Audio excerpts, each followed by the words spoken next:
Any great sporting event is built on its history and tradition.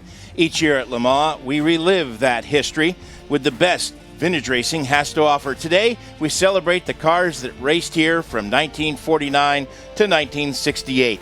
Mobil 1 Radio Le Mans coverage of the Le Mans Legends is presented to you by Chris Pizzales, Diner Rod London, and the historic racingnews.com. Good afternoon, ladies and gentlemen. I'm Jim Roller, and I'll be joined in the Mobil 1 Broadcast Center by Paul Tarsi. We have got a fantastic field of cars for you. They'll be going out on the course shortly. If you just heard our preview show, you know that the cars range all the way from Astons and small, the Sebring Sprite, all the way up to Ford Mark IIs from the 60s. And that's where we find the first of our pit reporters for today, Bruce Jones. I'm hating every second of it down here, obviously, Jim, but I'm standing by one of my favourite cars, a Ford GT40, up near pit exit. And James Cottingham, you've got Andrew Smith stuck on board the Scuderia Bear, example number 63, but you're going out in it later. A car you love? Absolutely love it, and it's a real privilege to be able to drive it around here. And it's actually the first time the car's been back here in 49 years, since a really famous big accident with the 7-litre Ford in 1966, where Ford nearly withdrew all the Works GT40s because of the accident that was with this car. So be quite a momentous occasion in a minute to put it on the track for the first time since. It's certainly one of those photo sequences you need to take a look at to see the near complete implosion of an entire team. Absolutely. I mean, it really made the press at the time, obviously, and was a big thing. But seeing all these GT40s here as well, it just makes you realise these cars were built to race on this track. So it's a real privilege to be here with it. Andrew Smith on board. I noticed the tax disc on the windscreen is out of date at the moment. Just going to move over to the man next to you, James, on the pit wall. Max Chilton, we see you every year at the various Goodwood events. You're a man who really does enjoy the historic element. I do. I'm fairly new to it, to be honest. As I'm fairly young, your main focus is your career path, and that's all sort of high tech and the latest technology. But it's where the sport started. It's more raw. It's more of what I sort of prefer. You do feel a little bit intimidated when you actually get behind the wheel of it, but I enjoy it because you can really feel what's going on.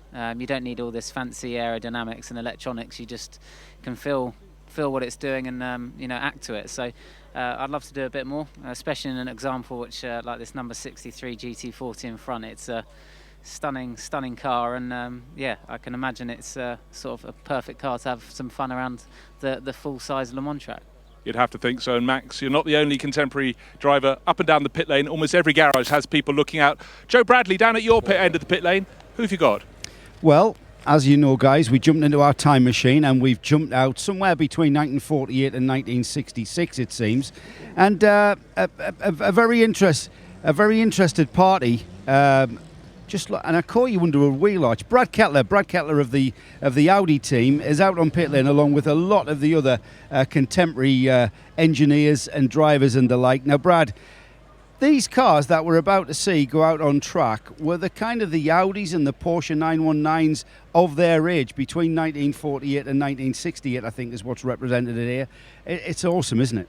Yeah, absolutely. I mean, these things were the rock stars of their era, and it's important to remember what their accomplishments were and how quick they were and how far they, like you said, how far they pushed the boundaries back in those days. And I think history is really, really important. And these things, you see them and you hear them, you smell them, you get all the senses from them, and it just takes you back. I mean, I'm not that old, but I certainly have a great appreciation for them. And, there's some really fantastic equipment here on the pit lane, some of the best I've ever seen here. You were looking at Patrick Watts's Allard. It's number 15 for everybody listening. I take it, Brad, you were looking at the way that the front suspension is where I call you looking. It's how they interpreted the regulations and the rules of their time and put into practice exactly what you guys are doing right now. Yeah, it is. It's just a different era. I was doing that, and I was actually peeking under the bonnet to see what it had in it for a power plant, whether it was a Cadillac or a Chevrolet or what it had inside. I think it's a Cadillac, a 5.4 Cadillac. Yeah, that's what it should be. But the amazing is beautiful car, and really something special in its era alone, what it challenged and what it did, the way it came together. And I have a great appreciation for D-type Jaguars as well, and there's a couple of very fine ones. Do you think, Brad, in the year 2075, there'll be our contemporaries standing here looking at your car and someone running it as a hobby kind of thing? Well, I can tell you from experience, one of the hardest things to keep going on these older cars is the electronic aspect of them. And as our cars become more and more electronically dependent and so forth, it becomes difficult to keep that era going. For example, I take care of some older R8 Audis and so forth, and one of the biggest challenges is actually finding computers that'll run the software and so forth. And a lot of people that are listening or whatever here have never heard of DOS or anything like that, and you got to try to keep that stuff going. It's not easy. That's a good point, actually. Brad, great to talk to you. I'll leave you to gloat a little more on this grid as it's forming. Interesting though, Jim, the weather is very, very humid. It's very hot out here, hot and sweaty, and I think attrition's probably going to come into not just the race, but also perhaps this session, because these old boys don't like the heat. And neither do the two old boys up here in the booth. But before we get to expound on that, let's go quickly back to Bruce Jones before these cars go out on the racetrack. Paddock this morning, one of the cars I really caught my eye was the Cooper Jaguar, the T33, number 54 on the nose because it's from 1954. Derek Hood, what's it like to drive it? Is this the sort of car to have here at Le Mans? It is. It's all the running gears, Jaguar C-type brakes. One of 3 cars ever built. And on its day, it will actually beat a D-type and a C-type Jaguar. But that all depends on the driver, of course. I was going to say, which day of the week is that? But anyhow, it's here, it's Thursday, and it is just an epic piece of circuit to go on. It is, yeah. I've raced here a few times at Classic Le Mans, and I've always wanted to bring the Cooper here, and this is the first time this car's ever been at Le Mans. Let's see if it fits. I'm sure it does. Best of luck. So, Paul Tarsi, we can hear the cars firing up down in the pits, and we will be underway with qualifying. It's a 1-hour qualifying session. We have got over 60 cars entered here, as we talked at the top, ranging in age from 1949 to 1968. It's a cornucopia of great automobiles. Oh, I do like that. A cornucopia of great automobiles. I've actually got a list here. I've got the entry list in front of me here, but I've also got another list which is actually just superlatives. Fantastic, magnificent, best, fastest, and I'm just going to cross them out as we go. And we're not being obsequious. No. This is the real deal.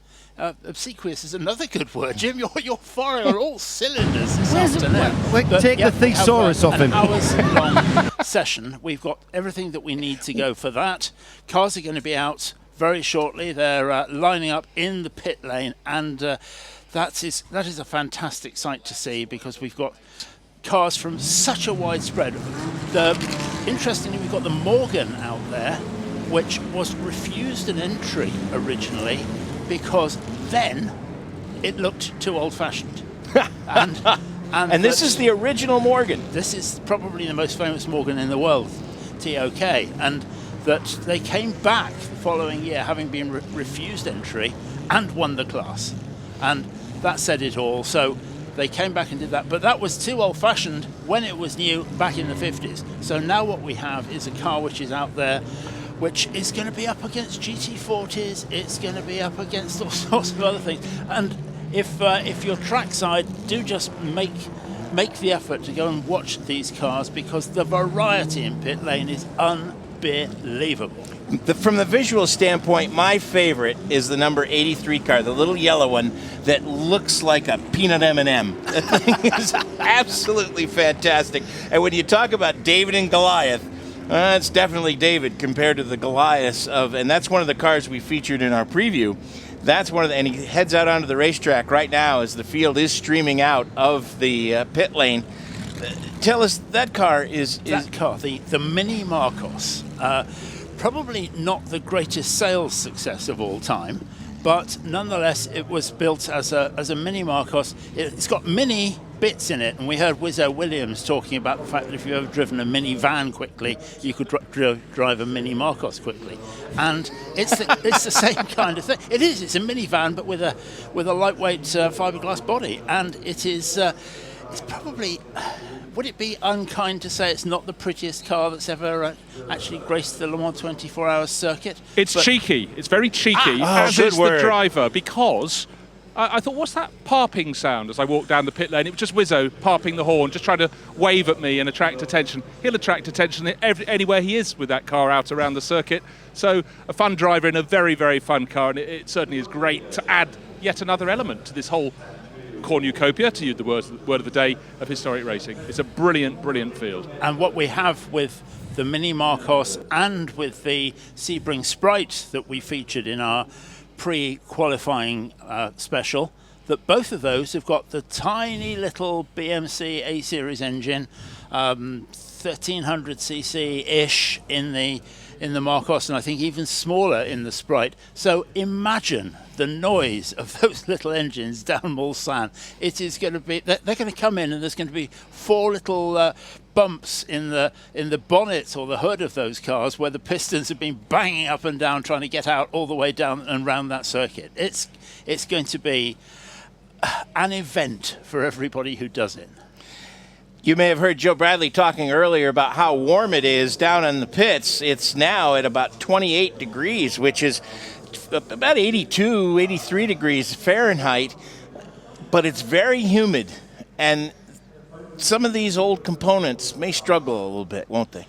Are you talking about the drivers or the cars? Or you and I? Or you and I. We're certainly struggling. Yes, they are. And don't forget, though, that with historic racing as it is, nobody is dragging one of these out of a barn and saying, let's take it to Le Mans. These are professionally prepared in the main. They are being run by one of the myriad, and there's another word, the myriad of historic specialist preparation companies. And so, yeah, they're old cars. Perhaps they're not entirely old cars, and there are inevitably, in probably most historic fields now, there are cars which are not pretending to be old, but the way that the FIA actually looks at technical passports, as they are called now, says that if you build a car which is identical to a GT40 or an E-Type or a Maserati birdcage or anything else, providing it is identical and you can prove it, then you can race it as a Maserati birdcage. So if you do that, then certainly there is little doubt that you can say, yes, I am racing a Maserati birdcage or an E-Type Jaguar, but it may not actually be from 1960 whatever. First car round, and it's the number 63 GT40. Go, Joe. Yeah, I was just going on to adding to what Paul was saying. It's when because a race car is kind of organic, it never stops evolving and developing, and it reminds me of a conversation I had with Peter Hardman, who was driving the Aston Martin DB1 that had finished second in the 1959 Le Mans 24 Hours, and it was kind of had a price tag of like priceless, and he was absolutely on the limit of this car, and he was coming out the Donington Park chicane onto the start-finish straight with the tail end out in a four-wheel drift, absolutely on the edge. And I got a chance to speak to him in the winner's circle, or the podium I should say, and I said to him, what's the psychology about driving a car that is so valuable? And he said to me, it would be offensive to the people who designed and built this car not to drive it as it was intended. And it's in tribute to them that I will drive these cars flat out. If we break it, if we crash it, we repair it.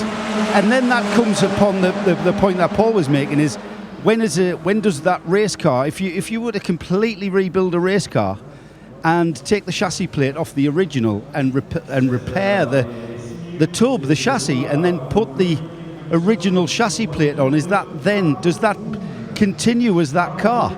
And it's a point that we can argue all day long as to, when does the old car cease to exist and a new car evolve, if you like. It's a good point of debate in the historic world of race cars, or the world of historic race cars. The key word there, I think, Joe, is evolve, and that it's not like buying a Honda Jazz or something which has had one lady owner who was part of the the village council, it's something very different. And we appear to have a red flag out there on the racetrack. Try to suss out why shortly. While we do that, one of the cars that's out there that exactly illustrates your point is that 18 Aston Martin. Yes, The replica of the DP214. Yes, Robert Raw's car, and that's, so I think Bruce made the point earlier on that it has a couple of day glow flashes on it, which perhaps wouldn't have appeared in period. But besides that, it is, to all intents and purposes, an Aston Martin DP214, and that is in itself quite something. Plus Robert Raw has never purported that car to have been an original 214 replica. He's always said that the car was built as a replica of the car in 1964. Was it 63? 64, I think. Yeah. So that car is a replica, but like you said, it's still it's designed and built to the exact standards and design concepts as it was in period. So we are seeing that car from 1964 effectively. And I have absolutely no problem with that whatsoever. And Robert Raw is probably the last person on earth who would try and pass it off as being anything other than what it is. And I don't think, to be fair, that very, very many people would or could, because clearly there's very little that you can do with that. Jim, you're seeing some oil on the circuit, I think. It seems just going around the circuit, something's gone pop, and I think that's probably why we've got the Well, red we flag. have the 38 car, the Ferrari, listed as stopped out on the racetrack, and I'm trying to find it. Trying to chase it round. No, Yeah. it's 112 Maserati is on pit lane along with the whole field who come in off that red flag. Barry Baxter. You're Barry, yes? I am indeed, yes. Yeah, Barry's got his helmet on, gents, so that's why he sounds muffled. It's okay, Barry. And I know, I'm sure you want to keep that on in this heat. Yeah, no, you've got to keep warm, haven't you? Otherwise you just freeze out there. Yeah, I bet.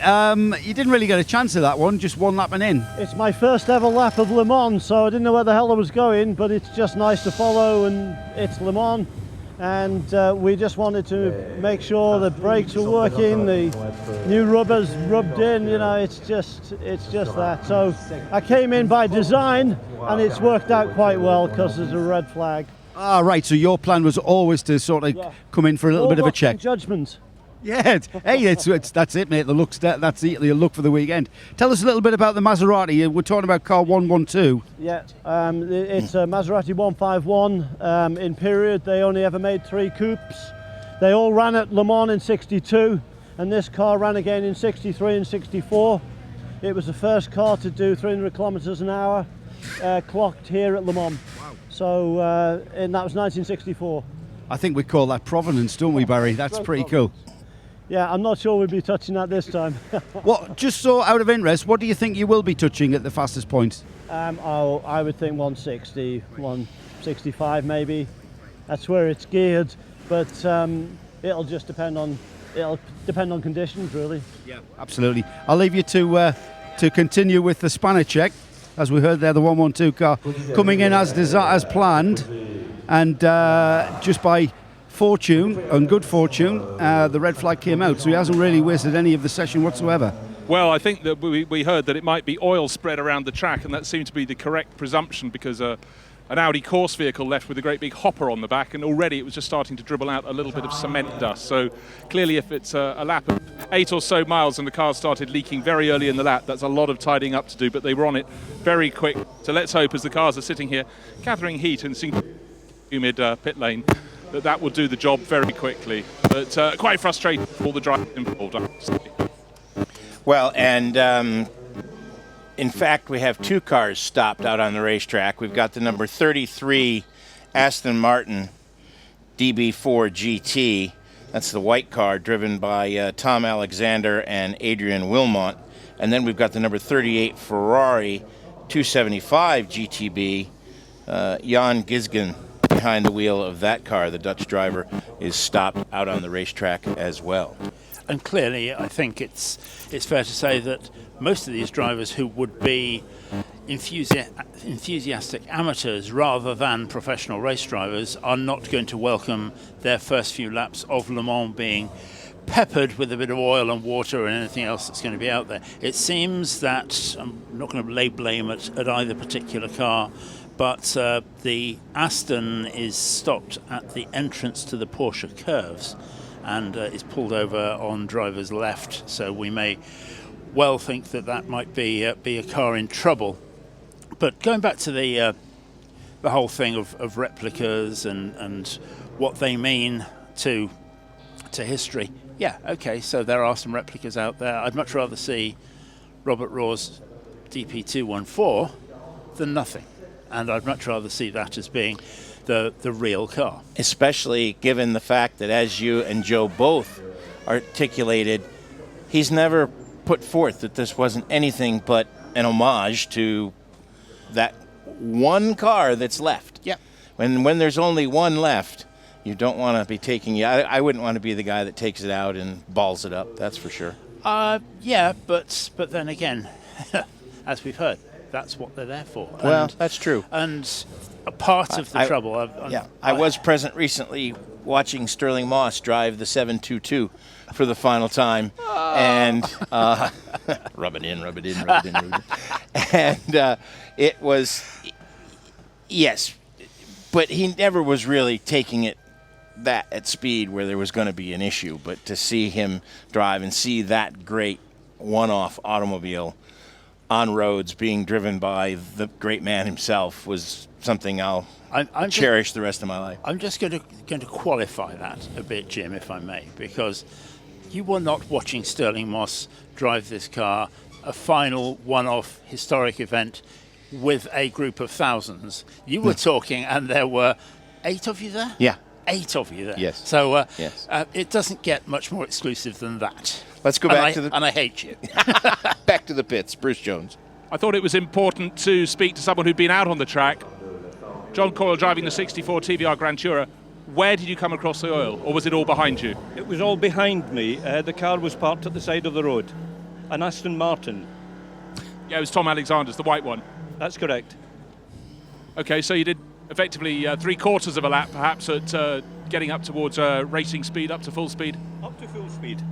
Going well. Going perfectly. So now you're just champing at the bit, waiting to get back out and put in a sequence of laps. Can't wait.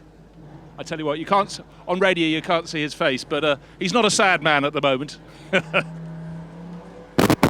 I'm sure that the interest level in pit lane now is all over the place because people have been gearing up for this. And when Joe Bradley and Bruce Jones and Jim Roller and I were walking around the paddock this morning, there was a lot of expectation, let us say, and a few nerves as well. But we were seeing all that. That's been brought together suddenly, and then it's gone pop. I got to tell you, there was more fever in that little paddock than there is walking up and down the paddock here for the 24-hour race, as we've been doing for the last couple of days. The crowd's building, things are building a little bit, but there was a real sense of expectation, and boy, let's get this thing started when we were there this morning. Well, I think inevitably with professional motorsport, people take it as a career move. They do what they do, and they're in sports cars, and then it's just another race to run and everything else. With this kind of racing, all of those people who drove into pit lane to get ready to go out for this session would turn around and say, I'm at Le Mans, and get really excited about it. And that's something very, very different. Back to Bruce Jones. David Cook, the Custard Climax, always a favourite. You haven't really had much mileage in it yet. You've just gone out, come round and back. What was it like so far? Yeah, it didn't last very long at all, did it? I'm not sure what happened. There was a car off at the top here before Dunlop, and there was a car off coming into the Porsche curves. So couldn't even stretch its legs. So. But you've driven quite a bit in this car. You're now getting a bit more history with each, advance. Are you fully in tune with it now? Yeah, no, it's just the most fantastic car to drive. In the right hands, probably not my hands, it's a giant killer, as has been proved in the past, but I really love driving this car. Nonsense. Anyone who can play international rugby can drive a racing car. I'm sure they're equally acquainted. But David, Good to see you, and what a fantastic Harlequin's helmet you're wearing. Yeah, no, I had it specially done. Yeah, no, it's I don't know. I don't really fit in the car. It's they dropped the seat to get me in, and I probably weigh half the car's weight, but never mind. Yeah, that's the problem with the crossover. Anyhow, always good to see you, David. Best of luck. Boy, he's right in your wheelhouse, isn't he, Bruce Jones? Yeah, a rugby player who races vintage cars. Doesn't get much better for you, does it? Well, no, and if he enjoys lots of beer, lots of good ale and red wine, well, yeah. There we go. He's Matching your it all new up. best friend. Yeah, exactly. I'm sorry, Bruce Jones, but the thought of a rugby player who enjoys good ale and good red wine is so unusual. It's almost unheard of. Yes, I know. Pushing the boundaries. Aren't those mutually exclusive? It's all at the same time, of course. Well, there you see. There you go. A couple other cars now being reported as stopped out on the racetrack. The number 3 Ford GT40. That's a that's a 1966 entered car. That's the red one, Richard Means from Great Britain, behind the wheel of that car. And the number 26 Panhard. That's one of the cars we looked at in the garage today. That's not the Mercedes isn't the only gull-wing out there, is not, it? Is it? We've got a couple of Mercedes out there, but the Panhard as well, and they were so typical of Le Mans in those 60s and 70s, that because you had the whole thermal efficiency rules back then of just how far a car could go on a pint or half a litre of fuel, that was always made for the French cars. Now I know you're going to find that hard to believe, but the winner was always one of the French cars, and Panhard were up there at the front of that, and they were running sewing machine engines, and that they were out there doing that and absolutely going a zillion miles to the gallon. Now, isn't it strange? Here we are in 2015, running sewing machine engines and going for 1 million miles on a pint of fuel. But they don't call it the category of running cheese anymore, which is what Charles used to. It was. Our friend Charles Dressing always called it. One of Charles Dressing's great expressions. Exactly. One of very many. Very, very many. So we are waiting for the green flag to come back out. We are almost 20 minutes into this session now, and we've only had cars completing basically an out lap and some one other lap. Some cars didn't even complete their out lap. So, and this is actually going to be a bit of a problem, I think, Jim, because clearly we have a timetable, or no, right. We don't. The ECO does. Well, we do too. Well, yeah, okay, but theirs is probably a little more important. So this is probably only going to be able to run for an hour. Now we've had a third of that already, and so these cars are going to have to go out and do that, and they're going to have to get 2 drivers qualified in most cases as well. Let's get a word with the driver who looks like he's suffering this heat more than I am.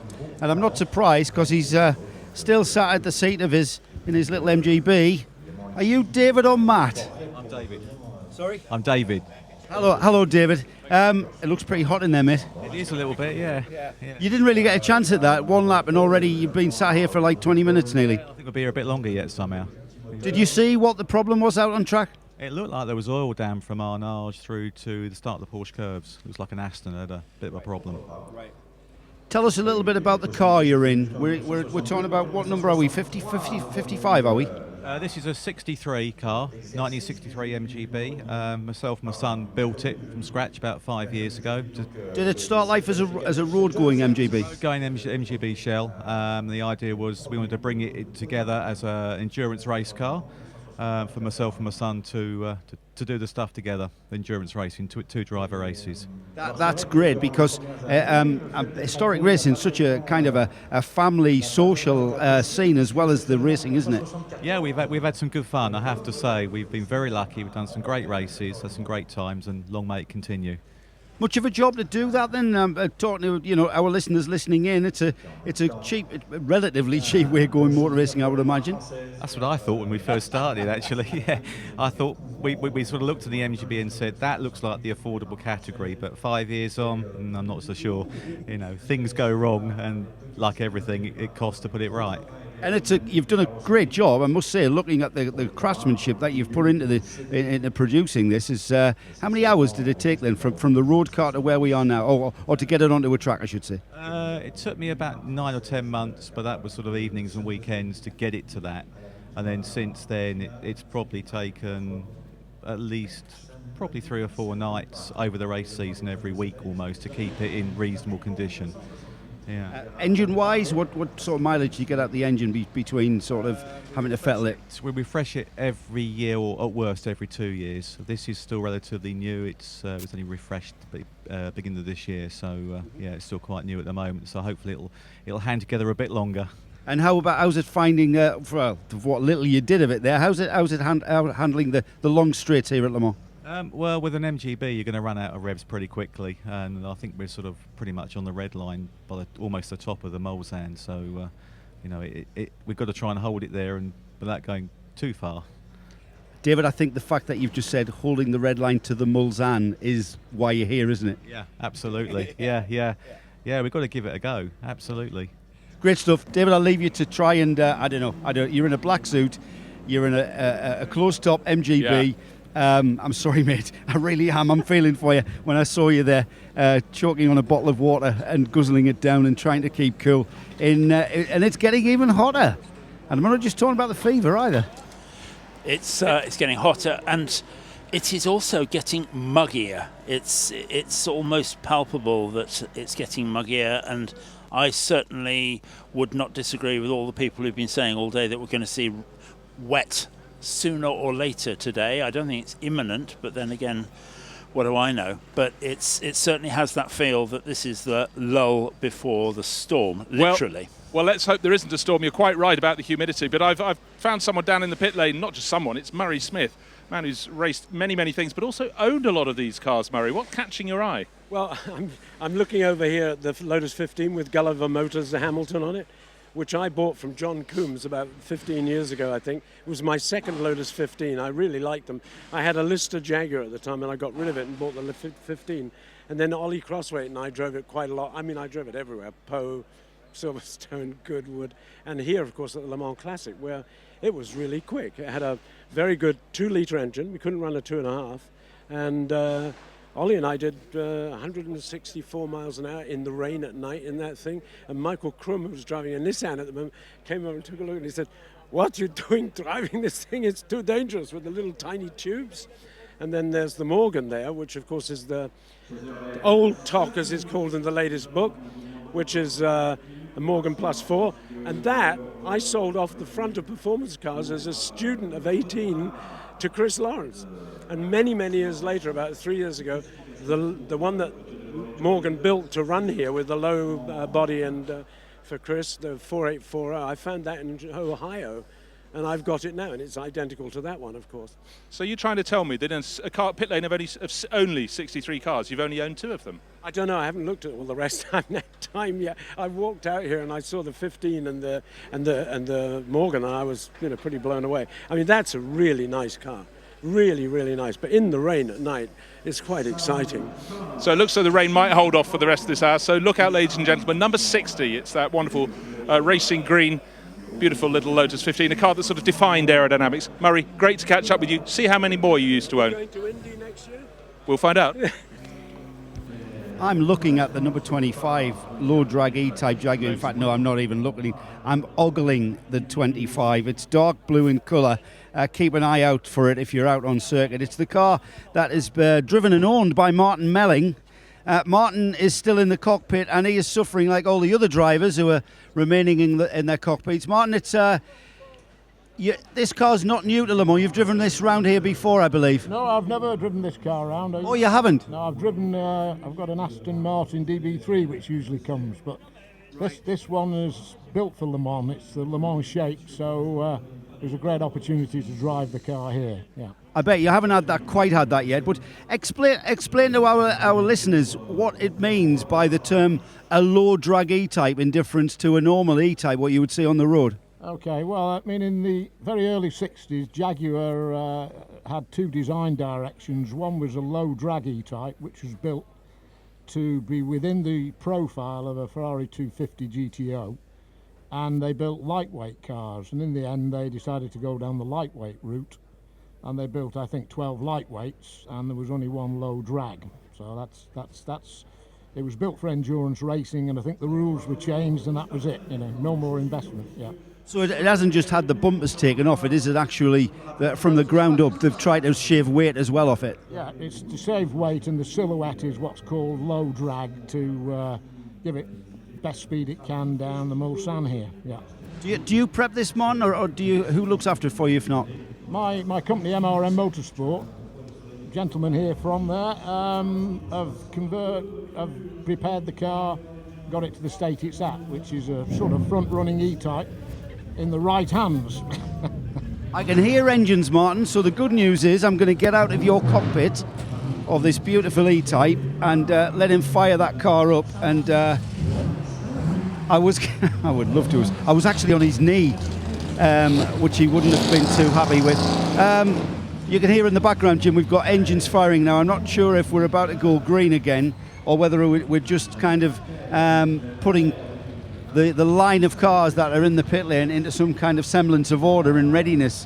But you guys up there maybe know more than us from the We're seeing officials. nothing. Yeah, we're seeing nothing from the officials yet, but it's time is starting to grow a little bit short, Joe. Yeah, and it's a shame. We've had this before for this practice session where I think 2 years ago actually for this Grid of Legends where we had a very reduced running session. And they went into the race on Saturday morning with very little running time, if indeed at all, for some of them. Because, as I said before we even started, that the humidity and the temperatures that we're seeing, it's going to cause a few problems for these old cars. Remember, it's not so much it's kind of like the concepts of design and cooling and keeping the old style engines cool is the main thing. But hopefully we'll be getting underway, and we've at least got, what have we got on the clock? Coming up to 32 minutes still remaining, is that? 30 minutes and 49 seconds. So time is ticking away.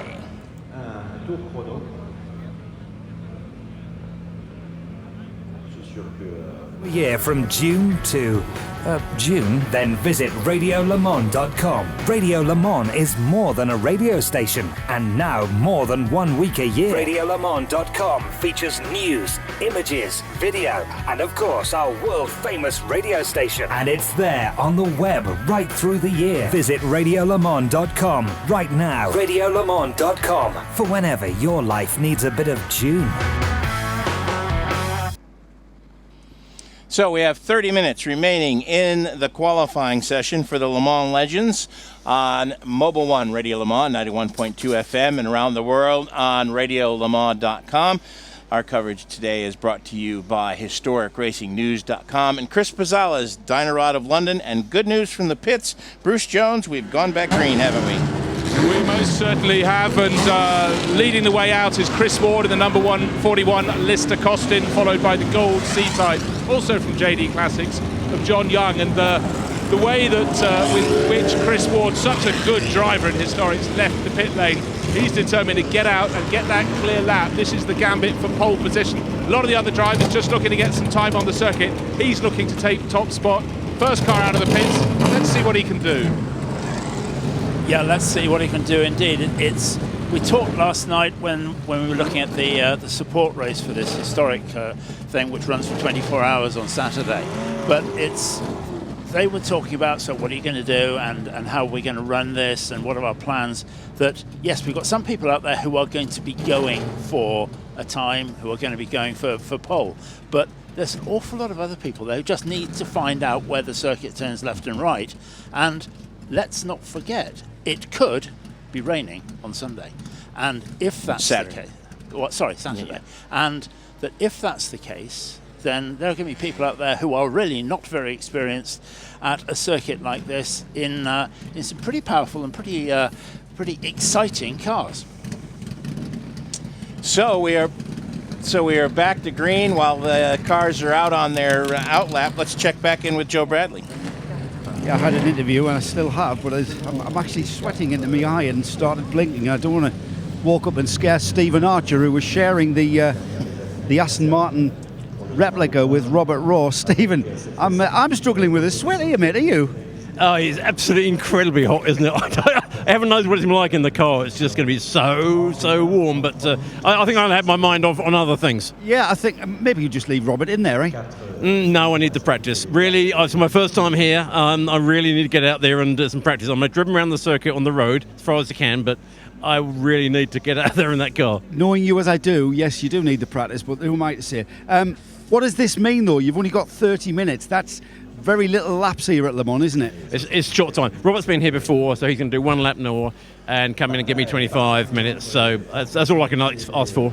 You haven't driven this car around here. Have you been here before in a car? No, I've not raced at Le Mans before. Oh, really? You know what? I thought you had. But No. This is going to be... Are you excited then? I'm extremely excited. Yeah, but very apprehensive as well, but I'm excited. No, it's just so special. Special place, special event, special race, special cars. It's wonderful. I'm so glad to be here. It's special seeing this grid here, isn't it, of these beautiful cars. Oh my word, the GT40 taking me back. It sends a tingle down the spine. It does. So if Robert's coming in after one lap, you're going to have to... in about 2 minutes' time, actually. Yeah, you're taking your time putting your suit back up, aren't you? Get back ready, exactly, yeah. But nice talking to you, Joe, and I'll see you later. Oh, good luck, mate, and enjoy. Thanks, Joe. I'm very envious there. Stephen Archer, about to take over the Aston Martin DP214 replica that we were talking about. And what a thing for him to drive, not just at Le Mans, but in a car like that. In a car like that, indeed, and it was in its time incredibly fast. It actually, although it was a GT car, it actually led the whole field here in period, and was one of the fastest around. Unfortunately, the original car, probably setting a precedent, blew all its oil out, and and so therefore it's maybe something that just happens to Aston Martins at Le Mans, but you didn't hear me say that. As Carol Brink pointed out, I'm shocked that vintage cars are perhaps dropping some oil. No. My international surprised face. No, so we've now got cars on circuit. That's going to be great. It's a very short countdown now with 35 minutes of this session left to run, and that they really are going to have to get a bit of a wriggle on to get everybody qualified and to just understand what the cars are going to do. I think, Jim, one of the things is that we are seeing some very, very variable weather over this weekend, and so therefore, if it does rain on Saturday, and everybody tells us that it's going to, then in that time these cars are going to be completely different, utterly different. And here come the first of the cars, the number 28 Alpine, going by to complete his outlap. So we should start to see some representative times in about 3 minutes. Coming through behind him is the number 6 Mark GT40, then the number 41 Jag, and another Ford GT40, and then the number 22 car, which is the AC Cobra. AC Cobra. Now, you know, of all the things, so the genie is out of the bottle, you can do what you like. How far up that list would driving an AC Cobra down Mulsanne be? Ooh, pretty high. Yeah, or actually even better, an AC Cobra from Mulsanne down through Indianapolis and Arnage. That would be absolutely magic. You were just talking about the number 28 car, the Sylvain Stepak Alpine. That has a claim to fame. It was the first car ever to run here on slicks. So up until then, people were running treaded tyres throughout, and that was the first car ever to run on slicks in those times. So that's significant in itself, and that partly explains some of the spread that we've got with these cars from immediately post-war, when, let's face it, the tires were skinny and the drivers were fat. That it's very early days. Most of those designs, of course, weren't post-war designs. They were pre-war designs and had been polished a little and changed a little, but no huge evolution, because any technical evolution had gone in other directions for the previous few years. But we then saw that, and now you're right up to the mid-60s, the GT40, which was like a rocket ship. in when it came out. It was space age back then. It was incredible. It was absolutely a brilliant motor car. Let's go back to Joe Bradley. I'm with Gillian Carr. Gillian, car 31, did you say? That's right. Which is a Connaught ALSR. Tell us, Gillian, you have driven this car before, haven't you? Yeah, I had my first outing in it at Donington Park a month ago. Feeling hugely privileged to be driving it today. It's an ex-Sterling Moss car. He raced it twice in the 50s. And it's been a regular. It's been out here at Classic Le Mans quite a few times, but this is living the dream. I bounced out of bed this morning. I bet you did. Now, you haven't driven at Le Mans, though, have you? Ever? I have never driven. I've been here 6 times for Classic Le Mans and for the 24-hour, and been helping friends that are running cars. I've never, ever driven, and right now I feel like the luckiest person ever. Stephen Archer would argue that one. But that must be, it's also a bit of a responsibility, isn't it? The car's got a bit of provenance there. Yeah. Sorry to bring you back down to earth. Pressure on. Yeah, it's not my car, but I'm just going to go out and enjoy the atmosphere. It's just going to carry me around. It's going to be amazing. Yeah, well, I mean, we speculate this is a qualifying session. There are some cars and teams up and down the pit lane that are taking this seriously. But you guys, this is for enjoyment factor, yeah? Yeah, I mean, we all like to think like we're the next Mark Webber or something, but we just got to go out there and we're so privileged to be able to drive here, supporting the 24-hour. I mean, who gets to do this? It's just amazing. So just going to enjoy every second of it. You're right. Are you about to get your helmet on? I am, yeah. Right, I better leave you to it. It's very hot for you, isn't it? Yeah, I've had a few people going, "Oh God, it's so hot." I'm like, just try wearing the baby suit. Yeah. Good luck, Gillian. Enjoy. I know you are, and that smile's going to be there until at least August, I think. Yeah, maybe until next year. Yeah. Maybe. Thanks there, Gillian Carr. Car 31, the Connaught, is Gillian's car. Joe Bradley and Bruce Jones patrolling the pit lane with some very happy folks. Hope she doesn't have feet in her driving suit. Right now, watching the times, we've got the number 12 Ford GT40 Mark I. That's the green car, Claude Nyam, and currently behind the wheel, Bernard Thuner. He has set the 2 quickest Sector 1 and Sector 2 times, so he should come through and top the charts when he completes his first flying lap. And Bernard Thuner is only fulfilling the family tradition, because his father was a 4-time driver here in period, and so therefore knows his way around at least the original part of the circuit. So imagine coming back in your father's footsteps. That's quite something in itself. He does go through at a 3:36.666 to take over the provisional pole position. He's chased by the number 6 Ford GT40. Ferraro behind the wheel of that car at a 3:38.405. And then that Alpine we were talking about, the number 28, goes through at a 3:45.882. So those are the first 3 cars that have completed their flying laps. We were hearing from Gillian Carr that she was not expecting to be the next Mark Webber. Interestingly, talking to Mark Webber, he was saying he wasn't expecting to be the next Joe Bradley. So it's a small world. Yeah, it really is. It all comes together, doesn't it? It's like the circle of life. Yes, yeah. Only you don't get held up to the audience. It could happen. I'd like to see that. Close your mic, Joe. There's a tractor down at Tete Rouge that will do that for you, Joe, I'm sure. We're now seeing some further times. Bernard Thuner is now up at the top of the list in that number 12 car. That he's done a 4:36.6, which is followed by the Ford, the number 6 car, which is 4:38.4. So there's about 2 seconds between those first 2 cars, and then the Alpine, which is 4:45.8. So quite a big difference between first and second, and then the third place car. But we're expecting that this isn't about tenths here and there. Yes, there will be countless different competitions and stories that people will tell for months and months of how they were battling way down the field, and it might only be 2 cars. It might only be that I You had only a need fantastic... 2. Yeah. You only need 2. And that those people will have a fantastic time, and that for those of us here at the circuit, we have the joy of picking those battles out, and we'll be doing that on Saturday morning as well.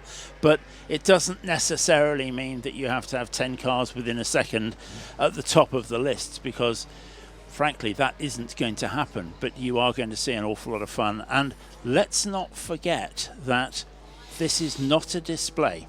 This is not people out there just driving their cars around and waving to the crowds.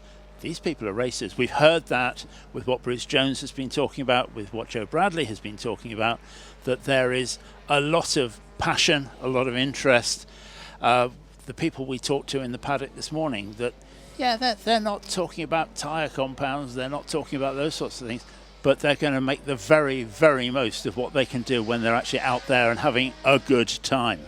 I think the 15 has made a call to the pits. Joe Bradley, what's the word there? That is the Allard. That's one of our favorites. Yeah, that's the number 15 Allard of Patrick Watts that has come into the pit lane. Now, he's got some kind of fluid underneath the car, and I think they're going to call it a day because Patrick has taken his helmet off. Go ahead, taste it. I was about to say, I'm going to have to bend down and taste it and see if it's oil or water.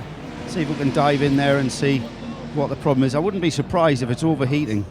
Patrick's just in conversation with his mechanics at the moment. He's looking at the gauges. He's saying that, and if I can have a look over his shoulder, because I can, because it's an open top car, showing 90 degrees on the water temp, which is not too bad. Let's dive in. He's got a problem, boys. It's all right, it's not contemporary F1, you can tell me. Patrick, what's up? I think it's not going to go today very well, but we can see what we can do for tomorrow. At the moment, it's like a stubborn woman. Is that your water temp or your oil temp? It's your oil temp. Is that right? Is that about right? No, that's 5 minutes to beer time.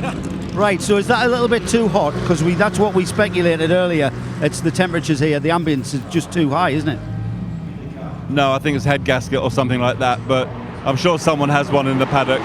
They're all a very friendly lot. And don't you boys, if you can't find it, you just kind of make it out of something like Kellogg's cornflake packets. If you can't find one, you'll make one out of a Kellogg's cornflake packet or something. That's what you boys do. We will. We'll make one out of a, yeah, exactly. Yeah. We're that sort of people. We're Brits. Absolutely. Thanks, Patrick. Disappointing. I know he was making light of it there, but I can tell by the look on Patrick's face, they're a bit disappointed there that the Allard has had an issue like that. And let's hope it is just a gasket and we don't need head skimming and all that malarkey on that Cadillac engine, isn't it? 5.4 litre Cadillac engine. So that's a huge head, isn't it? Yeah, that car was just rebuilt, Joe, from a crash earlier in the year. Absolutely. It was. It happened, I think, at Angoulême, and that we therefore have seen Patrick come back to run it here. Now, he is one of those people who's doing all that himself. He doesn't employ a team to do that. So that keeps him quite busy. That's probably why he was hesitating to answer Joe, because he was trying to figure out what it was. But that was a good line, though. This isn't modern Formula One. Let's check in with the times. Tuner has now come through at 4 minutes, 30.28 seconds. And then we have the other Ford, number 6, through at 4 minutes and 32.753. So both of those cars have improved. Now we have Ford's 1, 2, 3, as Means has taken over the third spot in the number 3 Ford GT40 at a 4:44.514. So that's those three all improving. We now have, in fact, 8 cars now that have broken the 5-minute barrier. So your top 8 are separated by about 28.5 seconds. And we are seeing the Alpine still holding its head up there. The number 28 car currently in 4th position. Cizik has come into the pits. And yeah, he did a quick lap and then dropped in. The Ford number 37 is the next car on the list, and that's yet another GT40, and we knew that the GT40s would be at the top of this list. There's no surprise there. And then the Shelby Cobra of Ludovic Caron, 201, which is a well-known, historic, and very original race car. Let's check back in the pits with Joe Bradley. It's beautiful. Number 27 Lotus Elan is in with a problem. Looks like a misfire, and I'm deducing that by the fact that the mechanic is wiggling the high tension plug leads and then following the lead down to the coil. But I know I can tell what's wrong with it straight away. It's a Lotus twin cam, of course, in this car, and there is no oil anywhere to be seen, so that can't be right. There's got to be some kind of oil leak there. John Sheldon is the driver. John, is that a misfire I'm detecting? Yes, I'm sorry, yes it is.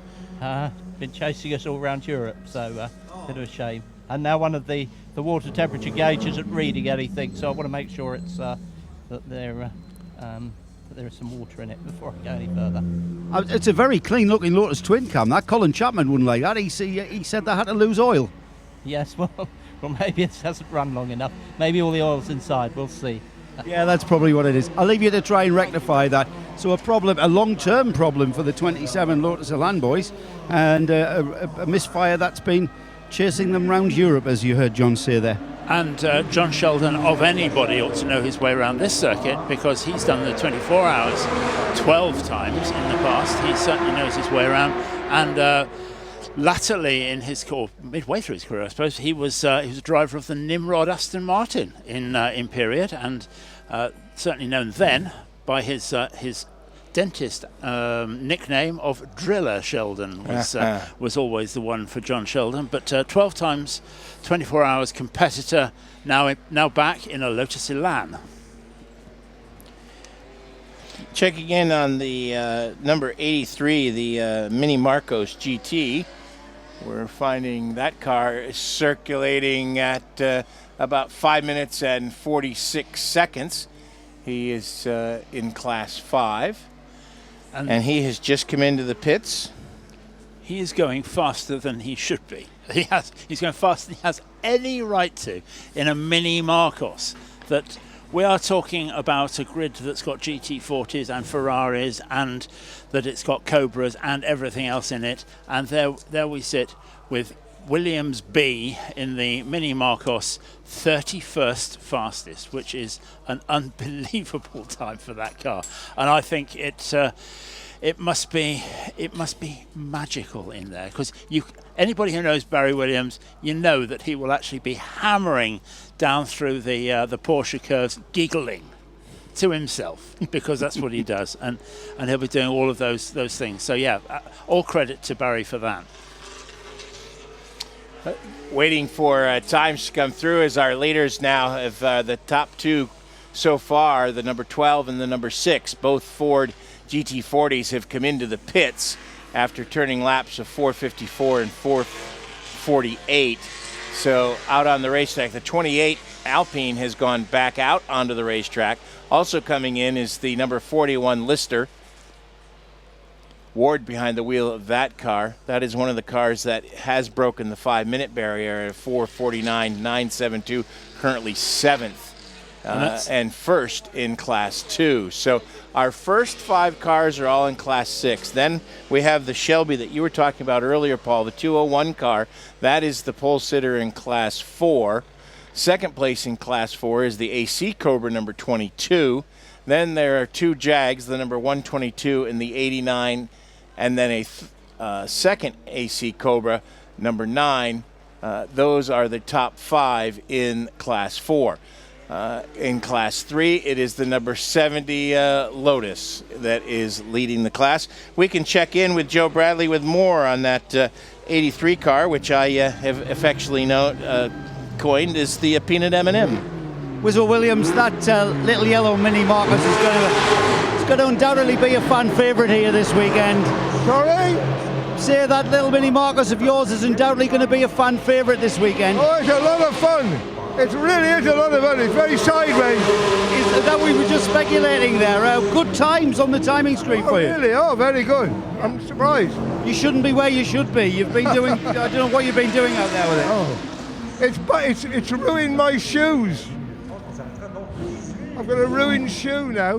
What's that? Barry's just showing me his left shoe, which is your clutch foot, and the soles come off the boot. Mini pedals aren't very kind on our shoes. Right, is that not your feet do big? I think it needs bigger pedals.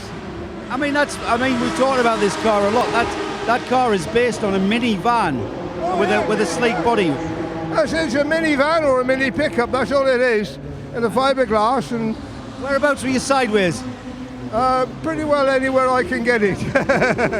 So any kind of deviation from the straight? At the second chicane, I'm very sideways. Really?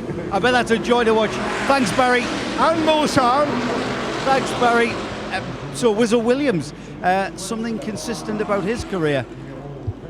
Well, I tell you, someone who's got a very consistent career. Martin Stretton, second fastest at the moment in the number 6 Ford GT40. Obviously, the real frustration of that stoppage very, very early on, but what conditions the track in now?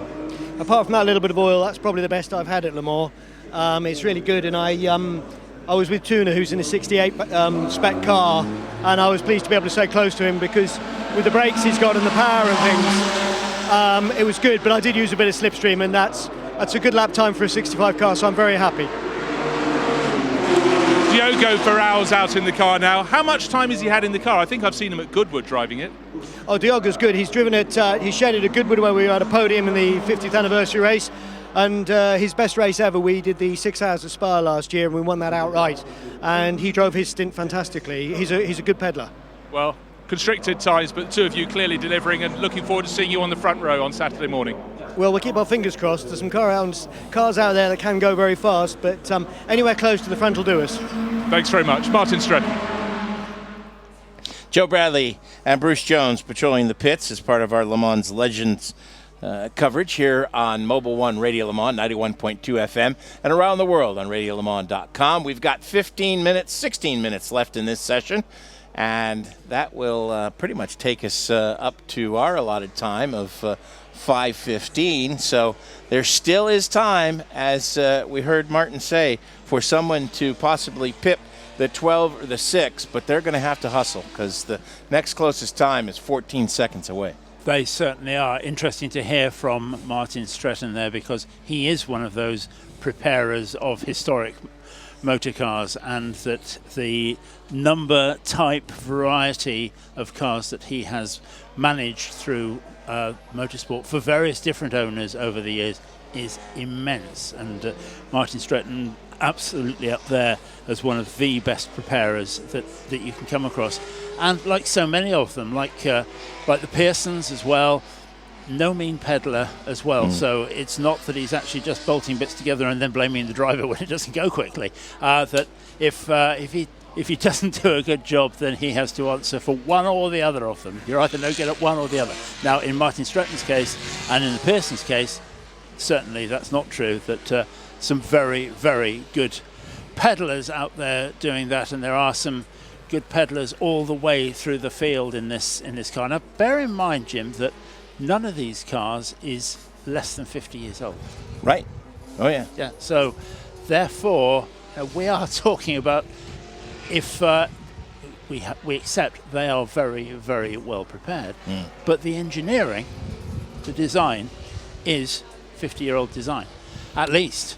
And if you've been with us from the top of the show, you've heard Joe Bradley whinging on about the heat out there, and it's now gotten up to 28.4 degrees Celsius, which is 83 degrees Fahrenheit. And Joe, that's actually 301 degrees Kelvin, so maybe that's really what you're feeling is the Kelvin temperature and not necessarily the...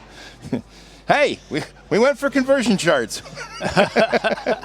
Yep, so for the rest of this weekend, we're going to do all weather readouts in Kelvin. That's right. So that nobody understands it, That's rather right. than That's only right. half the audience.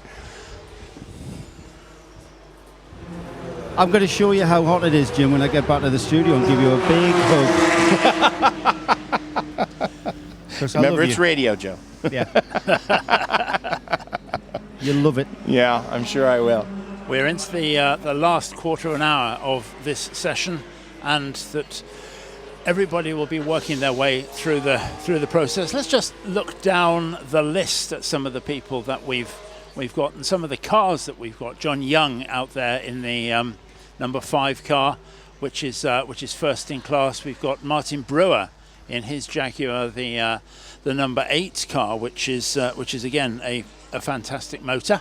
That we've got some, definitely some older motor cars out there from the earlier part of it, and these two are people who are out there having a ball, and in some ways probably having a bit more of a ball, because those early post-war Aston Martin DB2s, DB24s, those sorts of things, they are going to be a ball round here. That's very, very little in the way of road holding that we saw with the GT40, the beginning of aerodynamics. And sometimes you can actually have more fun with a lighter, underpowered car than you can a big behemoth, and unless you get off on just going flat out speed going down the Mulsanne straightaway, and who doesn't? But around this place, to me, where I really would like to be able to drive fast is the whole complex through Indianapolis and then through Arnage and the Porsche curves. That to me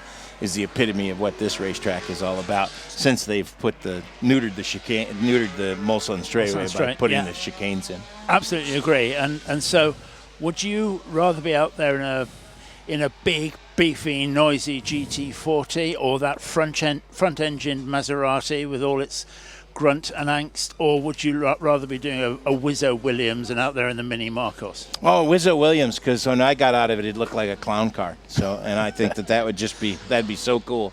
Yeah, no, I definitely would enjoy that, I'm sure. You've just ruined it now for me. I have visions of Wizzo coming in or Josh Sadler coming in, because he's in the car now, and pulling into the pits and the doors fall off. Yes, exactly. Exactly. That's a clown car for you. And if you're interested in seeing what two men of a certain age that are being silly about getting to watch vintage cars, you can see us on StudioVision, powered by Duke Video. That's on the front page of RadioLeMans.com, and it's two guys dressed in black. Two guys on a dressed hot day. in black. Having a good time there. Very, very much having a good time. Obviously better time than the guys in the pits, because we aren't sweating near as much as they are. No. Yeah, the responsible adult opened the window, and it got a lot nicer in here all of a sudden. It did, didn't it?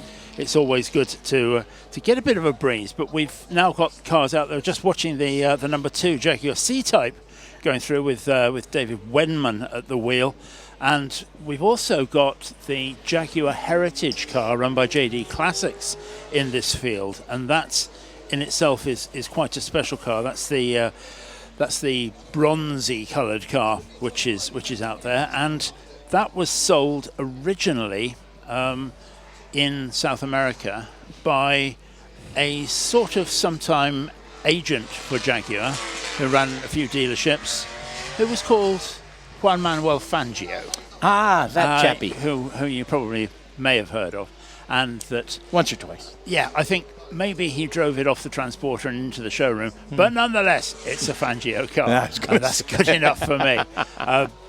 That so many of these cars have history. And the Sterling Moss car, we heard about that earlier. Yeah, several of those. And that when you look at that, and when you look at the history of these cars, that was in a time when drivers were actually driving lots of different things all the time. So they were out there running Formula One, but running all sorts of other things as well. So the chances of them being really, really good are, you're going to get lots of names in cars.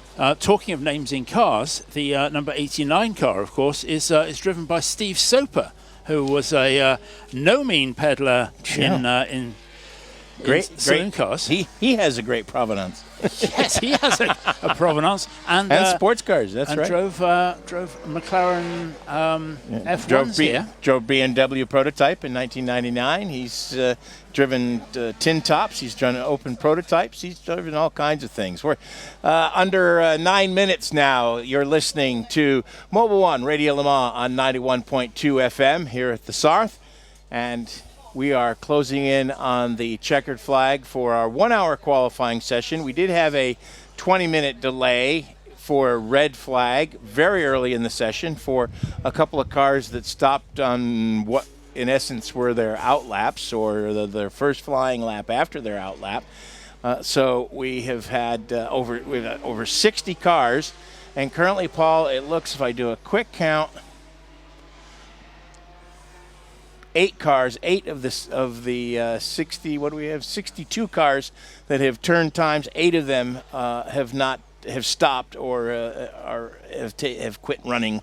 So that's pretty good. 54 cars still out there turning laps on a hot day like this with 8 minutes left in the session.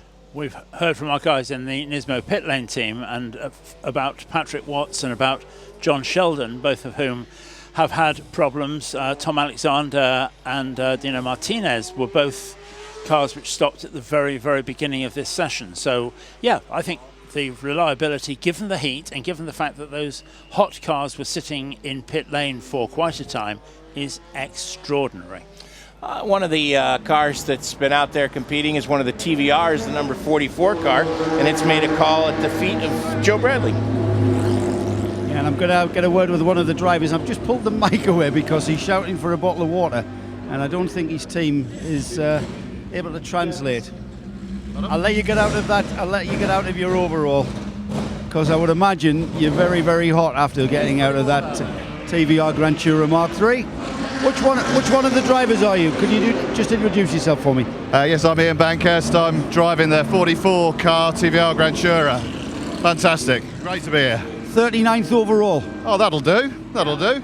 And what sort of lap times? Can you tell me that or not? I can if you stand by. Jim will tell me the lap time MIA, and then I'll tell you what it is. Jim? It is 5 minutes, 48.137 seconds. 5 minutes, 40th overall. 48.137. Oh, okay. Well, we can do a bit better than that with some practice. So I think 5:30 is our best here. So, Ian, can you believe after the heat that you've just experienced in that close-top car, it's now splashing rain on our heads? It's lovely, isn't it? It's gorgeous. They do say God shines on the righteous, don't they? Or is it the Geordies? I'm from I'm Mackham. I'm Sunderland, mate. I'm red and white. Careful. Did you, just on your in-lap there, did you experience any rain up at the far side towards Muldown Corner? On the other end of the circuit, absolutely, yeah. And it's really making it quite slippy with a combination of oil, water, and whatever it is they put down to dress it, so yeah. You guys were on treaded tyres on your car, yeah? Absolutely, yeah. So, but I would imagine they'll be pressured for the dry, so that will make it tricky in the wet. Absolutely correct, yeah. It's a bit of a handful out there. The back end wants to step out every time you press the button, you know? This is the first time at Le Mans with the car? Sorry, no. We've managed, I think this is the second time we've done the Legends race, and we've been here with it to do the Le Mans Classic a couple of times as well. So it knows its way round. So you're Le Mans veterans. Is that bottle of water appeared for you yet? I hope so. Yeah, I'll leave you to get that, because I think that's more important than talking to me. Ian, thanks for talking to us. Steve Soper, I think you came into the pits about the right time. Did you feel the rain down at the far end of the circuit? Yeah, the last couple of laps it started to get a bit heavier, and I was worn out by then anyway, so it's an excuse to come in. So I think you're about 12th on the timesheets when I last saw, but a bit of a disruptive session today. Yeah, it's first time I've been here in 16, 17, 99 was the last time, I think. So yeah, it's good. Comes back the memories. So I enjoyed it. A lovely car. Well, tell us about the car. An E-Type. What's its provenance? It's a lightweight E-Type owned by JD Classics, and they rang me up a couple of weeks ago and said, was I doing anything this weekend? I thought they were asking if I wanted to drive their motorhome, but they said I could have a go in this if I wanted, so I snatched it. Well, motorhome next year perhaps, Steve. Glad you're enjoying it. No, I just have to explain, his smile is huge. Thank you, Bruce Jones and Joe Bradley. And it is indeed sprinkling here at the Mobil 1 Broadcast Center. We have a report that it's raining very hard at the Porsche curves, and you can actually, you know, Paul, in the springtime when it rains and you can smell the rain, it's starting to, you can smell the dampness on the breeze, and so we should hopefully be able to finish this session without too much disruption. But I think we'll perhaps not. 4 minutes to go now. Well, I think we'll see an end of the session, but I don't think we're going to see very much more than just duty laps going around and maybe just settling people in considerably and just finding their way around. But that's going to be well worth watching. And can I just say that we will be seeing a feature next week on this race on historicracingnews.com with some good photos and action shots, etc., etc. We're looking forward to that as well as we watch Robert Raw coming through the Ford Chicane in that DP214 Aston Martin that we've been talking about, and with wipers going. And that I suppose with an engine like that, a huge, big, powerful engine in the front of that Aston Martin, that's going to be a handful on a circuit like this, because we look at GT cars now and how they've evolved, and that was very much in there with the 250 GTO Ferrari, with the Cobras, with all of those things that were evolving equally quickly. And Aston Martin were always kind of a year behind with their development, which was probably not the best thing to be, and therefore that's why that car never had quite the success that it should have done in period. So now, less than 3 minutes remaining in the session. We will not see any improvement. So, Paul, why don't we start running down some of the times? We'll take care of the top 10 for you, and then we'll go ahead and go through. We'll try to hit as many of the other pole sitters as we can in the 6 categories. The first 5 cars are all in Category 6. 3 of the Ford GT40s are the top 3 cars, then the Alpine, then the other of the Ford GT40s. So why don't you run us down those times? So let's look at numbers and times. That the fastest car is number 12, the Bernard Tuner Ford GT40 with a time of 4:30.2. Second fastest is the number 6 car, the Ferrari car, again of GT40, 4:32.7, so 2.5 seconds slower. And then the Richard Mines car, very familiar car in historic racing, the number 3, so 12, 6 and 3, and Richard Mines did 4:44.5. Fourth fastest is the number 28 Alpine of Stefan Stepak with 4:45.8, and then we have the number 37 Walker Ford completing that class 6 and the first 6 of the grid. After that we have the 201 Ludovic Caron Shelby Cobra, the black car, followed by the number 63 Ford, again a class 6 car with a 4:47.8. Then moving on down from there, we have Chris Ward in the Lister, perhaps one of the first of the traditional cars, the Class 2 cars. That's the number 41 car with a 4:49.9. And then ninth fastest, we have number 76, another number Class 4 car, second position in that group, and that is David Hart with his AC Cobra. Interesting that his is an AC Cobra and that we have Chris Ward in the Lister in front of him. So, yeah, a strange order perhaps from that point of view. And then 10th fastest is number 14, which is the Dancieux Ford, again a Class 6 car. Running down the fastest cars in the other groups, the Dion Kramer Lotus is in Class 3, the fastest car that we have, and then the next one in Class 3 is the number 60 Peters Lotus, so a Lotus 1-2. Then we have in Class 1 the John Young Jaguar, which is the number 5 car. That's the Jaguar C-Type with John Young at the wheel. Then further on in Class 1 we have Derek Hood, and he's in the Cooper Jaguar, the number 54 car. And then third fastest in Class 1 we have the Aston Martin, the 155 car, which is third fastest in the group, which is Andrew Sharp in his DB2.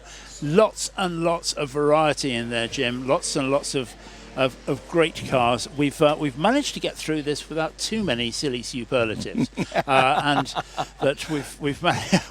We fired all those off at the top. Yeah, I think we did that, and I think that our use of fantastic, wonderful, and evocative has been minimised as much as we can over the course of the last hour. We've got about 2 minutes before we wrap all this up, and we would be remiss if we did not briefly touch on the fact that this is a very important anniversary this weekend. In fact, today is the anniversary of the horrific crash that happened here in 1955. Paul, it actually happened today, didn't it? It did, and I don't think that anybody who is going to be interested enough to listen to this broadcast would not understand and know exactly what happened in 1955. Suffice it to say that a car driven by Pierre Levey had an accident on the pit straight, and much of that car flew into the crowd, and over 80 people died that day in what is largely acknowledged to be the worst accident in motorsport history, and that was 60 years ago, not only to the day but to the hour. And that all of us here at Radio Le Mans, all of us here who love and understand motorsport, would want to recognize that that is an important changing point in history as far as motorsport is concerned. And I think that it would be remiss of us not to do that, Jim, and I know that it is something that you too want to see recognized. Yes, it was a day that changed motorsport forever. It took Mercedes out of the sport for nigh on 3 decades before they made their return. It was a fateful day. It was a day, as you said, that deserves to be remembered. It was almost exactly to the minute what we saw all those years ago. So to end our program today, we thought it would be fitting to do a moment of silence, 1 minute of silence to remember those who perished in 1955.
This program is a Radio Show Limited production. Tell your friends there's more at radiolemans.com.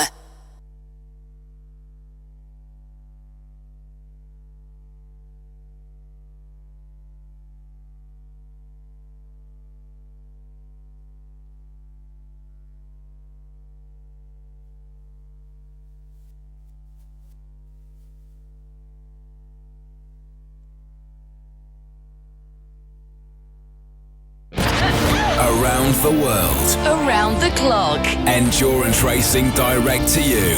radiolemans.com.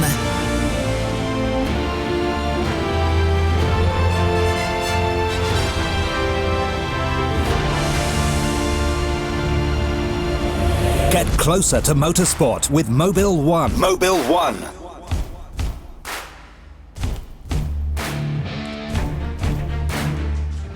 Hello everybody, it's Mobil 1 Radio Le Mans at 91.2 FM around the circuit and around the world on radiolemans.com. A brief pause for myself, Johnny Palmer and Shay Adam. And now we are about to welcome out onto track something like 38 Aston Martins as part of the Aston Martin Festival. It's a biannual event held here at Le Mans, so a couple of years out. But we're back for 2015 and a great lineup of cars, including GT2, GT3 and GT4 machines. By far The biggest quota is the GT4 cars because there are something like 25 of those that will be taking to track, plus some invitation cars, and they may well have a say on the race come Saturday. An LMP1 car being sported by a certain Stuart Hall here for Gulf Racing and for Rofco. It's a Roll Goethe car, but Stuart is driving the prototype from 2009 and 10. There's also a GT12 car here, a GT1 from Jan Struve, and the, not mass-produced, in fact, far from it. There's only 2 Zagatos in existence now, and one of them is here at Le Mans to take part in what is a 45-minute race on Saturday morning. We will flesh out the details a bit more as we head through the session, but this is a qualifying session between 5:30 local time and 6:30. And a chance, therefore, for 38 cars to get more experience of this circuit. It's fair to say that just watching the session from our Mobil 1 broadcast centre here yesterday, overlooking the Ford Chicane, there was a depth in talent, perhaps, and there were certain lines heading through the Ford Chicane that weren't the prescribed necessarily, but I suppose that is what practice is for, and you now get an hour's worth of qualifying. The problem is that the heavens have already started to open, and Paul Dunk, who is looking after our support this weekend, making teas and coffees, but also making sure that everything technically works, along with Bob Dawson and Dave Evans. He told me there's a very large black cloud looking very ominous in the sky behind the Mobil 1 broadcast centre, Shay. There is indeed, and a bit of discrepancy in talent through the driving field displayed yesterday. We saw a few cars taking lines through the Ford Chicane that I don't think I've ever seen before, but there's a first for everything. And then a discrepancy also in the weather, as we have bright skies out over the airport and very, very dark clouds over the Mulsanne. So we'll see if maybe we get a bit of running as we have so far, it seems, this whole year at Le Mans, because test day was much the same. Rain just makes its appearance when you least expect it and least want it. And for some of these drivers out here in this qualifying session, rain will be most unwelcomed. Very much so. It'll take a little bit of time, obviously, to get the cars going, with the session 12 minutes away. But in a short while, we could be able to speak to our Nismo pit lane team. Nick Damon, who was with us for a show earlier on today, check back on the podcast for Afternoon Live. But also, we welcome a new voice to Radio Le Mans, Mobil 1 Radio Le Mans for 2015, and Owen Mildenhall, who will be doing his first stint in the pit lane. And I envy those guys, because these cars sound great hammering around the 8.5 miles of Circuit de la Sarthe, and I'm sure to be right up close to them, you know, it's great from here in the booth, but that is something I'd like to do as well, down in the pit lane. Well, and there's one car in particular that you just cannot get close enough to, and that is the LMP1, the number 9 Gulf Racing livery, being driven by one Stuart Hall. Stewie getting in a few extra laps before he will drive the Aston Martin in the GT Am category in the big show in the race come Saturday. But before then, he gets to drive this beautiful classic, which has its own great sounds and makes you really appreciate the days when the LMPs went for more of a guttural sound instead of silence, using the noise as energy elsewhere. But Stewie, very, very lucky to drive this car, and I was fortunate enough to see it quite closely yesterday as it drove past me in the pit lane, and it is small. You forget how small they are in reality, especially around these GT2, GT3, and GT4 cars. Also, it's a car that's owned by Roll Goethe, who, by the way, is also going to take part in the race in the number 98 GT2 car, the Gulf Racing for Rofco entered machine, which is a car that ran here in 2010 and 11, and Stewart drove that as well. But Rold loves collecting Gulf liveried cars, particularly ones that have run here. And I was speaking to Paul White a little while ago in the paddock, and he reckons that that car's actually sat kind of motionless for a number of years now, and it would have had to have an awful lot of work done on it, spent on it, to replace dampers. All the brake discs will have been dismantled and, you know, probably changed. Fuel tank would have to come out and maybe put a new one in as well. So Rold has spent a lot of money just to get the car here, and the one thing that Stewart is guarding against, he's really bothered that if the heavens open, he's going to bin that thing and it'll be in the wall and it won't take part in the race. So he's got to be very careful during the next hour, and he was at pains to tell me that. I'm just going to take it gently.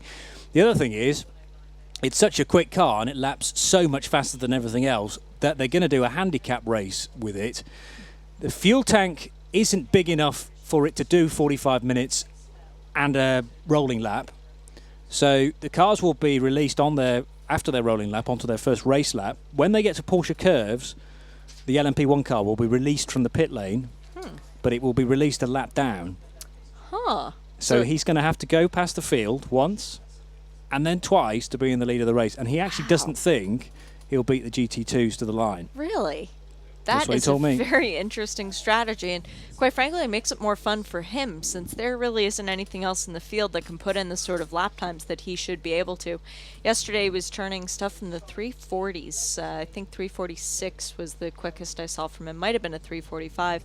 But Stewie, no slouch in terms of getting behind the wheel of the car. He will have to be careful, though. It was a few years ago, wasn't it, Johnny, that we had the historic race where the heavens did open up about halfway through, and it took out 3 or 4 very, very expensive classics. So we definitely do not want to see that happen. The Michelin Aston Martin Racing Le Mans Festival for 2015, as it's being coined. And, well, I build the fact that Nick and Owen will be able to see these cars up close, but Nick, I hear that they're not actually in the pit lane at the moment. Where are they? Don't know. Right. We've meandered into the pit lane after a crossover briefing with Jones and Bradley of this manor. Yes. And we were wandered in the pit lane.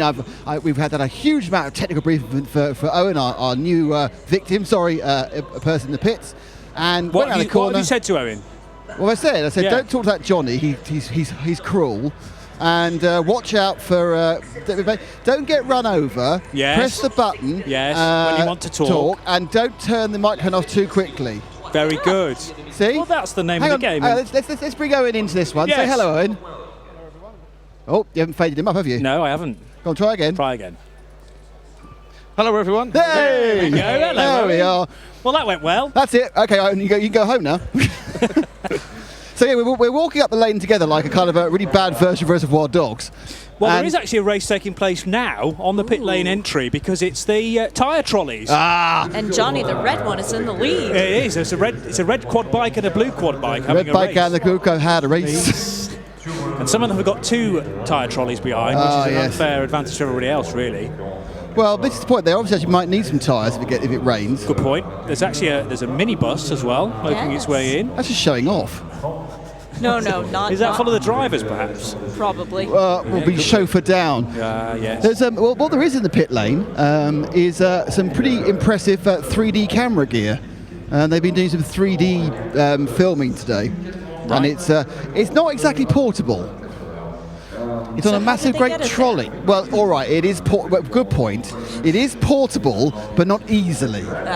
It's not like a man wandering around a handy cam. It's like a bloke pushing a trolley that is a cross between a hospital trolley and an early moon rover. Well, good news for you, Nick. If I look down through the Ford Chicane, I can actually see headlights, which none of these golf carts or RVs have. Yes, they do. But They've all got headlights, actually. none activated. Yes, none they are. Turned on. All right, fine. I can see legitimate car headlamps in the distance. Because the last thing was the illegitimate cars' headlamps. Yes, you really don't want to. Those cars born out of wedlock are a nightmare. Most of them built. You're fighting a losing battle here, Shay. Can you tell? I give up. Yeah, I'll become significantly more sensible as the cars turn up. Okay. Well, you'll have to wait about 2 minutes for that. The 96 is being led in by a liveried golf cart as well, so at least they are keeping in the fashion. It's all in the planning. It is. There's a man here who's got a comedy small quad. Owen seems just really ready. It's just that quad's too small for him, isn't it? Really. It's a very, very small quad, but he seems to have the pulling power to He's keep got the big towing his trolley. knees. He's got. It does look like he borrowed it off his. He got something like 9-year-old got one for Christmas. Is it a quad suitable for a clown in a circus? It's a quad suitable for a 9-year-old. Really, I think Right. Barry from somewhere in the middle of Hertfordshire would go, "Where's my quad gone?" And he goes, "That's be quiet, son. Don't look on eBay." Right, the first cars you see will be the 98 and the 9, I think, which are the 2 cars run out of Roel Goethe's camp, Gulf Racing for Rothgo. GT2 car that Roel himself will drive, and the Stuart Hall number 9 LMP. No, it's a DBR 1-2. 3. No, just 1-2. Now, a very welcome addition here to the pit lane is the Beechstein truck. Yes. If only they had some of their product with them. I'm sure they have. If you go and have a word with Andrew Howard. I can only see tyres at the moment. I can't see any delicious, not mention their name, ice cream. Quick football trivia question. Go on then. Which football club is Andrew Howard the chairman of? Is it Blackpool? No, it is not. But I can see where you're going there, at Blackpool Johnny, if you want to get involved with this Is broadcast. it, where, do you know? Football is not an area of my expertise, I have to say. Is it, I'll go, give me a league. They came perilously close to getting into League One at the end of the season. So League Two, the team that lost to Southend? Yes. Who were Wickham? You're correct. Oh, Wickham Wanderers. Lower league. See this thing. You were wittering on earlier about the 1966 closest finish ever, and I was going, who cares? But now you don't know trivia about low division football. I'm straight in. There you go. So if you interview Andrew Howard, I've just lost the entirety of the audience, but hey ho. Oh well. If you interview Andrew Howard, ask him about 3 cars, 1 in GT2, 1 in GT3, 1 in GT4. Ask him about ice cream, and ask him how he's coping with the disappointment of going to Wembley but seeing his team lose. On penalties. Was it on penalties in the end? See, your knowledge of League Two football is better than mine. No, I just watched I watched too much of the playoff final. See, when you started talking about League Two football, I thought you were going to be talking about my Oakland Raiders, because that's about where they've been the last few years. Is it really? There you go. Well, there's several Aston Martins in front of us now, but all their drivers are sitting in the car looking smug. Well, as you would. As you would behind the wheel. I've got an Aston Martin. How are they doing? Well, marvellous. There's this very nice sage green one, number 19. I think that's a GT4, I think that one is. The line continues to stream into the pits. And interesting that Christina Nielsen in the 82 has the exact same livery on this Aston Martin as the one that she races over in the States. Yep. It's the exact same bright blue, Nick, so keep your eyes open for when you see that one on the pit lane. Can't miss it, in fairness. And what does she do in the States? Is she a Pirelli World Challenge? Oh, she does Pirelli World Challenge as well, but Tudor United Sports Car Championship, she is very high up in the points. I think 2nd or 3rd in the GTD category with and who James is her Davison. James Davison, her friend. Yes. Is that the Australian James Davison? Or Yes, yes it is. See, I know some of the facts. You do know some of the facts. You're impressing me here. Well, impressing you, that's all my life's about. You know that. Wow. He's a wonderful man, Nick. Because don't forget, Johnny, what? You run the show. That's it. And the 81 now looks like it's going to be the last car on the pit lane. But before cars come along, surely, Johnny, isn't there a way people can see you and not just hear you? There is, absolutely, yes. Go for that. I'm so glad that you reminded me, because I am now live via the radiolemans.com website, and Shay will be as well if you stand up. Oh, that's the finger from Shay, yes. Not that finger. No, it wasn't. It was just a finger. You can view, not only listen, but view Mobil 1 radiolemans.com this year via the homepage. Is that right, Nick? Yep, on the StudioVision the homepage. It's also on the Myriad Motorsport Listeners Collective. Wonderful. So you can watch us commentating on a qualifying session, which is about to get underway. We're 30 seconds away from that. Current track temperature is 31.1 degrees Celsius, which is about 89 Fahrenheit, 25 degrees in the air temperature. So that's dropped a degree even since I wrote it down, which is about more like 77. That brief rain shower we had really helped. I think it's cooled things down a little bit. It has. You're sweating less profusely. I need it to work on my forehead now, really. But there you go. That's something you're going to have to contend with on the studio cam. Yeah, we've deliberately not gone HD on the studio cam for that very reason. 5:30 local time, so the clock begins to tick down. And is there a sudden rush to the end of the pit lane, Nick? Yes, they're rushing. Well, they're trundling, because that's as fast as they can go. But it's a very expensive queue that would make the powers that be than Gaydon's hearts flutter. Who's going to win this race then? Stuart Hall. Even with the handicap? Yes. So he's going to start a lap and 2/3 behind. At least this time he won't get disqualified.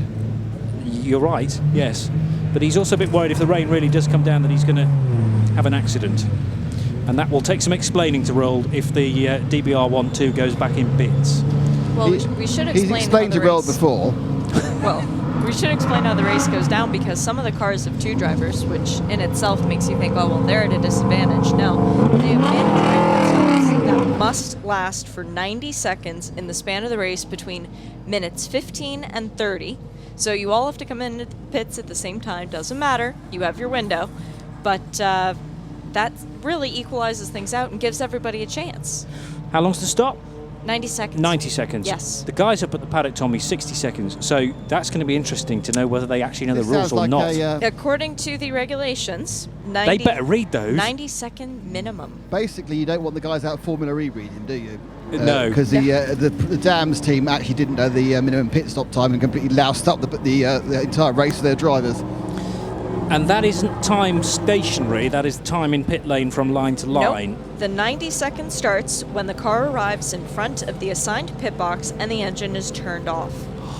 Nobody knows the rules. Nobody knows the rules. Because I went up there to check on this, and the guys at Vantage Racing says 60 seconds from when you break the beam at the start of the pit lane to when you break the beam at the other end of the lane. I'm sure they've had a briefing by now. You would hope so. Okay, well, that's going to be interesting in the race. There is a window, as you say, 15 minutes into a 45-minute race.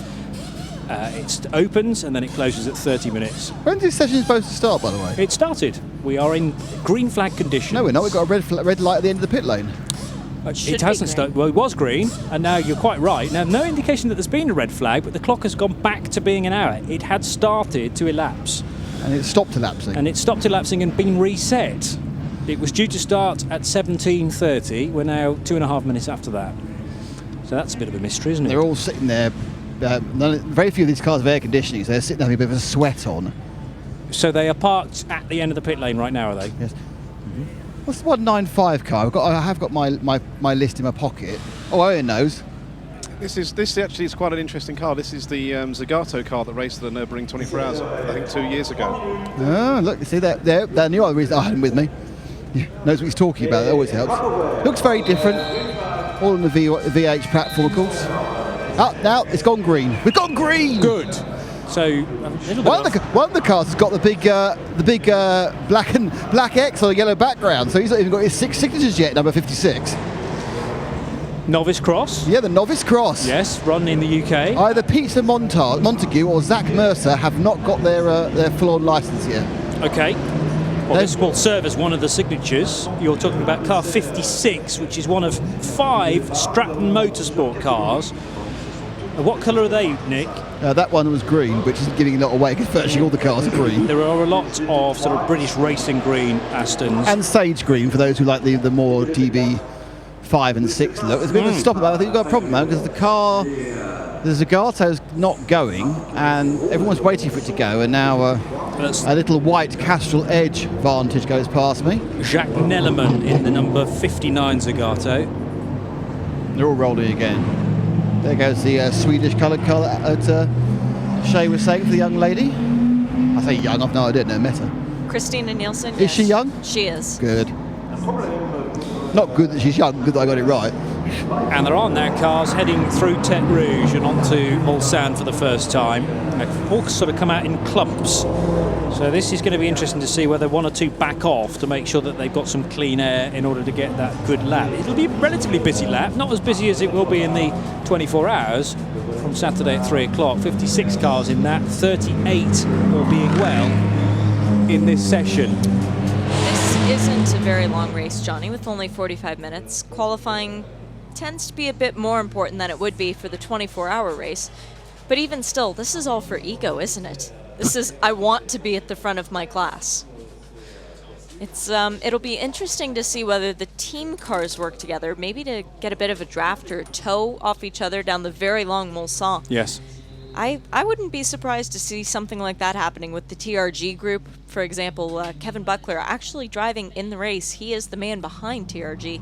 So it'll be something to watch, whether maybe one of his team cars helps him out and catapults him up to the front of the field. Jacques Nellerman in the young driver-sponsored Zagato is out now, just heading down the Mulsanne for the first time. Shall I do an interview? You could do an interview, Nick, if you fancied it. It's Dave Richards. David, how are you doing? All right, not too bad, thank you very much. This must warm the cockles of your heart. Well, it's a great show, and you know, it's good to see the enthusiasm that the sort of crowds have for Aston Martin and the heritage of Aston Martin. Now you're in the full Nomex, so which car are you in? And are you up for the winning class? No, we're in the GT4 car, and I'm with Paul Hollywood. So I'm not very good at baking cakes, but I hope he's better at racing motor cars. So But no, we're just out to have some fun, and we're at the Beach Scene car, and no, it's going to be. I just hope the weather stays dry now. Paul's first time in the car here at the circuit, so he's got to learn it today. How much of a great experience is it to actually run these cars around the Le Mans circuit? Oh, it's. I think for most peoples who ever yearned after being a racing driver, to drive the Le Mans circuit in a racing car at racing speed must be the ultimate. And and you do come out of it, and you look back and you think, boy, you have big respect for those guys that do it for 24 hours. I can tell you. It must also be a particular pleasure for yourself to see the Aston Martin DBRS1 going around with the LMP1 version with Stuart, because that was a pretty car and a successful car for the company. Yes, it was a wonderful car, and it's the sound of it now. It was interesting yesterday when it was running. Everyone just rushed to the pit wall to watch it go past. The sound of that V12 is still magic. And of course, you managed to get a bit of star quality with Paul Hollywood in the officially a baker. Doesn't want to be a chef, wants to be a baker apparently. Has he made you any cakes yet? Not yet, but he's here for the weekend, so a long time to go yet. I mean, it is one thing. I'm sure you're used to people coming to you with large wadges of cash. Has anyone come to you with scones before? Or a birthday cake, perhaps? Even better. Thank you, David. Good luck. Thanks a lot. So yes, David Richards, who is in the number 1 Beechdene AMR. It's one of the GT4 cars with a slightly smaller rear wing on it, and sharing with Paul Hollywood from the Great British Bake Off series, which is a huge hit in the UK. Are you a fan, Nick Damon? Hey, it is. It's a huge hit. It's something I watch. Do you really? Yeah, I don't cook. I watch. Luckily, I'm very lucky because both my lovely wife and her daughter are keen bakers. Okay. So I'm very keen on the testing and the tasting. Of cakes or bread? Or? Oh no, it's a biscuit and cake combination on the whole. I didn't get the size I got just by eating ready meals, I can tell you. So cars coming through then to begin flying laps now. So this session, well, kind of got a false start initially with the green flag shown, maybe an error, and the clock was reset. But we are now over 5 minutes into it, and it takes that amount of time for a car to loop its way around Circuit de la Sarthe and be in a position then to put in a hot lap. And what we saw yesterday, Shea Adam, in admittedly a free practice session, but it might be an idea to take a little bit of a steer and a lead from that, is that people were just taking it gingerly, getting quicker and quicker, but you don't actually, you think an hour long session, that's quite a decent chunk of time, but you'd only get really 7 laps in this, probably.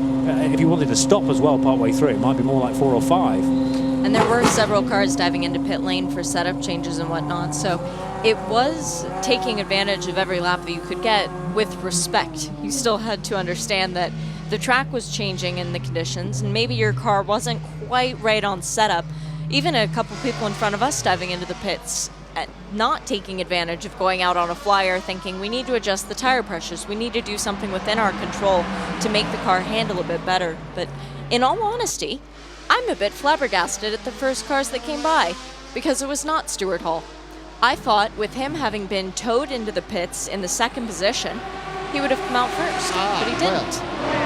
Well, no, what happened was Stuart was towed in, he was parked in front of the Aston pits as they are for the Le Mans 24 Hour, and had a bit of a fettling, and he's only just left a couple of seconds ago.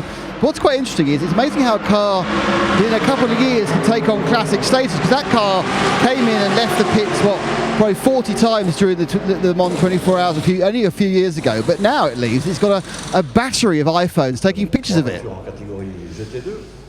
Yeah, certainly creating some interest, and it is a wonderful machine. The chassis made by Lola, and just this scream of an engine, and I'm sure many people will be on Mulsanne Straight itself or the run down to Indianapolis thoroughly enjoying themselves and hearing it come into Arnage as well, changing down the gears. Stuart having a whale of a time in there, but also a cautionary note to me earlier on just to take it a little bit easy in tricky conditions. Nick? Yeah, I have found a friend of ours only a couple of weeks ago. It's Paul White, who's driving in the Aston with Tom Onslow Cole. Is this kind of a Ram racing weekend out? Basically, it was a bit of a weekend out for me, but Ram are the ideal people to run my car off, basically. So, is it a bit of fun, or is it actually a race? I think it's gathering pace as the weekend goes on. I mean, in an ideal world, it's a bit of fun, but at the end of the day, once you get there and you're in the cars, then you want to do the best you possibly can. Currently, of course, you're running in the Creventic series with Ram. Do you see yourself graduating towards the full Le Mans and GT Pro or GTAM field? Absolutely. I mean, both Tom and I, our aspirations are to be here. We had an opportunity to come this year, but we both felt that it would be ideal to spend at least another year doing a lot more 24-hour stuff in GT3 first. And how similar is the Aston to the big old Merc?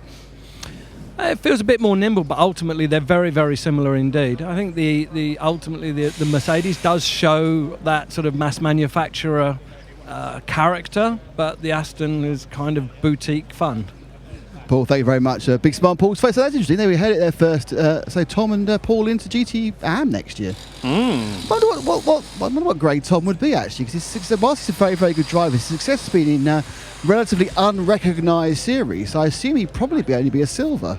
British Touring Car Championship, British GT Won Championship a race. more recently. Yeah, I don't think he passed silver yet. Absolutely loves it round here though, because Paul told me earlier on that after yesterday's session, Tom got out, took the helmet off, his eyebrows were about 3 inches higher than normal, and he went, he couldn't speak first of all, and then he went, Paul, it's so fast round here. And he could not believe that there wasn't a corner coming up to let off. You just keep your foot very. Well, yeah, he's used to go having about 125 horsepower in those touring cars, isn't he? Exactly.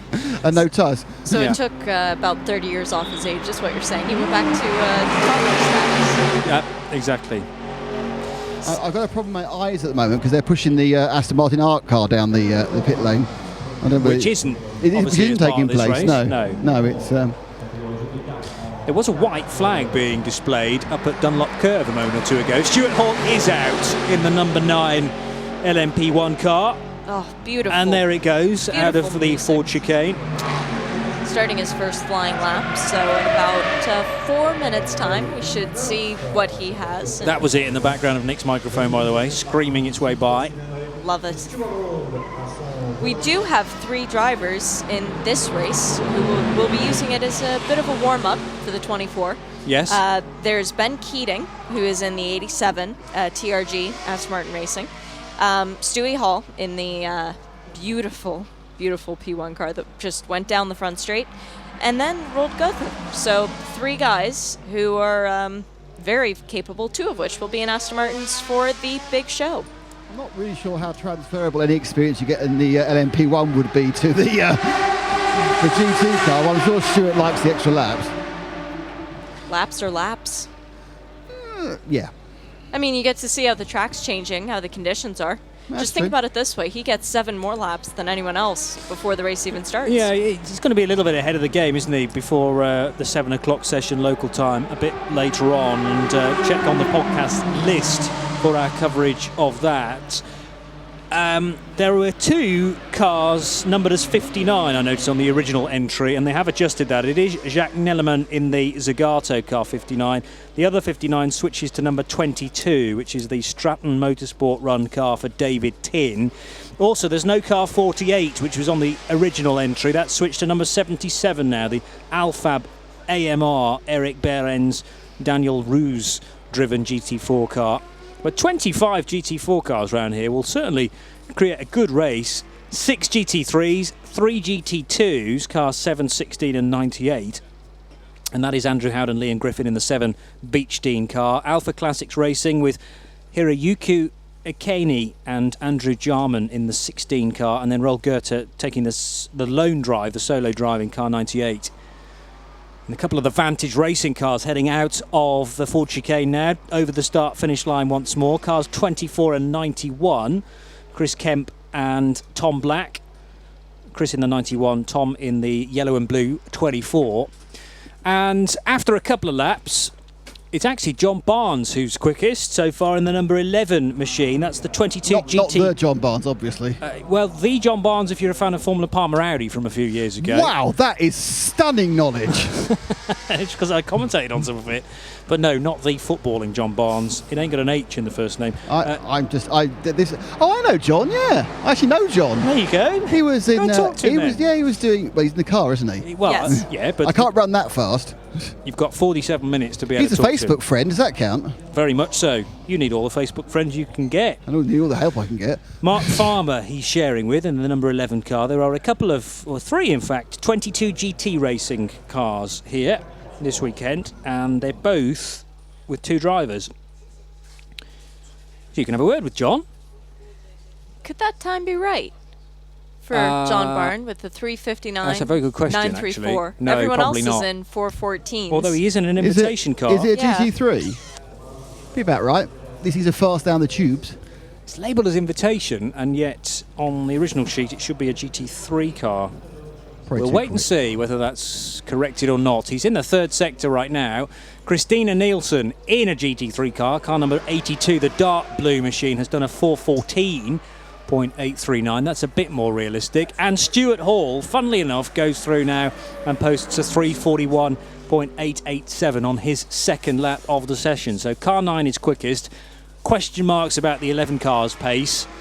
It's almost as if he's cut the end of the Mulsanne straight off and found one of the interior roads to come back home again. Maybe 82 certainly with a decent time of 414.8, and then the 7 car of Liam Griffin in a GT2 car is third quickest. Maybe he simply elected not to follow the chicanes that were Yeah. put in the 90s. Absolutely. Nope, the 11 looks like a standard GT3 car. Does not look invitational on track, but could be an update. Bit of a slowdown that last lap for a lot of people, except for Christina Nielsen by the look of it. She put in personal fast time the last time around. 2 laps complete for her, but everyone else still bringing the tires up to temp. The other half of our Nismo pit lane team is, as we mentioned, Owen Mildenhall. We've had a quick hello from him already, and Owen's got a guest to speak to now. Owen. Yeah, joining me down in the pit lane, I've got Marek Reichman, who's the design director of Aston Martin, and I've been very lucky to have done a race in a GT4 car with you, Marek, a few years ago. But racing here at Le Mans must be a whole new thing for you. It's an incredible event, an incredible place, incredible weekend for Aston Martin in the GTE class as well. Seeing some of these historic and iconic cars out in the festival race, it's just eye-catching for me as a designer as well. And as a amateur racing driver, what an event, what a place, what a thing to do. And what's your first impressions of the circuit? Because this is your first time here, am I right in thinking? It is my first time here. Physically, I've done the simulator training, but it's a pretty daunting circuit. It's very fast, very high speed. But it is a very safe circuit in terms of runoff, so I'm confident with our car as well now it feels. And as a designer, it must be an amazing feeling to see a whole field of cars that pretty much as road cars have come from your pen as such. Yeah, absolutely, it is incredible. I mean, the Zagatos out here racing. One of the safety cars is a 177. We even get involved in surfacing the race cars as well. So seeing one of the petrol engine LMP1 cars was pretty amazing too. So I think, again, as I say, as a visual spectacle, it doesn't get any better. And it's not in this race, but as an artistic person, as a designer, what's your thoughts on the art car? The art car is, it's from a true artist. It's a graphic representation of his art. I think it's an amazing car to see. It's going to confuse a lot of the other drivers, that's for sure. Fantastic. Thanks, Marek, and enjoy your stint. Thank you. Thanks. Owen Mildenhall down in our Nissan pit lane with a little interview there and an insight into, well, how this race is organised, but also the modern day Astons as well. Looking at the times, I noticed that Jacques Nellerman is actually out in car 195 according to the screen. That's not the car that he was supposed to be in, 59 the Zagato. On the entry list, I do not see a 195, No. but I do see a 59, which he is entered in, and that is at the bottom of the second page of timing and scoring. That car's not been out, though, and there are two. Well, there's a Nellerman and a Nelman, and the Nelman is a spelling mistake. So interesting that we've got kind of the same guy, but he's out in car 195. I'll have to look out for that as it heads past the Mobil 1 Broadcast Centre, overlooking the Ford Chicane. And just as I do that, Stuart Hall comes out of the double chicane and heads over the line. So if you're in any of the tribunes on Dunlop Curve or up towards Dunlop Chicane, where the bridge is, you'll know that car's coming, number 9. It's just done an even better time, a 3:41.578. There's 42 minutes of this qualifying session to go, And John Barnes' time still being shown as a 3:59.9. I was hearing word earlier on in where all these cars are accumulated in the paddock area that there is a GT1 car, you know. And that wasn't on the entry, but I'm just wondering whether John Barnes' car is an even better spec, an even quicker spec. Didn't look any different from a GT2 or GT3 the last time I came by. It does have the lower rear wing. The GT4 car is running with no rear wing. Nick, you reckon you saw a GT1 car at some stage? It's black, I think. Yeah, here it is. It's coming in now. And I reckon that's a GT1 car, the 11 machine of John Barnes. Wow. So John Barnes pits. He may well hand over to teammate Mark Farmer at this stage. Listed on our sheet as a GT3 car, but it's done a sub 4-minute lap, so that wouldn't quite add up. Wow. 3:59.934. Stuart Hall going round in the early 3-minute 40s. The next best is actually Tom Onslow Cole in the 21 Bilstein liveried car. That ran at the Nürburgring 24 Hours in 2013 and 14 with Paul White and Tom Onslow Cole at the wheel. Christina Nielsen is 4th fastest, and then in the 81 car, Kevin Buckler sharing with Rob Nimkov for Strata 21, and they are in a GT3 car. That would be TRG. Kevin Buckler is the owner of TRG. Oh, sorry, yes, I'm looking at entirely the wrong line. No, that's You're all right to correct me. TRG AMR Threw is the me team. for a loop there for a second. Yeah, there are 6 TRG cars in GT4 and 2 in GT3. And they are distinct. They have a black body with blue lines on them, except for Christina Nielsen, who is just driving with the all-blue livery on it. So still no sign of the 59 Zagato. I think that's been renumbered to 195, which would put Jacques Nellerman on board. And it's done a 440.970. Paul Hollywood, fans of the Great British Bake Off, will want to know where he is. And 18th in the overall standings. Not doing too badly once you take the GT4 class away from the main division. So 1, 2, 3, 4, 5, 6, 7, 8th position with the GT4s, having done a 440.183. The 57 just pulled into the pits. It's one of the Stratton Motorsports cars. It was going quite quickly there, Johnny. I think the stewards might want to have a word with him about pit lane speed limiters, because that was quicker than I've seen. Car coming in now is the Zagato, so we get a chance to check the number, and it has been renumbered since I checked that out earlier on today. It was definitely 59, but it was 195 with Jacques Nellerman at the wheel, the Dane. And he's here with Jan Struve, also as part of the Young Driver AMR team. Jan with a GT1 car as well. This lap will be slow for Mr. Hull, as he has found a bunch of traffic. He gets by them on the front straight like they were standing still. It's beautiful to see that car running again. Did cost him about 8 seconds though, and he was on to better his time of a 3:41.578, an absolute best through sector 1, but he couldn't keep that effort up through to the end of the lap. Still quickest though, as John Barnes in the number 11 car, very, very rapid machine, and we need to distinguish the spec of that probably at the end of the session.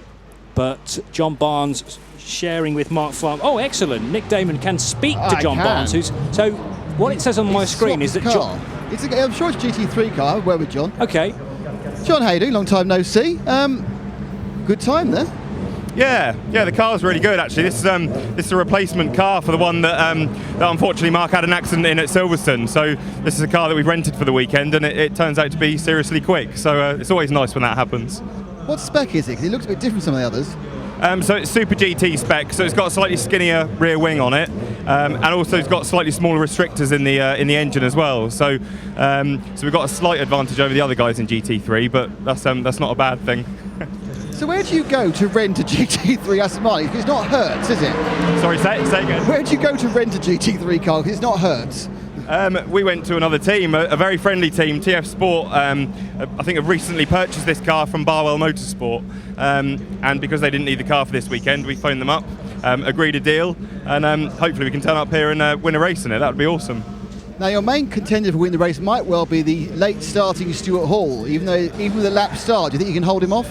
I'll try my best. It's going to be Mark in the car at the end of the stint, I think, so it'll probably all come down to Mark. So hopefully he can be quick enough to hold Stuart off. Well, thanks very much. Cheers.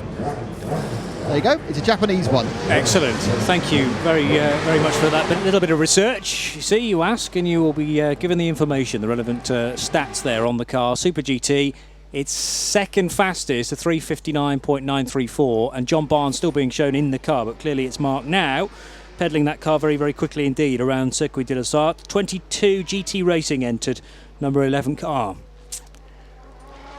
Already 24 minutes gone from this session, and even the cars who have been running the whole time, only 5 laps complete. So time is precious around this circuit. You really don't want to come in and do setup changes if you don't have to, because at this rate, they'll get 10 laps. That's not a lot. No, it isn't. It'll be about 10 laps in the race as well, once you factor in the stop that they'll have to do between 15 minutes and 30 minutes of a 45-minute race. Tom Onslow-Cole going quicker, just done a 4:02.959, but doesn't improve his position. Christina Nielsen's gone quicker as well, but still in 4th position.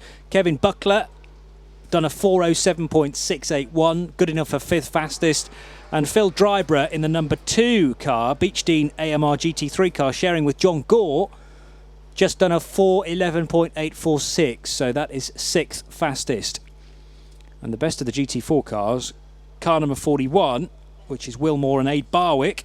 Aid was in action last weekend, driving a Ginetta at Oulton Park, and the Academy Motorsport run car with Wilmore, the best of the GT4s.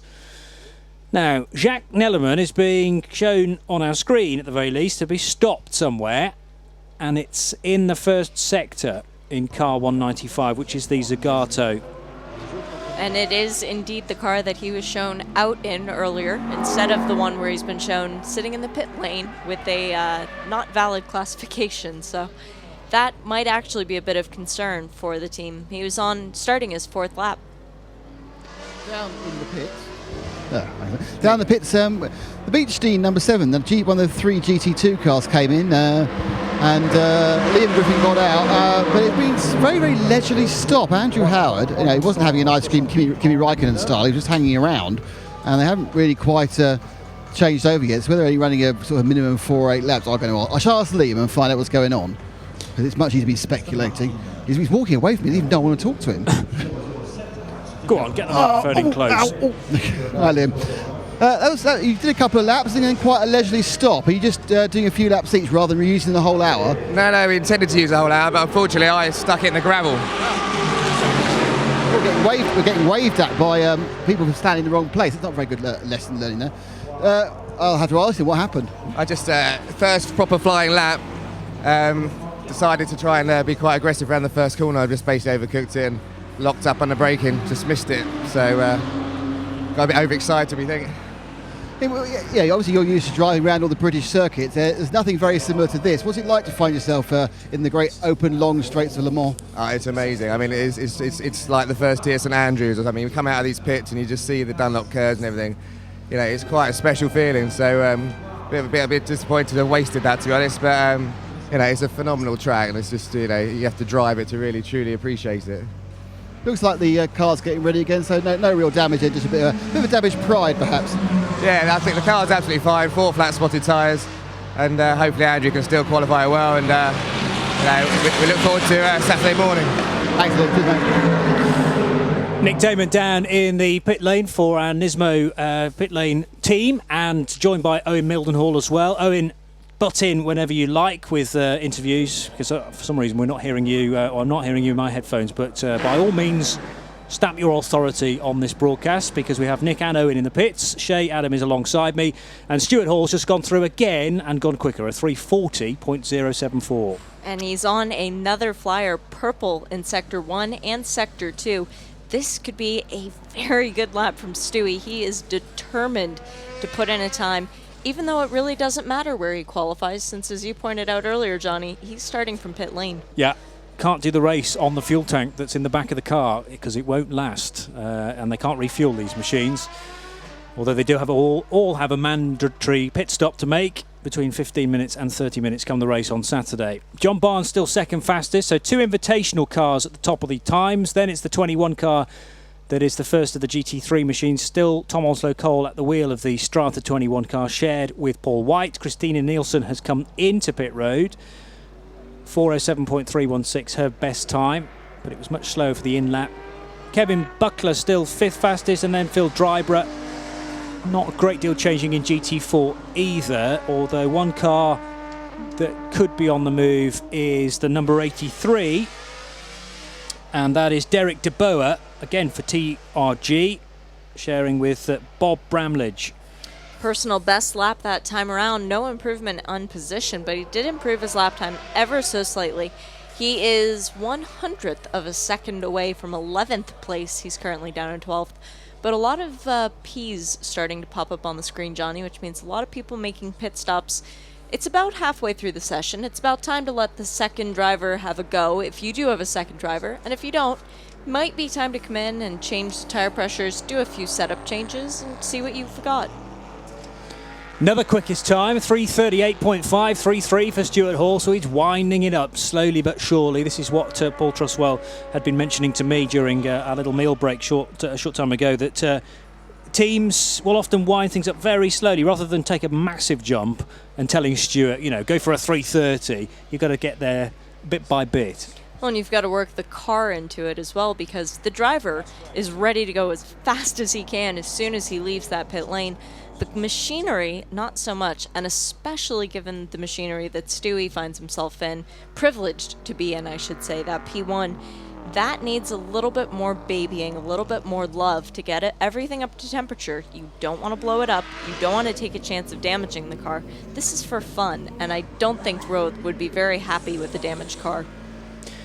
Now, a little bit of news from Owen Mildenhall once again. You're watching one of the cars getting a new set of tyres. Yeah, what tyres are they running at, Owen? So they're all on Michelin. So the 86 TRG car now leaving the pit lane on a brand new set. So we'll have to keep an eye out for some times for that car. That's got a brand new set of tyres on there. And that was it revving in the background by the sounds of things to rejoin the session just after 6 p.m. local time here at Le Mans, with just a shade under 30 minutes of this qualifying practice, as it's being deemed, but it's a qualifying session for the 45-minute race that will take place on Saturday morning around the 8.5 miles of Le Mans. The 86 that Owen was just talking about is Alex Welch with the TRG AMR group as well. And Alex has a lot of experience racing in the States, especially. He's been with James Safranis in the past. They've been a driving duo for a long time. And Alex is no slouch behind the wheel of a car, so I'm a little surprised to see his best time of a 4:31.5 when Christina Nielsen has been able to put in a 4:07. So look for him to definitely have quicker times in the immediate future, especially with some fresh tires. Even though he's in a GT4, so he's realistically aiming at about a 4:27, 4:28. He's still got a ways to go. And learning the circuit would be a big struggle, especially in this early session. But he did have an hour yesterday, so he should be able to put it together and put together a quick lap fairly soon. The number 7 and the 57 just starting quick laps in front of us. I think they both came out of the pits fairly recently. Liam Griffin in the 7th. He did. That was his outlap, and it was a slow one. He spent about 6 minutes in the pits when all's said and done.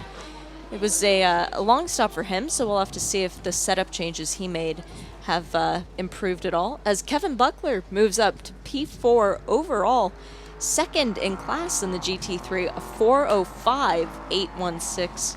He still has a little ways to go behind Tom Onslow-Cole, though, who put down a 4:02.959. Who have we not seen so far in this session, then?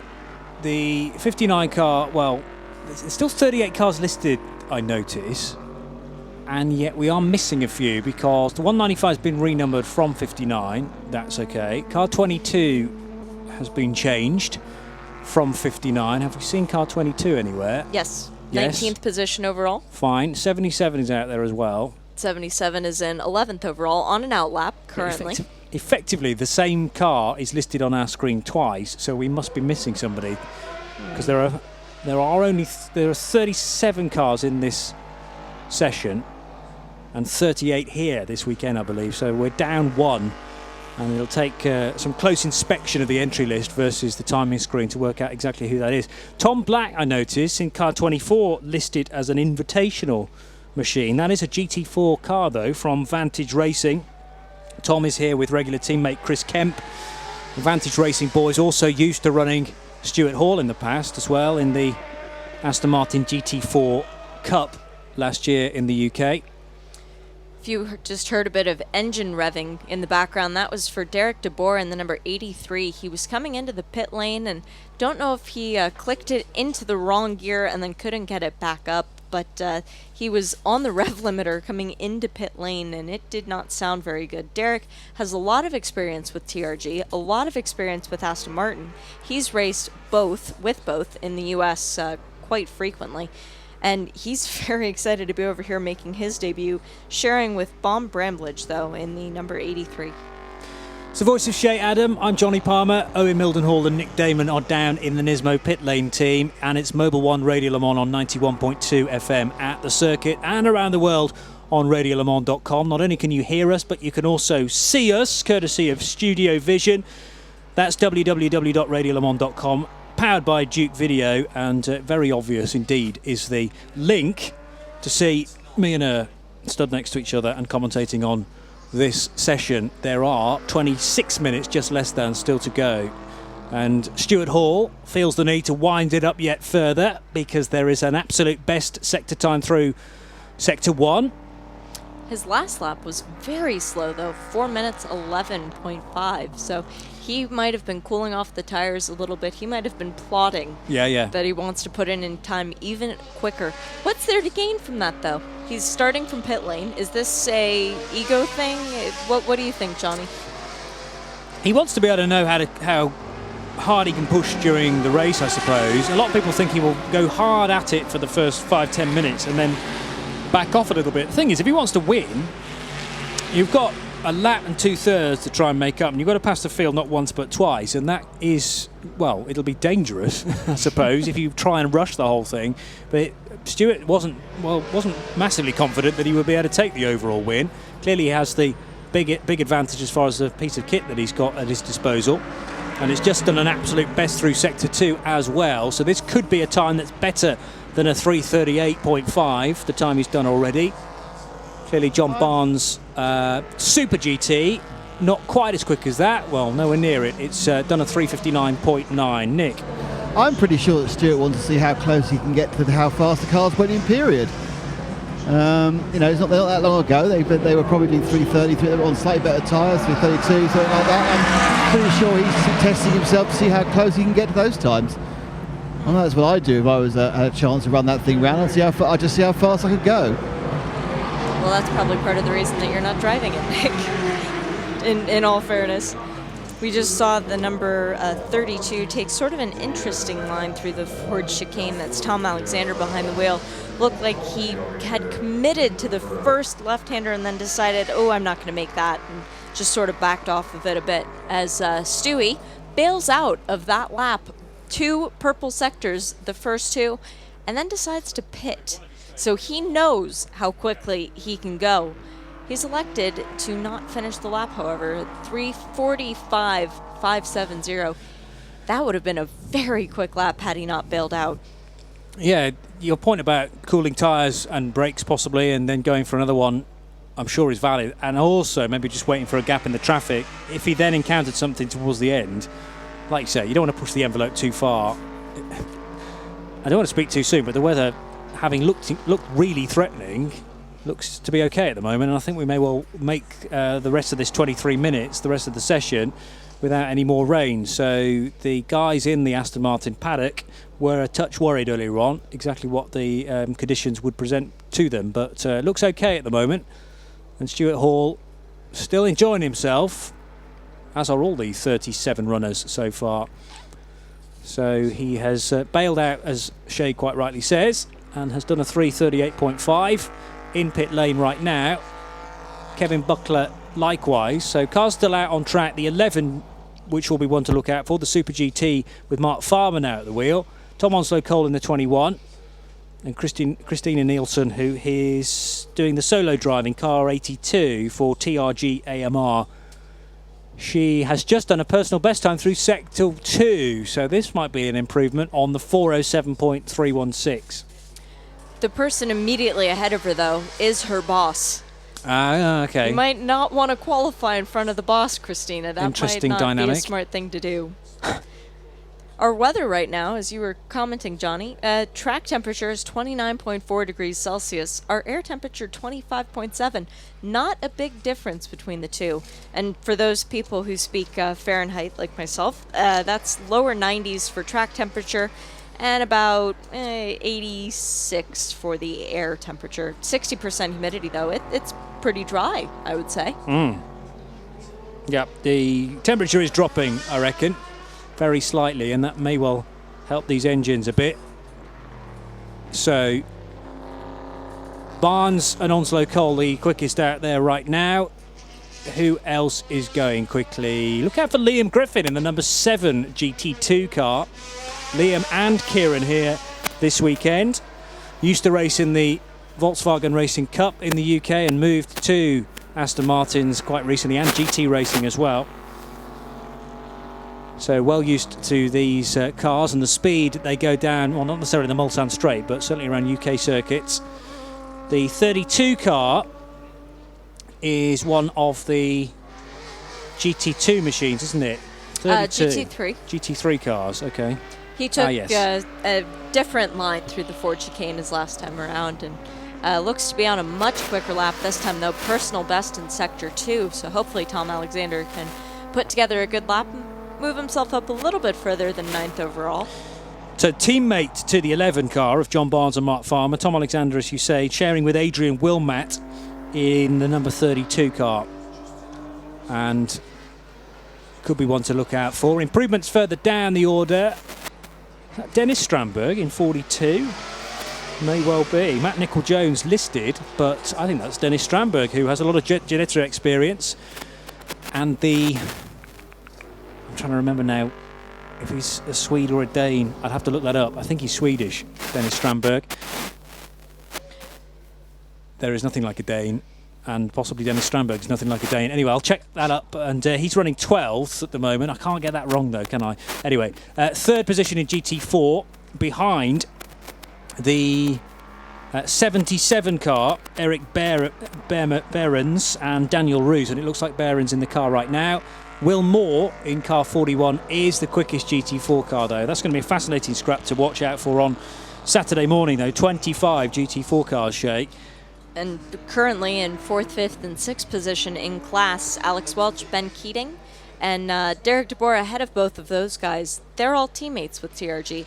So could they maybe be working together to try and put something better? As we see Alex Welch personal best through Sector 1. Ben Keating personal best lap time around 4:32, though. His teammate immediately ahead of him, a 4:30.3. So there is time in the car yet. Ben just has to find it. And he'd better find it soon, because time is quickly expiring. Just over 18 minutes left in this session. And I don't know, do you think we'll see the P1 car again with Stuart Hall behind the wheel? If it was me, I would take it out again. With 18.5 minutes still to go in the session, absolutely. It just depends on whether the chaps that are helping to prepare it at Team Rofco, Gulf Racing for Rofco, are happy for Stuart to take it out again. By the way, Dennis Strandberg is definitely Swedish, 21 years old, and he finished first in the Ginetta GT5 Challenge in Sweden. He's certainly done some UK racing in Ginetta G40s as well. But lending his hand to an Aston Martin GT4 car this weekend. What a great experience for him, and for all these young kids who get an opportunity, because you get to drive the circuit. Yeah. You only get to do that on simulators, or if you're in the support race once a year, or if you do the historic. This is not something that you can just pick up and go drive at any track day. We had people last year in the Porsche Cup race who drove then Kevin Estre, Earl Bamber. Oh, what are they in this year? That's right, they're in the 24-hour show. Yep, funny that, isn't it? So we might be getting a preview of what we could see next year. Another car going really well, the number 86 car, which is, again, TRG. They've got loads of cars here in GT4, 6 in total, and Alex Welsh on his own in the 86 car. Up to, where does that put him in class? 1, 2, 3, 4, 5, 6th position in GT4. Meanwhile, going out now for GT3 is the 81 of Kevin Buckler. Stuart Hall still there. Kevin has a long way to go, though, to get up to Tom Onslow Cole, listed as being in the same class, but 3 seconds off of Tom's pace. Yeah. Now, Tom is a very quick shoe. We know that. Kevin, he's no slouch either. He's had his heyday, I guess is the proper way to put it. He sits on the pit box more often now than he drives. So this was a very special experience for him to get to come out and do this and actually compete with some of the guys he usually puts into cars. If I was him, I might have just been happy being ahead of all of the other ones. But Kevin going back out looking for something more now. They could have made massive setup changes on the car, because if there is a 402 out there, Kevin's going to want that 402. Big change around as all of a sudden Ron Johnson puts in a great time, a 4:34.385, puts him 17th in the overall standings, but certainly within the top 10 of GT4. And this is the voice of Nick Damon down in the Nissan pit lane. Hello, that's a schoolboy error, not turning the microphone on. The lovely LMP1 car, as piloted by Stuart Hall, is now very much parked up and relaxing for the day. Stuart disappeared somewhere whilst I was getting back. I'll see if I can find him. He turns up again. He's a good lad. But I'm with the other half of the car we spoke about earlier. It's young Tom Onslow Cole. It's part of my my idea really to be, any race you do, I'm going to follow you around this year. Tom, a great chance to experience the Le Mans circuit. For a professional racing driver, it must be a thrill. What an epic opportunity. You know, the festival is brilliant. With some clever wording, I hope to come away with an impressive CV stat. But to come here and learn the circuit, get some track experience is incredible, and to do it in our favourite Aston in the Bilstein car is so cool. Now, chatting with Paul White about half an hour ago, he was saying that you guys were very close to being here in the race itself.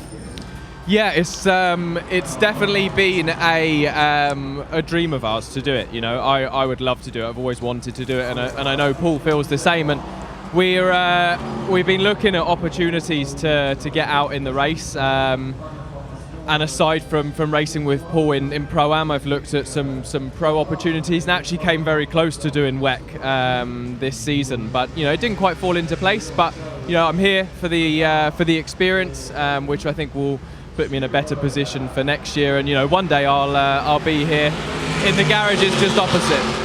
Well, we were speculating about this earlier. What is your driver metal rating? Are you a silver or a gold? A silver. Hey! Yeah, I mean, I think that's fair, obviously.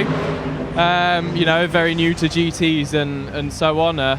I've got some front-wheel drive experience a little bit, but you know, so these are quite new to me. So the silver rating's very useful for getting your career kick-started. You know, it's been great so far, and with a relatively quiet year this year, you know, I hope to hold on to it. Now, a quick word about this Bilstein car. I understand it's an X-N24 car, is that right?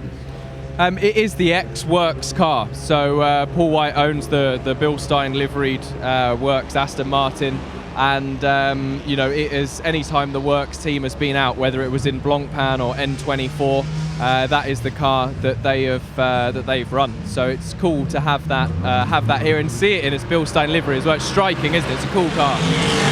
So as you are trying to massage your CV, I mean, what are you hoping for in Saturday's race? Well, Le Mans win would be nice, wouldn't it? But against Stewie in that, I'm not sure we've got a hope. But a podium at Le Mans would be nice, and maybe to win our class in GT3 would be really cool. That's great, thanks Tom. I got a story about Le Mans wins, which I actually drivers claiming them, which I can't tell on the radio, but remind me to say over the smoking dog. Rightio, we'll leave that for later then. Thank you very much, Nick Damon down there with Tom Onslow Cole. A car that is now second fastest. So all change at the top with the 11 car. What's happened there then? has had the time taken away. The 3:59. It must have. Yeah. Now Good down question. with a 4:13.9. Good Big question that you difference. asked earlier on, though. Is that time legitimate? And I have to say, I just kind of went, yeah, that'll do. That's fine. 3:59 was a very fast time for a Super GT car, and it turns out not to be legit. Maybe there was a bit of corner cutting then, perhaps on that lap, or an error with the transponder. But a 4:13.990 is John Barnes' time. It actually puts the car 6th in the overall standings. That's promoted Tom Onslow-Cole in 21 up to second fastest. Kevin Buckler now 3rd quickest, and Christina Nielsen 4th fastest in car 82. And Sorry. Christina Nielsen came in while Nick was doing that great interview and had a bit of crash damage on the back of that car. The rear bumper was hanging off, and I don't think she'll be going back out. That was about 4 minutes ago now. Her first sector time was very good at 38.9, which is very decent. But her second sector time, that's where the trouble came in. 1:52, which is about 60 seconds, a full minute longer than what it should have been. So Christina in the pits now. Good thing Kevin Buckler went back out on track, so she'll have to wait a little bit to be told off. Back down to our Nismo pit lane team with 11 minutes and 10 seconds still to go. Here's Owen Mildenhall. Hi there. Well, I've joined down in the pits by Paul Hollywood, who's looking very happy, a little bit hot, but very happy. Paul, can you tell us a little bit about your experience this afternoon at Le Mans? Well, it was my first time round Le Mans, doing a couple of qualifying laps for tomorrow. I was happy with it. I did a big spin on Porsche curves, actually. I caught the curb, spun about 8 times, never touched anything, and just started off again. I felt like I was on a merry-go-round, but it was impressive. A lot of traffic out there. I was coming up behind a lot of other GT4s, actually, and I was trying to get some space, but no, I was happy with that. It's exhilarating doing I don't know what speed we do, 170 miles an hour down the straights, and the braking zones were unbelievable, the G-forces, but I can't wait for tomorrow. I am physically exhausted now, just after an hour. How these guys do it for 24 or 2 hours at a time, I've got no idea. I probably need to drink about 6 litres of cold water. Fantastic. Well, with a spin in the Porsche curves, you've definitely been indoctrinated into Le Mans, so, and you've handed the car back in one piece to the boss, so it sounds like a good first experience. Yeah, I think I got very close to his time as well. Fantastic. Thank you, Paul.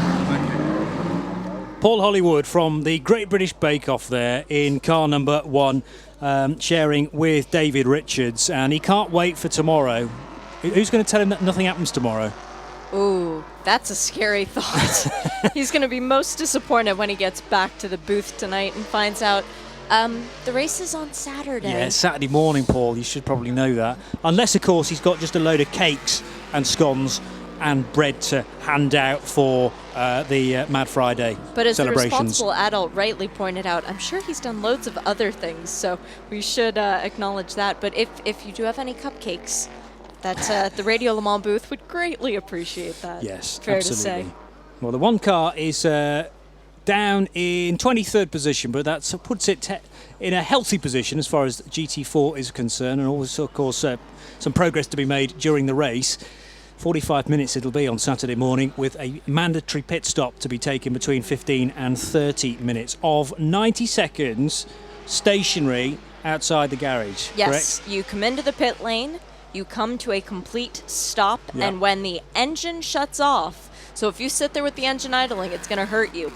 When the engine shuts off, your 90 seconds begins. It's up to the team to regulate it, but the stewards will be watching it very closely. When your 90 seconds is up, you may then fire up the car again and proceed out to pit out. But if you go sooner, you're going to have a problem. And in order to request a protest, there is a hefty fine, so it is not worth your time to do that. I think it was 640 euros was the penalty for requesting. Wow. Yeah, very, very hefty. So just maybe take the extra breath, and once you've got the car stopped, get the timer going and make sure that you're on it, because those stewards will be monitoring each and every car. Now, had this session started on time, we would have less than 5 minutes to go, but actually we've got just under 8 minutes to go because of that bit of a false start a little under an hour ago. So still got 7 minutes and 40 seconds for, well, none of the top 3 to put a better time in because they're all in the pit lane. Kevin Buckler to his credit, is still circulating, having done a 4:05.8. That puts the car third in the overall standings, but second in the GT3s. And we have got some sort of semblance of normality now, because 4 GT3 cars top the times from then the invitation class car of John Barnes and Mark Farmer. That's the Super GT car number 11, which is 6th in the overall times. And Roald Goethe finally bringing the car in. I don't think he had pitted before that in this session. 8th overall, 2nd in GT2. He's got to be happy with that. He's 1.2 seconds off the guy just ahead of him, Liam Griffin. That's a very good performance and a good starting position for him. It's in the livery that it was run in during the 2011 and 12 seasons, I believe, and it's actually looks very similar to the 98 car that will take the start on Saturday. I wonder whether it was the same car, but clearly very different spec. But nevertheless, great to see a couple of Gulf liveried cars within Roald Goethe's collection, the 9 and the 98. Just a couple of his many there are Gulf collection lots. Cars. There are lots and lots of those cars, but a great team as well that Roald has brought with him to make sure that those cars are looked after. And Stuart Hall was deep in conversation with some of his mechanics, making sure that the car was set up correctly ahead of this session a bit earlier on today. But it looks like they're happy with that time, a 3:38.5, easily putting it on pole. But of course it won't start there. It'll start from pit lane on Saturday. So that will put Tom Onslow-Cole as the pole man, ahead of Kevin Buckler, Christina Nielsen and Phil Drybredt, making it 4 GT3 cars in the top 5 as far as the times are concerned. Leading GT2 car is Liam Griffin in car number 7, a 4:14.1, puts that car top of GT2 standings from Roald Goethe. And then another GT3 car of Tom Alexander in number 32 before you're then into the GT4 cars. Will Moore fastest with a 4:27.6 in car 41. We don't have too many blue sectors coming up on the screens. We just had an improvement from Chris Kemp as he goes up into 18th overall in his GT4 car. He's driving the 91 this weekend, a 4:34.5 from him, which is a personal best, but not near the time we saw by Will Moore of 4:27.6.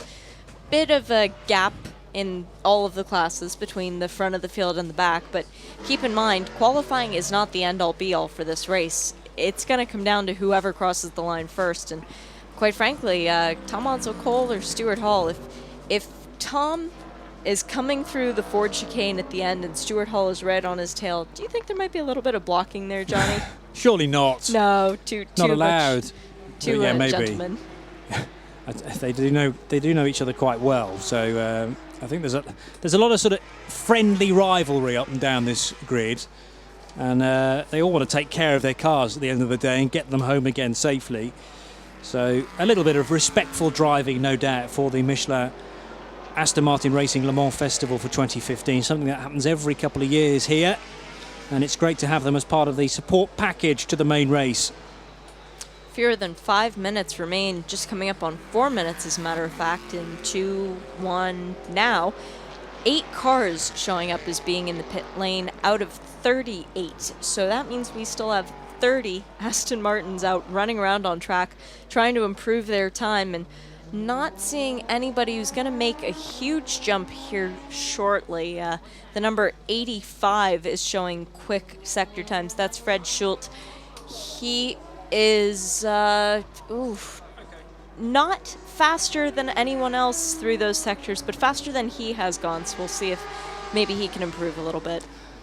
And as this session starts to wind down now with less than 3.5 minutes to go, let's head down to our Nismo pit lane team and Nick Damon, who's found Stuart Hall from the 9 car. Oh, you lucky boy. Yeah, no, it's a bit of fun, isn't it, driving that thing again?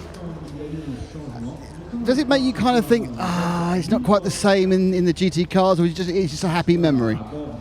Well, for me, it's a not so happy memory. No. But it's lovely to drive it again. I never thought I would get the chance to drive it again, especially be paid to drive it again. So it's it's nice to sort of drive it around Le Mans, make a bit of noise, but the real work is with the GTE, and we've got to turn around what was a bit of a disastrous first quali into something this evening, hopefully. With the P1, I mean, you were going faster and faster and faster. Did you have a time in your head of just trying to see how fast it could go? Or you're trying to go the same sort of speed you went in period? No, I mean, from memory, the year I drove it, a good time on development Michelin's with the engine wound up a bit more than it is now was, I believe, sort of a low 30. So I think on a clear lap, we've got some sort of customer Michelin's on it, you could probably do a 34, 35. But there's such a diverse range of traffic out there with the GT4s and GT3s. I just don't really want to take any risk because I can only look silly in this. I can't really look a hero. And can you win the race from a lap down?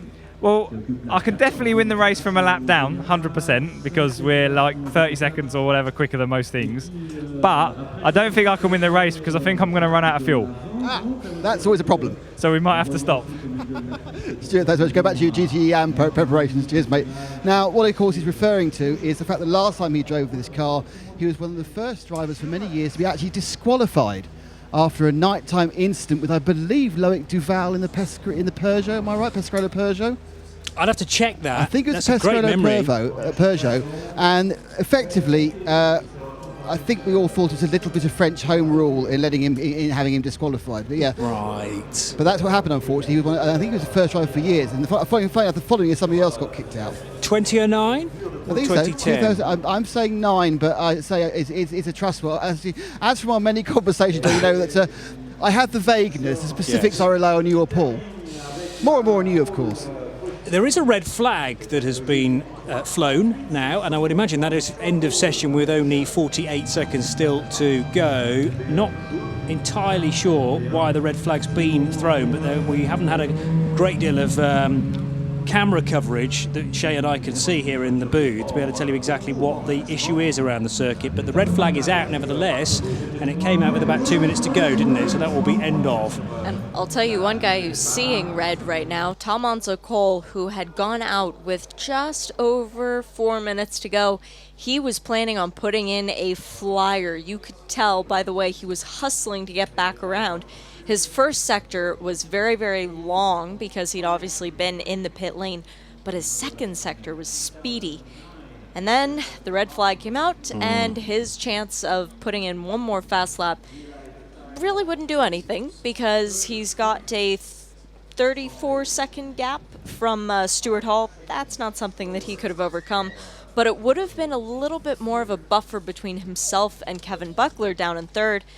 Now that opportunity is out the window. The good news, though, Tom Cole gets to start from the second position in the race on Saturday, as we now see the checkered flag, and I think we have our grid. We do. Confirmation then of the times, and remember that the number 9 car will start from the pit lane once the rest of the field get to Porsche curves on the opening lap. Just drawn to the fact that the number 4 car, the Aston Martin Belgian entered Arnold Herreman car, number 4 from GT4, has stopped on the circuit, and that should offer us a bit of information as far as the red flag is concerned. That hasn't made it back, but obviously with the session stopped, what we don't get to see now on our screens from the timing point of view is whether people get home or not. I can tell you who's in the pit lane. Can't tell you who's made it back though after the session. I'd imagine it's just one car, number 4, and let's hope that it's just come to a halt maybe at the side of the circuit rather than anything more serious than that. So the Stuart Hall car quickest in that session, a 3:38.533, but will start a lap and 2/3 down on Saturday. So effectively, pole position going to the number 21 Bilstein, former works car in the Bilstein livery, the yellow and blue of Tom Cole, 4:02.959, sharing with Paul White in the GT3 car. So that was the next quickest, ahead of Kevin Buckler in car number 81, sharing with Rob Nimkov for TRG AMR, and the time of 4:05.816. Christina Nielsen, who didn't really take part in the latter stages of that session, in the 82 car, also for TRG, but very different paint job in the dark blue. Christina did a time of 1:07.316, which puts the car 4th in the overall standings. It'll be 3rd on the grid though. Phil Dryburgh next up, 4:09.950 for the car he's sharing with John Gore in the Beach Dean livery. That's a GT3 car. Then the invitation class car, which is the Super GT offering of John Barnes and Mark Farmer. 22 GT Racing is the entrant. and it has done a 4:13.990, so we'll start 5th on the grid on Saturday. Ahead of the first GT2 car, that's Liam Griffin, car number 7, sharing with Andrew Howard for Beach Dean AMR, and it did a 4:14.161. Roll Girton next up, 8th fastest in the session. It'll start 7th, therefore. And the GT4s, well, Dennis Strandberg making his debut here at Le Mans, and the Swede has stuck it on pole. Look at that, the 42 car then going really strongly for Academy Motorsport, sharing. I hope Matt Nicol-Jones is here as well, and it'll be a 2-driver effort therefore between Matt and Dennis. But Dennis did a 4:26.336, best of the GT4s, and nipping ahead of Will Moore when it mattered.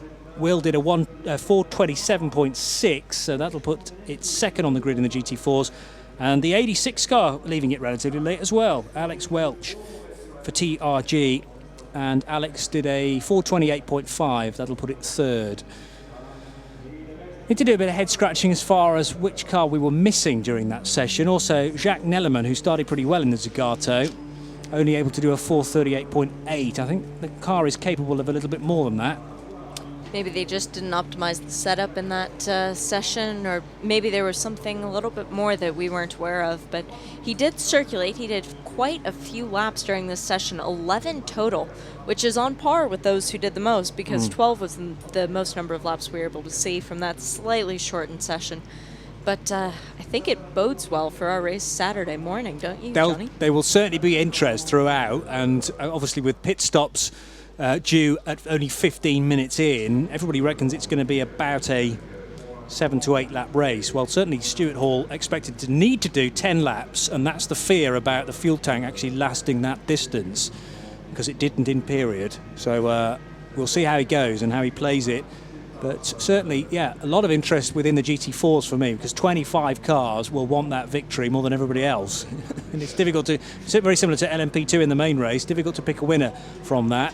David King from Aston Martin, who is here this weekend, was tweeting an awful lot about the DBR 1.2, but also about that Zagato, which is a beautiful car. And Jacques Nellerman was unsure when he spoke to me earlier on whether there were originally 3 that were built and possibly one that was too badly damaged and written off effectively. So 2 cars, 2 Zagatos that exist in the world, and one of them is racing this weekend. I have to say the back half of that car is just magnificent. The aero shaping of it, it looks like the wind would simply just sort of skip off the back and not leave a vortex behind it to drag other cars into, but it certainly dragged my attention and got my heart beating a bit quick the first time I saw it.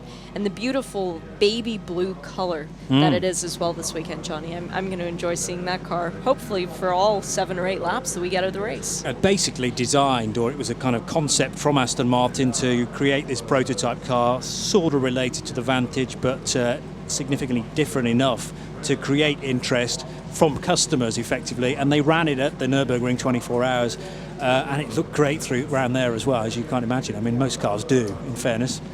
With only 2 of them left in the world, though, it really makes you appreciate just how badly these drivers want to come and be a part of the race. It's something that's spectacular, and we get that even through Stewie Hall in the rolled goat car, the P1. How many of those are left in the world? And a busy man, of course, because he's having to hop out of one car and into another in readiness for the next session. But he's certainly done his job there in the DBR 1.2, sticking it on pole position and bringing it back in one piece, which Roel Goethe will be happy about. The number 98 car also going pretty strongly in that as well. I was just passed a note from our powerful leader, Mr. Hindhoff, who said 150 road cars of the Zagad V12 built. 150. Yeah. I bet all of those sold out in about 5 minutes flat. They don't take a lot of selling, I understand, No. because people just look at it and fall instantly in love with it. But yeah, as a race car in race spec, very, very few of those in the world. And well, likewise for the DBR 1 as well, 1.2 rather, which ran here in 2009 and 10. And great to have that back at the circuit. It's run at various other historical events over recent years, but as Stuart said, and maybe with reason, he never thought he'd get back in that car again, certainly not be paid to do it.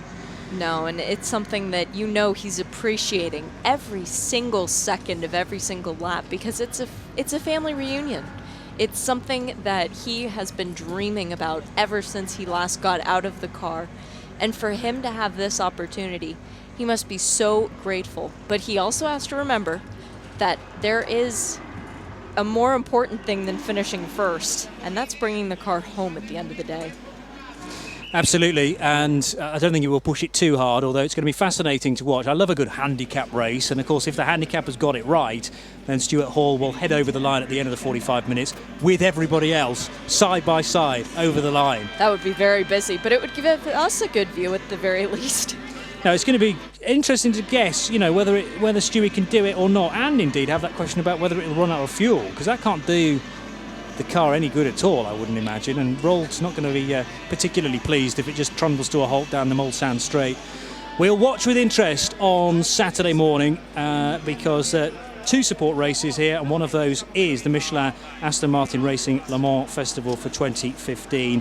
Hopefully 38 cars will be out for the start of that. 25 GT4s, 6 GT3s, 3 GT2s. There's those 4 invitation class cars as well, one of which is a Super GT entry from Mark Farmer and John Barnes. And if you're here at the track listening to Mobil 1 Radio Le Mans 91.2 FM on Saturday, it is an 11:15 start, and of course we'll have it covered via a podcast as well on radiolemans.com. You can keep tuned to StudioVision throughout that as well. We will be in view as well as in audio on radiolemans.com, powered by Duke Video. That brings our broadcast to an end. My thanks to Owen Mildenhall and Nick Damon down in the Nismo pit lane team, to Shay Adam, and I've been Johnny Palmer. We will bring you the race on Saturday. This program is a Radio Show Limited production. Tell your friends there's more at radiolemans.com. The home of endurance racing. radiolemans.com. Midweek Motorsport. Wednesdays at 8 p.m. News and analysis. Speculation and debate. Special guests and our resident experts discussing the whole gamut of motorsport. Formula One, sports cars, touring cars, rallying and bikes. If it has wheels and an engine and they keep score, it's on Midweek Motorsport. Wednesdays at 8 p.m. on radiolemans.com.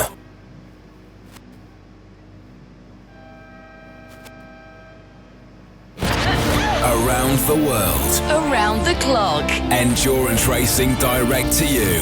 radiolemans.com.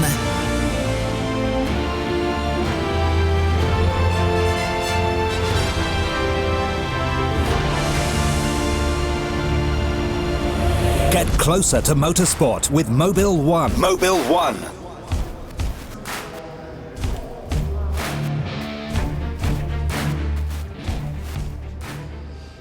82 times since 1923, the world's best cars and drivers have come to Les Arthes in the west of France to prove themselves. Today, the latest breed of top-flight sports cars have gathered again, and Le Mans records have already been broken. It's time for the second qualifying session for the 83rd running of the 24 Hours of Le Mans, live on Mobil 1 Radio Le Mans on 91.2 FM. Hello, everyone. I'm Jim Roller, coming to you live from the Mobil 1 Broadcast Center. I'll be joined this hour, these next couple of hours, by Paul Truswell, who's been out and about doing his research and checking on strategies and crunching numbers and all those things that we rely on Paul for. Our Nismo pit lane team will be Bruce Jones and Joe Bradley as we are set, and also Sam Collins will be joining me. And we are set for some, what we hope is excellent action and even more records falling this afternoon in our second qualifying session. Let's go to our Nismo pit lane team first. We start with Bruce Jones, and it is quite warm in the pits, is it not, Bruce? Quite warm, I think, is an understatement. It says 29 degrees on the starting gantry. You've got the conversion chart. I'll just tell you that whatever that is in Fahrenheit, it's hot. I'd reckon that puts it up towards 80 degrees. We'll go to Kelvin later, but it's bright. The sun is shining directly into the pit garages. But the good news is the majority of cars, certainly at the bottom end of the pit lane, are looking fairly ready to go out. I don't expect a great flurry, but in Le Mans past, we've often had cars still being rebuilt ahead of their sort of Thursday start, if you will. But the good thing is, apart from the damage to the Murphy prototypes, which was finished last night, they did get out again right at the end after Mark Patterson's shunt. We had a really very clean session, so the good thing is the garages aren't looking too busy other than drivers getting into cars. But for Joe and I think it's going to be a very warm session, and certainly if we can have even a fraction of the fireworks we had last night from the Porsche 919s, we're in for a real belter of a session. Joe Bradley. Well, earlier on, Bruce, we thought we were very hot earlier. We're even hotter now.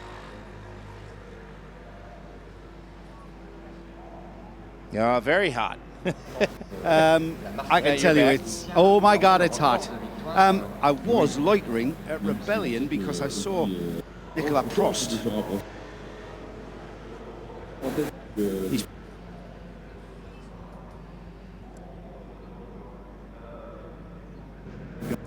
Is currently 9th overall so far. Okay, qualifying is almost ready to start. If I could interrupt, Kevin Estra, Le Mans qualifying, it's quite special. Yeah, it's really special. It's really cool to get here on the new set of tire and try to get a lap down. It's not easy with the traffic and with the condition, but we'll try our best. Obviously, last night's qualifying started in the dark. Do you reckon tonight people are going to wait until darkness falls, the temperature drops, to go for times, or are you going to go with Oak Racing with a Honda-powered car and go for it right from the start? Yeah, we'll see. At the moment, our silver driver will start, so we won't go for it at the beginning, and it's quite warm. But we're not sure about the weather, so I think it will depend on how the weather condition changes. But we'll try to at first to set up the car for the race and see if we can get a lap later on. Okay, best of luck. That's Kevin Estra enjoying his Le Mans debut. Ligier HPD number 34. He says it's quite warm, but then he's obviously an athlete. I'm feeling very warm as I wander up and down the pit lane. Let's bring in Paul Truswell now. Paul, last night we saw some record-breaking times and speeds. 3:16 by the number 18 Porsche, 3:16.8. Then we saw a 3:17 from the 17 car and a 3:19 from the 19 car. Do you think we'll see any improvement today in those times, or were those times set at the exact right moment with the right atmospherics and all of that? It's a very good question, and it's the question that everybody's been asking. I think we are going to see some improvements this evening, and what I don't think we're going to see is necessarily a change in the order. We had a nice symmetrical view to it after qualifying last night. 3 Porsches, 3 Audis, 2 Toyotas, 2 Rebellions in the top 10, and I suspect that same pattern will remain by the end of this evening's 2-hour qualifying sessions. But what I expect to see is Audi's pushing a little bit harder because they are only half a second or so away from the slowest of the 3 Porsches. So I suspect that we'll see Audi just trying to push there. What I am interested to see especially is the number 7 Audi, because the much fancied Fessler Lotterer Trellier car had some problems yesterday. It wasn't able to go as quick as the other 2, and not only that, but it had a couple of miscues at the first chicane, one of which was sufficiently bad that ended up with Ben Trellier going off the circuit, ending up in the gravel bed, and pretty much was beached at the end of last night's session. So I suspect that there's some small issue with that car which the team will have been trying to work on, and that car in particular I suspect is going to be up, probably not in this first part of the session, I'll come on to that in a second, but towards the darker time when it gets cooler, we'll see that one nibbling at the heels of the slowest of the Porsches, which will by definition then have to push itself a little bit further up to keep the 3 Porsches at the front of the field. In terms of what we're going to see in the next 2 hours, I think it's going to be very much based on tyre testing. They haven't had enough dry running to know exactly how much the tyres are going to wear during the race, and that's going to be crucial to them. So it's going to be very important in this session for them to use the dry running in order to find out how the good or how bad the tyre wear is and what they can do to optimise it. So I think what we'll see in this session coming up is going to be some long runs from Porsche and from Audi and probably from Toyota as well. So not necessarily ultimately quick times, but long runs, 10 laps minimum. I'd like to come back to that in a moment, but before we do, let's go back to our Nismo pit lane team and Bruce Jones. GTE Pro World, and I thought where better to come to than the Porsche garage, and I've just brought Michael Christensen out. Lovely sunny evening here in France, Michael, but there's some quite serious business ahead of us. Yeah, definitely, with the qualifying too coming up. It's going to be interesting and a lot different weather than we had previously this week. Now, obviously, it's going to be cooler later on, but it might also be raining. So does that mean that everybody's going to go out right at the start and try and set a sensible time? Yeah, I think everyone is trying to make a lap again here in the beginning of this session. Obviously, it's the warmest point of the two qualifyings, but on the other hand, we have the risk of the weather getting bad. But I think everyone will go for a time, and we will do so. And as you're standing here looking very cool, you've not really got your suit on fully. Jörg Bergmeister has. Does that mean he's going out first? Yeah, definitely. We will put Jörg in the car first, and he'll hopefully do a good job there. I'm sure he will. Let's see. Thank you very much. Car 91, Michael Christensen. Thank you, Bruce Jones. And Paul, the question I wanted to ask you is, given the temperatures, 29 degrees Celsius, that's about 85 degrees with the fair bit of humidity out there, track temperatures upwards of 32 degrees, that's getting nigh on 95 degrees Fahrenheit. Is that going to change what we might see? I mean, well, how good is the data going to be? That's where I was trying to ask. Well, I mean, obviously, it's only as good as it depends what the weather is going to be like during the race. But I suspect it's not going to be that much different, or at least part of the race. But I think the crucial thing is that the track surface itself, whatever its temperature, it is dry, and that's what we've been lacking so far in the 2015 Le Mans thus far. Of course, the test day 2 weeks ago, just under 2 weeks ago, was interrupted by some serious wet weather. Yes, there was some dry running, but it was interrupted by wet weather. And yesterday's both the free practice session and the qualifying session had wet weather in them. So, as I say, what they really want to do is to get some solid dry running where they can just run around and see how well the tyres are running, make sure work out what the fuel consumption is, and make sure that everything is working well for them on the cars.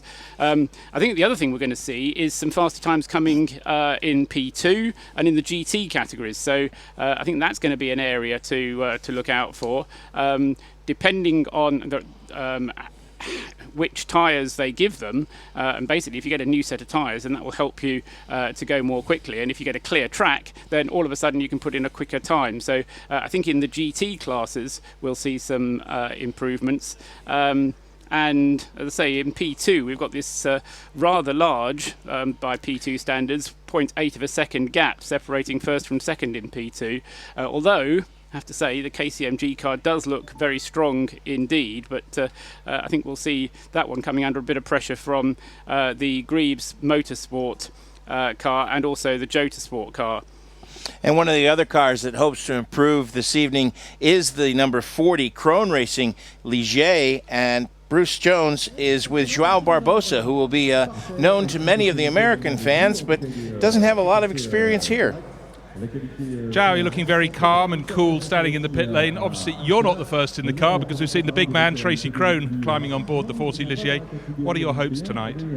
I would just hope to get some good laps in. I haven't had a chance to do as many laps as I would like. I only did a few laps yesterday in mixed conditions, so it would be great if I can do at least like 5 laps in a row just to get my rhythm and get my feel for the car in the dry conditions. So that hopefully that's the biggest goal.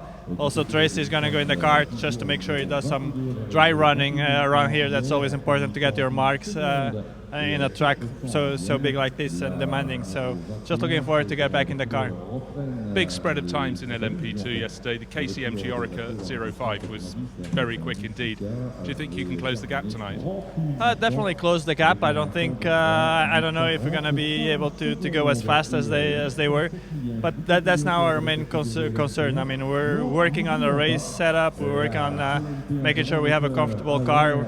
If we do a good time, then perfect. But we're not here to chase any pole position time or anything.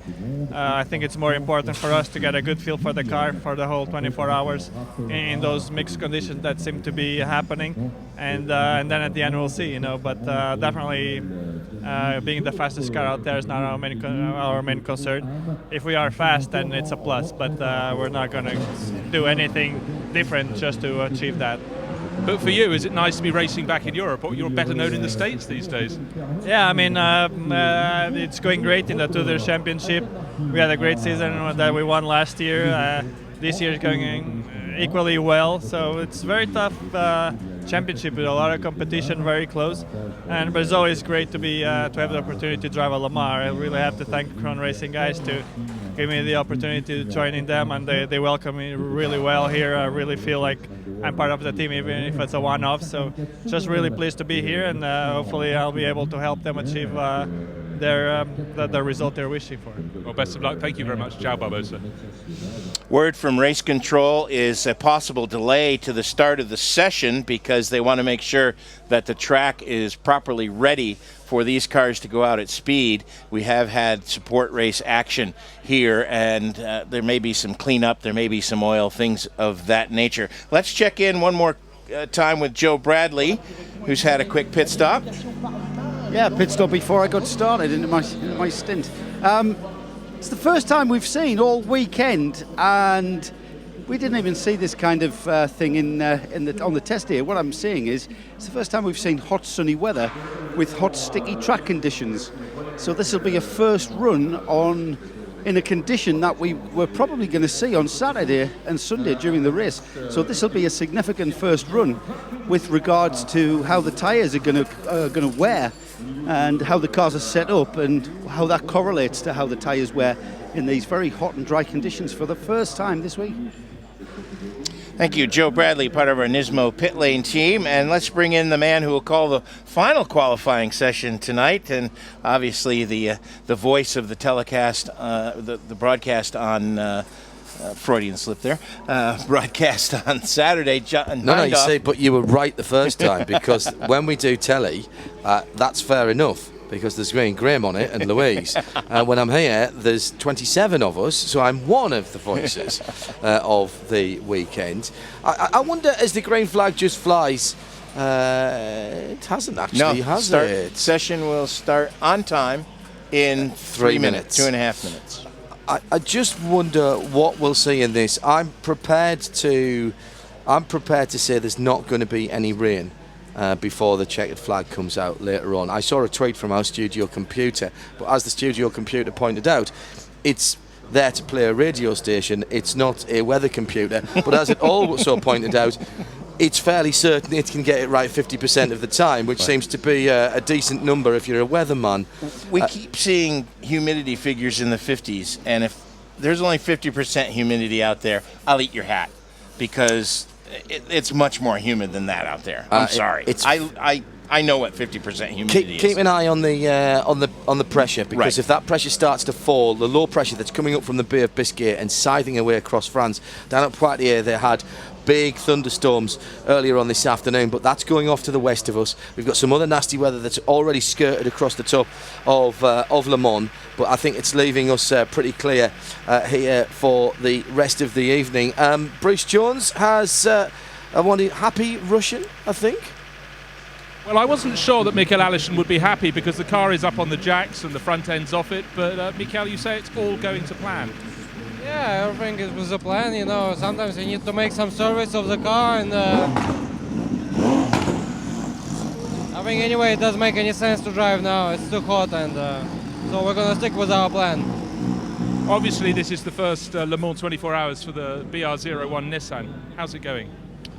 It's going pretty well, actually, regarding that it's only our second race with this car, and my first Le Mans. So I'm pretty happy, because it's a very interesting car, a very interesting job to develop this car, and you know, it's a very ambitious project, and I hope everything's gonna be fine. But you know, you need to take time. It's normal. It's completely new. So with all the wet, dry tracks you've had so far tonight, I guess you just want dry the whole way through. To be fair with you, I don't care. The most important is to check the car in every condition, so maybe if it's going to be wet, maybe it will be not so bad as well. Okay, well, best of luck. Green flag is waving. Mikael, thank you. Got a chance to speak to Johnny Kane out of the number 99 Stracker, who's a very interested spectator just on the pit apron and the pit wall, just looking as this field pours out for this second qualifying session. Johnny, is the hair standing up on the back of your arms and stuff? Well, I'm a bit more relaxed than if I was sitting in it, but yeah, the weather's holding off so far, so hopefully we're going to get a bit of dry running in and maybe try and have another go at qualifying. What does that mean exactly? It's the first time, I was just saying, I think it's the first time we've seen these hot and sunny conditions since we started testing 2 weeks ago. Yeah, I mean, obviously the track temperature's up quite a bit from anything we've had before, and the ambience up quite a lot. You know, sun's been out most of the day, so the track should be pretty warm, should get the tyres working well, and we've made a few changes to the car overnight, so hopefully we'll see if we've improved it. Are these the ideal conditions for the optimum lap? I mean, really, you'd like the track to be warm and the air to be cool. That way the engine breathes a bit better, and you get a little bit more aero from more dense air. But you know, we had sort of mixed conditions yesterday, and it's been dry all day today. So hopefully we'll be able to have a good crack now. Are we going to see you guys go flat out from the start in this session? Are you guys chasing a time? Well, Danny didn't get many laps yesterday, so he'll probably need this first run to really get into the track. But yeah, the plan is to sort of try and get a time done before the weather maybe comes into play. Okay, thanks, Johnny. I'll leave you to your avid spectatoring, just like the rest of us, just absolutely soaking the atmosphere. That's what we're doing out here. Well, the green flag has waved. The Nissans will be going out, starting the cars in the evening, in this afternoon evening session. Lucas Ordonez will start in the 23. Alex Buncombe will be in the 22. And Sujio Matsuda will be in the number 21 car. So, John, what are your thoughts? Do you think that we will see much improvement at the top from the Porsches? In the past, what we have seen on occasion is someone will turn a quick lap when they get to the end of a long run because perhaps the fuel load's low and that sort of stuff. What do you think? I'm beginning to believe the theory that Graham Goodwin put forward last night, in that there's been a bit of a gentleman's agreement not to do anything under a 16. I don't think we'll see a 15. Yeah, there might be a high 15 in the track tonight.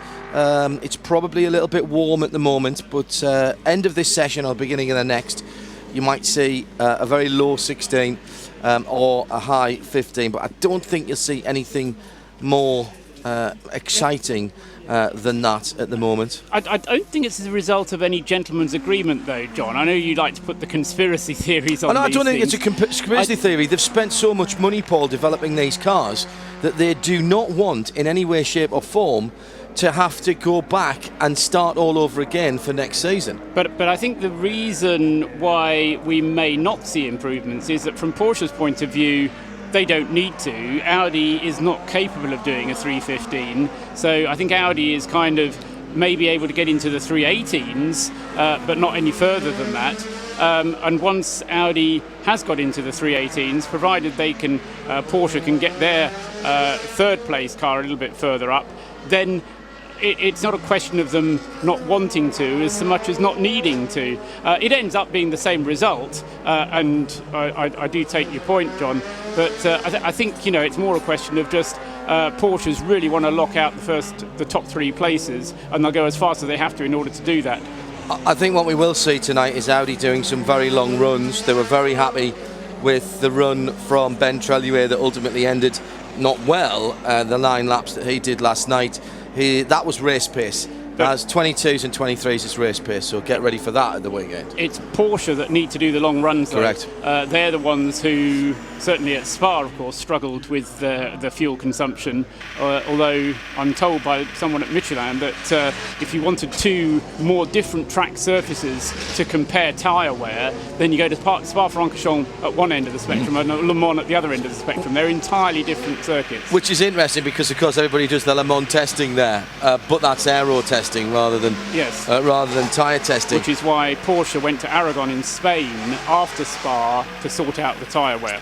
And Toyota went back to Spa. Yes. If you are watching on our StudioVision, powered by Duke Video, www.radiolemans.com, on the front page, you will notice that just to the right of the very lovely Mobil 1 Radio Le Mans logo, there is a clock just there that is counting down 1:54:27.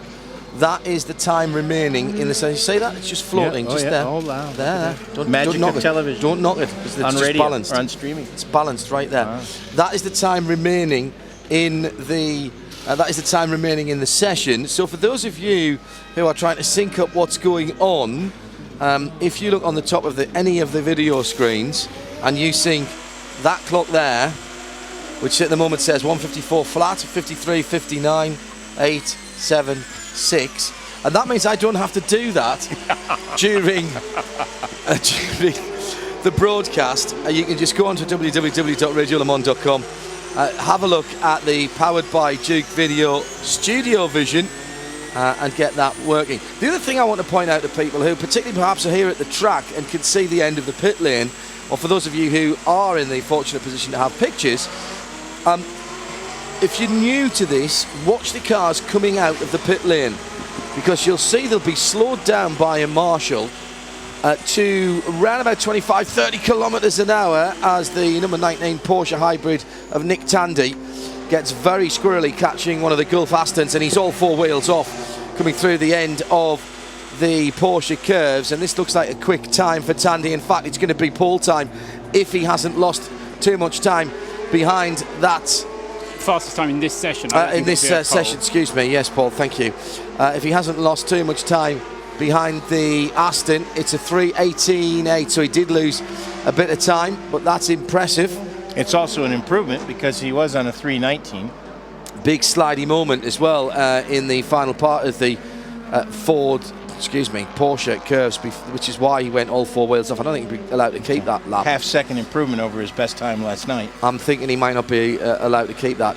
Just finishing the point on the end of the pit lane, Jim, they get slowed down to about 25-30 kilometres an hour when they first go out of the pit lane, even though it's a 60-kilometre pit lane speed limit. And that's because they drive through what looked like a couple of monitor speakers. If you were a guitarist on stage, there's a sort of a triangular black thing at the end of pit lane, one on either side, and you drive between them. They look like monitor speakers. What they are actually is the method by which the officials keep track of what tyres are on which car. Right. Because it reads the RFID chip that's embedded in each of the tyres. So at any one time, Paul, you don't get that information now, do you? No, I don't get any tyre information, I don't get any fuel information, but it's a shame. We get everything else. But in race control, they know what set of tyres any of the cars that are out there is on, so that they can tally that with how many they're allowed to use, Paul. Exactly right. And for the prototypes, in free practice, qualifying and the warm-up, they are limited to 7 sets of tyres, 7 sets of dry tyres. Wow, that's not much. Exactly. It's really so. not. Although Audi did a full 24 hours here on 9 sets and won the race a few years ago. Yes. So it's that puts it in context, doesn't it? But then again, they're going faster, so that wears the tyres out. But it's 7 for the prototypes, 8 for the GT cars, and that has to do them for the 4 hours of free practice, potentially 6 hours of qualifying, and the half-hour, 45-minute warm-up on Saturday morning. For the race, they're limited to 12 tyres in P1. The P2s and the GTs are allowed 16 sets. 12 sets, I should have said, not 12 tyres. So 12 sets of tyres, and it does specifically say 2 front and 2 rear. Can't do anything clever with using extra ones at the front, Darren. So the that is the limit, and the mechanism by which they are identified is exactly as John says. What they don't have to do is to identify those tyres up front. You don't have to go to the organisers first of all and say, these are the 12 sets I am going to use, mark them. In effect, what you do is you go to the truck and you just have to keep a tally, and when you get to 12 sets, you're not allowed to use any more. And they will know as well, because if you go out on the 13th set, a big hole opens up at the end of pit lane, the car just falls in and goes down a slide to the back to the like a big sinkhole. Yeah, that's what happens. Right to the door of Eduardo Freitas' office. Almost certainly. Almost certainly.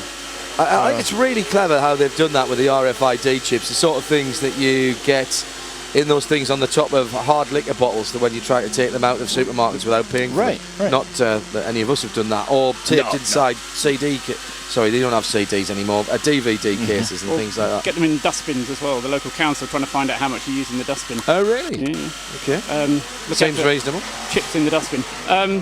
But it is useful technology. It does only apply to dry tyres, though. So as soon as we have a wet session, then wet tyres are free.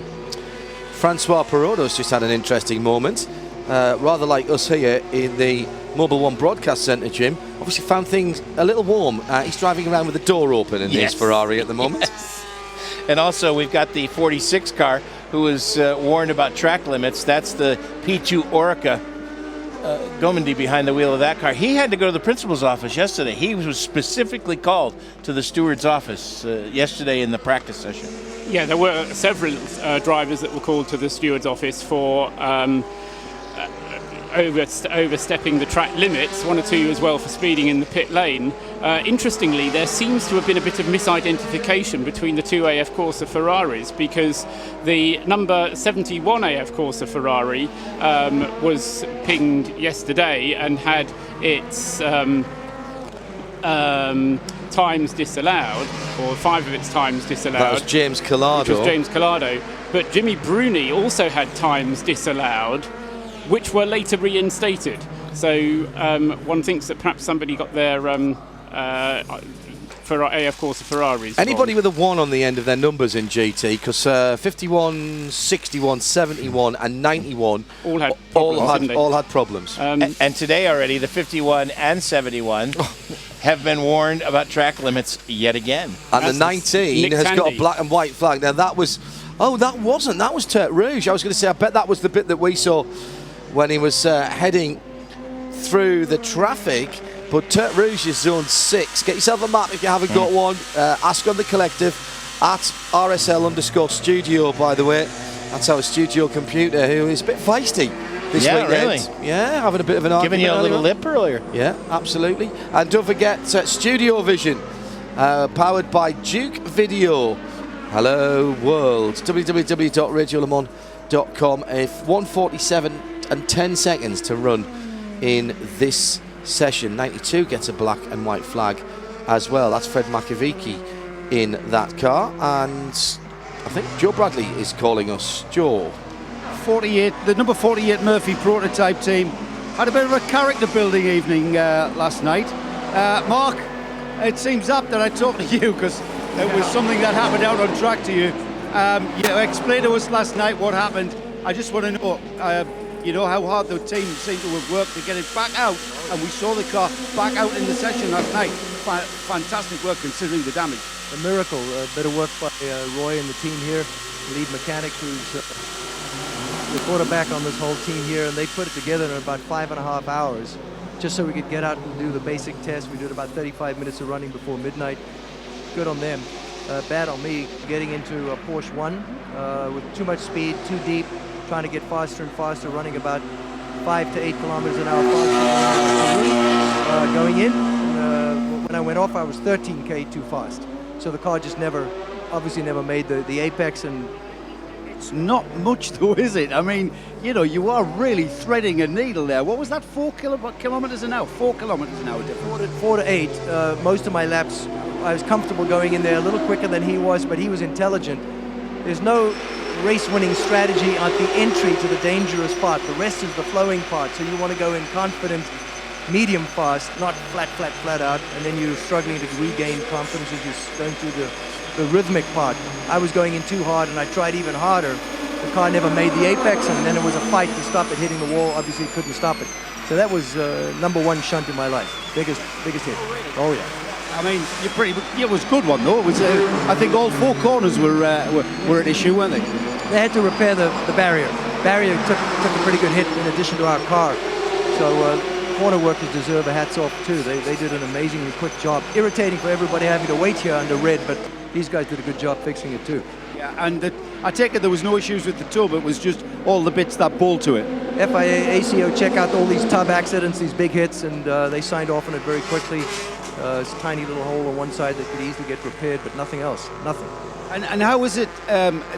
Is it kind of, does it kind of knock the psyche about a little bit when something like that happens? And I don't just mean from just yourself as a driver. I would imagine confidence-wise when you get back out there. It's the same as when you do springboard diving. You get better points for being very close to the board as you go down.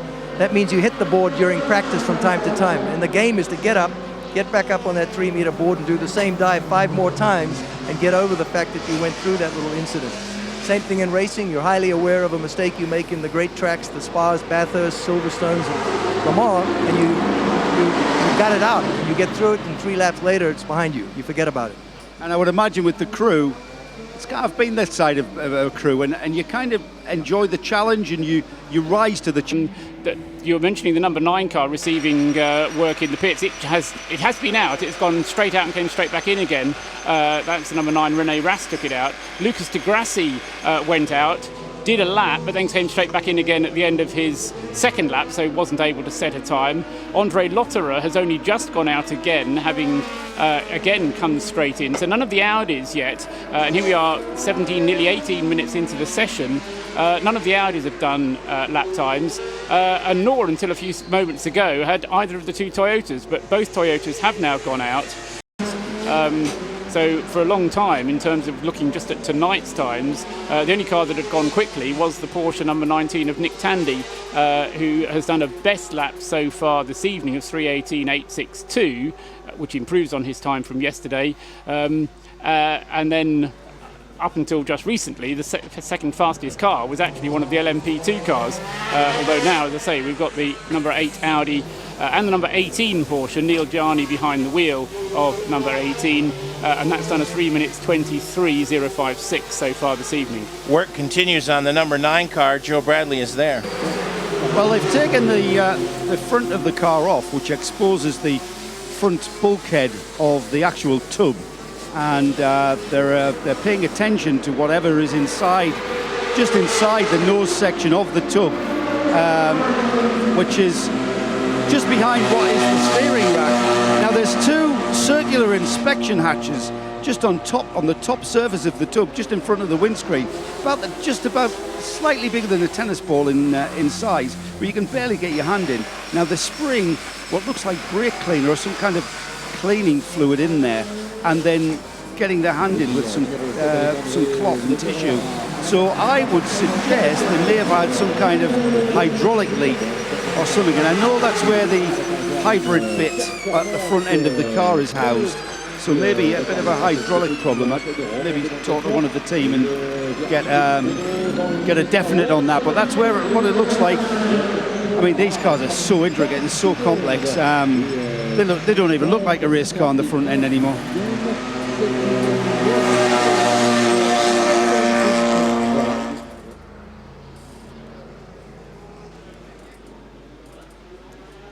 On the spot and in the heart of the action, the Nismo pit lane team. Nismo. Eat, sleep, race, repeat.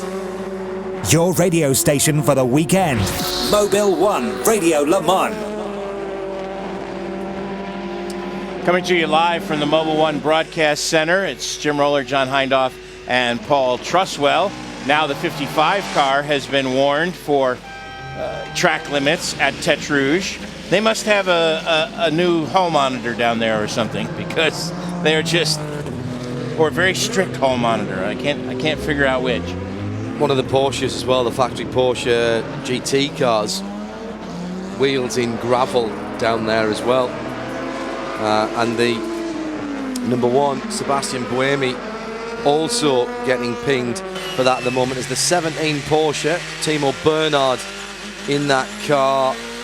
Did Timo drive the car yesterday, Paul, in the qualifying part of yesterday? Yes, he did. I can tell you what lap time he did yesterday. In fact, he was the fastest driver in car number 17. He did the car's qualifying lap and did a total of, fingers are sweaty and they won't work the mouse properly. He only did 5 laps. 3:17.767 was his best. First world problems. That is 4K then, that on board. So that just zoom in there. That's very interesting. Sorry, teletalk here, doesn't work on the radio. Timo Bernhard out and looking racy immediately. Remember 8/10 that car, Jim, from yesterday, and 8/10 away from the provisional pole setting time from yesterday. And I think Timo is on a bit of a mission here. In fact, Neil Yanni, who was fastest yesterday, and Timo Bernhard, so the 2 fastest drivers in the season-long FIA WEC cars are in there now, and I think that says something. Track temperature is 32.8 degrees Celsius. That is, into the 90s, and the air temperature is that 27.6? Yes. So that's 54, 84, 86, something like that. That's pretty warm as well. Corvette number 64 gets the windscreen bolted back in its pit stall, but that's just a couple of catches. 32.8 is 91 degrees. That's warm on the track. Mind, having said that, I just tried to move our TV monitor in here, which is built of weapons-grade metal of some description. And you fried your hand. You could have cooked an egg on that earlier on. It's cooled down enough that I can actually touch it now. Look, I've got a burn on my thumb from that. Wow. You're getting hazard pay. Let's go back to Joe Bradley. I think the mystery is solved with the 9 car. Well, I've made some inquiries and I've revealed that they've been bleeding the brakes. So I was kind of right. It was hydraulic fluid that they were getting rid of the residue, probably off where the bleed nipple had spurted out inside where the reservoirs are housed. So they've just tightened up the bleed nipples on the calipers, and the nose of the car is now back on. It's looking ready for its tyres. So the number 9 Audi should be back on the track very soon. Well, the cars are all cycling in and out of the pits, and I've just been watching the 17, 18 and 19 Porsches, the red, the black and the white one.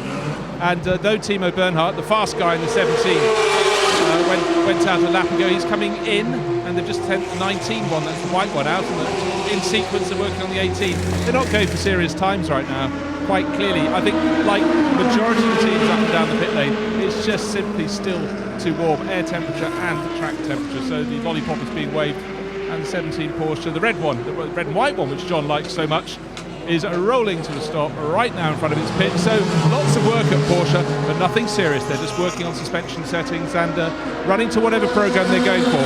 But until later, I don't think we're going to see any quick times. Bruce Jones and Joe Bradley, our Nismo pit lane team, chasing the stories for you. 29 car has now been warned about track limits at Tete Rouge, and the 46 car now has to go to the steward. That's Luca Batti, but that's been a driver change. Gomedy was in the car before, and I suspect he's the one that's going to be on the naughty step. Paul, is that the same Ludo Batti who does quite a lot of historic racing?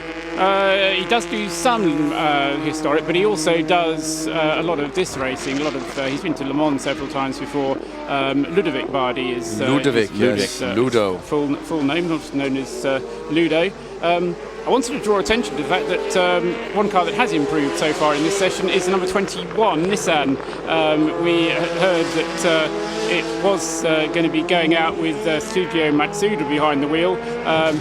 Theirs was the slowest of the 3 Nissans yesterday with a 3:45.807 from yesterday's time, but Studio has gone out and done a 3:41 in this session, so a good 3.5 seconds of an improvement for him in this session, and now he's brought that car back into the pits.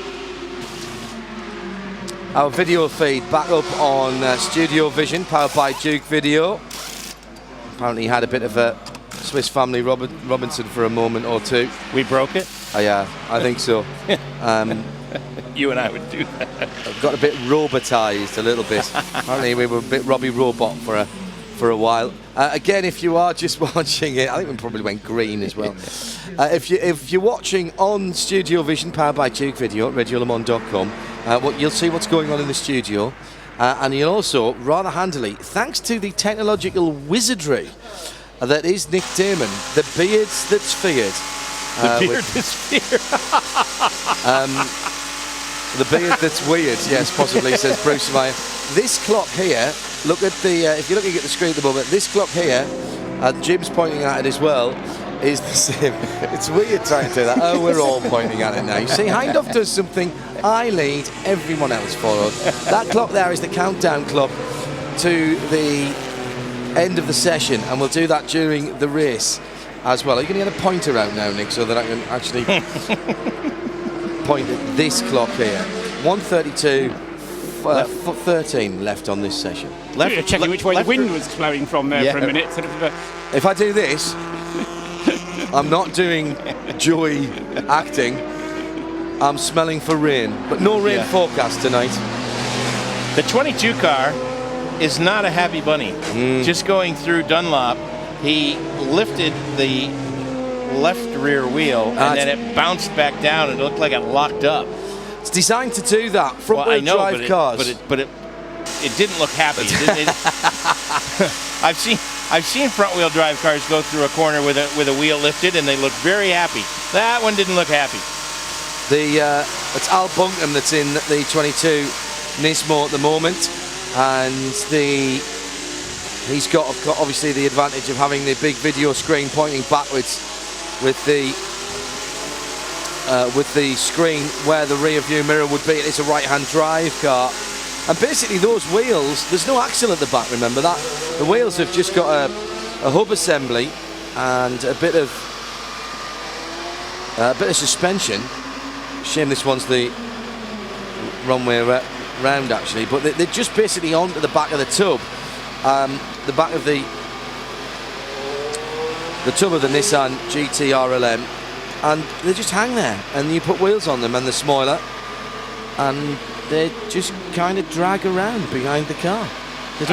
It's all terribly well designed, and Ben Bowlby will tell you that's all part of how the tunnels are supposed to work. I had a long chat with Ben at a very, very open session this afternoon at the Nismo Media Hub at the top of the paddock, where the bulk, I think we had 12 or 14 questions, 10 of which were asked by members of the public who submitted them through dailysportscar.com and the FIWEC fan forum. And it was brilliant, and we've got some really, really intelligent questions. I'm not surprised at that. It was quite interesting that there was one or two sort of tuts and harumphs from members of the press who were rather put out by the mere thought that enthusiastic members of the public should be in a meet the team event. But then they wrote down all of the answers to the questions that they hadn't thought to ask, which amused everyone. Michael Crum and I were having a good laugh about that. Funny how that works. 7:30 here at the Sarth. We're 90 minutes left in this session, and bottom of the hour. You know what that means. Silverstone, Spa, Fuji, Austin, the Nürburgring, Shanghai, Bahrain, and the Le Mans 24 hours. 66 hours of racing. 4 classes. And over 100 drivers. Listen to the whole of the 2015 FIA World Endurance Championship exclusively live on radiolemans.com. The Hourly Update, powered by Audi.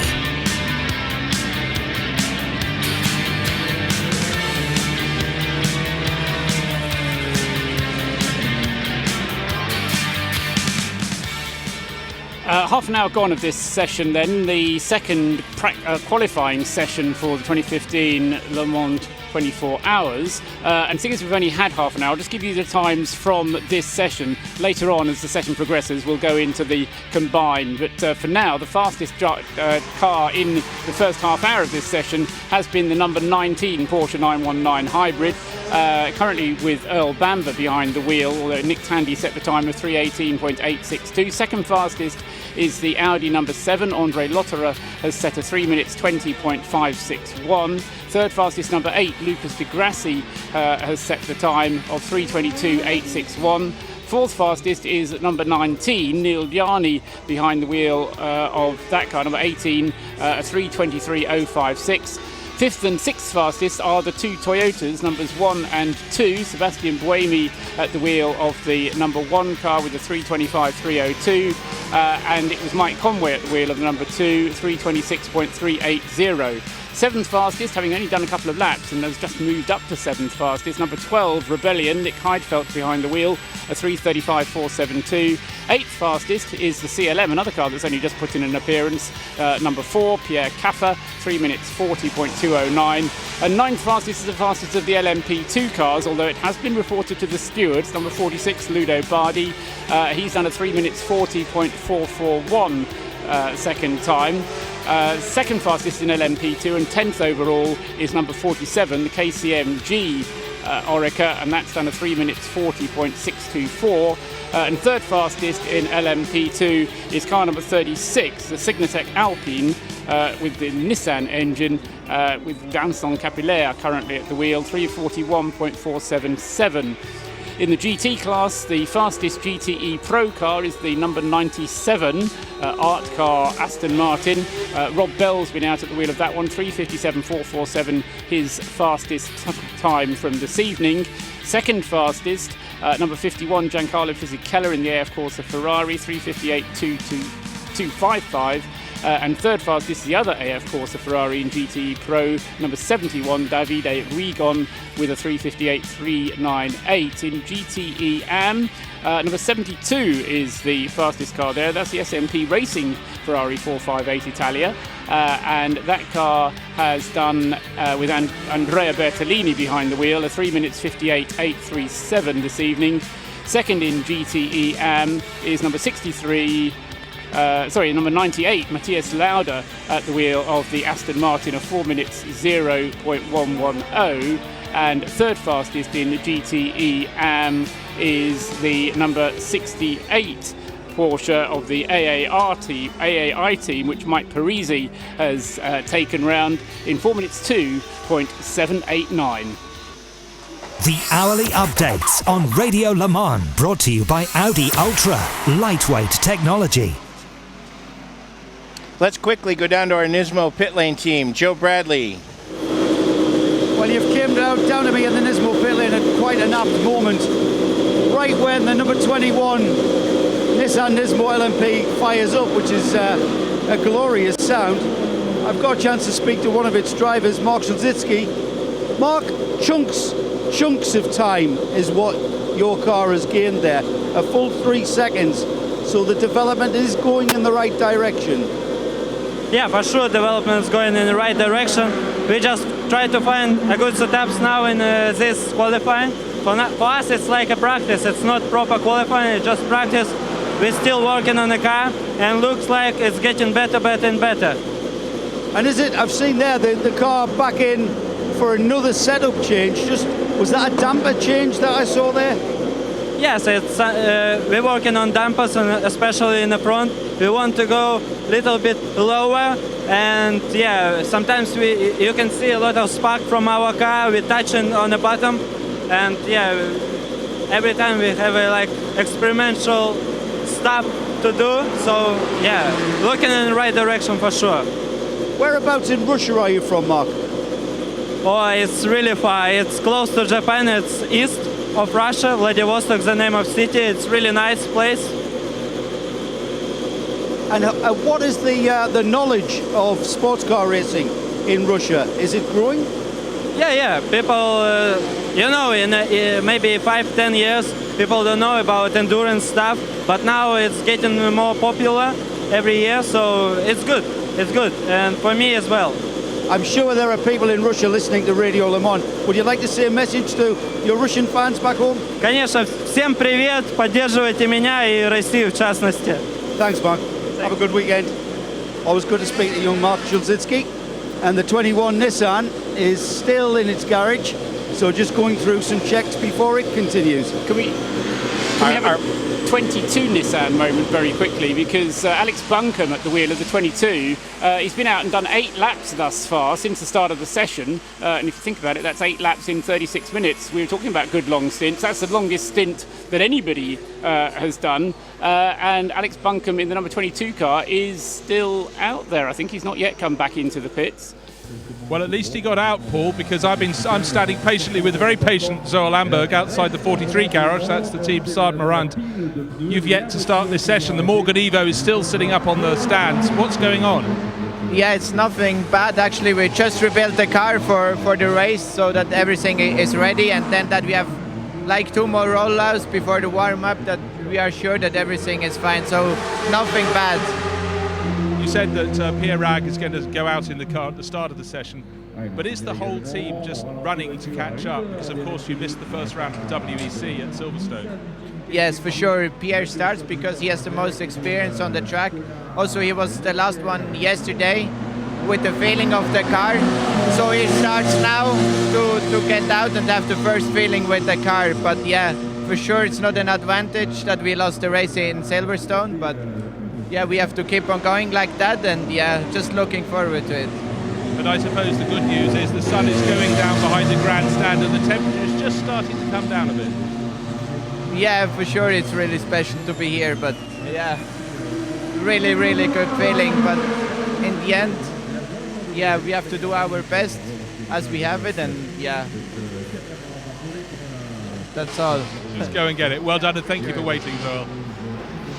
We've had our first problem out on the racetrack. The number 13 car at probably right in the middle of the first chicane has gone off at driver's right into the tire barrier. They've got the car on a snatch tractor now and are pulling it back, but that has meant there's now a slow zone before and a little bit through the first chicane. And it's something that I didn't see yesterday, Jim, because it was the darkness hours when I was on. So thank you for this little bit of extra time tonight. The marshals, in addition to waving the flags, have boards with the speed limit on that they hang out over the Armco. And the other thing, Paul, how many people's going off from the apex of Zone 11, which is the first chicane, and just spearing straight off almost as if there's a bump, or they're not getting the car slowed down and they just can't get it turned in?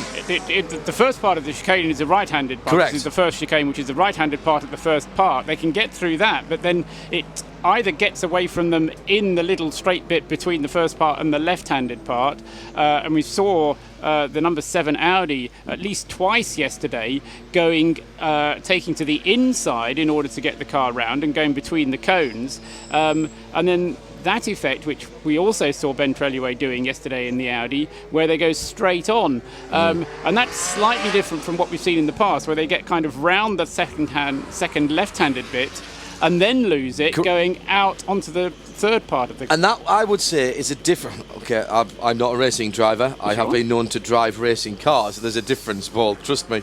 That would suggest to me that you're taking too much speed into the apex and you can't get the car turned, rather than trying to take too much speed out from apex, out of the corner, and the car understeering off, or you're losing the back end. Now, I got a drive around the circuit this morning, thanks to Audi USA, looking after a couple of some of their guests this morning. Now, whilst it wasn't at speed, although the new Audi R8 pace car is absolutely gobsmackingly gorgeous, it's been a few years since I've driven the whole circuit. What I noticed immediately was, even though we weren't at speed, that although it's a lot smoother than I remember it, even on the public road parts, the cambers are still there, and some of these cambers are still quite severe, to the point where even a beautifully air-sprung A8L with 4 of us up, you can feel the car moving as you make the transition from one side of the road to the other to trace what you would call a traditional racing line. On the non-road part, the permanent racetrack part, which is where the 17 of Timo Bernhard goes through Turk Rouge now, and now comes on to the N338, the road down to Tours.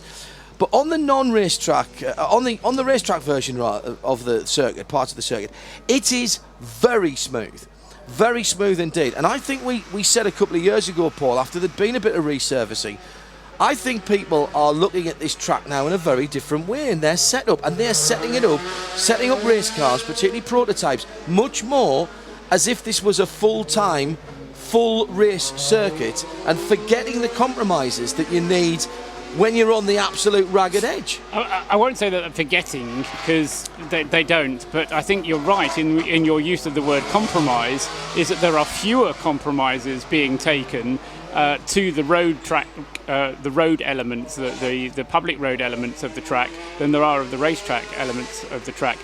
What I just wonder is your point about bumps, because it always used to be the second chicane, which was the bumpy one, and the first chicane, which was much more smooth. And I just wonder if over time, as asphalt settles or whatever it does, there have been some bumps growing into that first The drivers chicane. will tell you, by the way, that the first chicane and the second chicane, the first chicane's much quicker than the second chicane, and they in fact are identical.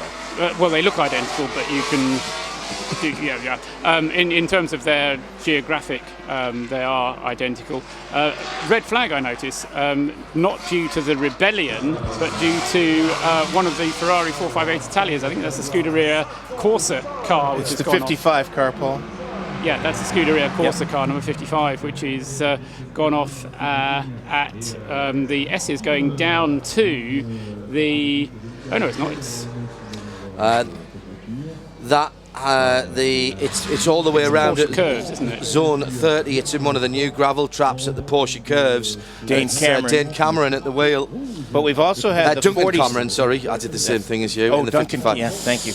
We've also had the 47 car off the track on the run almost Indianapolis. It's what's called Zone 23. He's about 3/4 of the way from Mulsanne to Indianapolis, and there was a report that he had pulled off the track as well. So between the two of them has brought out, Eduardo Freitas has decided that's enough and has brought out the red flag with an hour and 16 minutes remaining. Which you can see on the top of our StudioVision screen. Paul Truswell in HD quality there, in between the Mobil 1 Radio Le Mans logo and the new countdown clock, 1 hour 16. If you raise your left hand, Paul, to about there you go. Paul is now holding the clock up at 1 hour 15 and 58. That's what's left in this session. It's not the worst thing that could happen. They'll get a little bit more sweeping up doing, but it's going to just break, Paul, those people who were doing a few long runs, and that'll be frustrating. Yes, I mean, the long run that I was highlighting before, the longest run thus far in the session, Alex Buncombe, came in at the end of lap 9, and that was a good session for him. If you take the average lap time for his 9-lap stint, and that's ignoring the out lap and the in lap, 3:44.289, which is a healthy average lap time for Nissan, and I think it's just another indication of their slow but sure approach to this, and they're going ever quicker. Both of the Audis both of the number 7 and the number 8 Audis. Both of the 3 Audis. Yes. I kind of didn't ignore the number 9, but because it's come back into the pits and seems troubled, I overlooked it. The 7 and the 8 Audis were both on long-ish runs. They were both on their 9th lap of however long a stint they were planning to do before the red flag came out. The surprise I have is that the Porsches have not done as many long stints as I expected them to. Indeed, the number 17 car of Timo Bernhard has only done 3 laps in total.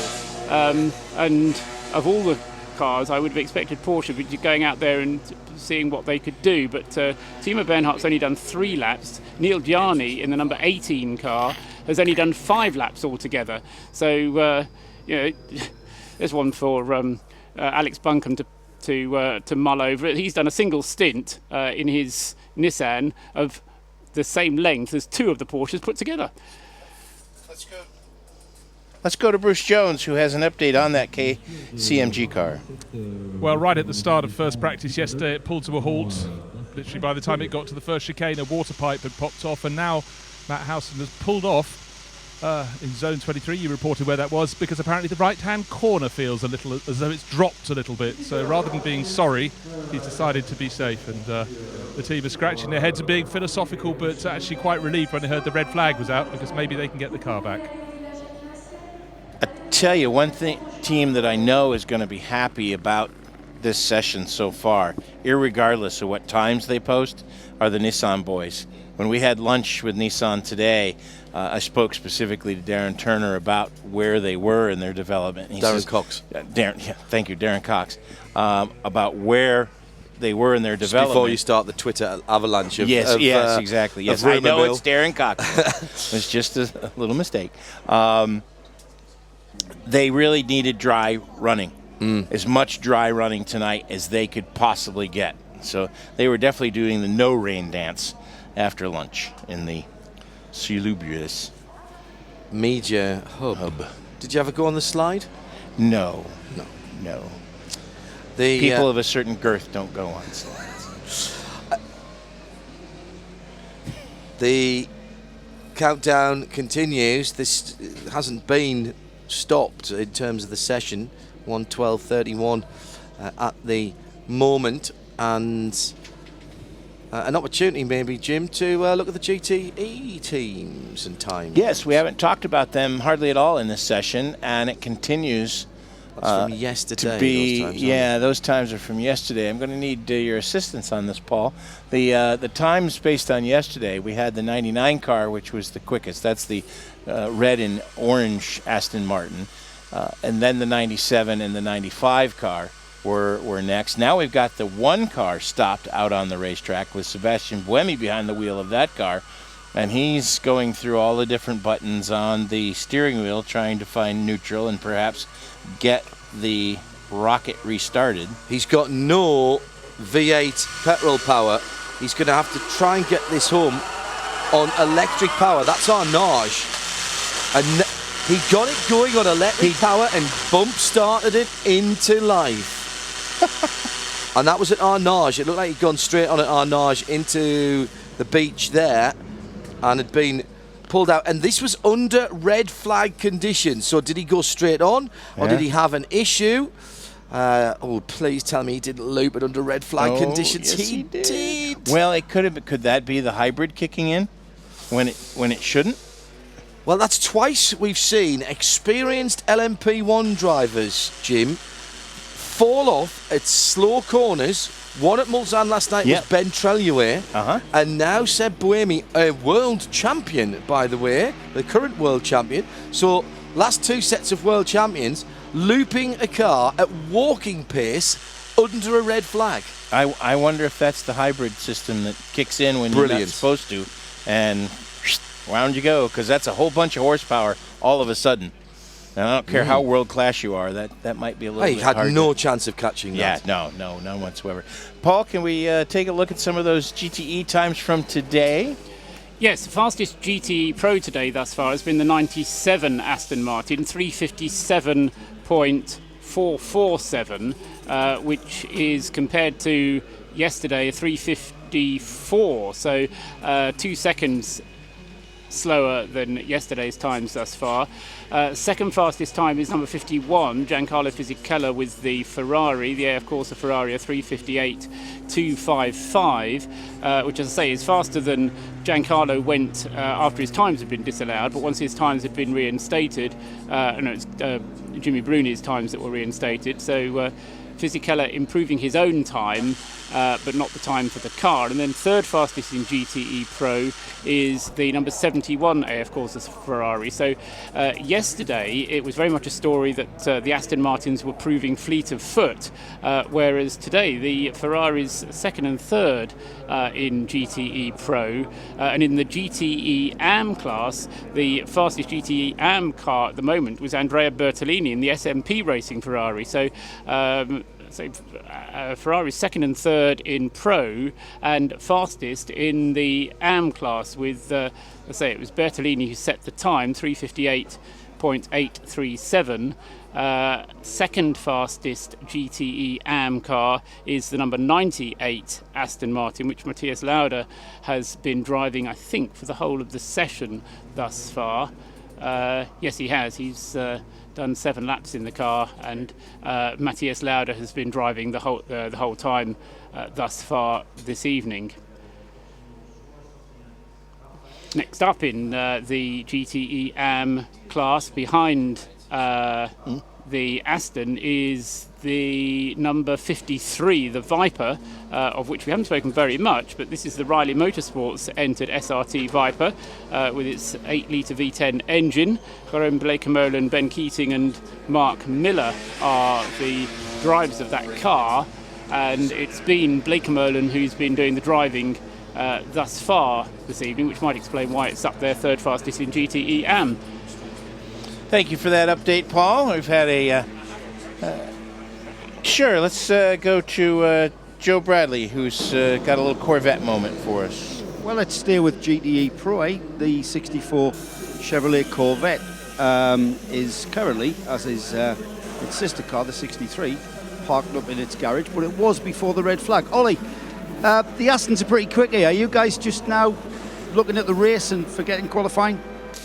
No, not really. I mean, I think we might have another go at it later on in this session or beginning of next. See how the weather turns out. Hopefully it'll stay dry. I mean, I know that there's some cells popping up and rain and thunderstorms around. So, yeah, I think it's just going to be a bit of luck of the draw.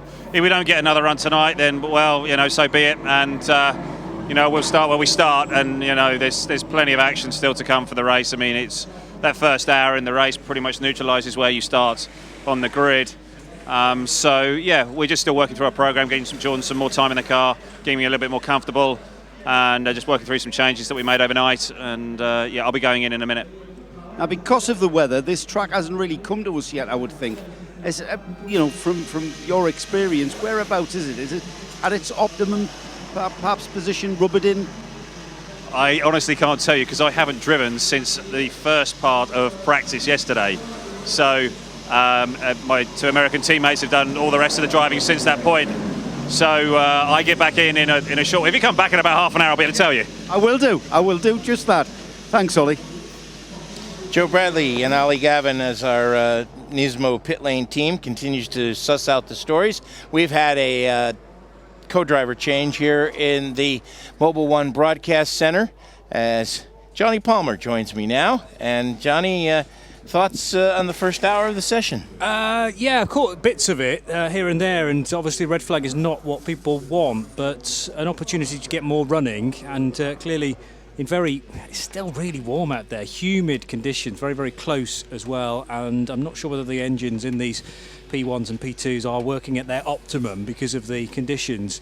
Interesting moment down at the chicane for the number 13 Rebellion. I haven't been able to see it again to kind of really work out what's gone on down there, but that's the second incident we've seen from a prototype. It was a Porsche though last time, wasn't it? Was it Earl Bamber that stuck in the stones there? I think so. It was an Audi that went off there yesterday. Oh, that's right. But it's been catching a lot of them out, and John Hindhoff and I were discussing the reasons why it might be catching them out, because we haven't had any problems at all at the second chicane. All the problems we have been having have been at the first chicane, and it's nothing to do with hybrids, because obviously the Rebellion is a non-hybrid powered car, and whether it is that there's bits of gravel that get pulled onto the circuit there, whether it's bumpy, well, we can really only speculate until one of the Nismo pit lane crew can go and find out and talk to one of the drivers that has been off. It was Dominic Kryhammer incident. I'm not quite sure if we mentioned his name. No, we did not. It was Dominic Kryhammer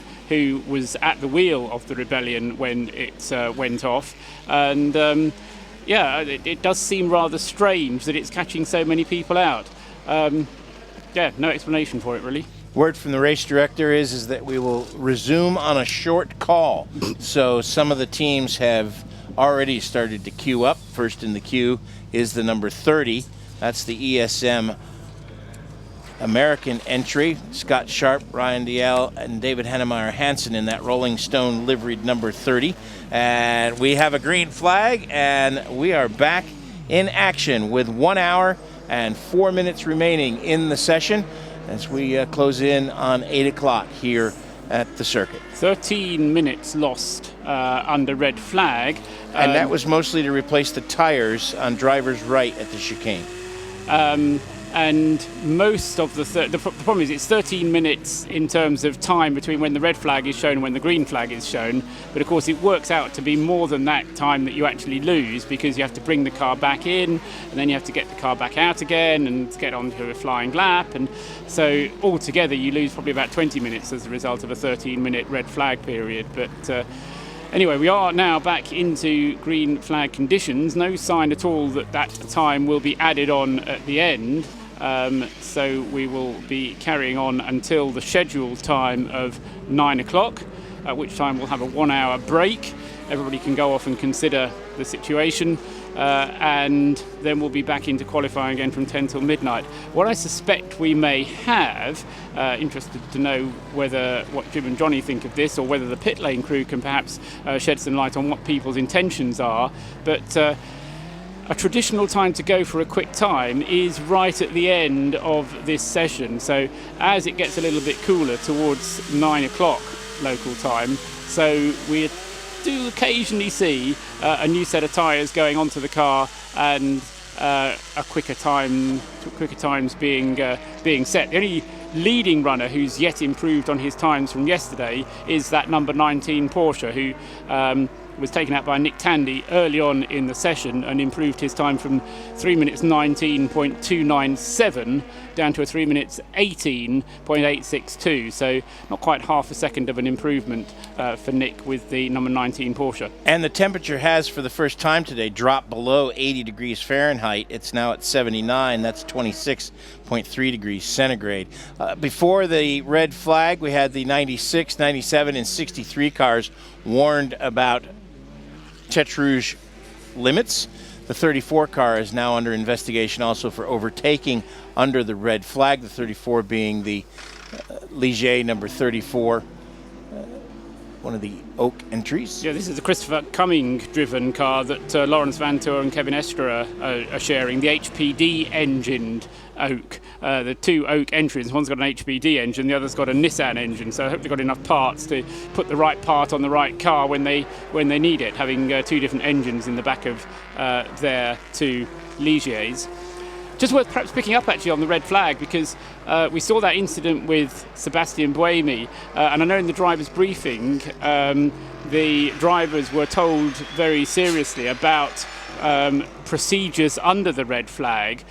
Clearly no overtaking is allowed under the red flag, but also drivers are required to treat the whole circuit as a slow zone on their way back to the pits. So that means they have to go down to 80 kilometers per hour. So you can't just race back to the pits when the red flag is shown. It's no overtaking, and it's 80 kilometers an hour back to the pits. And I suspect that might have been part of the problem that we saw Sebastian Buemi having. Could be. And in fact, things have gone from bad to worse for the number one car. Their first 8 laps 1 through 8 from this session will be deleted due to abuse of track limits at Tête Rouge. I was telling John earlier, there must be a new hall monitor down there, because we didn't see near this much last night, yesterday's sessions at all. This much, especially, and it is all, I haven't seen anything but Tête Rouge. Really? That's so all nothing we've at Ford Chicane, because there was a little bit at Ford Chicane. No, everything has been Tête Rouge, and certainly at least 2/3 of the field has been warned at this point. And do we think that's on the inside of the bend or on the outside as they run out over the curb? I don't. I've been trying to watch. Go ahead. It's the outside of the exit, Jim. So they run through the corner, take a little bit of curb on the inside, but then as they exit, in order to get the fastest line down the straight. And that's part of the reason they're being pinged for it, because it's not, as we saw a few times at the Ford Chicane, just getting it wrong, running out of track, having a GT car in the way, but it's a deliberate attempt to gain an advantage down the straight. And obviously with the first section of the Mulsanne ahead of them, it's that area which they can really gain an advantage on by getting the exit speed from the corner as fast as possible. Yeah, you're basically lengthening the straightaway, which gives you a higher terminal velocity before you get to the first chicane. So it'll be interesting to see. I know Bruce Jones from our Nismo pit lane team is stalking Sebastian Buemi as we speak. Anthony Davidson is now enlisted in that car, and it has gone back out onto the racetrack. It's laps 1 to 8, all its laps it's done so far then? Is it kind of wiping the slate clean as far as this session is concerned? Close. Give me... Yeah, Trussers will look it up, I'm sure. We can't really have done an awful lot more than 8 laps. No, you wouldn't think. In an hour. When the red flag came out, red flag was its completion of its 11th lap. Right. So all but 3 laps have been. Yeah. And in fact, the 9th and 10th laps, the 9th lap was affected by the yellow zone at the first Mulsanne chicane where the Rebellion had come off. So the 11th lap wasn't very quick. Sorry, the 9th and 10th laps weren't very quick as a result of that yellow zone. So in effect, all of the number one's times from this session have been deleted, although in mitigation, none of the laps from today were quicker than yesterday evening's qualifying lap. The fastest lap that Sebastian Buemi registered this evening, a 3:25.302, and that compares to his fastest lap last night, a 3:23.767, so a second and a half slower than he went yesterday. RadioLeMans.com. At RadioLeMans.com, we live for endurance racing. Le Mans, Bathurst, the Nürburgring, Spa, Silverstone, Fuji, and many more great races on classic circuits around the world, all covered live. Now add Daytona, Sebring, Watkins Glen, Road America, and Road Atlanta to the list. IMSA Radio, from the International Motorsports Association and Radio Show Limited, is a new service bringing you coverage of every session of the Tudor United Sports Car Championship, qualifying and race coverage from the Continental Tire Sports Car Challenge and the Support Series races, live, free, and without commercial interruption, direct to you. Look for the IMSA Radio icon on the RadioLeMans.com homepage. Sebastian Buemi, we just saw you have a very unusual spin at low speed. Is this a problem because of the hybrid system? I think it was the tires were really cold. I did a little mistake there. Basically, the grip I was expecting was not there, so just need to be a bit more careful for the race. Okay, now we've seen quite a lot of people running wide at Tête Rouge, and I just see the 8 laps for the number one car, your car, have been taken away. Do you think there's a slightly different rule this year at Tête Rouge? A lot of cars are being caught. Yeah, I mean, it's always difficult to say if you didn't see the videos, but clearly for me it seems to be crazy because one time I lost the car on the entry, so I accept it, but for the other times I don't know. So it seems to be crazy to take off the lap time like that when you don't really seem to be offline. Now, what's Toyota's plan? You didn't really seem to put in really fast laps last night. What's your plan for qualifying? To be honest, we'll try to do our best to improve the car. At the moment, we're trying to improve it for the race, but clearly we are lacking pace compared to the rest of the field. Okay, best of luck. Bruce Jones getting the word from Sebastian Buemi. So, cold tires. Anybody buying that? I'll buy the cold tyres.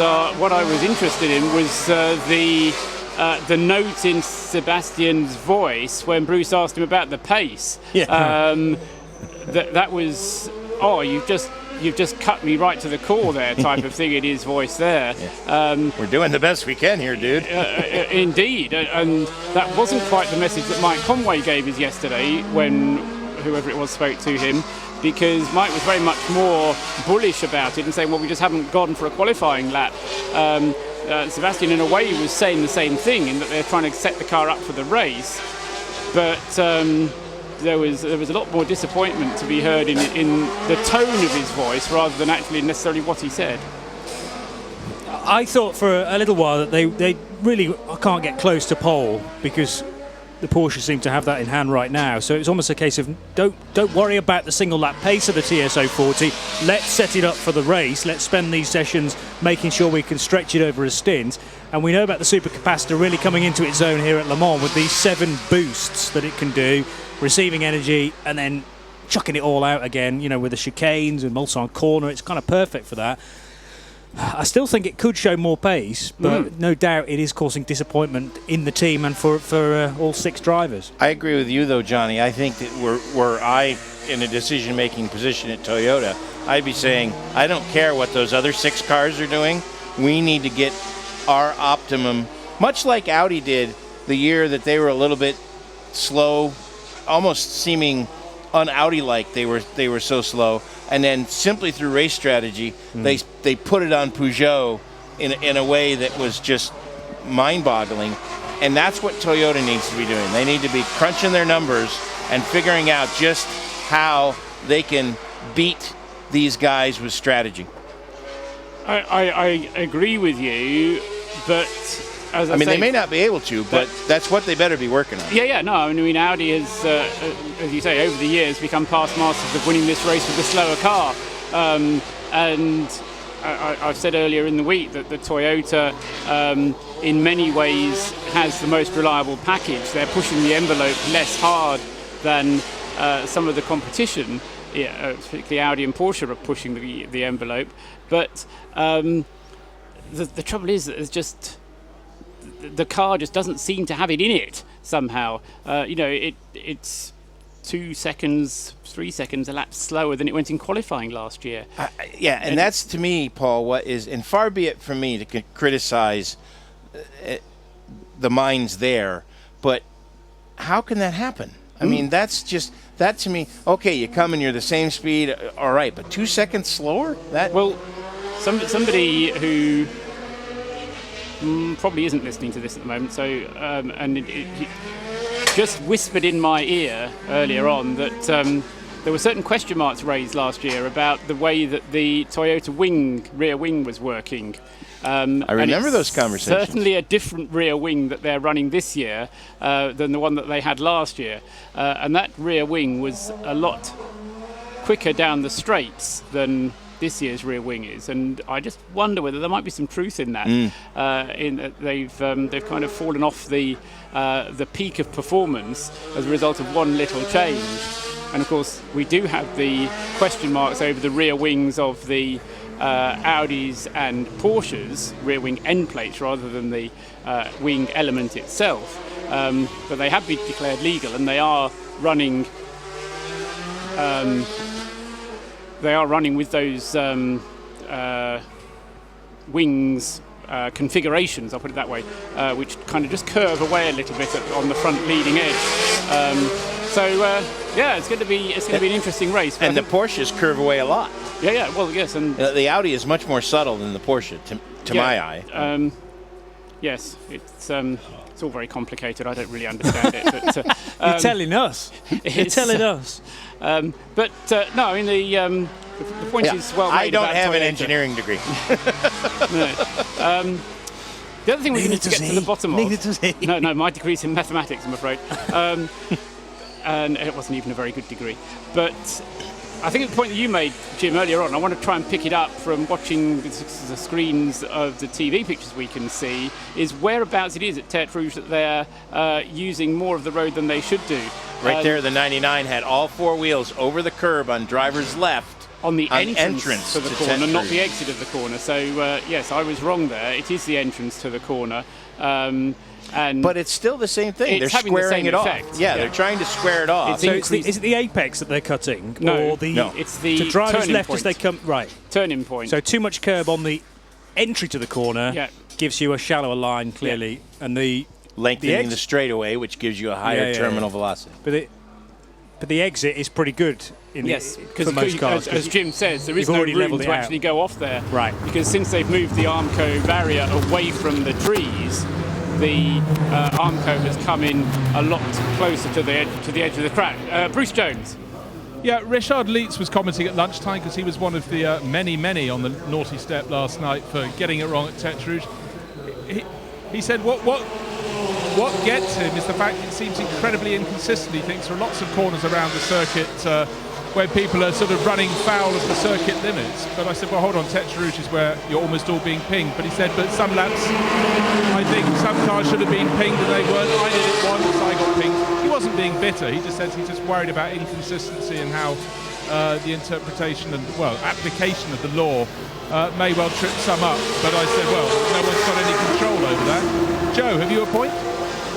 It's a bit of a question, really, and Bruce or any of the guys in the booth, whether or not they've noticed this, but the number 17 Porsche has just come into the pits, and it pretty much drove past its pit garage and to the next pit garage, where the mechanics then pushed the car back into its bay.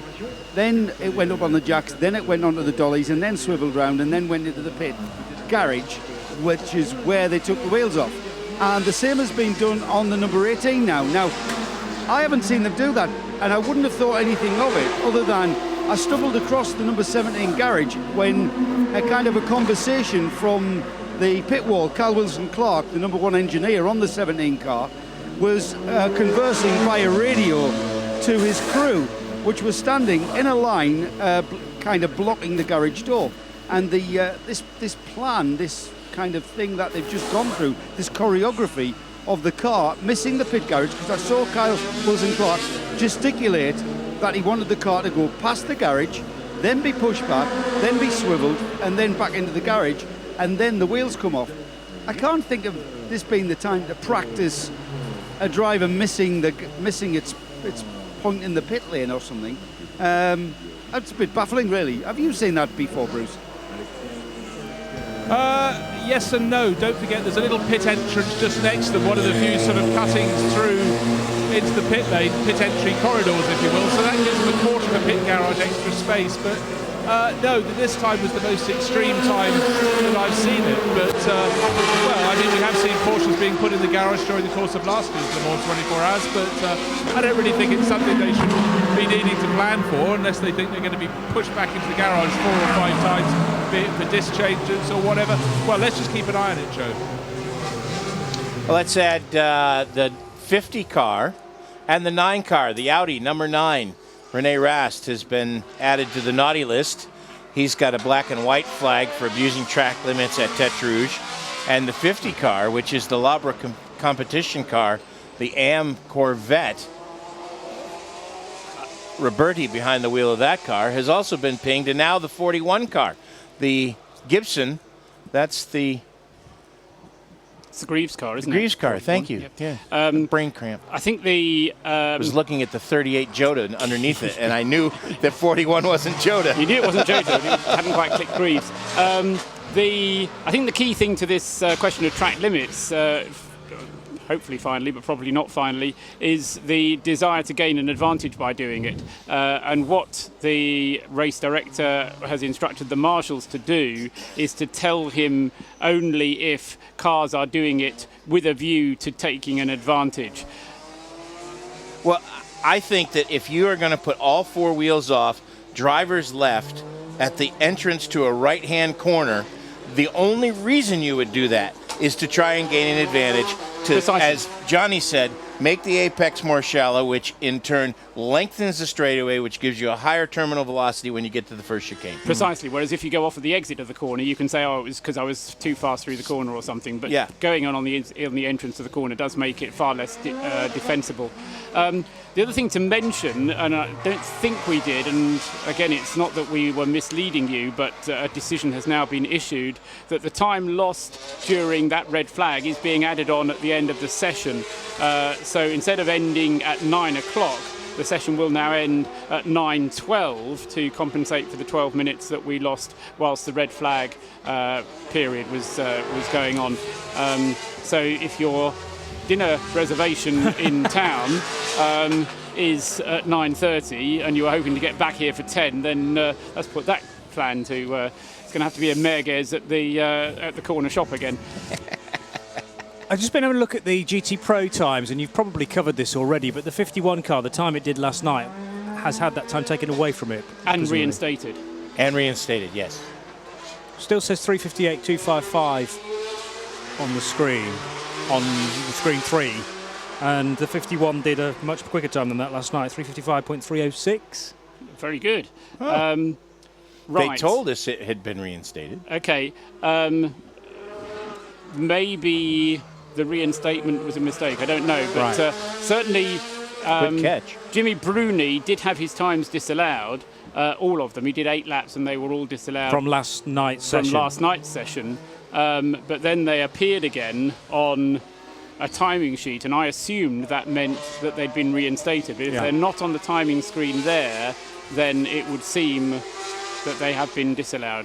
Although Tony Verlander has now gone quicker than the time that I just read out, because he's just done a 3:57.503. So that puts it 44th in the overall standings, but they were third in the pros last night. And ninth now. Yeah, 9th now, and some work to do, clearly, to get it back up again in amongst the Aston Martins, because it's a kind of Aston Martin Vantage benefit right now. First, second, third, and fourth. Earl Bamber, also in the number 19 car, has been shown the black and white flag for exceeding track limits at Rouge. Earl may be on the naughty step if he's not careful. Good opportunity to check in on what's happening in P2. We have had the fastest car from yesterday, the number 47 car. Mark Howson behind the wheel of that car had a problem earlier and is basically done for the session, but no one below him has improved enough to do better than the 3:38.032 that car turned yesterday. Currently, Paul, what do the rest of the times for today look like in P2? Yeah, the fastest, as you say, is the number 46, Thierry by TDS Racing Orica. I didn't actually catch who was at the wheel of that car when it set the time. 3:40.441 is the fastest LMP2 time of this evening. Second fastest P2 is the number 47 KCMG car, so 2 Orica 05s, the 2 new shaped Orica, first and second in P2 on this evening's time.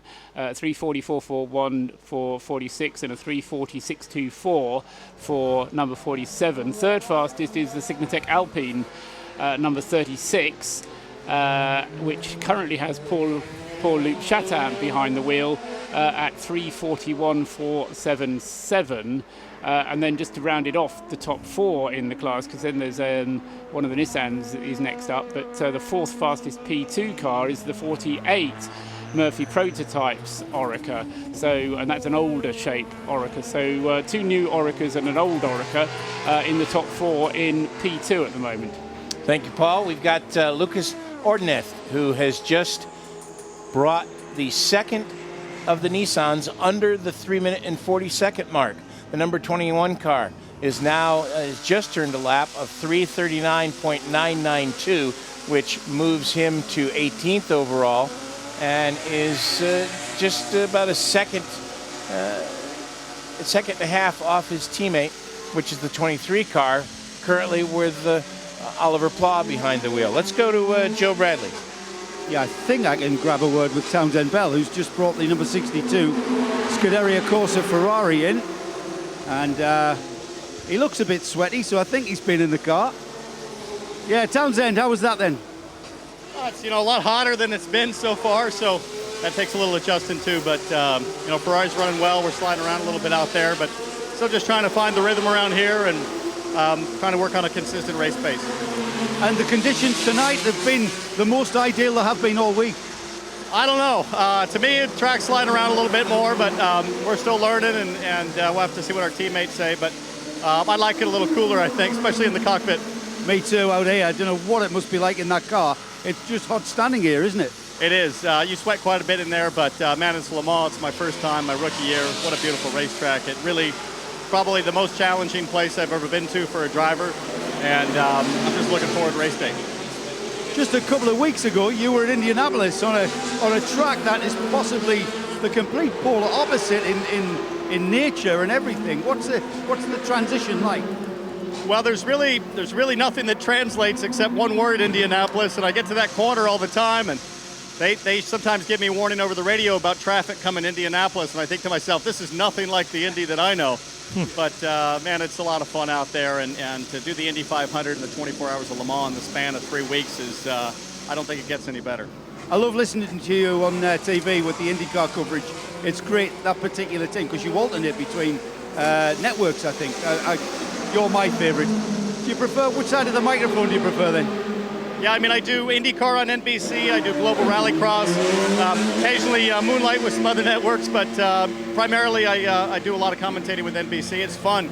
It's neat to have a chance to analyze, critique, and then hop in and remember how hard it actually is. Another racing driver stealing those commentators' jobs, I think is the word. Thanks for talking to us, mate. Always a good one. Nismo Pit Lane team keeping you in the know. That's Joe Bradley and Bruce Jones. We've got 52 minutes left in this session. You're listening to Mobil 1 Radio Le Mans 91.2 FM and around the world on radiolemans.com. Jim Roller, Paul Truswell, and now Johnny Palmer coming to you from the Mobil 1 Broadcast Center. And let's go back down to our Nismo Pit Lane with an Audi moment. An Audi moment with René Rast just in from the number car. Ollie Jarvis is taken. No, yeah. It's gone out. What are the conditions like out there? For us, it was a difficult start of the practice or qualify. We had some issues at the beginning, and I actually did just 2 laps. The car feels okay. Difficult to get a rhythm with the traffic, but.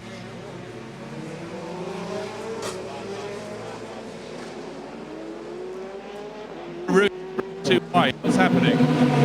Actually, I think the track condition changed from yesterday to today. The track got a bit warmer, and we got a lot of understeer in Tetra Rouge. And maybe the wind also has some influence, but we got a lot of understeer there. We're running right, and that's why we get the one. Okay, well, it looks tricky out there. Best of luck later tonight when it gets a bit cooler. Thanks. Thanks, René Rast. So, Paul, now we've got the 98 car has gone off track and continued. That's the first chicane again. Yeah, that's the first chicane. And just hearing from a lot of rookies at the moment. Just heard from Townsend Bell having his Le Mans debut, René Rast having his Le Mans debut. But at least René Rast can look to his teammates, Marco Bononomi and Felipe Albuquerque, who have both had previous, whereas in the Scuderia Corsa car, Townsend Bell, Jeff Siegel and Bill Sweetler. I hadn't actually realised that Jeff Siegel hadn't been here before, because I thought he had. But Jeff Siegel also a debutant, a rookie at Le Mans, and so that car, the number 62 Scuderia Corsa Ferrari, having a car full of rookies. Is the team brand new to Le Mans as well, or have they run the car here before? I recognise the 62 number, but that might be from the States. That's right. I don't think that Scuderia Corsa has been here before either. So yes, it's all a bit rookie-ish, but certainly good to hear from Townsend Bell, and certainly impressed, isn't he, by the whole magnitude of the event and what Le Mans is all about. Townsend's one of those guys that gets it.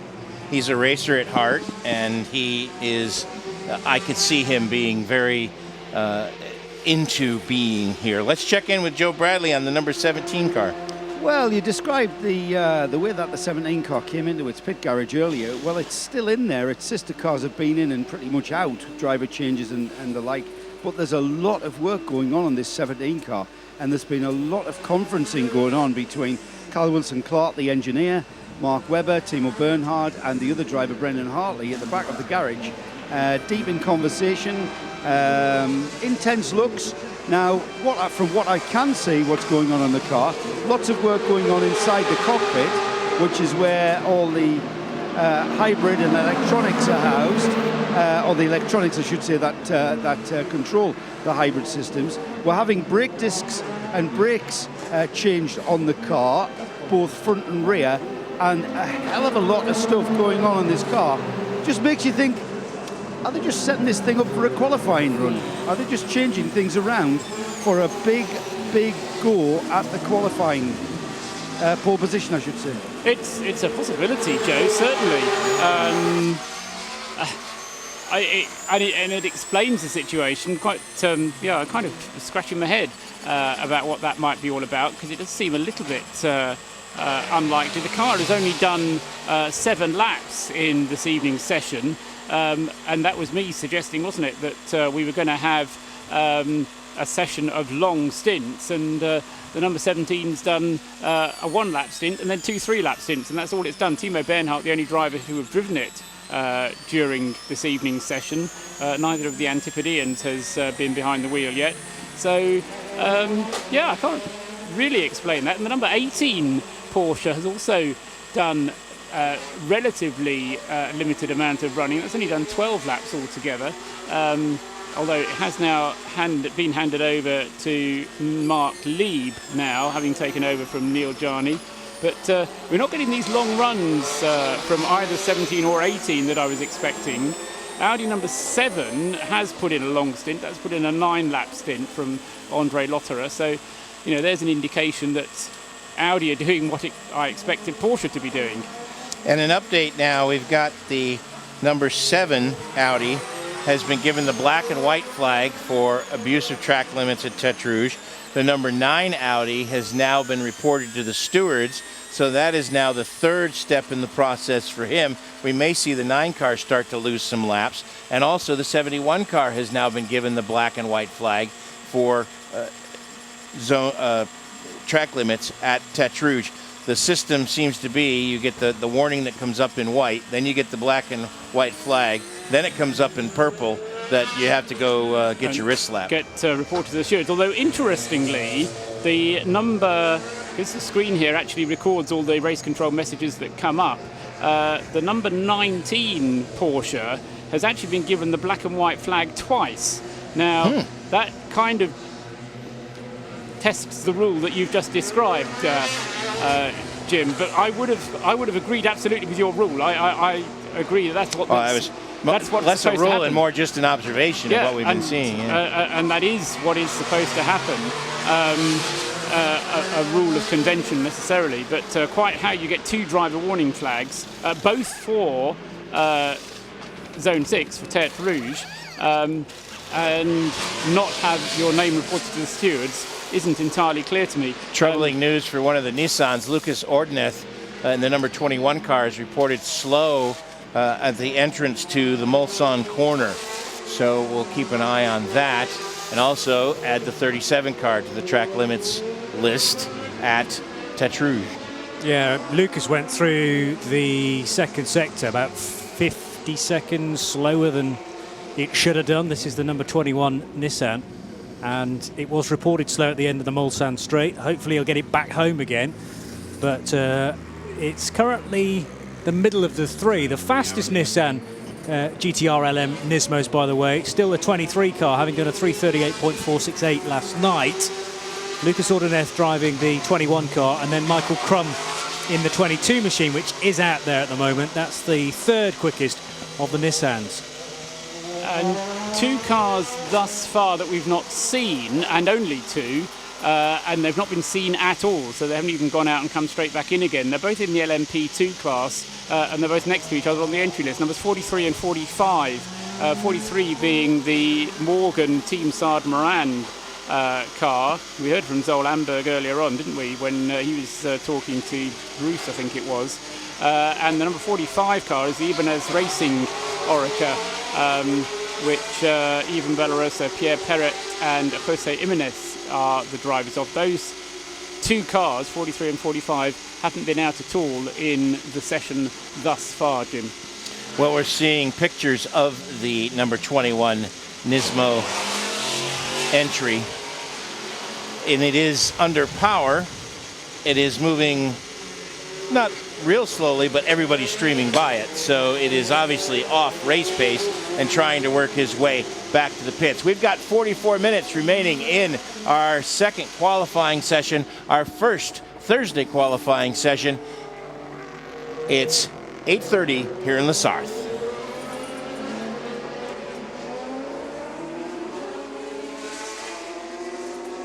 Have opinions and aren't afraid to share them, just like you. People who love all forms of motorsport, just like you. At the track, on the radio, online. Go to radiolemans.com and click on the forum button. radiolemans.com. The hourly update on Radio Le Mans with Audi TDI. Vorsprung durch Technik.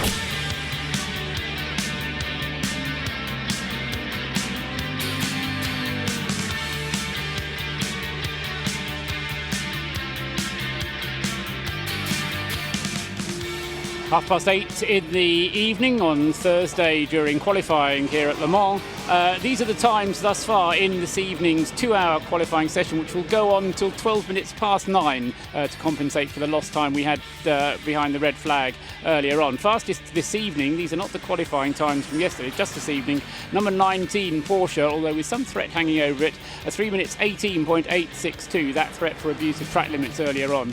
3:18.862, the fastest time set by Nick Tandy early on, and he's back in the car now. Earl Bamber was driving it earlier. Marcel Fessler in the number 7 Audi is second fastest, 3 minutes 20.561 seconds. And third fastest is the second of the Porsches, number 18, Mark Lieb, currently driving the car, 3 minutes 20.974 seconds. Fourth fastest is the number 17 Porsche, so 3 out of the top 4 places with Porsche, 3 minutes 20.980 for number 17. Fifth and sixth are the other two Audis, number 8, Oliver Jarvis currently driving number 8, 3:21.681. And sixth fastest is number 9, the Audi of Felipe Albuquerque, and he's done a 3:22.494.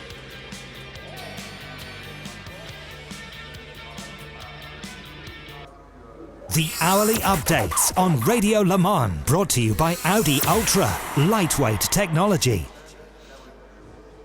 We have got a problem for Jan Magnussen in the number 63 Corvette at the exit of the Porsche curves. Driver's right. Looked, Johnny, like he might have clipped the curb on the left-hand side and went straight off to the right into the Armco barrier. It was a hard hit. Oh. He has really destroyed the right front corner of that car. Huge shunt, big shunt for Jan Magnussen. Let's hope he's okay in there. The marshals very quickly on the scene, but the car just kind of washed out entirely. It was turning left through Porsche curves, and we heard from, well, in earlier broadcasts this week that the GT cars are fully committed through there. There is zero margin for error. Whether that is a failure or, as you say, Jim, it's caught the curb badly, but it spat the car out to the right-hand side and straight in the wall. He had no opportunity to rescue that moment, and the Chevrolet Corvette badly damaged down the right-hand side. So marshals there, and quite clearly a number of circuit vehicles, together with no doubt a doctor's car as well. Jan is in there and about to take helmet off. Yes, he is in the car. He is taking his helmet off. The medical team has arrived at the car. They are trying to help extract him from the car. He is conscious. He's taken his own helmet off. So we will wait to see just what happens as they try to get Jan out of this 63 car. That is going to take a lot of work to get it ready for Saturday at 4 o'clock. Here's another look at it. He comes through. Everything looks normal through the first part. Then he goes through the left-hander, and it looked like didn't look like he caught that much curb. No. It looked like, it almost looked like a front right tyre failure or something giving, and all of a sudden the grip was not there. Yeah, he just went straight into the wall. He was on the apex and then went to the right, hard right, as if something broke on the car. It's strange for a rear-wheel drive car there to suddenly understeer off when it looked relatively under control. And what it looked like is if this was a NASCAR race and you were on an oval and the right front tire blew, that's how you would go into the wall. Yeah. So I think there's some validity to either there was a tire issue or a suspension issue that caused the car to kick into the wall. Another red flag. I don't know if we actually said that in all the excitement, but the red flag instantly out with not very much runoff area in that part of the circuit. This was the second of the two left-handers of the Porsche curves, the two corners that are sometimes known as Virage du Pont, the two left-handed elements that take you over the bridge. And there was smoke there, wasn't there? Secondary impact. Yeah, but there was, as the car came into the corner, there was some smoke already coming from the front right, which tends to add further validity to that puncture theory that you were mentioning there, both Jim and Johnny. And then the secondary impact, the initial impact was to the right front. Then the car spun all the way around to driver's left and slapped the right rear. So double impact on the right-hand side of that car, both front and rear. The first impact, I think, was into Armco, which will give a little bit, but then Jan has hit concrete wall backwards, which does not give at all. No. And that will be the concern for him, is principally back problems, I would imagine, and they will take their time, quite rightly, to get Jan extricated from that car, but in the right way. Well, the best news is that the fact that we have seen him. He is awake and alert, and he has taken his helmet off under his own power. And I just wonder, with clearly that Armco repair having to be made, 42 minutes on the clock remain, and I just wonder whether they might actually take the break now and then have an early start to the second part of the session. That's speculation on my part. As soon as we get information through from race control as to quite what's going to happen, of course we'll let you know. But that has happened before, hasn't it? It certainly just has. Just to back up your suggestion. Yes. And what they may decide is, because obviously there's going to be a delay inevitably whilst the Corvette is recovered, and then there will be further delay whilst Armco is repaired, and that looks to me like being 20 minutes or so, by which time it's going to be 9 o'clock, which would have been the time of the break anyway, so they might well use the break time to do the Armco repair. Jan, by the way, at the time was trying to get in amongst those Aston Martins, 5th of the GT cars if you take them all as one class, 4th in GT Pros, but behind the 99, the 98, the 97 and the 95 Astons was the 63 car. And still is the 63 car indeed. While we wait to get word on Jan Magnussen, let's go to Joe Bradley. Let's have a word with Thrapston's second fastest driver, Matt Griffin, who's in the 55 Ferrari. Matt, just sitting at the back of the garage there, just I suppose waiting your turn, are you? Did you see that Corvette go off, by the way, Matt? Yeah, I saw it go off, and Jan's a really, really good friend of mine, so he seems to be okay. I'm hoping the board and everything is just precautionary. Really strange, actually. For me, it looks like a failure of some sort, maybe on the car, or some oil down it. That's what I was going to ask you, Matt. It was on the wrong trajectory. Would you agree? Yeah, it's a strange place to go off, and it's just looked like he turned in and then lost front end, but obviously Corvette will know what happened, and Jan himself will know, but just fingers crossed that he's okay at the moment. From our point of view, everything's going good with our car. We're really focused on getting Duncan some more running. He's now running very competitively. I'm going to be in the car next, and we're going to see where we are. We've been battling a little bit with our car, but bit by bit improving it, so hopefully we're in a good spot. And I know you were always thinking ahead to the race. What's your thoughts so far, and towards the weekend, where do you see your race strategy going? Yeah, at the moment I'll start the race. We've been working with our car, really focusing on trying to get really good mileage out of the tyre, so having a consistent car for the race, because we aim to double and probably triple stint the medium compound tyre. So Le Mans is Le Mans. It's for me, it's the toughest race in the world. It's very, very hard. And anything can happen. All you can do is put in place the best pieces you can and hope you don't get bad luck, and that's what we're hoping for. But it's the hardest race, but it's the greatest event in the world for sure. It is indeed. Thanks for talking to us, Matt. Great as ever. And Matt Griffin there, you might be wondering what I meant by the Thrapston's second fastest driver. Well, the first fastest driver at Thrapston is the guy who owns the Chippy. He's rapid in his Golf GTI. I've just been hanging around at Corvette Racing, obviously not wanting to pry after such a big shunt, and they've all been taking a look. But Doug Louth said all he can tell me so far, we don't want to go into theories about why the Dane went off on his outlap, but he said Jan has just said, look, I'm really winded. He's been taken out of the car now, and they'll let me know as and when they know. But obviously they don't want anyone jumping to conclusions about what went on. But the good thing is that Jan's got that message back to them, and we'll keep you filled in.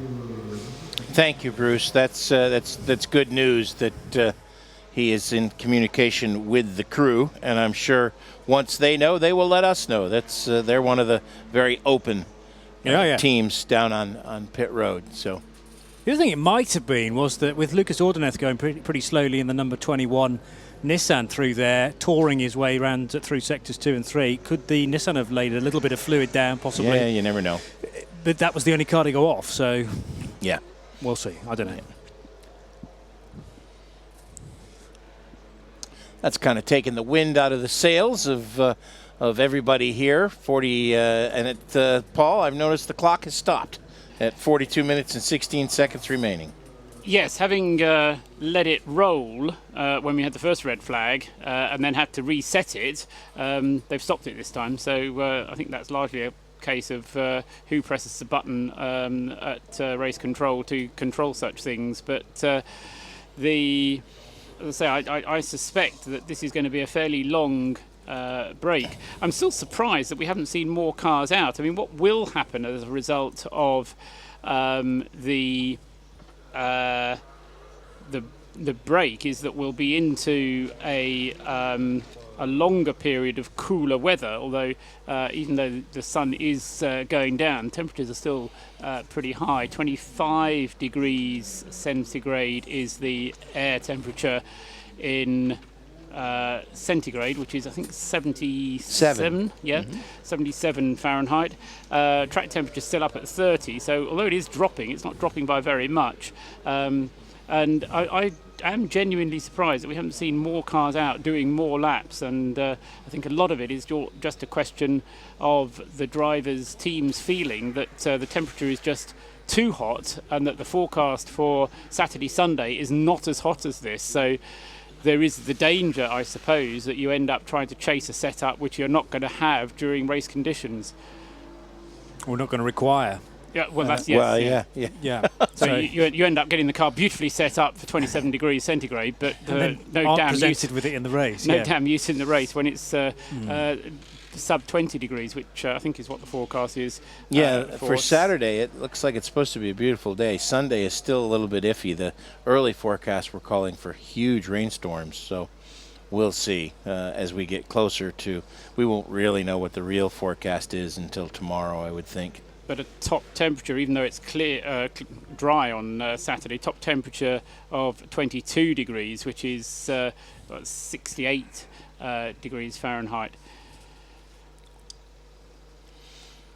So at least the car's going to come back now, isn't it? Because it's being now lifted, a straight lift onto the back of a flatbed, and Jan will be heading to the medical centre to get checked out.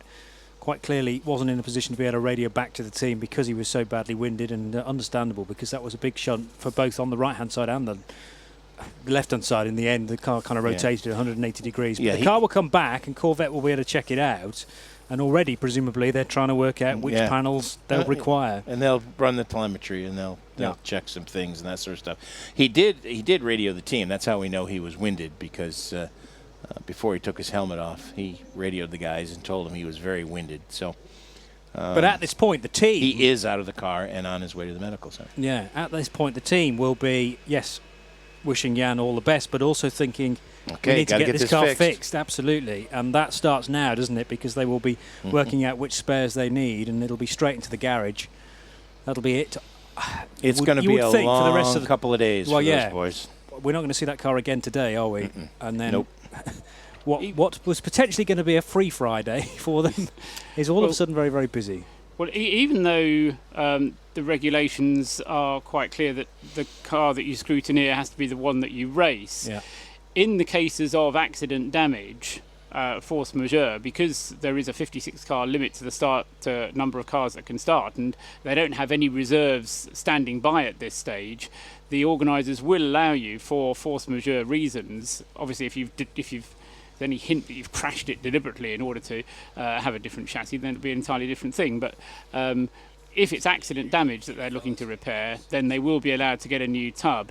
And I would think that Corvette would have access to a new tub if they would need one. So we'll wait and see how bad the damage is. But certainly that did look pretty substantial, both front and rear and right side. All damaged, so not quite as bad as it could be, but not but far off. drivetrain, crucially, that secondary impact could well have wiped out some crucial parts to actually, linkage to a rear axle from engine. So, good point you make.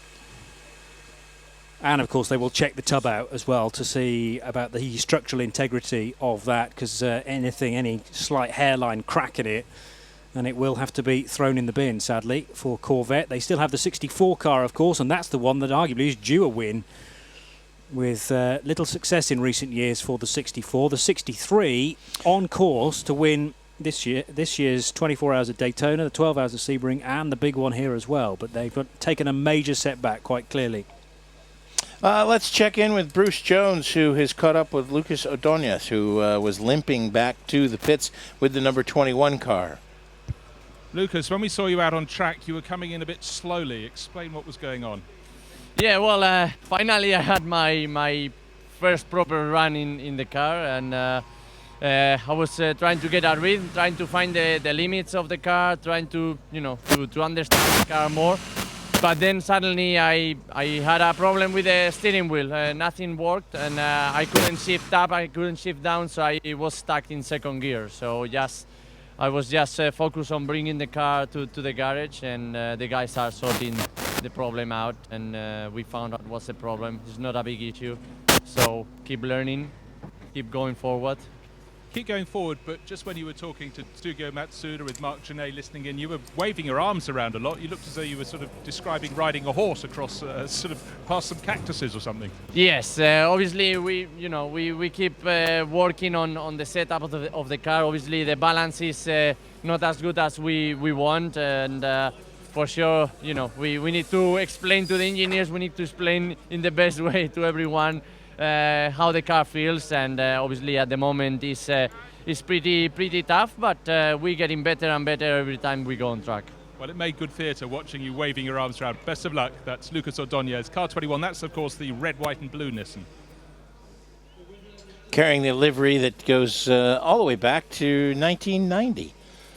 Our colleague Martin Haven actually has his 1990 press clip board that was given out for the 24 hours with the Nissan for the Radio Le Mans. Was sponsored by Nissan back then, and it was 100.6 FM. I still have the T-shirt, which had all You was there. I was there. Had all the drivers' names on the Nissan drivers' names on the back of it, listed alphabetically. There were 5 different Nissan's teams, or 5 different cars from Nissan that year, as far as I remember. Seven cars from 5 teams. 7 cars from 5 teams, was it? You're probably right. There was a lot of them anyway, and it was a major effort, and indeed, in many ways, that was the year. That was Nissan's year. They should have won it that year. Yeah. But for some communication difficulties between some of the teams, if you read the magazines, then it could have gone a completely different way.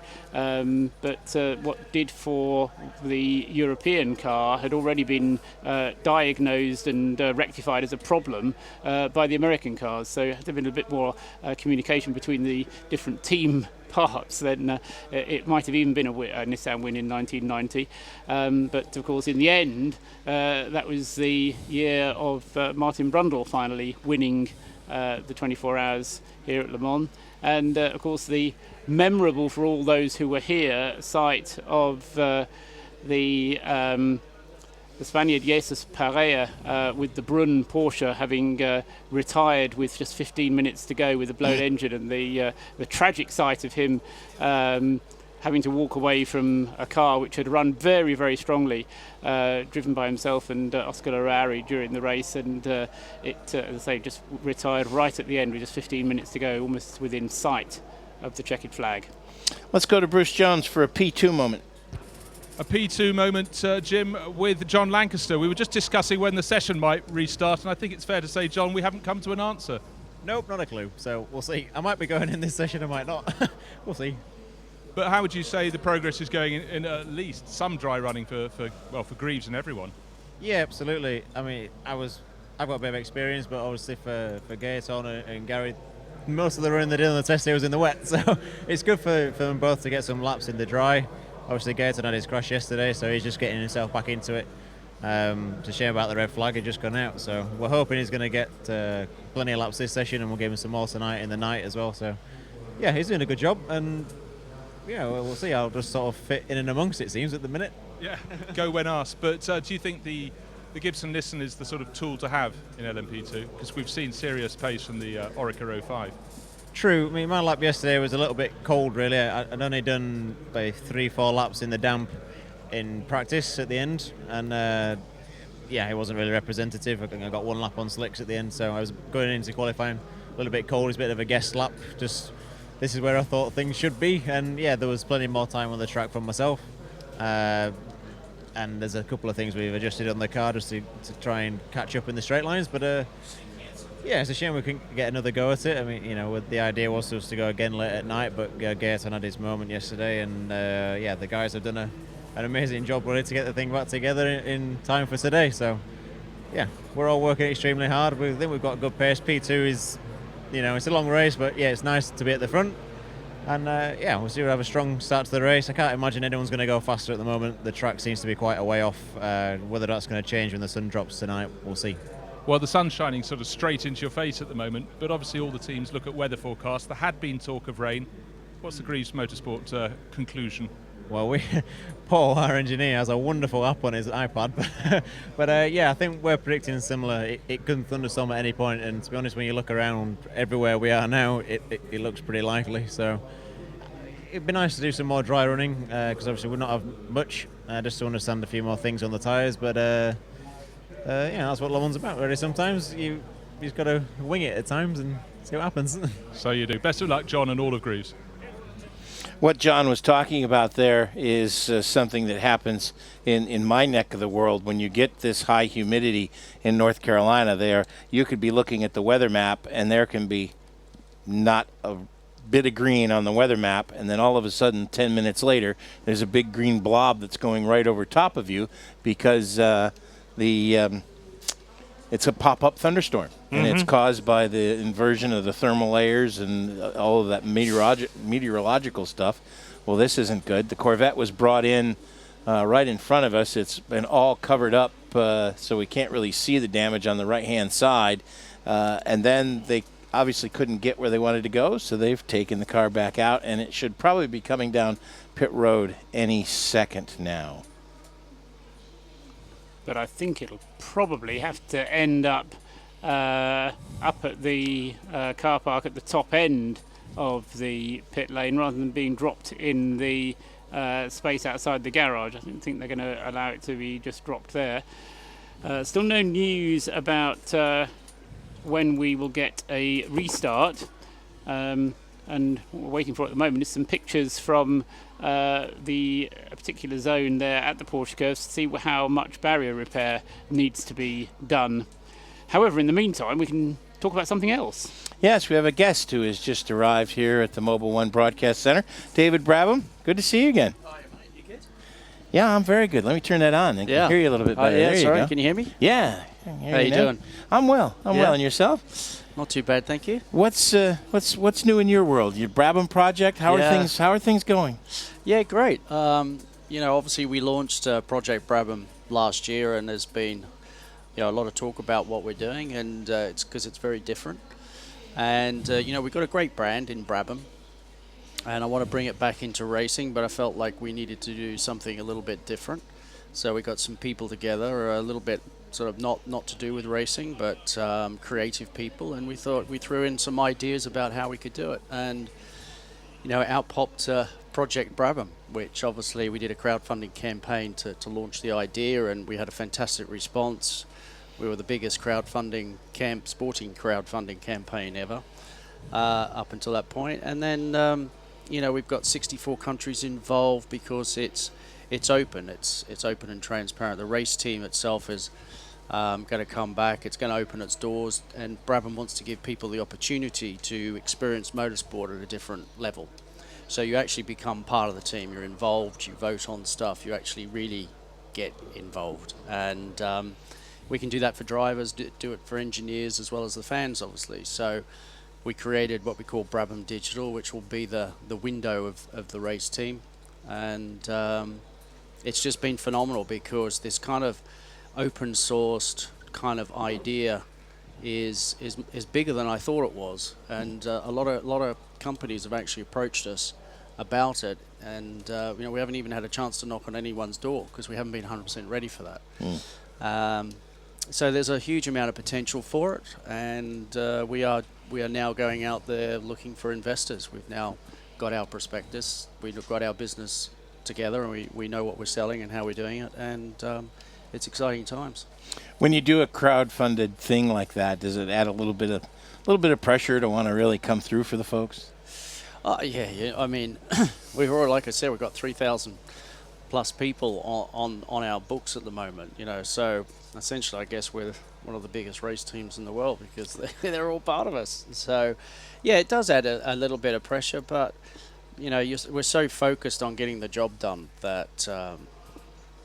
We're just 100% into it, and I parked my career for the last 2.5 years to work on this project, and it hasn't been easy, but it's been very rewarding, and we're now at that point where we can go out to market, raise the money, and get Brabham back out into the World Endurance Championship, and be here in 12 months' time racing at Le Mans. Do you miss the driving? You know what? I was here a couple of years ago, and it was a year after I'd been here in 12, and. That was tough, being as a spectator for the first time. I didn't enjoy it. I really wanted to be out there. But this year, it hasn't been so bad. It really hasn't. I think when the race starts, I'll start to feel a bit different. But leading up, all I've had here is meetings with the ACO, meetings with lots of different people and potential partners, investors and stuff. So, I haven't even had time to think about it. In fact, I'm only now sort of catching up with what's happened out there. I saw the accident with poor old Jan Magnussen. Yeah. Was it Jan? It was your buddy Jan Magnussen. Yeah, I was having a meeting. Had some great victories with him. I saw fantastic victories. But it looked like something happened, or I'm not sure, 100% sure. But what do you guys think? Well, it looked to me like something broke on the car, or there was a tire issue, because as he was going through the last of the Porsche curves, the car just went off to the right. Yeah, I saw. It twitched, and then you saw smoke, which is not normal. That means something's happened. So exactly. I mean, Jan doesn't normally make mistakes. No, and it didn't look like he hit a curve. It didn't look like he took no, too much curve. It looked like before that. Yep. Exactly. Yep. So that's a shame. Yep. So, well, thank you for taking the time to come see us. Good luck with Project Brabham, and hopefully we will see you out here again. Absolutely. With the car racing at the 24 hours. Yeah, thank you. It's going to be quite something to have a Brabham race team back out there, and also have a large community involved in it as well. Yeah, that's great. David Brabham telling us a little bit about Project Brabham. We do have news of what is going to happen. Qualifying session number 2 will not be resumed. Qualifying session number 3 will begin in 30 minutes. So qualifying session number 3 will begin at 21:30, which is 9:30 here local time. So we have sent Paul off to grab a quick bite to eat. Johnny Palmer is going to come back in, and we will figure out a plan here. As this session is done, qualifying number 2 is done, and they will take the time, add 30 minutes to qualifying session number 3, Johnny, and so it'll be 2.5 hours from 9:30 till midnight here at the Sarth. Yeah, I do have a memory of that happening in previous years as well. With the two sessions relatively close to one another, just an hour of off time, then you can kind of nip a little bit here and gain a bit more there. Let's hope we don't have to run after midnight, although I think there is the license to be able to do that, unlike last night where we had to finish on the nose at midnight. There is a bit of wriggle room at the end of the second session this evening as well. But that's hopefully when we're going to see a bit more improvement in times, because there's been very little, if any. What we saw was a bit of improvement for the 51 Ferrari because they had their best time from yesterday taken from them. So they have edged back into the top 44. I say top 44 because that is what is displayed on our timing screens. It puts Tony Villander, what did you say, Jim? 8th in class, yeah. And what will be 12th in class if you combine the two GT classes, Pro and Am. So work to do for the Ferrari that won here last year, won here in 2012. And of course the 51 has been the only winner ever since the inception of the World Endurance Championship. 51 won the championship in 12, 13 and 14, but Tony Villander was trying to get it back up there to bother those Astons, and it was kind of stopped mid-stride because of the big incident for Jan Magnussen. Let's go to Joe Bradley.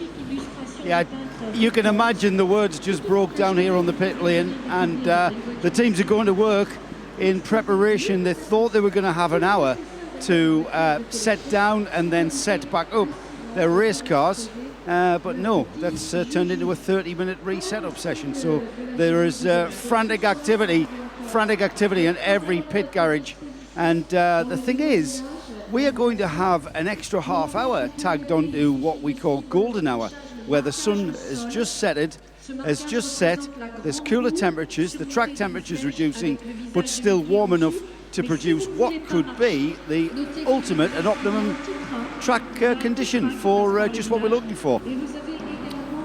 Well, one crew that's got more than its work more than cut out, of course, is the 63 Corvette racing crew. The car was brought back on a flatbed, obviously couldn't be lowered off that just by tipping the ramp up, and a Manitou was brought in.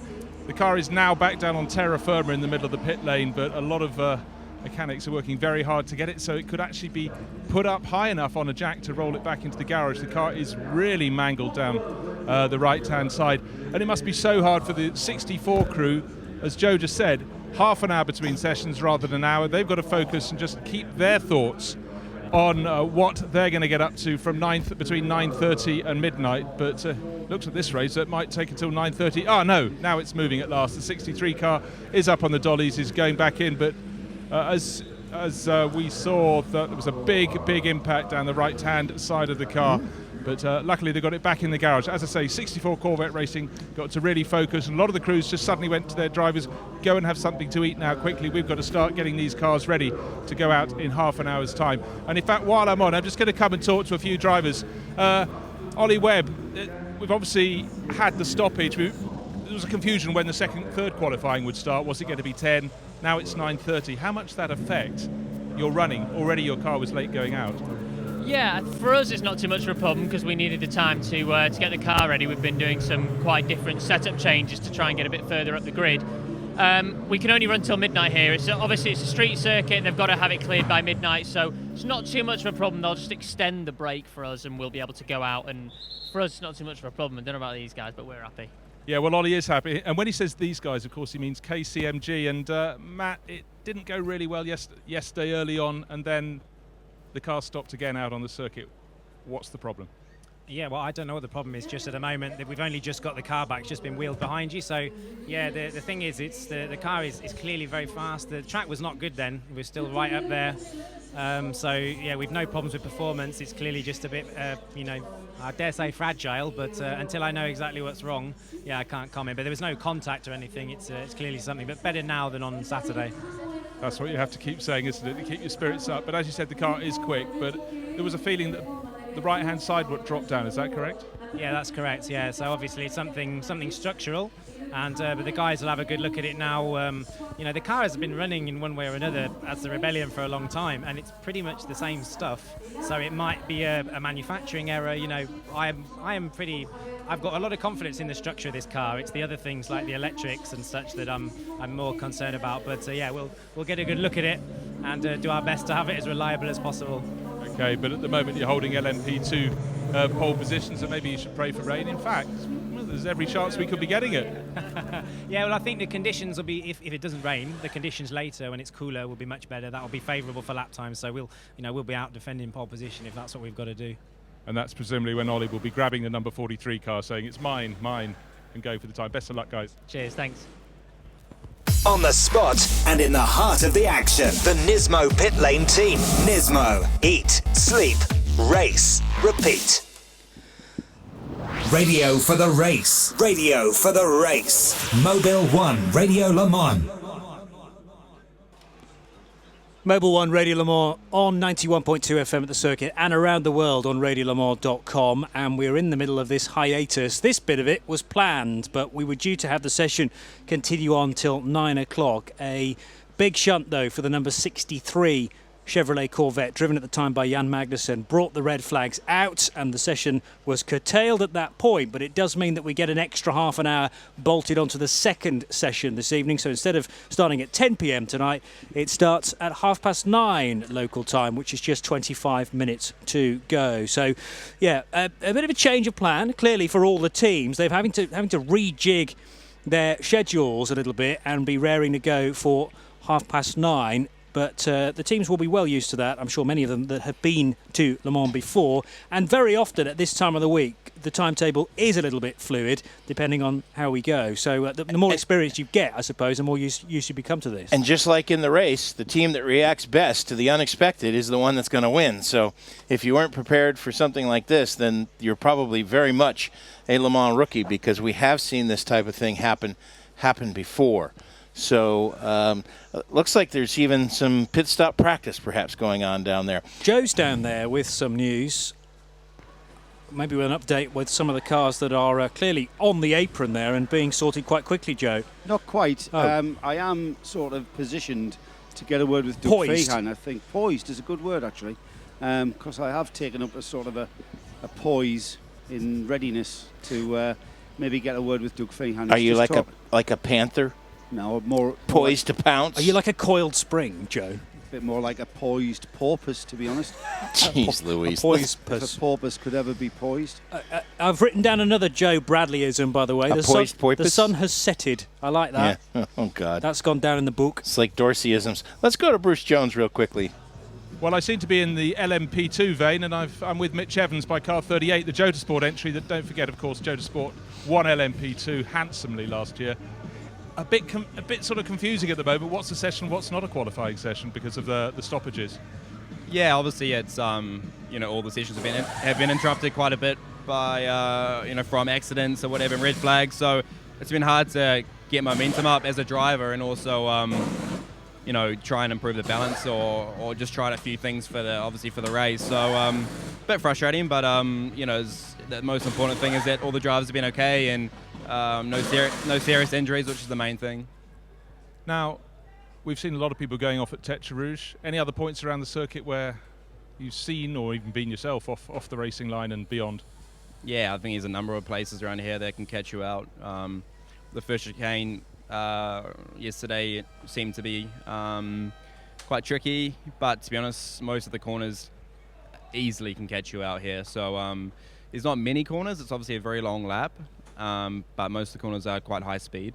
There's only a couple of slow corners, and then if you get offline, it's easily you can get yourself into a bit of trouble. So it would be surprising to see a few accidents early on with the track being quite green. Hopefully we can stay out of the stay out of the kitty litter and obviously the wall as well, and just try and have a smooth quali lead into the race. And do you feel that the circuit is everything your father Owen told you about? Absolutely, yeah. He arrived yesterday, and we're watching the footage, and he still reckons Indianapolis, the right-hander before the left, is one of the most daunting corners that he's ever driven. I'd have to agree. It's for us, it's nearly flat. It's hard to put it through there flat, and obviously through the LMP1 cars would be massively quick through there. So and obviously the Porsche curves, it definitely lives up to its expectation and how demanding the whole track is. Well, glad to see you're enjoying it. I don't know what you do now. Do you eat or just hang around in the garage? I'm not really sure. I'm in a weird sort of time zone at the moment, so might have to grab a little bit of food before the next quali, and hopefully we have some energy to put some laps in. Let's hope so. Thank you very much, Mitch Evans. Staying down in the Nismo pit lane, I thought I was going to have some good news from Chevrolet to tell you. I haven't got any good news. I've got some great news. Jan Magnussen has just walked in the back of the garage of the 63 car, and he looks absolutely fine. I'm sure he's a little bit stiff and a little bit achy. He's surrounded by a bit of a Corvette scrum. I'm just going to get a word with Ollie Gavin, and he said to come back and see him in half an hour. You said to come back and see you in half an hour. No, I just want to ask about the track conditions. Too much going on in Chevrolet. But I can tell you that Jan looks pretty fine. He walked in the back of the garage under his own steam, and he's, as you can imagine, he's got a lot of people gathered around him to get the inside. I'm sure he'll talk to us when he can. Yeah, you can just hang there, and we'll see if we can get a word with him. That is great news that he's already been to the track medical center and is already back with his teammates. So that is absolutely fantastic news. Yeah, it did take a little bit of time to get Jan out of the car, but I think the more time they took with it, it's such a delicate operation to get a backboard in there and make sure that he's extricated the safest way possible. and he will have been checked out in the medical centre for concussion and anything, that's difficult to tell visually. And now, well, seeing as he's walking into the garage, that can only be a good sign. Let's go back to Joe Bradley. Gone next door to have a look at how the world of Aston Martin is going on, and it's going pretty well. Pedro Lamy, I'm with you now in front of your car, the number 98 Aston, and things are going pretty well and have been going pretty well since test day. Yeah, it's true. I mean, the car seems to be good. We will see. I mean, today has more qualify, and we'll try to do our best to improve the time, or if it stays like that and nobody improves, then it's good, but we will see. Wait and see. But the important is to have a balanced car and a good car for the race. Pedro, is this car set up for qualifying, or are you driving what is effectively your race car? No, we always try to have the same, roughly the same car in qualify in the race. Sometimes we have different options, but we have the same setup mostly. And do you see that your main competitors are going to be inside this garage? I mean, Pro is another category, and they have their own fight, and we have our other Aston Martin who are going to fight, of course. But as the Ferrari is very strong, the Porsche is very strong, so it will be really tough for us to fight with them. And we have the Corvette that's really strong as well. So will be a tough race, and it's a 24 hours race. We will see what's going to happen. Pedro, we've spoke to the LMP1 drivers, and they're saying that it's a little bit easier this year with the performance of the LMP1s to get past you guys. Are you finding that from your perspective, with the faster cars overtaking you a little bit easier? I don't know. I mean, I think we have to wait for the race and see what's going on, because I think the LMP1s are really fast. They can really overtake where they want, and sometimes they just save some energy to be faster next laps or next corners, and maybe makes our life a bit easier. But as the other prototypes, LMP2, that's faster than the GTs, but not much faster, so then it is difficult. And when you see from the back, that is, who is it? Is LMP1 or LMP2? So it's a bit confused. Sun's going down, cooler temperatures. Are we going to see you guys going for an optimized run and trying to clinch pole position for your class? Yeah, we'll try to do our best with when the track will be open. Thanks, Pedro. Good luck for later. Well, it's all rapid action. No cars leaving the pit lane, but a lot of drivers having to rejig their plans. I'm with car 67, one of the two AAI Porsches. Alex Capadia, you're getting in this very soon. Yeah, I'm just about to jump in at the start of the next session. I didn't get any laps in the night really last night. I did one out lap and an in lap. So I need to do another 3 laps minimum to get my night laps. But we just had a really positive session in the last session. Again, I only got about total of 6 laps yesterday, but I just did another 7-lap run then and felt very, very positive. We got within 3/10 of our quali time yesterday, and there's a lot more to find. It was quite a hot session just then, so a lot of cars are going slower because of the humidity and the air temperature. So I think now it's starting to cool down. You could see some quicker times. And hopefully we'll have a decent length of time between the red flag periods, because obviously it's massively disruptive. And then, of course, the final qualifying starting half an hour early. We'll see, but it always appears that there's a red every sort of 45 minutes here in Le Mans qualifying. People just pushing too hard. There's nowhere to go. If you make a mistake, you're in the wall. So there's a red. Okay, best of luck getting the car. Thanks very much, Alex Capadia. Our Nismo pit lane team, Joe Bradley and Bruce Jones, doing yeoman service down there, filling in all of the gaps here as we are trying to bring you as much good information as we can during this shortened break between qualifying session 2 and qualifying session 3. If you've just joined us, qualifying session 2 was ended early when Jan Magnussen crashed very heavily in the Porsche curves. The session was red flagged, and time has been added to qualifying session number 3, which was originally scheduled to begin at 10 o'clock, 2200 local time, but will now begin at 21:30, which is 9:30 p.m. So, and rejoining us with If you eat that fast, again, you're going to get indigestion. Now, that's like I should be, Tom Carnegie at Indianapolis. That's a new track record. You should have seen me dodging between the traffic going up the hill and back down again. Thanks very much to all at the Smoking Dog for accommodating me when I wasn't supposed to be there. But thank you, Heather. They're really good that way. They take great care of us up there at Smoking Dog. I heard you saying about reacting to different situations, and sure enough, they reacted to the fact that qualifying schedule had been changed, and thus I was able to have a very brief bite to eat, delicious as always, but I wasn't really able to savour it. It was more a question of just stopping and going again. So, but thanks very much, and hopefully now, you've probably said this already, but what we've actually got is more ideal condition type running. So looking forward to this, and that's why I was rushing to get back, because instead of just being a first couple of laps, it's probably going to be half an hour of quick times. You don't want to miss anything. That's why I come here. Good for you. Don't want to miss anything. The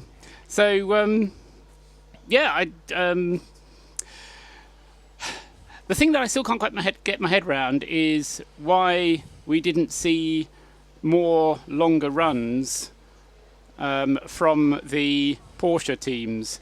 I think the longest run that any of the Porsches did, I think we had 8 laps from the number 19 car, but the 17 and the 18 didn't do any long runs at all, and that one surprised me, Jim.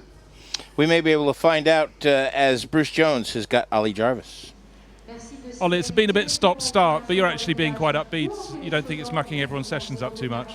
No, I mean, they've added half hour onto the session, so we shouldn't lose too much time, but it does affect the program slightly, but that's what you have to do as a race team, and that's adjust. So that's what we're doing now. We've slightly changed our program, but the nice thing is to actually get some proper dry running. Dry running, and I guess the session was due to start at 10 o'clock. It's starting half an hour early, the temperature's going down, the light's pretty good, so maybe this could add some really quick lap times. I think, yeah, it's very possible, especially at the start of the session. Like you say, temperature's dropping, maybe with a clear lap, but we won't be trying any quali runs, certainly not on car number 8. I can't speak for the other 2 cars, but we had one shot yesterday. We decided today we'll focus purely on race setup. It's nice to be on pole, but as we know, it doesn't mean anything here in Le Mans. But if you'd got through your program quite well, would you, right at the end, fancy a little pop? No, because the way the rules work now, we're limited on tyres even for the testing. And like I say, we had our quali run yesterday. We've actually got no tyres left to attempt one. So, we're happy where we are. I don't think we can challenge the Porsche.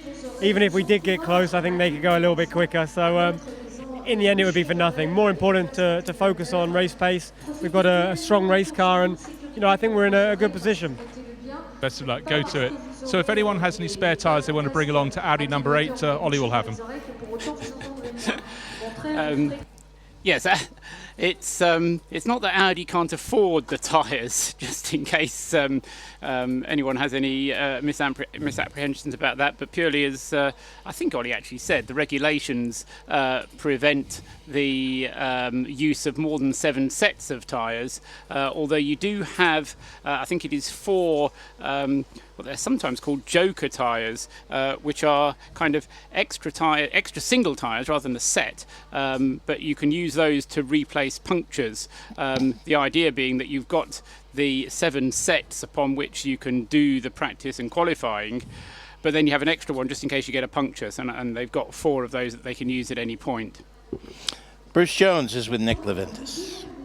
Nick Leventis, you're smiling. We have 2.5 hour final qualifying session. Is that a good thing for Straka Racing? Yeah, for us it's a very good thing. The cloud looked a little bit grey earlier, but no, I mean in intermittent conditions and wet conditions we've had a lot of running, and we've got a really good balance on the car. The one thing we're lacking is dry running.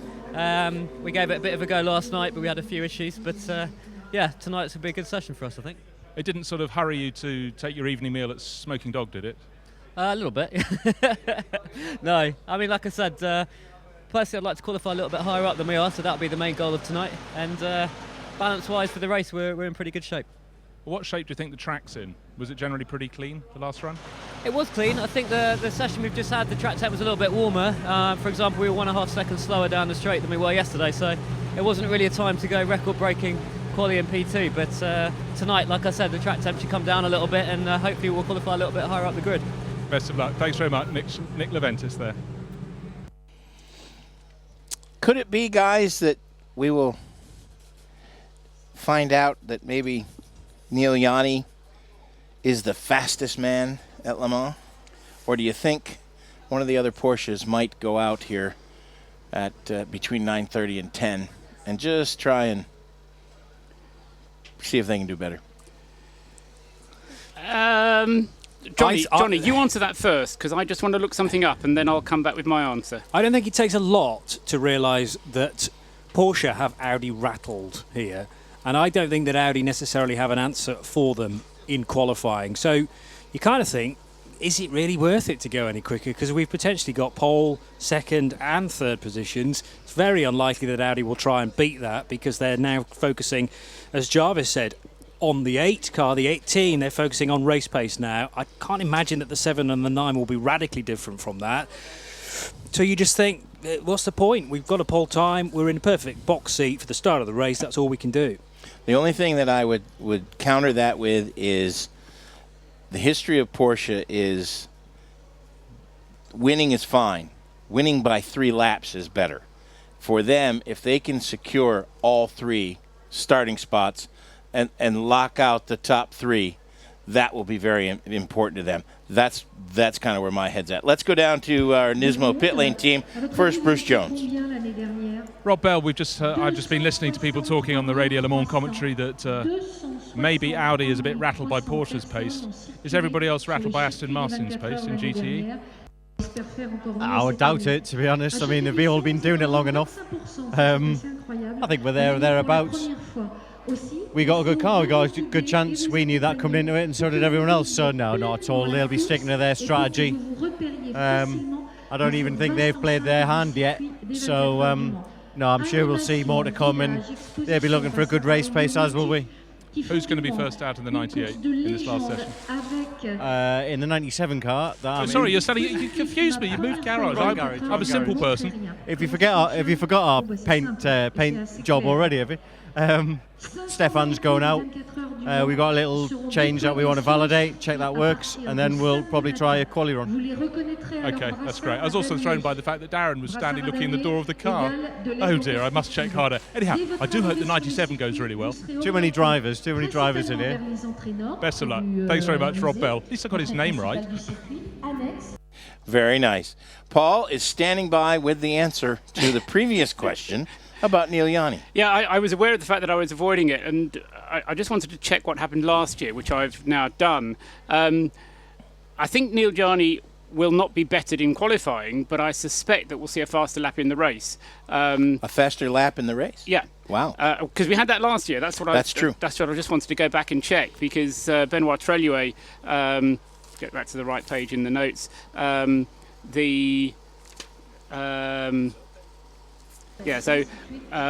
presumably on an in lap, or not an in lap, but a lap very, towards the end of the session, when the car's very light. Stint, exactly. Right, Timo Bernhard, car number 17, the Porsche. Who's going for pole? I mean, normally we don't take a try again, because at the moment we're just focused on the race preparation. Yes. Oh, please don't tell us that. We're all excited. I know. I also would like to go for pole, but we have a bigger picture, and the bigger goal is that to focus on the race. I mean, yesterday we put in one quali lap. We didn't really prepare for quali. It was just a one-off with me in the car to try. The car felt really good. I was really surprised about the grip level. I think the lap was pretty good. At the moment it's P2, but I think if we want, we can probably get a few tenths back, and then maybe increase a bit maybe put a better lap time. But at the moment it's like I said, bigger picture is to get every driver a night run, to check all the systems, and to be really prepared for the race on Saturday. That's a big picture. Timo, I saw a lot of activity on your car when you came in there. New brake discs. Was that just part of the program? Yeah, part of it is a routine that we're doing at the moment. We had a small issue, so the guys are checking everything. But that's what I mean with race mode. I mean, it's really the last real chance for the guys to check everything and have a bit of time, because warm up is so close and so short that if you have an issue, you might not shake down the car properly before the race, and you don't want to lose time by that. So I think at the moment it's worthwhile to focus on the race. Your teammate here, Brendan Hartley's just come in on this. So I'll ask Brendan this question, and Timo, you maybe want to comment as well. How much pressure you're feeling, mate? You're in a car that could win the Le Mans 24 Hours. This guy's done it before. Yeah, I mean, actually, I'm lucky to have Timo and Mark in the car with me. I mean, we have a lot of little team talks. We keep each other cool, and actually, the strategy is just to take it 1 hour at a time. I mean, we have to keep the car in good condition, not make any mistakes, keep the car out of the pit lane, and the results will come. I mean, we don't want to dream too much about 3 o'clock on Sunday afternoon. Just focus on the job at hand and step by step during the race. Timo, at this stage of the week, is there anything you can do to influence 3 o'clock on Sunday afternoon? Well, yeah, to stay healthy, to stay fit, to have a good mental preparation. But I have to say, I mean, I have two very, very great teammates in the car with Mark and Brendan. We have a good spirit. We have we understand each other very well. So this is, I think, a good part of staying, I think, on top of things, also through a hard race, and we have a great team behind us. So I think this really helps us, and I really hope for the guys that we get a good result, because they work so hard. And the last 2 races we always had a small issue. We could never really show what we actually could do. We were both times leading, and we could never really shine. But I think the guys really deserve a break. Thanks, guys. Saturday, Sunday's going to be a cracker. Best of luck. Nicola Prost, we're standing by the white Rebellion Racing, but it's up on the jacks. Car's already at pit exit to the start of the session, but you're not going to be out there. Yeah, I mean, it's not a big problem. We've discovered something we don't really like, and we're trying to get the car ready for the race, but it's nothing major, would not have stopped us in the race. But, it's a new engine, a new installation, so they need to check really well everything. So it's no alarm. No alarm, no panic. Best of luck. Thank you very much, Nicola. Bruce Jones, Joe Bradley, the Nismo pit lane team. We are coming up on 9:30 here at the start, and that means qualifying session number 3 will be getting underway very shortly. John Hindhaugh will be taking you through that qualifying session, and it has been a very interesting evening, and it still remains to be seen whether we can get any more quick times or whether it's going to be all race pace, and we still have to find out what happened with the 63 car. This is Jim Roller saying bye for now. This program is a Radio Show Limited production. Tell your friends there's more at radiolemans.com. radiolemans.com. Midweek Motorsport, Wednesdays at 8 p.m. News and analysis, Speculation and debate. special guests, and our resident experts discussing the whole gamut of motorsport. Formula One, sports cars, touring cars, rallying and bikes. If it has wheels and an engine, and they keep score, it's on Midweek Motorsport, Wednesdays at 8 p.m. on radiolemans.com. Around the world. Around the clock. Endurance racing direct to you. radiolemans.com.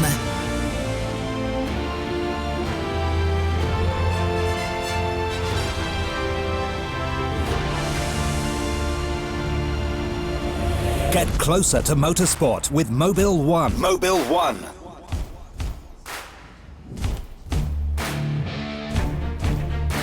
The 2015 Le Mans 24 Hours is underway at 3 o'clock Central European Time on Saturday. We've still to find out who is on pole position. Will this great old circuit have another twist in this year's tail? And there have already been plenty of them. A record-breaking Wednesday session that saw the records, the qualifying lap record, blown out of sight. 3:16.887. by the number 18 Porsche. The rain that we had been expecting hasn't arrived at Le Mans, and for once it looks like we've got a clean run through in the final couple of hours of the qualifying session tonight. There's still plenty to play for, with 4 pole positions up for grabs, and you'll hear it all here on radiolemans.com. Mobil 1 radiolemans.com, 91.2 FM. On-track action. News from the pit lane. Talk from the paddock. Mobil 1, Radio Le Mans. Radio Le Mans.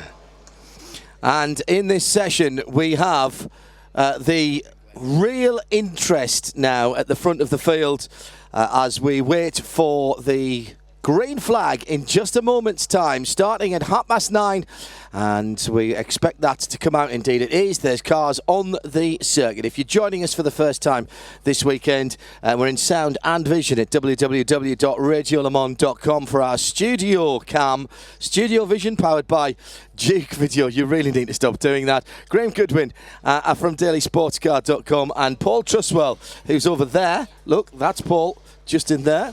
And if you look at this clock here, just on the top of the screen, that was easy when I was standing where you were, it'll show you exactly how much of the session is remaining. 2 hours 28 and 47 for those of you who are perhaps just trying to sync things up to what's going on. It's warm, it's sticky, the air is fat, but it's wet and fat, and whilst there might be subscription websites for that, that's not good news for racing engines. It needs to get a little bit cooler in the air.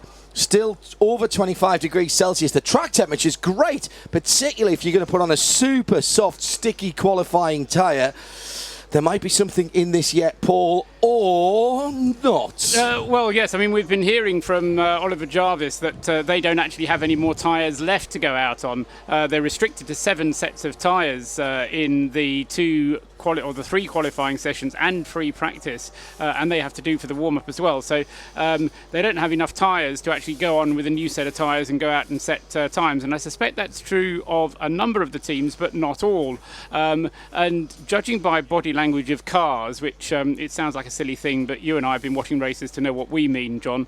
The 2 Toyotas have been languishing. They're not really interested in qualifying, so they've been saying, but they've just kind of appeared at the beginning of this session looking a bit more serious about matters. So if anybody's going to improve in this early part of the session, my money would be on the 2 Toyotas, numbers 1 and 2. Alexander Wurz at the wheel of 2, Kaz Nakajima, last year's pole position man, at the wheel of number 1. So, as I say, initial things to look out for are going to be those 2. I don't think we're going to see any particular improvement from Porsche. I think we might see an improvement from the number 7 Audi, but not yet. What I keep banging on about, and I do expect to see, is some more longer runs. And this 2.5-hour session, as it has now become a 2.5-hour session from now until midnight, therefore offers slightly more opportunity for longer runs. So we'll see whether or not that happens. The point that you've made is well made, because there's a slight change in the format because of the red flag for Jan Magnussen in the Corvette. If you're just catching up with us, the garage door has gone down on the Corvette. It was a very nasty looking incident indeed. No idea why the extrication team decided they wanted to pull Jan's helmet off inside the car. That I found very, very odd indeed. We'll wait for some more news from the team about Jan's condition. And that car, however, if it's done, it's not the end of the day, because I think they've got a spare car with them. So nowadays that's not the issue that it used to be. Not having a third driver may be more of an issue for them, Paul. Exactly right, and it is getting a bit late in the day now to bring in a reserve driver. Just mention I have got my kit and my hands device and my race licence. Why is that relevant? Just in case anybody's listening. But you haven't done the Le Mans training course. Nick David has just said in my ear, have they widened the course? That's a bit rough, isn't it? Or did he say the Corvette? I don't know. Those 2 Toyotas are, I hate this expression, are looking as racy as they have looked all weekend. And I apologise. I put 5p in the pot already for a horrible... A whole 5p? Looks disappointed with himself for saying that, but they are out there at the front of this pack, Paul and John, and you're quite right. They did come through the Ford Chicane, launching themselves onto that flying lap at some pace. So Alexander Wurz in the 2 cars. 323.5 is the mark that Alexander Wurz needs to beat, but the mark he actually needs to beat is a 321.0 to make it worthwhile, because that's the next target for the leading Toyota at the moment. And it's also the time that the car did last year. Which is the oddest thing of all. That's the thing I can't get my head around, and that's why I'm afraid I'm edging towards conspiracy theory mode. You are so bad with that. Let's. Wow, it's loud in here. Have we got the windows open? Yes, we have. It's fantastic to hear the noise. It's a good sort of loud. It's a good loud. Let's head down to the pit lane. If it happens in the pits, you'll hear about it first. Nismo. Eat, sleep, race, repeat. Eat, sleep, race, repeat. Just a quick observation on my walk-up pit lane. I noticed that the Larber competition car had its front windshield completely removed. Didn't know what that was for, but they were doing some setup changes in the front of the car in the inner cockpit near the steering wheel. Thought a little bit of it, but kept going. They're doing the same thing on the 64, so whether it was something within the steering column, it's something I'll find out. About to talk to Ryan Smith right now and get more information. Well, I haven't got very far at my end, as they say. I got as far as Rebelli, number 13 just rolled out, and I worked the next door garage, and there is the number 26 up on its stilts, the G drive car, and luckily a man who can tell me exactly what the problem is Sam Bird. Sam, what's the problem with your steed? There's no issue. It's making a complicated setup change that's taking a bit of time, so hopefully when she's ready I'll take her out there and do the best I can. And where are you in your program after so much disruptive running so far in the last couple of days? It's been crazy. Ever since we blew up an engine at Spa, we've been limited on engine mileage because we're down an engine, and it's been really, really tricky to get any form of rhythm going. You know, with the rain on the test day and the rain in the first session yesterday, it's been a tricky Le Mans so far. You say you're going to be released in the car. Is that just for a run, for tyres, or will you actually be going for a pole run? Oh, pole run. That's nice and optimistic. Well, I'll give it my best shot. You know, I think that we'll be on fresh tyres and then we might bolt on some new ones later. But we need to wait and see what the others are doing first. Sam, thanks a lot. Well, the first offering from Alexander Wirtz is a 3:23.7. That's just a couple of tenths off the best time for that car. So no improvement for the number 2 Toyota, or indeed for the number 1 car, 3:27.4 for Kaz Nakajima. But clearly there and thereabouts up to speed. Felipe Albuquerque, meanwhile, pops in a 3:22.0. That doesn't better the time from that car either. But they are getting some pace at the moment on this racetrack, gentlemen. And most of the lead pack are out there, with the exception at the moment of the number 17 Porsche. What's interesting is that nearly everybody that the Nismo pit lane team have spoken to have said, with something that we're not quite happy with on the car, we're just changing that now, and then that'll be all right. That's a slight concern, because you'd have thought by now they'd have kind of tried to sort most things out, but there is still time, and if you can get things sorted, now is the time to do it. Graham? For me, I think the class to look for some real pace here. I think you're right. I don't think we're going to see any fireworks for pole, unless we're very much surprised. But P2 to me hasn't worked its way through yet. I think there's still life in that dog. Motorsport Calendar has just tweeted through to say, how about as a spare driver for the 63, one David Brabham of this parish. He's here. I've seen him. I've spoken to him. He could get into my race suit. I'd lend him a race suit. Honestly, that'd be cool to see your race suit at Le Mans, wouldn't it? That'd be very cool.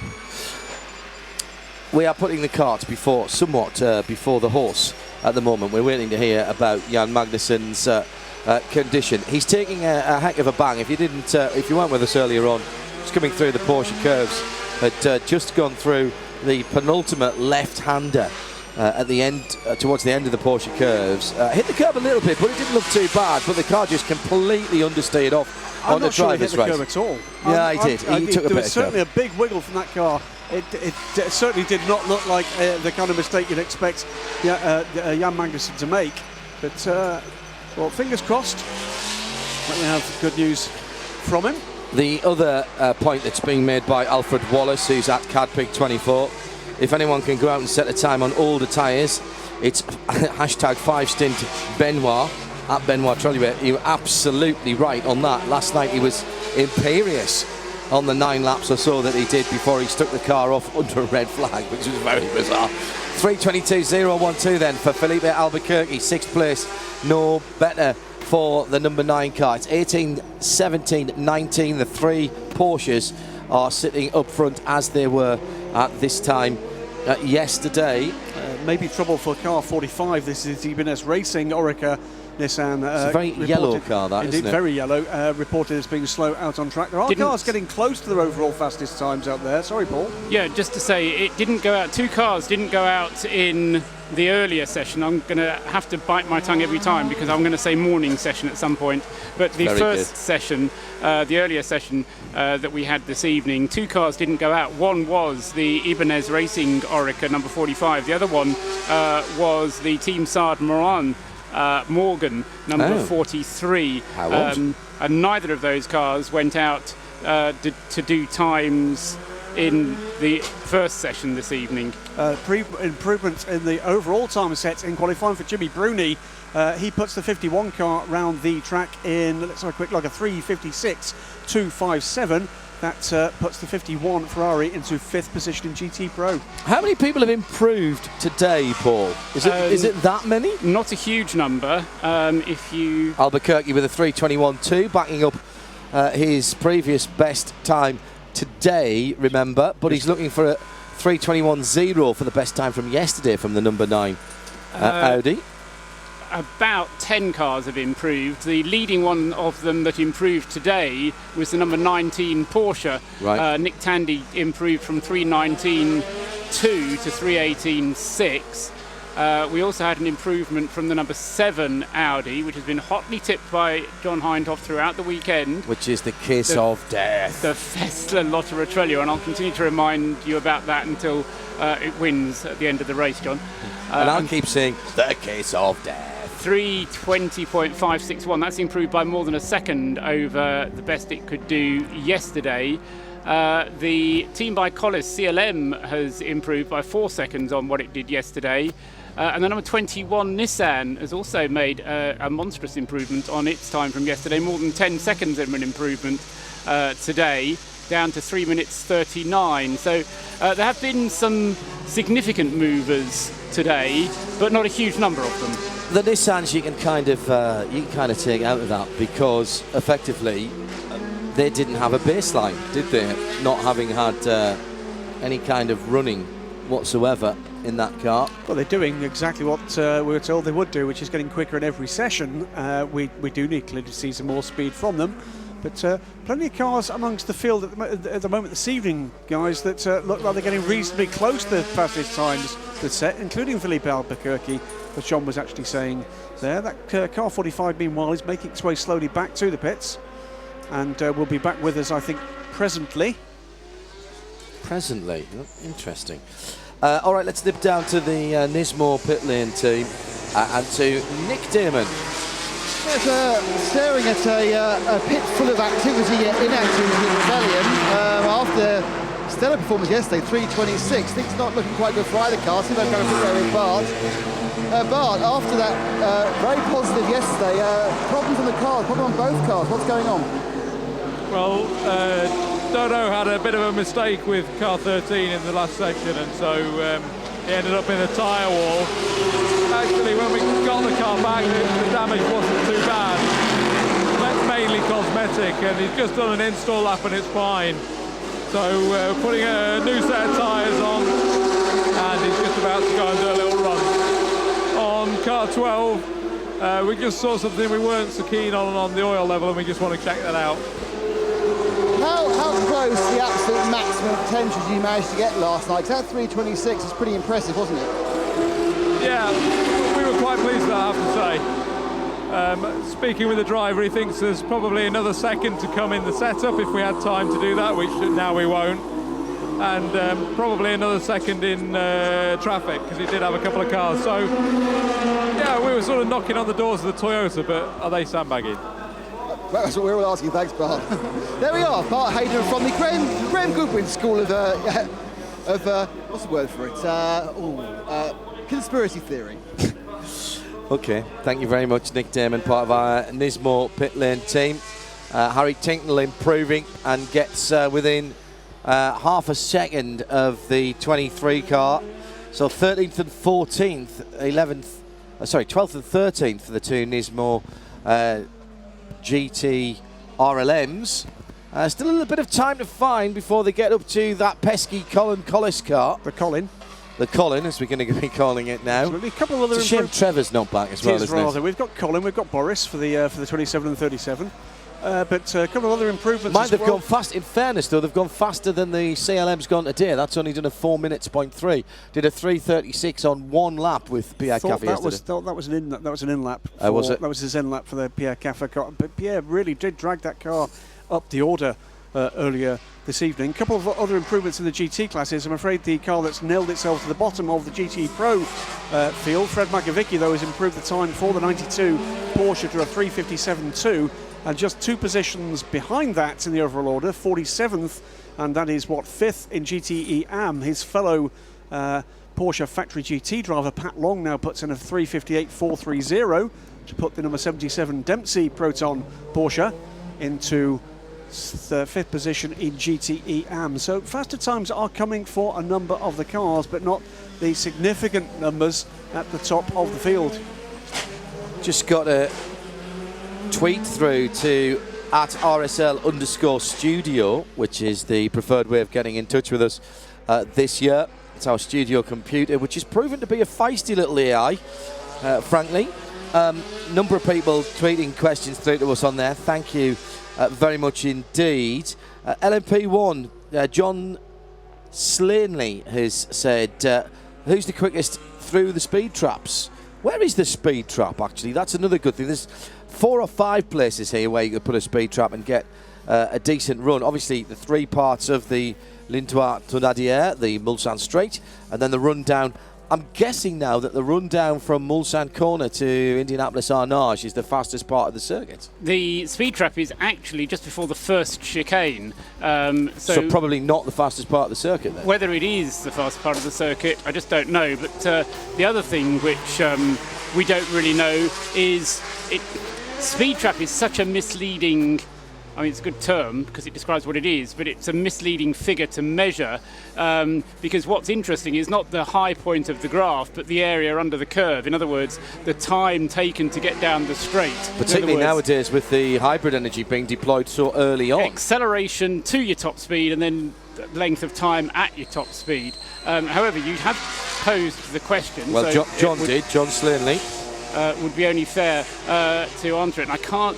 The only thing I can give you in this session thus far, the fastest time has been Romain Dumas at the wheel of the number 18 Porsche at 3:35 kph. Harry Tinknell at the wheel of the 22 Nissan at 3:34 kph. So those are the times, fastest speeds through the track in this session.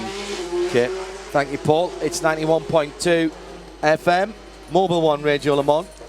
We're live from the circuit, our Mobil 1 broadcast centre, looking out over the Ford Chicane right in front of us, the grandstands and the new Porsche Experience Centre. Just beginning to see the lights on those now as it gets a little bit more gloomy outside.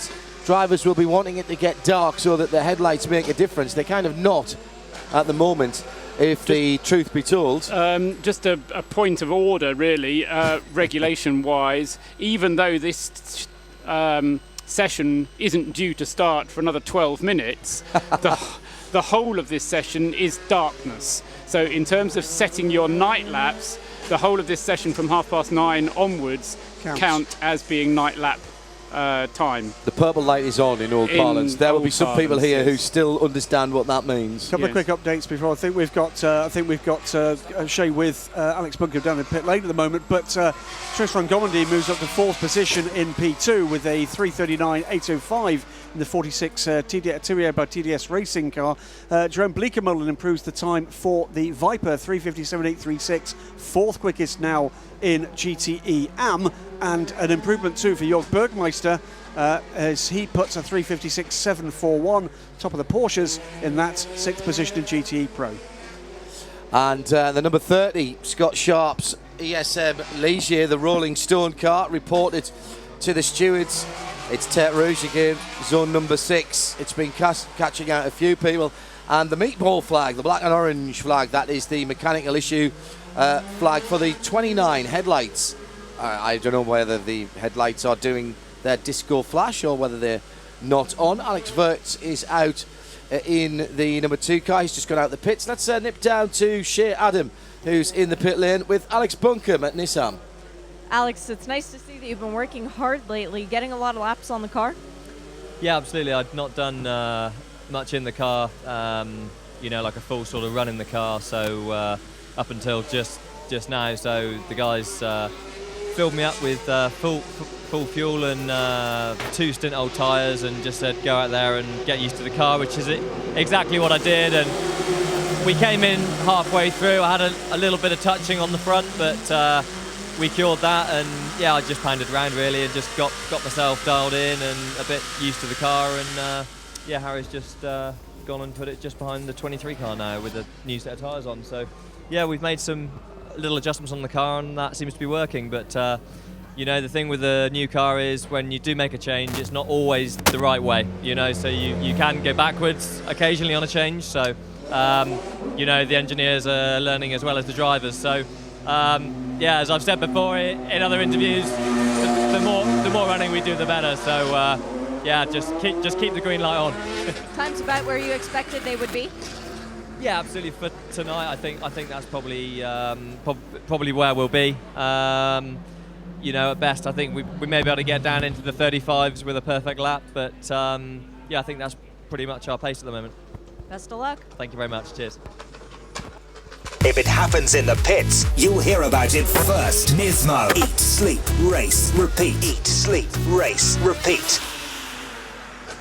Let's have a look at the GTE field as it is almost 10 to, in fact it's just after 10 to the hour as it stands at the moment. Richie Stanaway still has the best time. That was posted yesterday evening for the 99 Aston Martin, but there has been a change in second, and the time from the 98 AM car that Pedro Lamy, who incidentally is in the car again now, the 3:55.0 has been beaten by just on a tenth and a half by Jimmy Bruni, no less, world champion of course in the 51 AF Corsa car. Bit of an issue with AF Corsas confusing the stewards yesterday that we have to kind of pay off. Jeremy Shaw from Eurosport was asking me about this early on, and I'd heard part of what you said to Jim, but not all of it. But there was some confusion about times being disallowed and then reinstated. Yes, I thought they'd been disallowed and then reinstated, and in fact I think there was a timing sheet which showed the times as official times at the end of the session without the times being removed from them. So I'd surmised from that they'd been reinstated, but in fact they'd been deleted, and they then got deleted off the list. So Jimmy Bruni was the fastest in that car. He did have a time of 3:55.306. That time was later disallowed, and as you say, he's now having to kind of get back down into times, and he's now gone quicker than he went in yesterday's session when he got the times disallowed. And he's now the second quickest GTE Pro car. Pedro Lamy still the third. Stefan Mucker for Aston Martin the fourth. Thought 3 out of the top 4 GT cars, 2 Pros and 1 AM, are Aston Martins. And in fact, add another car to that, because the Dane Train, the 95 car, just going out now with Nicky Team, is still in 4th position in GT Pro. So 1, 3 and 4 in GT Pro for Aston Martin. The Magnussen Corvette in the pits, damaged, is still in 5th position. Second in AM, but some way back. And when I say some way, I mean the better part of, 3 seconds back. 55... 50, is that 56? No, I thought that said 58. Okay, so 2 seconds back, 2 3/4 back from Pedro Lamy is the Ferrari number 83. Then Andrea Bertolini, another couple of seconds further back in AM. That's your top 3, 98, 83 and 72 in AM. And it's 99, 51 and 97 in the... do you know what? I nearly said in the Aston class there. In the GTE Pro class, Freudian slip number 1 from Hindhoff there. We're broadcasting from the Mobil 1 Broadcast Centre, live overlooking the final corners, the Ford Chicane. Paul, fastest trap speeds earlier. We said in this session you've got the details of overall fastest from earlier on. Yeah, the fastest session overall at Le Mans this weekend was set in Q2, and it was set by Dominic Kryhammer, funnily enough, in the number 12 Rebellion. So there's not much wrong with that AER engine, boosting out lots of power. Graham, you look surprised. Dominic Kryhammer isn't in the number 12 Rebellion. So number 13 Rebellion. It was Dominic Kryhammer, just wrote the wrong number down. The red one. Yeah, the red one. And that cutting the speed trap at 339 kilometres per hour. So that's the quickest that we've seen thus far. And I'm also now happy, or happier, because the top 4 cars who are the fastest 4 cars in the times thus far have all not yet made a pit stop. So we're getting now these long runs that I've been banging on about. Finally, they are happening. Felipe Albuquerque in the Audi, Marcel Fessler in the number 7 Audi, Romain Dumas and Nico Hülkenberg in 18 and 19 Porsches, respectively. All of those out on either their 8th or 7th lap, respectively, but they've not made pit stops since the beginning of the session. 68 is the next car that gets the black and white flag for Tête Rouge abuse. Paul just mentioned Dominic Kryhammer. He's just improved the overall best time for that car. And that also means that Rebellion have got the, it's just at a 3:31.750. How has he done that? He's just done it. The car's just gone by me and through the Ford Chicane. They've obviously repaired the damage from the first session. The car is back out and running at better speed than we've seen so far today, indeed, and indeed yesterday. So a 3:31.750 puts him, 5 seconds back from the team car, the number 12 car. 10th position overall, stretches the envelope away from the Colin and from the 3 Nissans. Still cars getting close to, but not quite cracking the best times. We've got a little bit of a battle amongst the stragglers, if you like, in GTM, 52nd and 53rd position. Kuba Gamaziak in the Dunlop Shod JMW Ferrari's improved this time, as has Raffaele Gianmaria in the next car down, the number 61 car, AF Corsa, 53rd position. Both those cars now under 4 minutes.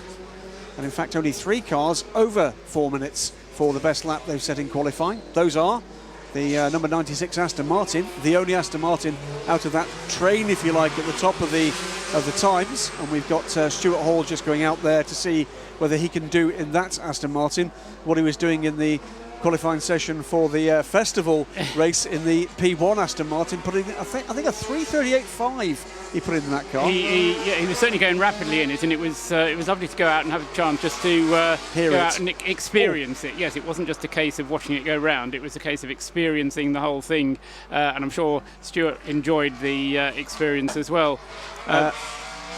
One other further improvement, just as I speak, is James Collado. This is one of the cars that lost lap times last night, Paul. He pops up with a 3:56.713. That's good enough to put him, what is that? That is 8th position overall in the GTE standings, 7th in GTE Pro, and into the top 40. Have we mentioned that there has been some consequences of track limit abuse, and that is that the number 30, the ESM, entered Ligier with the HPD engine, has now had laps deducted. 5 laps, or is it 5 or 6 laps? 4. The previous 4. Both Barfrings wrong then. Previous 4 have been deleted for the number 30 Ligier with the HPD engine, and that had Scott Sharp behind the wheel. It's beginning to get to the stage where you kind of think this might start to be a factor in the race if the teams don't start to listen. Driver's briefing before the race might be quite interesting, because we've had numerous cars with that kind of penalty now applied in qualifying, Paul. It's not something we often see. No. And the point I was making to Jim and Johnny earlier on is that it seems particularly to be now at Tête Rouge, and we've kind of nailed what the problem is. It's drivers taking a wide entry into the corner, so making a deliberate decision on the entry to the corner to go all 4 wheels over. So they can't use the excuse that they lost grip in the middle of the corner and lost it on the exit, and as a result of that had to take to the curbs on the exit of the corner. It's happening at the beginning of the corner, and that's what I think that Eduardo Freitas is getting at with trying to put his finger on it right now, because it's deliberate. It's 9 o'clock, nearest makes no difference. Excuse me, it's 10 o'clock in France, 9 o'clock in the UK, nearest makes no difference. And from the Mobil 1 Broadcast Centre, you're listening to 91.2. This is Radio Le Mans for 2015. The RadioLeMans.com forum is full of people just like you. People who have opinions and aren't afraid to share them, just like you. People who love all forms of motorsport, just like you. At the track, on the radio, online. Go to RadioLeMans.com and click on the forum button. RadioLeMans.com. Radio. Oh, that was a disappointment, wasn't it? I was expecting something more from that. I'm very disappointed. You're listening to RadioLeMans.com. Hello there. It's John Hindhaugh and the rest of the team. And being a Thursday, that means that... The countdown to the Le Mans 24 Hours has begun. It's just 3 days to the start of the world's most famous race, the Le Mans 24 Hours, on RadioLeMans.com. Grandstand's absolutely packed here at the end of the lap and up and down the pit lane. I have to say, coming through the paddock, it was absolute bedlam. Getting back to the Mobil 1 Broadcast Centre. Let's go straight down into the pit lane. Nick Damon. Firstly, can I take issue with that last jingle? Thursday, Friday, Saturday. That's 2 days, not 3 days. It's more than 2 days. It's only 36 hours. Still more than 2 days. No, 36 hours. Anyway, doesn't matter. Right. Down with the hang on, stop. Stop. The countdown to the Le Mans 24 Hours has begun. It's just 2 days to the start of the world's most famous race, the Le Mans 24 Hours, on RadioLeMans.com. Straight down to Pedantry Corner. Nick Damon from this pit lane team. We'll edit this bit out later. It'll be fine. With Thiago Monteiro from the Collins team. Thiago, very positive movement forward by the car. A lot of work by Pierre and yourself. How have you improved it? What have you worked on? Well, you know, when you're in a small team like this, you are using these qualifying sessions as a test. And we had a lot of new parts yesterday that had never been tested before. And we put them on because it should be better, but it was very difficult to drive and didn't react as we expected. So basically we came back to what we knew, to what we have, and we went for it. So now it's definitely a better and safer car to drive, and now we hope it gives us a nice feeling to last as long as possible during this 24-hour race. We need a safe car to drive. You're still a few seconds off the rebellion. I mean, you say you've gone safe now. Does that mean really at this point you're not going to get much more than this 336, 338 out of it? Honestly, we could. But we realize it's more important to find a nice balance for the race. I mean, qualifying, it's nice, it's important, everybody will talk about it tomorrow, and we could find more pace, we have more pace. But 24 hours is very, very long, and we need to have a nice balance for the race. That's what we are focusing on. You talk about long runs. The biggest problem so far for this car in the first 2 rounds has been reliability. How many straight laps have you managed to get rid of those niggles we've seen so far this year? Indeed, I mean, I'm pretty new here. I haven't followed the championship, but I know that they've been having a lot of reliability issues. They have been focusing a lot on that, and we have here a lot of new improved parts. Everywhere they had some issues. So we know it's a big challenge, but we are hoping for a much better reliability here. Then again, I am new. I'm just discovering it all. How much of a shock is it to come from World Touring cars where you just follow a Citroën round for 20 minutes, now be at the 24 Hours of Le Mans where you're overtaking 10 cars and being overtaken by 10 cars a lap? It's a huge shock, obviously. Completely different mentality. You have to switch your brain off and select another part of your brain. I like this challenge. I like to jump from one thing to the other. I love sprints, but I really like endurance as well. and I'm very able, and I like to get into that rhythm every time. So I'm enjoying it a lot. Yeah, guys, thank you very much. And I imagine when he takes the start, one of the few people who've done F1, WTCC, and the FIA WEC. And oh dear, all of a sudden I'm very loud in my own ears. And delighted, I'm sure, to hear you saying just how his WTCC career might be going. Just, follow a Citroen round, you'll be fine. That's the way to do it. By the way, the studio computer, you've really upset the studio computer, which is at RSL_studio. Just tweeted, RC Racing is dead to me. Don't diss the jingles. That sounds to me like a threat. We've had a fastest lap time of this session so far. In fact, we had two in quick succession. The first came from Timo Bernhard with a 3:21.0. Second fastest car, of course, overall at the moment, but quicker than that and improving his fastest overall time. Felipe Albuquerque cracked 3:21 in the number 9 Audi, 3:20.997 for that car, stays in 6th position but closes the gap to the number 7 car behind. Further improvement as well, by the way, for Dominic Kryhammer before he brought that 13 Rebellion back down pit lane, a 3:28.930, and before I just pop across to Paul, we've had a exchange of positions in GTE. In fact, more than exchange of position, because James Collado is making rapid progress at the order. He'd had a bit of a battle with an exchange of fastest lap times with the 91 Porsche Jörg Bergmeister, but has now gone faster again and is now 4th quickest in GTE Pro, 5th quickest in GTE overall, into the 355s with a 355.582 in the number 71 Ferrari. Paul. Yeah, so those two times coming in, just go back to the top of the list again, from Felipe Albuquerque, Timo Bernhard. Timo having only just come out, and that was pretty much his first flying lap. He'd done 4 laps altogether, but they were very much early in the stint for him.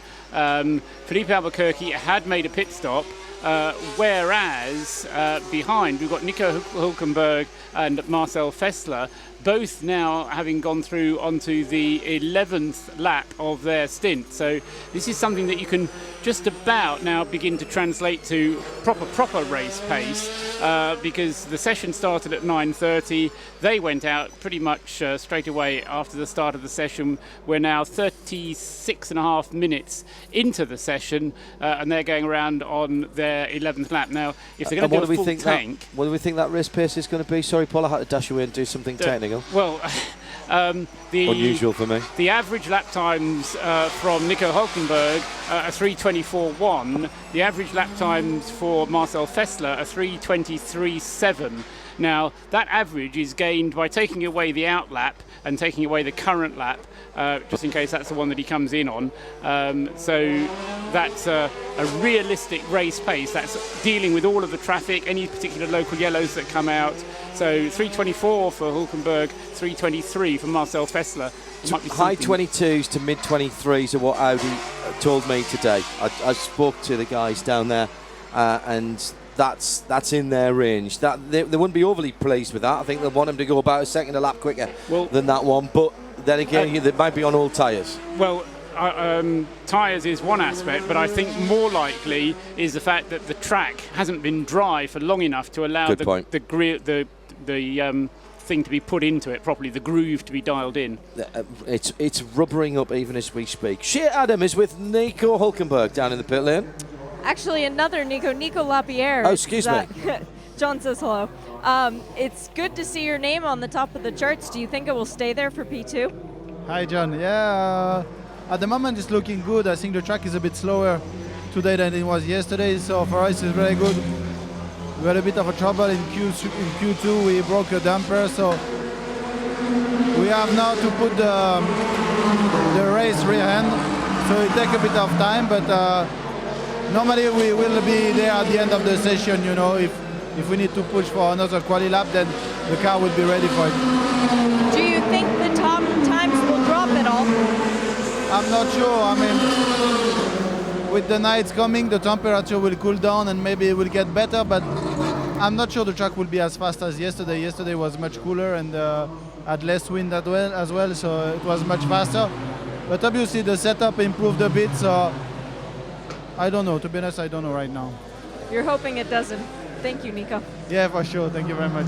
Nico Lapierre then with Shea Adam down as part of our Nismo pit lane team. My apologies. Quicker time is still coming for some of the cars. Ollie Webb is the latest to improve in LMP2. He's put the number 43 Saab Morand Morgan Sard into 23rd position with a 341. Saab Morgan Sard. Saab Morand Morgan Sard. That's Excellent. exactly what it is.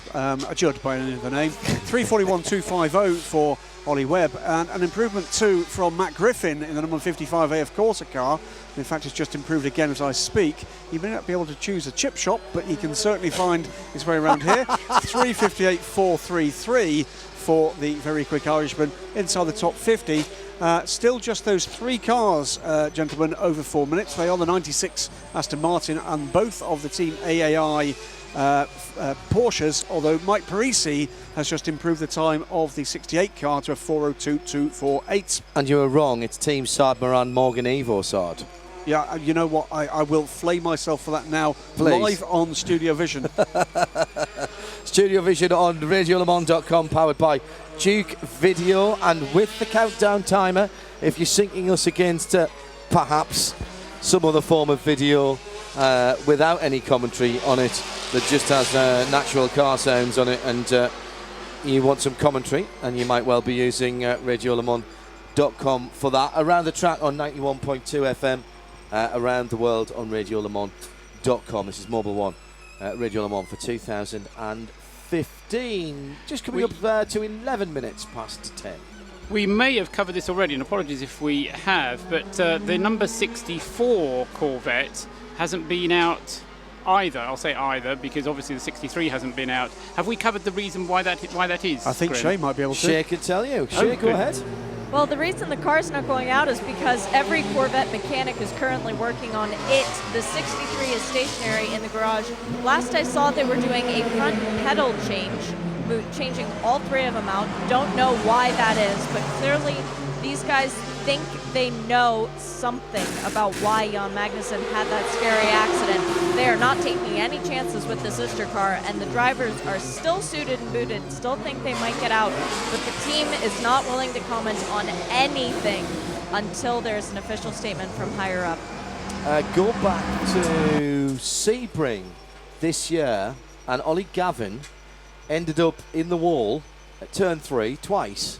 Unusual for Ollie to go off once, extraordinary for him to go off twice at the same place. Broken throttle return spring on that car, on the pedal box. I may have remembered that wrong, but it sticks in my mind because it's so unusual for Yardley Hastings' finest to have gone off. Either a throttle return or a brake return, something in the pedal box, however, that caused an incident, and that immediately lights... It's in the deep dark recesses of my mind, which get deeper and darker as I get older. But a little light has gone on out there. You can still drag them out, though. So thanks for that, John. Interesting. Another leading car that we've not seen is the leading LMP2 car, the fastest LMP2 car, the KCMG Orica, the new Orica. And Graham has something to say on that. Because we just heard from Nico Lapierre, that car was having a rear end change after the damper. Was it a damper? The problem with that car? Thank you. Yes. Confirmed by Shadam down in pit lane. A further improvement for Jan Mardenborough, by the way, 3:37.291, which is so far the fastest time we've seen from Nissan in the meeting, and closing the gap to the Colin ahead in 11th position. So 12th and 14th for the first 2 of the Nissans. Mark Schultzitsky at the wheel of the 21, 19th position. And in the race, in the qualifying session, if you will, between the number 19 Porsche and the number 7 Audi, they're now on their 13th lap. So by my reckoning, the Audi will be bound for the pits. And almost certainly the Porsche will... No, I won't say almost certainly. My theory is that the Porsche has enough fuel to take it round for another lap. Whether they will choose to use that extra lap remains to be seen. They may decide that's a bit of powder they'd rather keep dry. But they're both on their 13th lap at the moment, and in terms of the race that they've had, Marcel's been averaging 0.2 of a second per lap faster on every lap than the Porsche has managed. Kerr and indeed Ching, I think, at this stage. As I say, if there was a race for qualifying, then that was it. I think that's very interesting. We're seeing a very different lead up to the race here in 2015 than we've perhaps seen before. These cars, remember, are still relatively new for the manufacturers. A big leap forward in technology and in... Oh, if I stand there, I could be not seen by anybody at all. How fantastic. Just do that. And a big leap forward in manufacturers' understanding of the regulations, Paul. And I do get the feeling, in the same way as in the flyaway races of the FIA World Endurance Championship last year, we got a bit of an almost eureka moment from one or two of the teams, Porsche particularly. I still feel these guys are kind of working out not the snags and the niggles, but they're still getting to grips with these cars. Very much so, and that's what I meant when I said about earlier on in the session, where drivers were all saying we're making changes. During the race, that same thing will be happening. They'll be making tweaks to the cars. They'll be endeavouring to make the car better as the race progresses. Into the pits has come Marcel Fessler, as expected. On the end of his 13th lap, yeah. Thank you. And I'm just waiting to see where Hulkenberg is. I think he's just coming into the Ford Chicane now. There he is. He's in the pits as well. So there's enough fuel in there. That would be the Audi's coming as well. Something along those lines.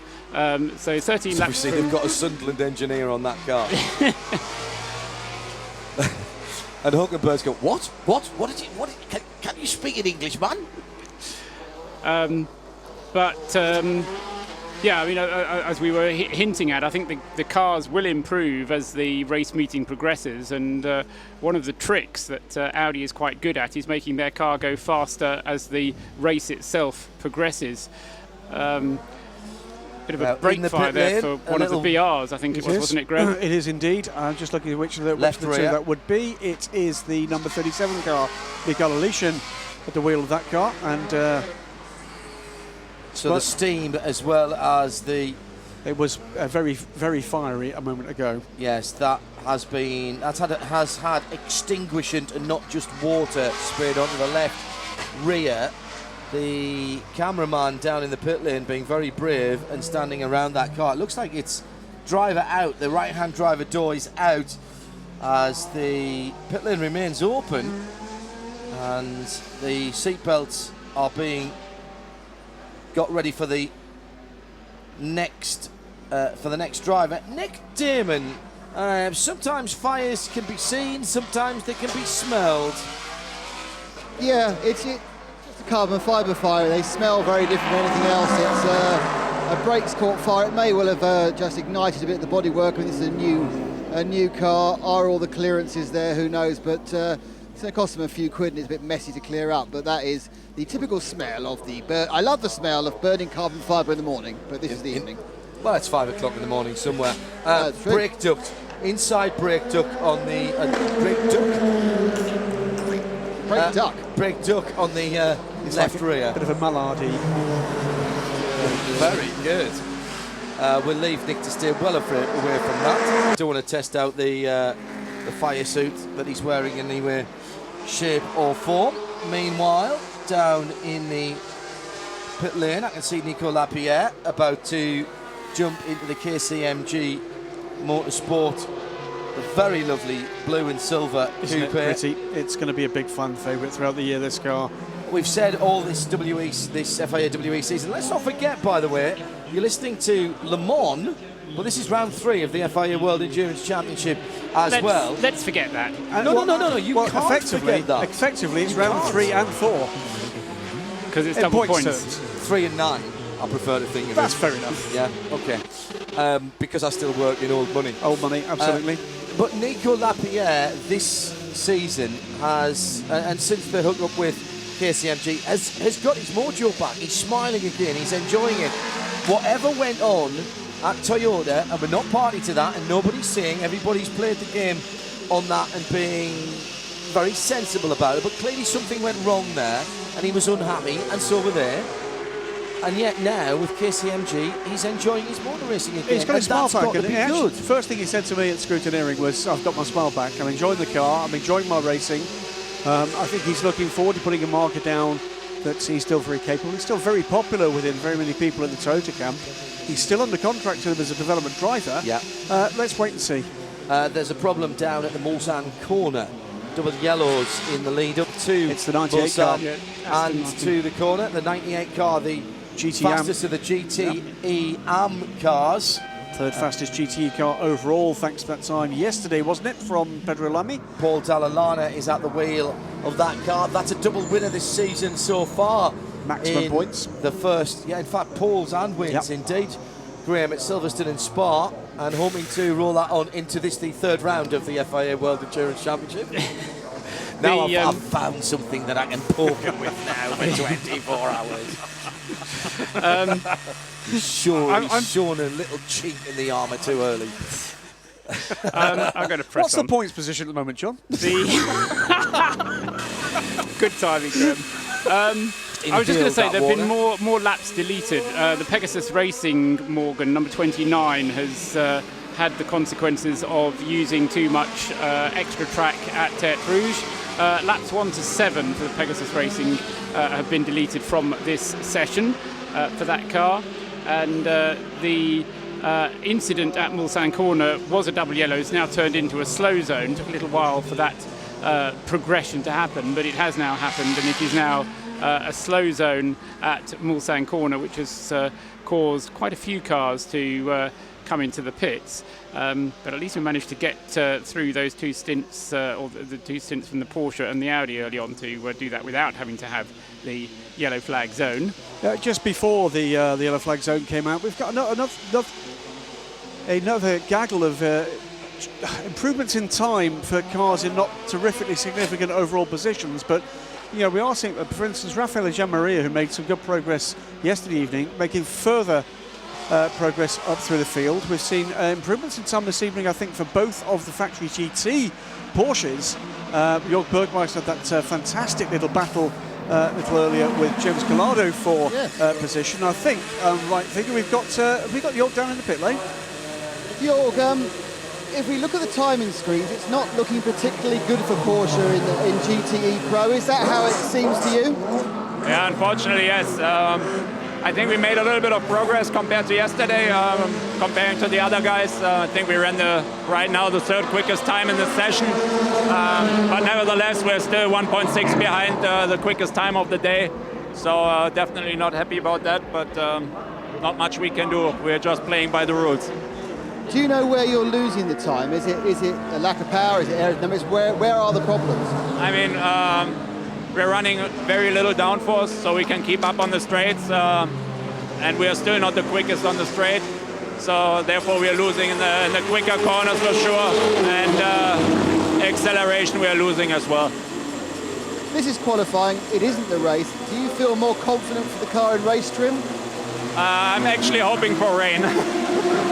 I think we're a little better in race trim. We had a good run on full tanks in the session before, which was going in the right direction.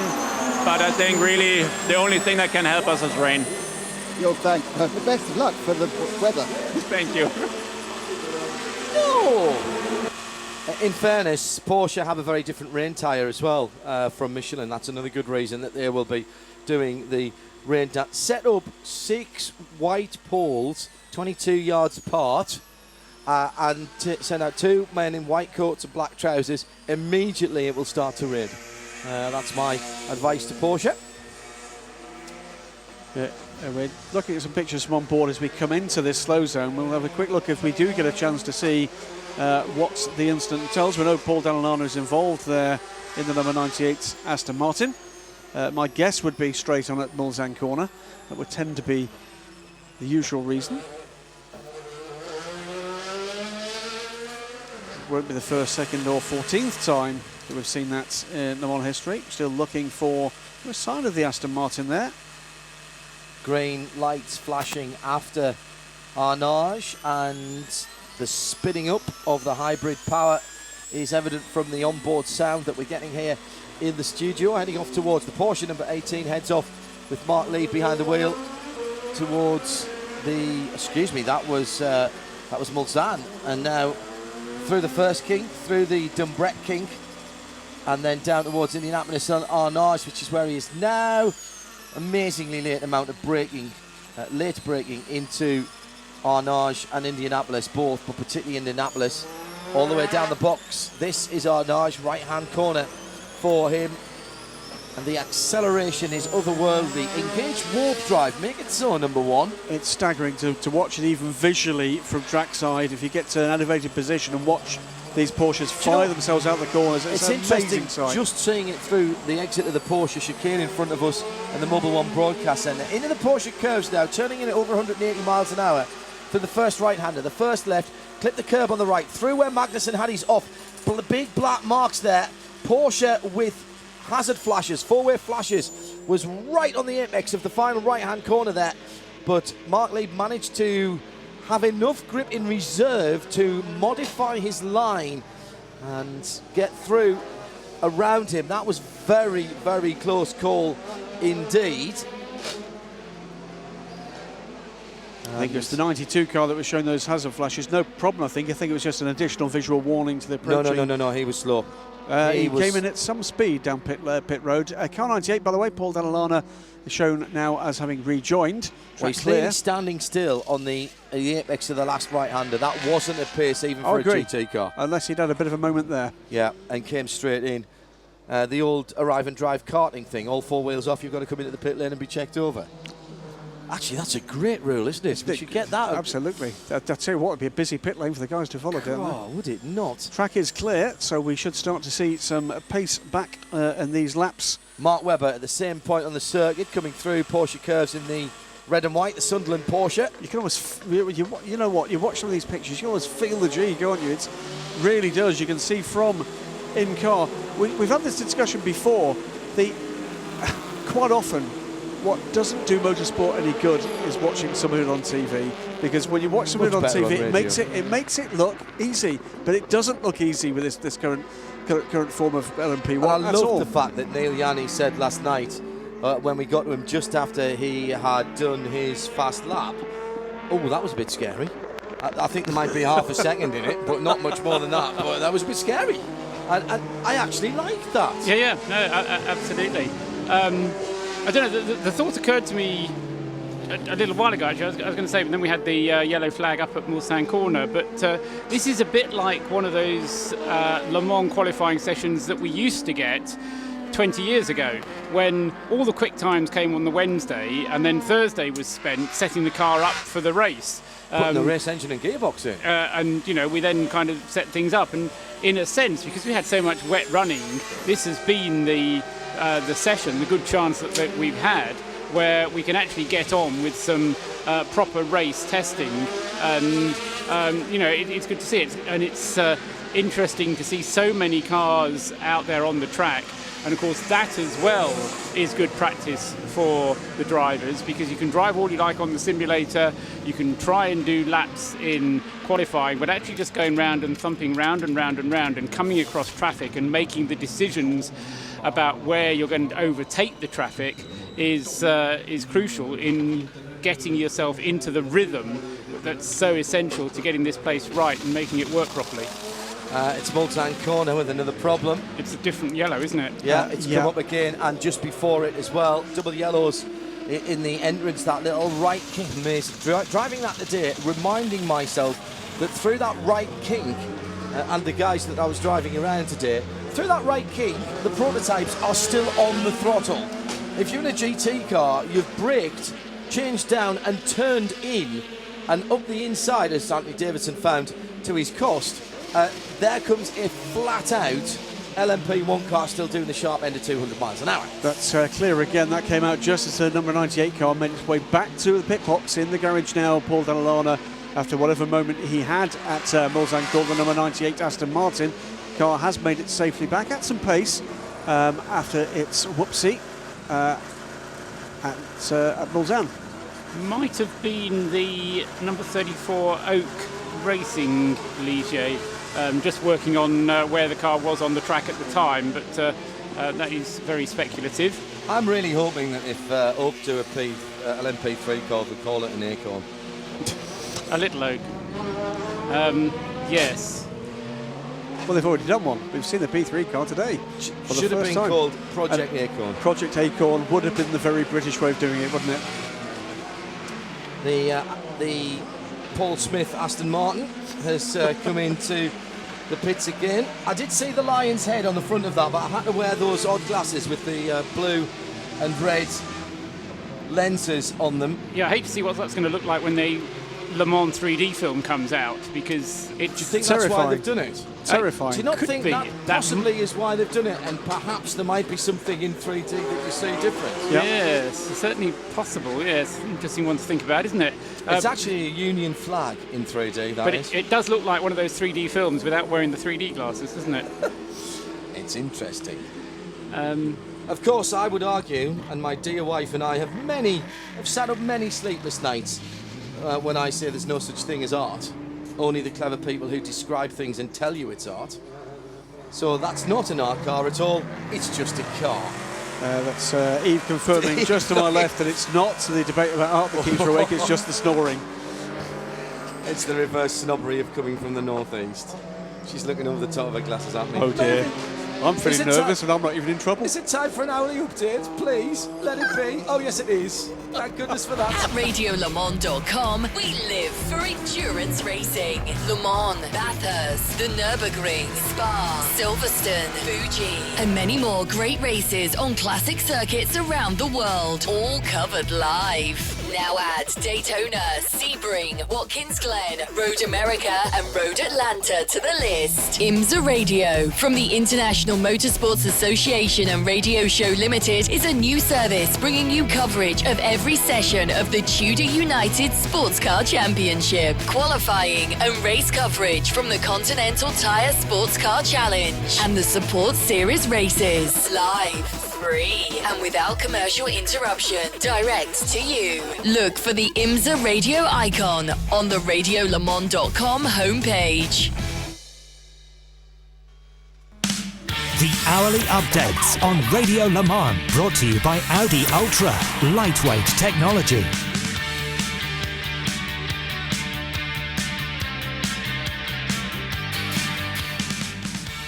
It is 10:30 in Central European currency. That's 9:30 back in good old pound, shillings and pence in the UK. We've got an hour and a half still to run, and the times stand the same as from last evening with a 3:16.8 put in by Neil Yanni yesterday. Still being good enough for provisional pole position as it stands for Porsche. Number 18, Mark Webber, back behind the wheel of the 17 car. It was Timo Bernhard who put in the 3:17.7 yesterday evening. People settling into a rhythm of race pace, which looks for the Audis to be 3:23 middle of, and for the Porsches to be 3:20, late 3:23s to early 3:24s and above. It's still the 19 in third position, by the way. In P2, Nico Lapierre is back behind the wheel of the 47 KCMG Oreca, which now sits in 13th position because the 23 Jan Mardenborough driven Nismo P1 Hybrid, the GT-R LM, is now in 12th position and ahead of the whole P2 field, having done a 3:37.291. That is improvement, immense improvement from yesterday's teammate Alex Bunton, by the way. That car under Harry Tinknell's tutelage earlier on clocked a 3:38.837. The rest of the P2 field is the Greaves Motorsport car, the P2, with a 3:38.9 from yesterday. Ollie Turvey in the Gibson in the pits at the moment. That is the Mighty 38, the Jota car with a 3:39 flat. And also 3 more cars under 3 minutes 40. It's the 46 Oreca, the 26 Ligier, the first of the G-Drive cars, and Lucas Ordonez as well in the 21 car. That's a P1 car, of course, but that is another car under the 3:40 barrier. In GTE Pro, there's been a bit of change here this evening, not at the front of the Pro field, where the 99 Aston Martin continues to lead with that 3:54.9 that was put in yesterday evening.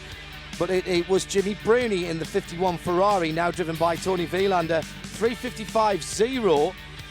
Still just on a tenth of a second between those two cars. But that is an improvement, and that 55.0 is tonight's time by the AF Corsa 51 Ferrari. Third best in GTE and the best of the AM cars is still the 355-1 put in by Pedro Lamy in the 98 Aston Martin yesterday. And it's Rob Bell now behind the wheel of the 97 car. That's a pro car. Third position in class with a 355-4. Ollie Beretta has just eased up in the 71 Ferrari from AF Corsa, 355.5. That is a time from tonight as well, because he's just gone ahead of the 95 Dane Train Aston Martin. We've mentioned Dallalana and the rest of the 98 team leading it. Francois Perotto in the 83 Ferrari in second, and Victor Scheitar at the 72 Ferrari in third position. Big story of the night so far, if you're just joining us, I'm afraid, has been the demise of Jan Magnussen's Corvette, parked in the garage with heavy damage to the right front after a very odd accident in the Porsche curves. Might have been a stuck throttle, certainly very heavy braking marks, but seemingly no retardation whatsoever when the Dane was sent hard into driver's right in the middle of the Porsche curves. The garage door is down and we haven't heard anything about the car. We saw Jan being extricated from the car and we're waiting to hear something from Ryan Smith from that. We'll get our Nismo pit lane reporters onto that as soon as possible. So Mark Lieb behind the wheel of the leading Porsche, Mark Webber in second and third Hulkenberg, and they are all out on the circuit at the moment. That's how it stands here on 91.2 FM, Mobil 1, Radio Le Mans. The hourly update on Radio Le Mans with Audi. And let's get right up to date with Paul Truswell. Yeah, just picking up on a couple of P2 stories. You mentioned just then, John, Nicolas Lapierre. He came straight back into the pits again and has now gone out and set a flying lap. And it is now a proper flying lap from Nicolas Lapierre, just completing that lap as I started the sentence. 3 minutes 41 for Nicolas Lapierre, so the LMP2 leader from earlier on. Not quite as quick as he went in qualifying yesterday, but still a good performance from him. So that's the 47 KCMG news, which is relatively good. However, the other bit of news isn't quite so good, because Extreme Speed Motorsports are rubbing the stewards up the wrong way, because having had his times deleted earlier on, Scott Sharp in the number 30, that car is once again drawing attention to itself, and it's been reported to the stewards again for exceeding track limits. So, you know, all right, it's a different driver, but you would have thought that the message would get through, that having had some laps deleted, you would then learn what to do and then not go off and get reported again. But anyway, the number 30 car has been reported to the stewards for the second time in this evening's session, this second part of the session, for exceeding track limits at Tertre Rouge. And also on the Extreme Speed Motorsports, extreme speed shown in the pit lane. Not that it was going too fast in the pit lane, but there was a red light telling it to go into the weighbridge area in order to be scrutineered. And for some reason, whoever was driving the 31 Extreme Speed car missed the pit lane weighbridge. So the Extreme Speed on the way in last time. Wasn't it? I can't remember, yeah. So the ESM team not quite getting all of the... I mean, they do have kind of less experience here at Le Mans, but there's not really an excuse for breaking rules quite at that again, Paul level. Loubchatin did the same thing last night in the Alpine, didn't he? Missed the red light. Yeah. Although it was earlier in the piece, perhaps when he might not have seen it due to the setting sun in the darkness. That's a hard one to say. Hello to Owen Middleton Hall, the Hello, newest Owen. member Hello. of the Mobil 1 Radio Le Mans team. You Hello. up for this? Yep, I'm fresh, just arrived, looking forward to it. So it's I wasn't here yesterday, so it's really magical when you experience this time of night for the first time every year. We're going to go to Shea for an update. I'm going to take some thoughts from Owen about getting to Le Mans and coming straight to the circuit. Shea, you're down at Audi. What's going on? Well, earlier the 7 was in the box. They had Lena actually off the pit wall in the garage, so I was a little bit concerned, but I was assured by Brad Kettler, nothing to worry about. They're just trying different aero setups on the car because it's not every day they get to go over 300 kph, so they're taking advantage of that while they can. Different aero being run under the car on the number 7 and the number 9, but the interesting thing was that yesterday, the 8 car alone ran almost 1,000 kilometers. They were 3 short. That's a lot of testing for Audi. That would have been an old 6-hour race, 1,000 kilometres, 6 hours. That was the old distance in Europe. Thank you, Shay, down in the Nismo pit lane. Owen Mildenhall, as I said, has joined us tonight. Literally got off the train earlier on today. We shoved him down in the pits for some of the earlier sessions, getting to experience this for the first time from the Mobil 1 broadcast centre. Not your first time at Le Mans, though. No, many times at Le Mans. Came every year as a kid, listened to you guys throughout my childhood, and been a few times since. So not the first time at Le Mans, but first time for a few years. And it never ceases to amaze me. Every time you come back, it's bigger. Everything's bigger, better. And I have to say, even in the short time I've been here, been absolutely blown away by the sheer performance of the P1 cars. You just when you haven't seen them for a while, and then you see them in the flesh again, it really strikes home just how much grip they've got, how strong they are on the brakes. It's quite incredible. You haven't been to any of the FIA World Endurance Championships series this year? Not this year, not since last year, no. The way these hybrid cars punch out of the corners, we've been talking about and raving on and on about it. It's interesting you've mentioned that, because until you've actually seen it in the flesh, and even here at the Ford Chicane, we get a little bit of a view from the Mobil 1 broadcast centre as they go on to the start-finish bit. But until you've seen it in the flesh, it's actually difficult. I find it difficult to describe to people in a radio or a televisual sense. Absolutely. I mean, and obviously, the GT cars, the P2 cars are all exceptionally quick racing cars. But when you see just how much quicker the P1 cars punch out of the low-speed corners, as you say, it really strikes home just how much power they're delivering. Le Mans has changed a lot over the last few years, notably in the village area and things like that. And today, bonkers busy. Absolutely. I mean, I got the tram in today from the station, and when I Best arrived... way to travel. I'd say I've never done that before. It's brilliant. That's the way to get to a racing circuit. But it's just absolutely rammed, and it's just the atmosphere is electric already, and it's we're a day and a half away from the start of the race. In the pit lane at the moment, the number 21 Nissan with Lucas Ordonez, the original GT Academy graduate. He's brought that car in. Big improvements for the Nissan throughout today. A brave effort from Nissan and Nismo. They missed the first 2 rounds of the FIA World Endurance Championship to do a bit of extra testing to try and understand this brand new concept a bit more. It was only 14 months ago that this was given the green light. Most manufacturers spend more time testing in private than this car has actually been a going concern, and yet they've come and taken big gobs of time, and that is a technical term, by the way, big gobs of time out of what they've done. They're beginning to be able to give Michelin some tyre data on longer runs. Very odd setup, of course, with it being front-wheel drive, front engine, small tyres at the rear.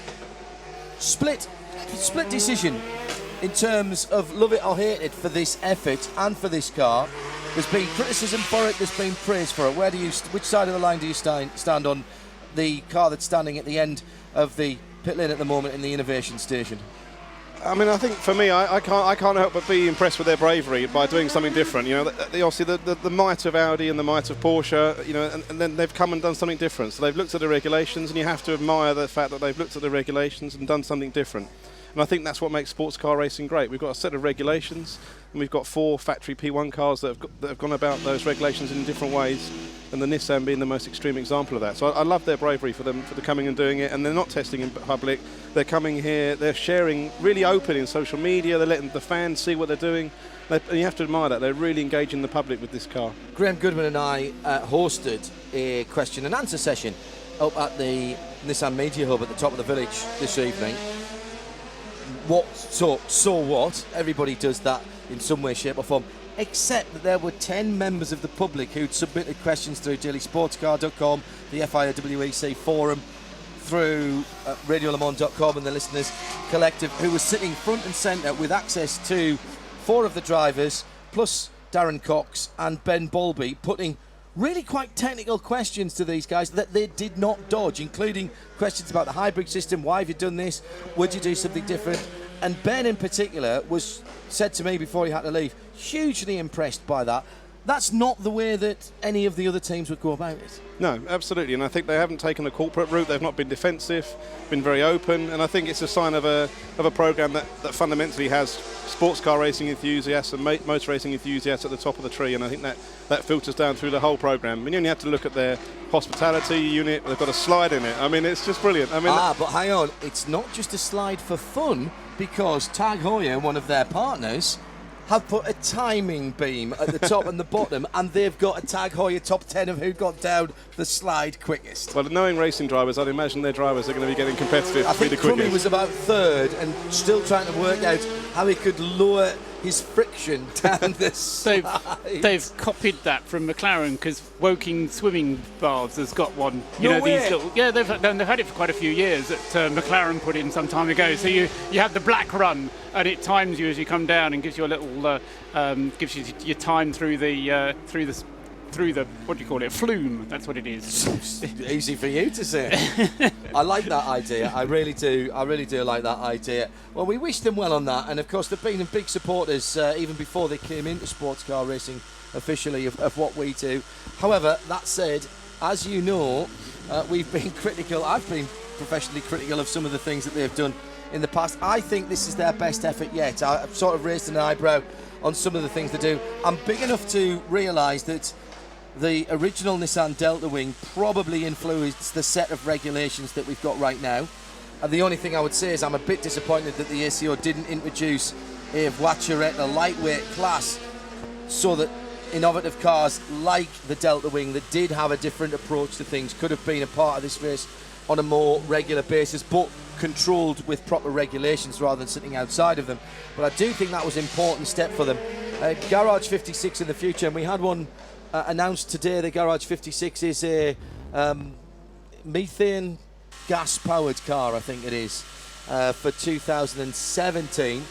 We have a quadriplegic car, driven car for next year.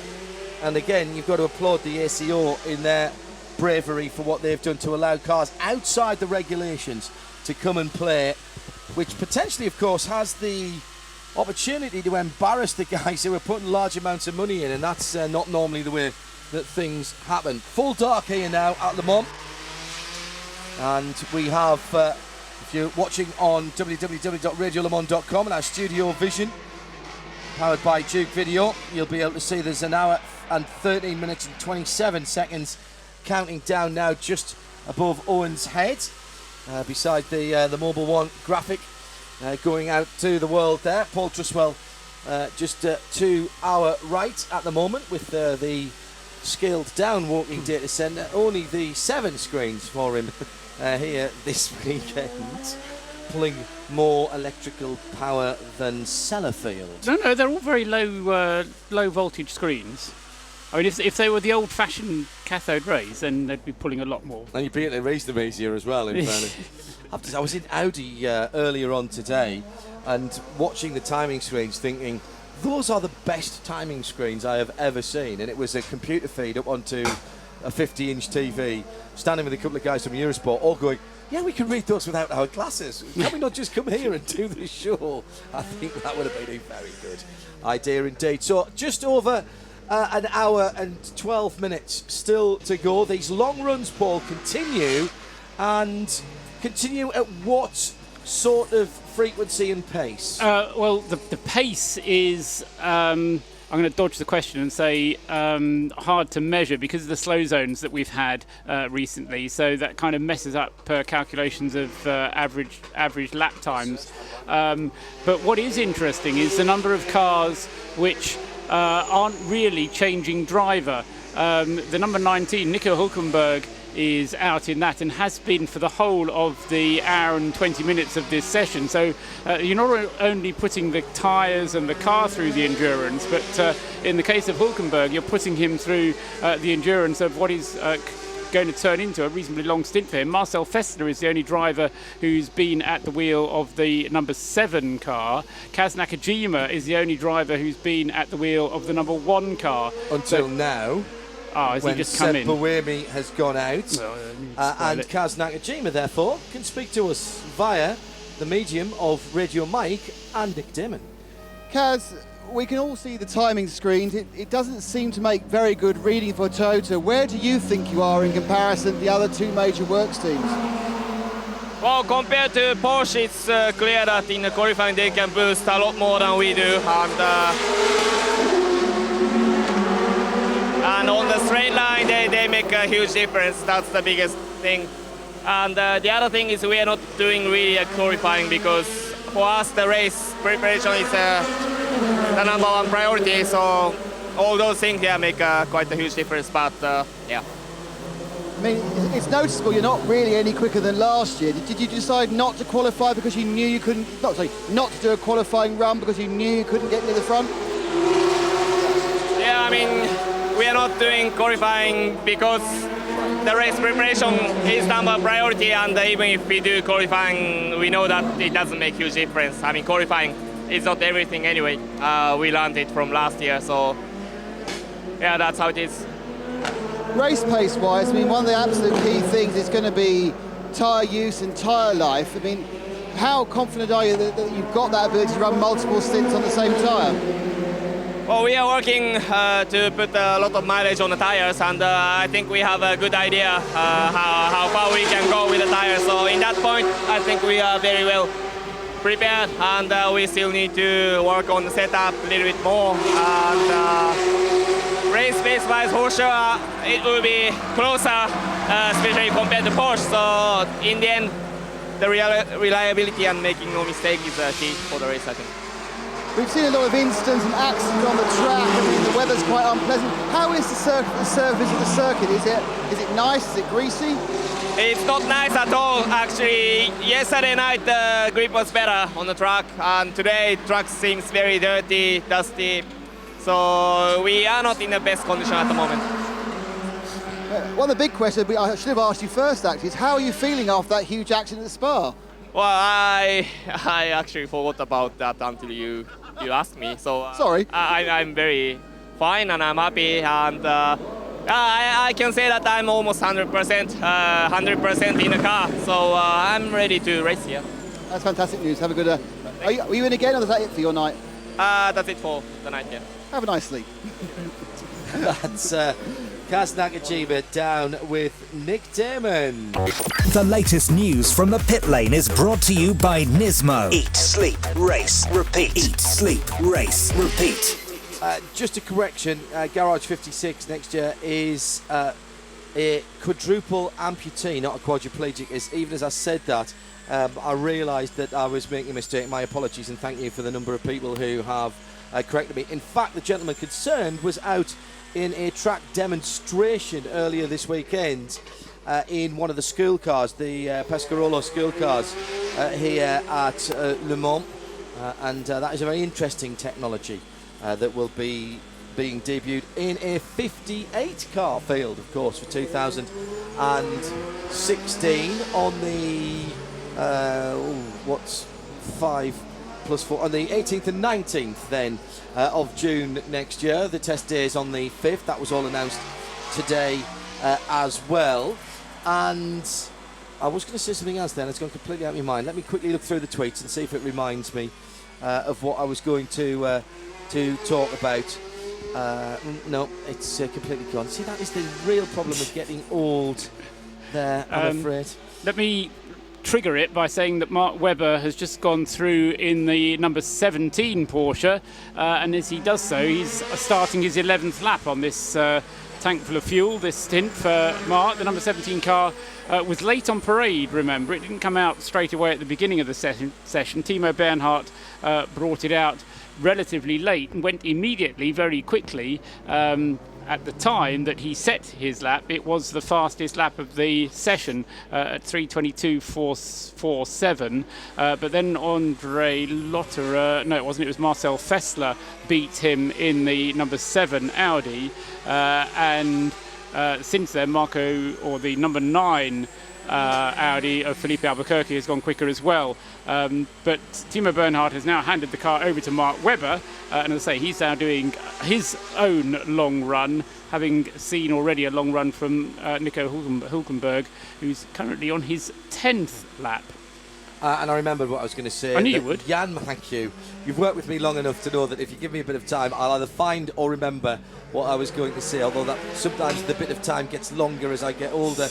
Jan Magnussen, update. He has left medical care, according to the official Twitter feed here at Le Mans, and I saw that a little while ago and wanted to pass that on to the number of Jan Magnussen fans and just concerned listeners to Mobil 1 Radio Le Mans just after 10 to, so we'll have a look at the GTEs at the moment. Still that Aston Martin leading from last night's time, the 3:54.9 that was put in the session, in the qualifying session yesterday evening. Tony Vilander in the 51 Ferrari in second. Tony's out on a long run at the moment. It was Jimmy Bruni who put the 3:55.0 in earlier on tonight. Matthias Lauda back in the 98 car. In fact, he's just gone back out there. Paul Dall'Anna had a little whoopsie earlier on, but he got a few important laps in as well. Rob Bell makes it 4 Aston Martins, scratch that, 3 Aston Martins in the top 4 GT cars, one of them being an AM. Rob Bell on loan, if you will, from McLaren GT. 3:55.4 is a time that was put back in tonight, and having a decent battle with the 97 car, Paul. The 97 and the 71 car, the Aston and Ferrari have been swapping and changing times tonight, and I don't think there's any penalties being applied to those two. So that has been a battle this evening for that 3rd place in GTE Pro. Yes, that's right, with the Ferraris very much on the top in tonight's session. 3:55.0 and 3:55.5 from 51 and 71A, of course, the Ferraris respectively, both times set from this evening's session. They've obviously been stung into their activity following the penalties that were applied yesterday. Yeah, and that means Marco Sorensen is pushed down to 5th position, and that's where the battle has been. Marco, or at least the 95, the Dane train, had eased its way up to make it 4 Aston Martins in the top 5, but it's been, again, depressed by that 71 car. Let's head down into the pit lane. We're going to Shea Adam now, who's with the team that we have breakfast, lunch and dinner with down at Smoking Dog, the Straka guys. Johnny Kane about to speak to Shea Adam. Johnny, yesterday the problem seemed to be that you wouldn't get out of the car. Now Danny won't get out of the car. What's the strategy behind that? Well, I did quite a lot of running yesterday just with the mixed weather and everything. I had a couple of sets of tyres, but unfortunately kept getting yellows and slow zones and things like that, so it was a little bit messy.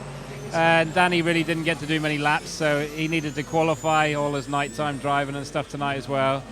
He's just having a run on new tyres now, so hopefully we'll be lucky with traffic and get a good lap time in. Have you been able to achieve everything you were hoping to with all of this stoppage? Probably not really. Making the switch from Michelin to Dunlop recently has put us on the back foot a little bit as far as the car setup goes. Made a few changes tonight, which Danny seems to like, so that's good.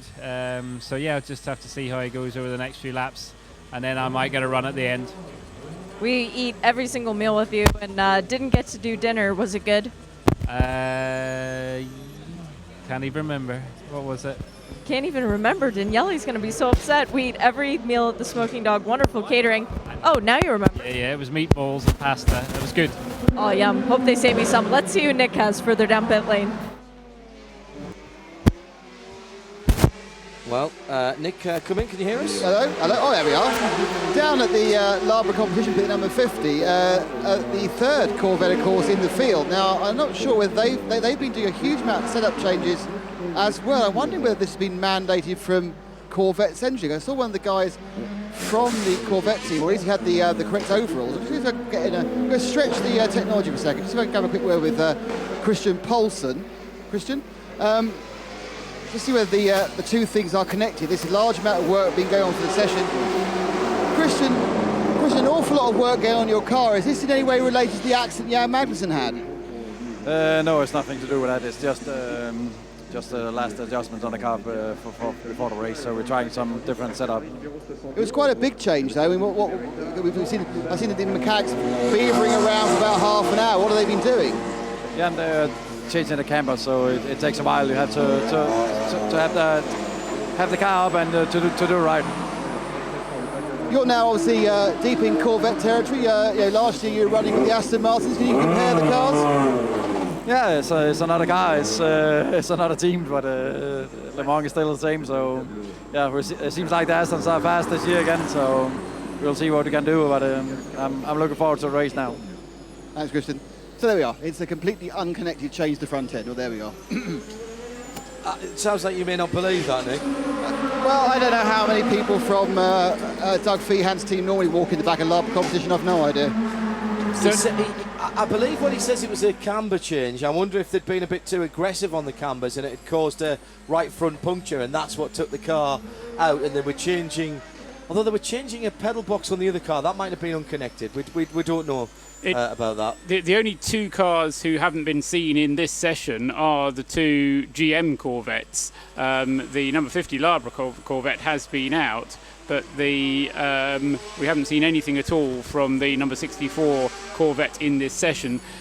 All the rest of the cars, though, we have. I mean, that fundamentally is a good thing, because we've had very good reliability for the most part for the whole field, really. And as I say, in this session, 54 out of the 56 cars have been out. We had 54 out of the 56 cars out in qualifying 2, with just 2 LMP2 cars missing. And so far, with the one exception of the Magnussen Corvette, very, very good reliability, John. Just a spin a few moments ago down in the Forest S's. In fact, actually, it started in the right-hander straight after the Dunlop Bridge for the 68 Team AAI. That's the newer of the two cars, isn't it? Because the 67, 7 is San and 8 is Morris. The two Chens who aren't related. Han Chen likes to be known as Morris, and I only know that because I remember it as Morris 8, and that is the 68 car. Meantime, a Ferrari on there being dragged out of the kitty litter. Which one was that? That was the 71 car of Oliver Beretta. It was just been parked in the gravel. It didn't look like it made contact with the wall, but it's been stuck there for a lap or so. That is Indianapolis. That was at Indianapolis, yeah, and that again is issues for the AF Corsa after they'd been doing so well. Oh, just blowing their trumpet. Coming into the last hour of qualifying then, just after 11 o'clock here at Le Mans, 10 o'clock back in the UK. The home of endurance racing. RadioLeMans.com. Silverstone, Spa, Fuji, Austin, the Nürburgring, Shanghai, Bahrain, and the Le Mans 24 hours. 66 hours of racing. 4 classes. And over 100 drivers. Listen to the whole of the 2015 FIA World Endurance Championship exclusively live on RadioLeMans.com. On track, off track, always on, always on. Mobil 1 Radio Le Mans. Around the world. Around the clock. Endurance racing direct to you. RadioLeMans.com.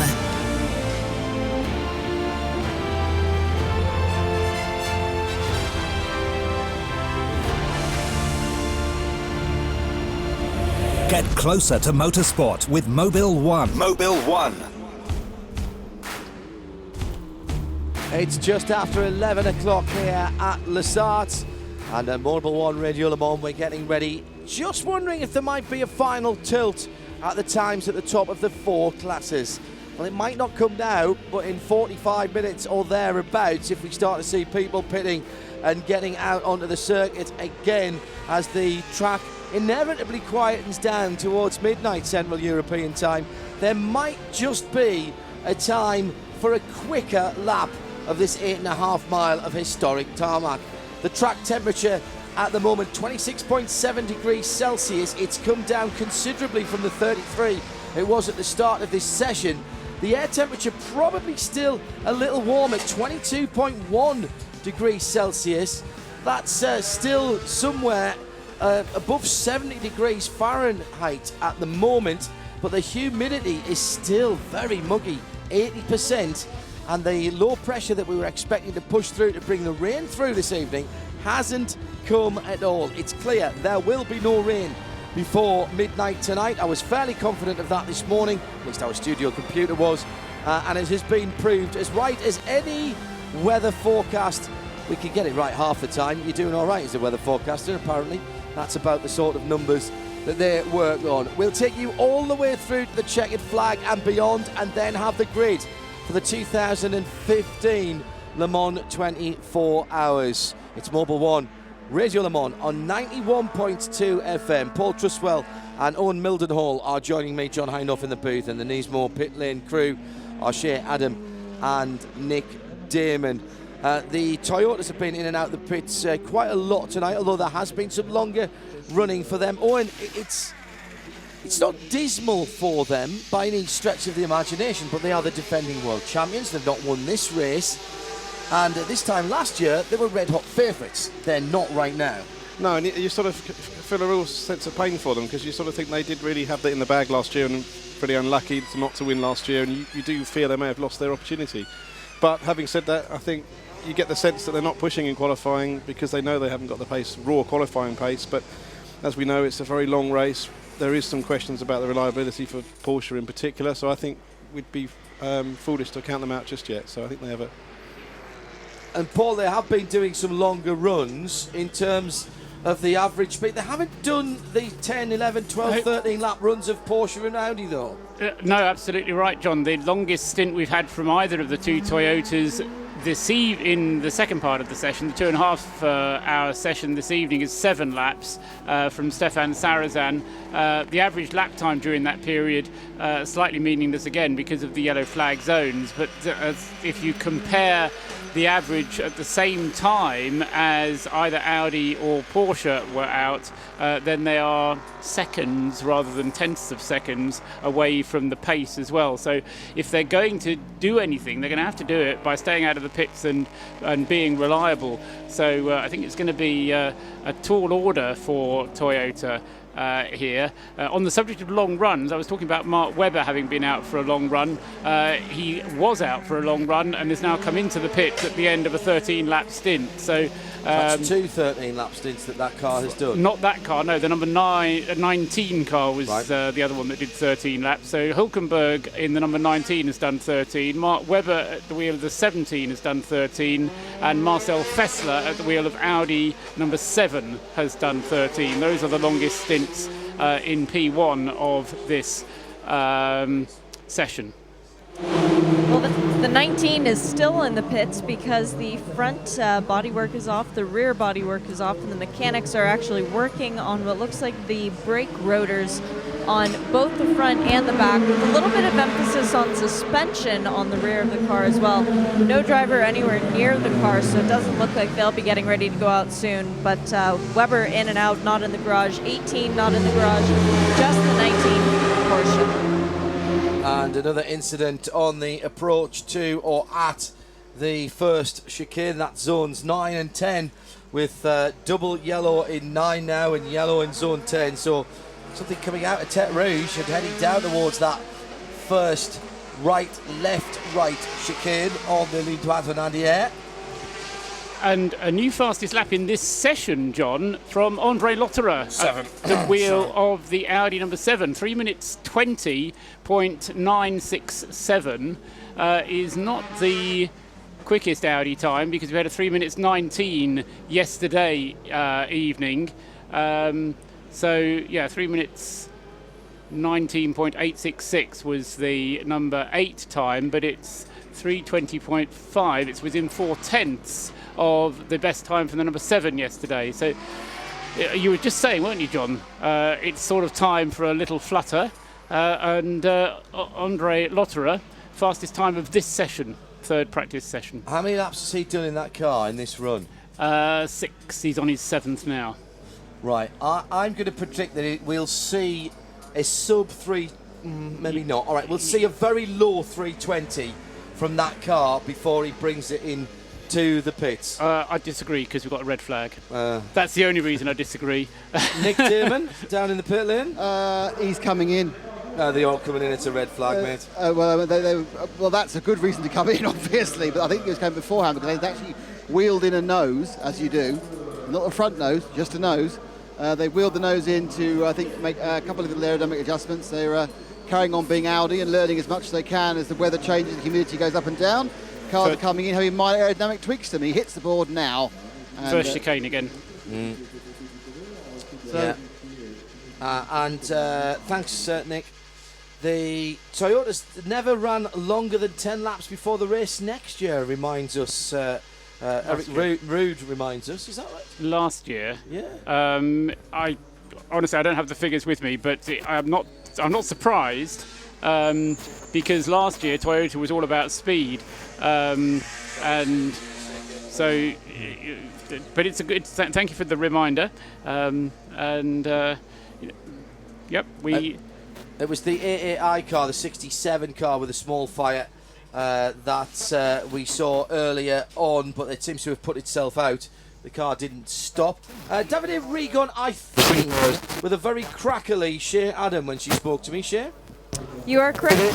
And Davide, your car is in the garage. Mechanics are working on it, but it's not any sort of frantic pace. Will you get back out tonight? Yeah, for sure. Olivier just arrived a bit long for a traffic problem.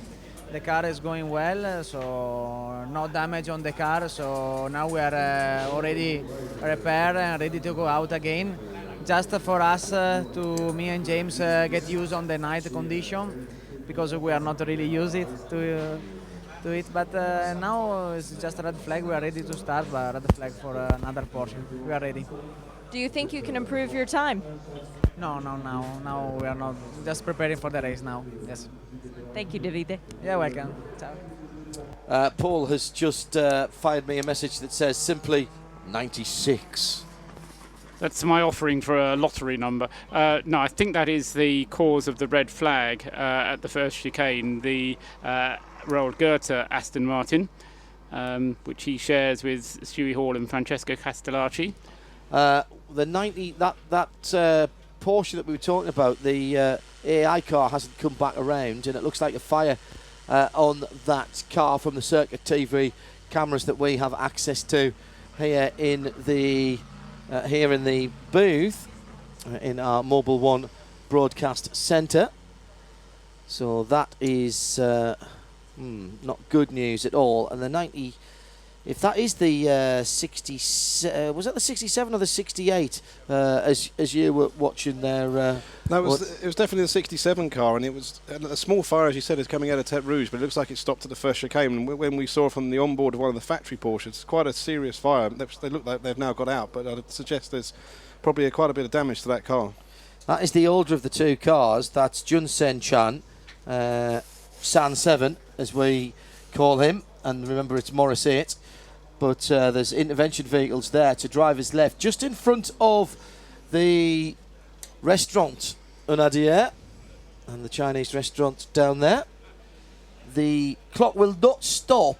It stopped in the earlier session, and we in fact started this session half an hour early, but the clock's still running at the moment, and at least 4 intervention vehicles, Audi intervention vehicles, and the fire trucks that are down at that area of the circuit.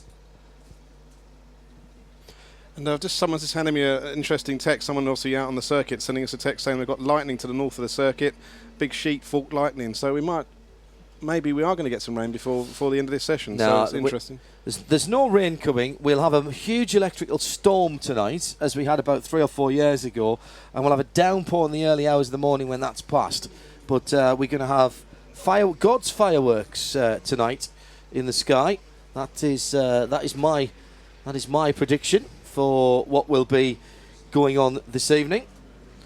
But I don't think we're going to get any precipitation at all falling down here. So the red flag out as the intervention vehicles continue. We'll have a look at the LMP2 because it is 10 past, and it's still the Nico Lapierre 47 KCMG car that is heading the times, and that was a time from yesterday, that 3:38.032. It's the KCMG 47 Oreca.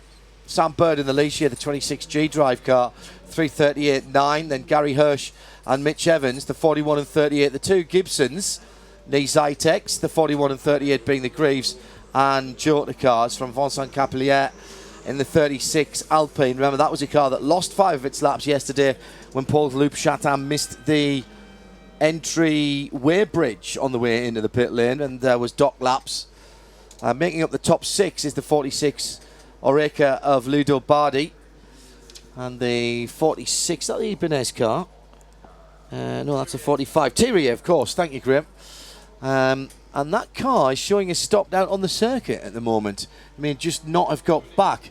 And I am slightly worried about the 67 car because that was Alex Capadia at the wheel of that car, who has fought so hard to get to this event. And I really want to see him do the race and if it is the 67 Team AAI car that's parked up with seemingly some conflagration on the run down from Tertre Rouge to the first chicane, that is a great shame for everyone concerned. The older of the two cars, that would be a great shame indeed. P2 looking very strong at the moment. New P2 regs for 17, 18 and 19 being announced today, with a single engine, open tyres and 4 chassis manufacturers to be determined at some later date, which is an interesting move by the ACO and the FIA in response to the tiny grids of 2 years ago. The process put into being in early 2014. Things have moved on since then, but they seem wedded to moving the LMP2 formula away from the global formula that we have now into a regionalised one. It'll be interesting to see what happens for that in 17 onwards. For the moment, the teams seem fairly resigned to it and aren't saying in public what they're saying in private. And I do fear we'll lose some of them. Nick Damon, update from the pit lane and potential problems down there, Nick. Yeah, well, just trundling down the pit lane was one of the very lovely brand new Audi Q7s, but this one was towing what looked like a very large version of the hoppers, which you use to seed your garden with grass. But what will be in there will be oil dry. So there's been a lot of oil dropped down. What, not grass seed? No, apparently they don't need a new verge. They've spent so much money concreting and tarmacking over the verges they had, John. The last they need is new ones. And there he is on camera now, which of course I shouldn't say on radio. But he's going to lay down some concrete dust. What sounds very likely is that fire was caused by the Porsche lighting into the own oil it was leaking. So some of it managed to get away from the car. Unfortunately, the rest of it caught fire, both of which caused a major problem. It was a light on the left rear in the muffler area of the 997. Yeah. Which bit of oil could have... an oil line could have come off? I doubt it. He carried on. The oil and water radiators are in the front on 997s. There used to be a catch tank up in the right rear of 993s when it was an oil and air cooled engine. I don't know where they moved, because it's a dry sump, obviously. Even on the street car, it's effectively a dry sump. So they had to move the oil reservoir, the catch tank, if you will, somewhere else. And it used to be up under a wheel arch. I wonder if it's under the left rear wheel arch of a 997. Porsche files can let me know. Meantime, in the Audi number 7 pit, Lena Gade is passing on instructions and rallying the troops. Never second guess the Gade. I did so to my cost at Spa and got my fingers burned. New low drag, low downforce, or lower downforce and very low drag Audi body kit, looking splendid in the pit lights. Paul? Interesting to hear that Shea managed to extract some information out of Brad Kettler, wasn't it? That they were putting on a different aero on, I can't remember which of the Audis it was, but I think it was the number 7 Audi. So, you know, 7 and 9 it was. Still getting different configurations of the car. Highly complex airflow that those Audis have. All of the visible differences are up at the front. But of course that really is all about where you get the air from, and the trick parts are in how do you use the air.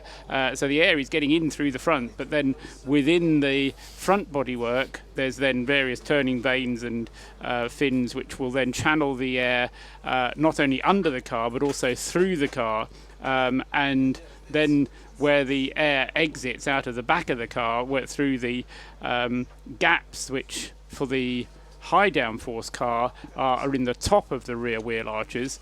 On this version of the car, they're in the sides of the rear wheel arches.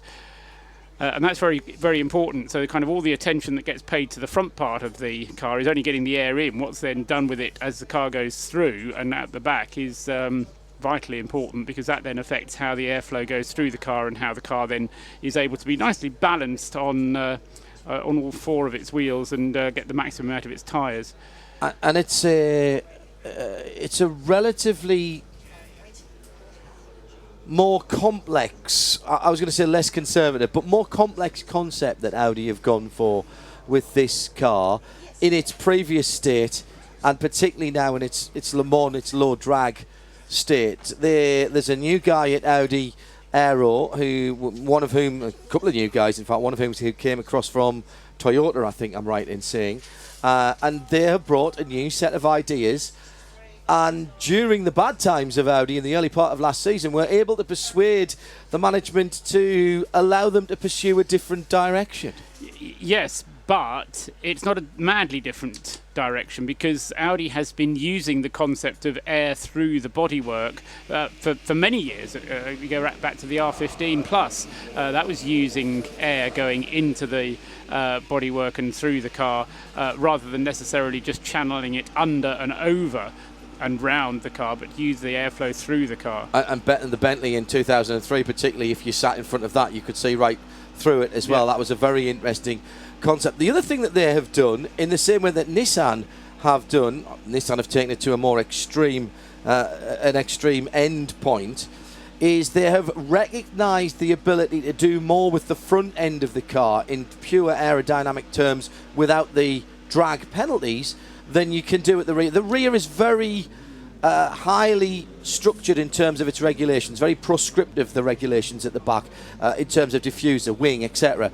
And rear wing is a pretty cavemanish way of generating downforce. You get a lot of drag there. Audi have moved the centre of pressure and indeed the weight forward on the car, not, as I said, in the same radical way that Nissan have done, but they've recognised the same opportunities that the regulations present. But I think they've implemented it in a different way, because what they are doing is they're using the whole airflow, and what's happening at the front is actually helping the rear wing work better. And it's all about getting the flow onto the rear wing, whereas Nissan have kind of, I won't say ignored the rear wing, but they've kind of got all the stuff going on at the front end, whereas Audi has got the stuff going on at the rear, but they're collecting the air and then channeling it so that it appears at the rear in the best possible way. The other thing which we should mention, without just moving on about the way that the Audi is able to use its tyres, is this FRICS, the FRIC system, the front rear independent interconnected suspension systems, which again give them much more balance of the car, and if you kind of picture it as a poised cat, it's kind of very much of that type of nature, nicely poised, rather than just being forced down onto the road by aero as Porsche is. The key thing about that is front and rear only, not either side, not diagonal. No, it's just front to rear. Audi have messed about before with interesting, when I say messed about, I mean developed and experimented with different suspension setups. The R8, for example, had a third damper at the front end, which was a very interesting concept at the time. Something that rally cars have done for a wee while. Also two-stage dampers within dampers that's got a damper inside it. I know that sounds bizarre, but that kind of thing happens as well. Audi have always been quite innovative in what we can't see. The outsides have perhaps been a little less interesting. Now they've got a car that's interesting to look at, as well as interesting when it gets its clothes off and you start getting the spanners out on it. Let's head down into the pit lane. Shea Adam is down there for us and for the Nismo pit lane team. Good evening again, Shea. Good evening, John, and good evening, Wolf Hensler. You actually saw the car that was on fire. Where did it stop, and did it affect your lap? Oh, that was maybe a misunderstanding. I saw it on TV. I was already in the pits, and we changed driver, we changed to Patrick Pillet, and he went out, and then the red came out. But I only saw it on TV that there was some fire on the left rear wheel or underneath the rear bumper or so. But yeah, obviously now he stopped, and I don't know, maybe I hope it was not too bad, and I hope that it's not a big problem for that Porsche, and they can fix it easily and get back for the weekend, for the race. How is your Porsche, the 92? Yeah, it's going good so far. I mean, I just did some laps, to get more comfortable and getting everything ready for the race, trying some small things, and always try to improve the car a little bit. But basically, I think there's not more we can do. There's nothing magic, so we just do some laps and get everything ready for the race. You've been on the top step of the podium before, but your teammates have not here at Le Mans. What do you give them advice-wise to help them get there? Yeah, I mean, I can show them the way up to the podium then when we arrive first. That's a good plan. Thank you, Wolf. Yeah, thank you. Was a smile on the face of Wolf Hensler down there in the Porsche pit. Paul Truswell, John Hindhaugh and Owen Mildenhall in the Mobil 1 broadcast centre overlooking the Ford Chicane at the end of the lap. Everybody in pit lane at the moment, just waiting to find out when we might get underway. Around about 5 minutes time is what we're being told from race control. Always nasty to have a fire on the circuit, Paul. Indeed, yes. But sort of, whilst we had a little moment there, I kind of got the calculator out and did some sums. Busiest car of this session has once again been the number 8 Audi. And again, something that Shea managed to extract from Brad Kettler earlier on today was the number of kilometres that car had 997 kilometres. Yeah, I actually made it 1,007 when I did the sums. So I'm not, so they maybe did over that 1,000, yeah. And that was in the sessions yesterday. They did another 600 today. So by my reckoning, they're now up to something over 1,630 kilometres in the 2 days of pre-practice and qualifying yesterday and today. That's a decent test session. That is a decent test session. 27 laps in this session so far, and they've still got half an hour possibly to go, depending on how much we're given of this session remaining. Well, the cars are beginning to fire up. 1,600 kilometres would be a decent test session. Owen, you've done plenty of race driving in your time as well. But what you get here at Le Mans, particularly in these sessions, is something you can never replicate in particularly a private test session. You've got the traffic and you've got the 8.5 miles of Le Mans, which you don't get to get on any other time of the year. No, exactly. And these guys, they pound around Paul Ricard, they test in different places, they go to Motorland, Oregon, but what they can't do is they can't replicate Le Mans, and that's why this sort of mileage they're getting is so valuable. And that's why Nissan are here this year, of course. Absolutely, and that's why we really hope we get to see them do lots of mileage in the race, because every single lap they do is going to be useful for next year. And what I think is going to be interesting now, though, is as our pit crew was saying, if we've got a lot of oil in the first sector down to the first chicane when that Porsche stopped, it'd be interesting to see how much of an impact that's going to have and whether that's going to preclude any quicker laps now. And whether anybody will go for it. Anyway, what we haven't heard is any news from Alex Kapadia. I'm sure that there will be people listening from the team, and I know that Stuart Radnowski is being part of that effort, and we'll try and get some news on the car and Alex as quick as we can. I had a note earlier on actually about the Audi rear view mirrors on the side bodywork and whether they were actually mirrors or cameras. They are mirrors, excuse me, but they're just fed in. This is part of this low drag Le Mans bodywork, Owen, that has wowed us since it was introduced at Spa in the second round of the FIA World Endurance Championship. It's really quite trick, actually. It's amazing, and when you see the car close up, you get to see all the detail, and it's quite impressive when you see the detail close up. And those mirrors actually look from the outside as if you wouldn't be able to see in them, but I'm sure they work perfectly well because, as you said, ACO stipulate the field of vision, so they obviously work. But it's very clever, and I wonder whether it's something we'll see move across to other cars. Yeah, that's a good point. The actual surface area of mirrors is mandated in the technical regulations. One of the advantages of having technical regulations is that Paul can look them up and tell me what they are. I'm not going to ask him to do that now, but it's the sort of thing that I sit on planes and read to be able to say there is a bit that talks about mirrors, and Paul's already in there, in the black book, not the red book. No, the black book is regulations. But not only how big they are, but also the fact, as Owen just suggested, that they are in the field of vision, so you can't kind of stick them so far away that you have to crane your neck to see them. There was talk, wasn't there, a couple of years ago, the original Nissan Delta Wing was going to do away with wing mirrors because they could save a bit of aerodynamic drag, and the ACO weren't keen on just having rearward-facing cameras. But it was something ridiculous, like a 5 or 8% reduction in drag just for taking the mirrors off the car, putting the mirrors on the car that the thing wasn't designed for.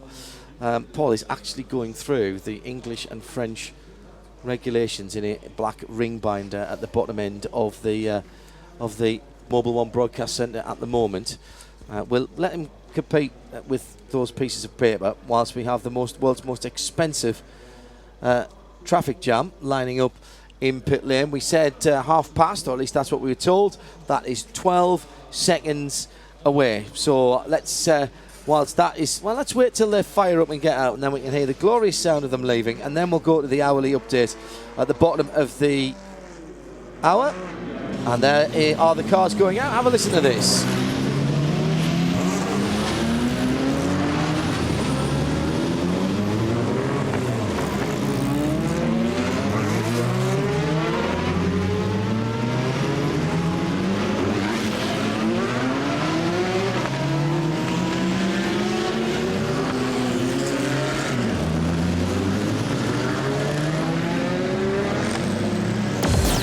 Midweek Motorsport, Wednesdays at 8 p.m.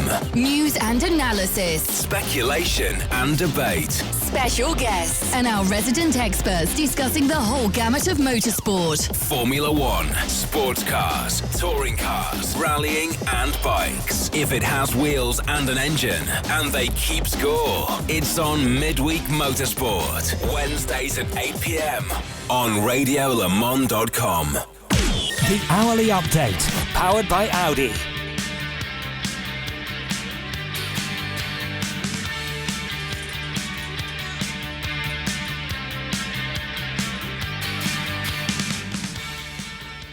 So half an hour to go. Here's how it stands at just after 11:31 Central European time. It is still Porsche, 18, 17 and 19, the times that were set last night. Then Audi, 8, 7 and 9. Been some change around there in terms of the times that have been set, but roughly speaking, the manufacturers are still 3 each at the top of the timing screens, with Toyota in the shape of the 2 and the 1 in 7th and 8th. Then it's the 2 Rebellions, 12 and 13 in 9th and 10th. In 11th position, courtesy of that 3:36 last night, the CLM, which hasn't done a huge amount of laps tonight. Not seen that out on the circuit very much at all.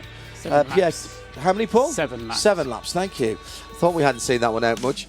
Max Chilton is going out in the Nismo GTR RLM in 12th position, right up on the back of the privateer cars. Now, within half a second of the CLM, and Colin Collis must be worrying because he said he was going to wipe the floor with the Nissans, did he not, earlier this week?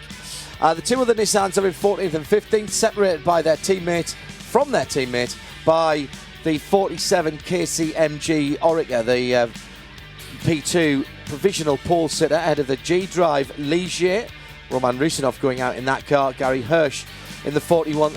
Greaves' team manager just been called to race control, by the way, and it's Greaves that's winning the battle. Greaves that's winning the battle of the two Gibson chassis, and we'll tell you why in just a moment. In GTE Pro, it's Aston Ferrari Aston 99, 51, 97. In GTE Am, it's Aston Ferrari Aston in the shape of 98, 71 and 95. That's how it stands then, with less than half an hour to go.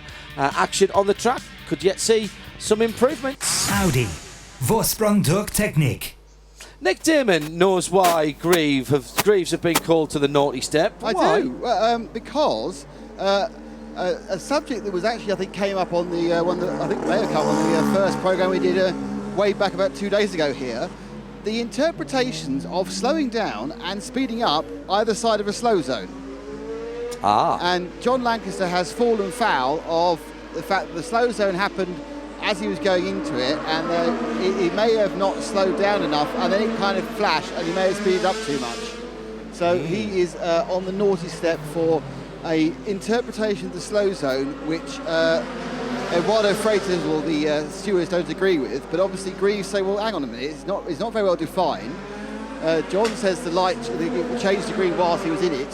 What are we supposed to do? It's not written down anyway. No one's saying he was speeding during it. So, a full and frank discussion will be going on in the office of Eduardo Freitas, I'm sure, at the moment. Thanks, Nick, for getting across that. It's very impressive indeed. Owen Middleton Hall and Paul Truswell with me, John Hindhaugh, in the Mobil One broadcast centre. Anthony Davison is suited, booted and hands-deviced. Hands suited and booted. Probably would have been better if I hadn't been so tired. And in the Audi and Porsche pit, there are also drivers standing by, but a bodywork has come adrift on the run down to the Forest S's. Driver's right.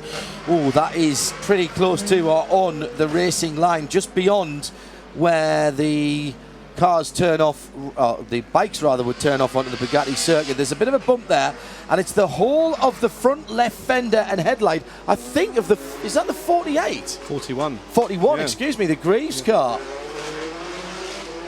That is quite remarkable. I've never seen anything like that in my life before. That looks like it wasn't properly pinned on, doesn't it? The person who tied up the whatever they are, Zeus clips or something that hold them on, didn't quite do the job for it. I don't know, but it didn't seem to be. I mean, it's a large part of the bodywork, as you rightly said, John. It's come off in one piece. Yeah. It's the whole of the, as the Americans would say, the whole of the fender, the bit above the wheel arch, if you will. There's yellow flags in that zone now. By the way, Neil Yanni is back in behind the wheel of the 18. He's the man who is currently sitting on provisional pole with the time he set yesterday. Remarkably, just let's go out and do a 3:16.8. Less than 1 kilometre an hour shy of the overall lap speed average from Le Mans in any configuration, which, let me just say that again, less than 1 kilometre an hour shy of the fastest average ever in any configuration around here.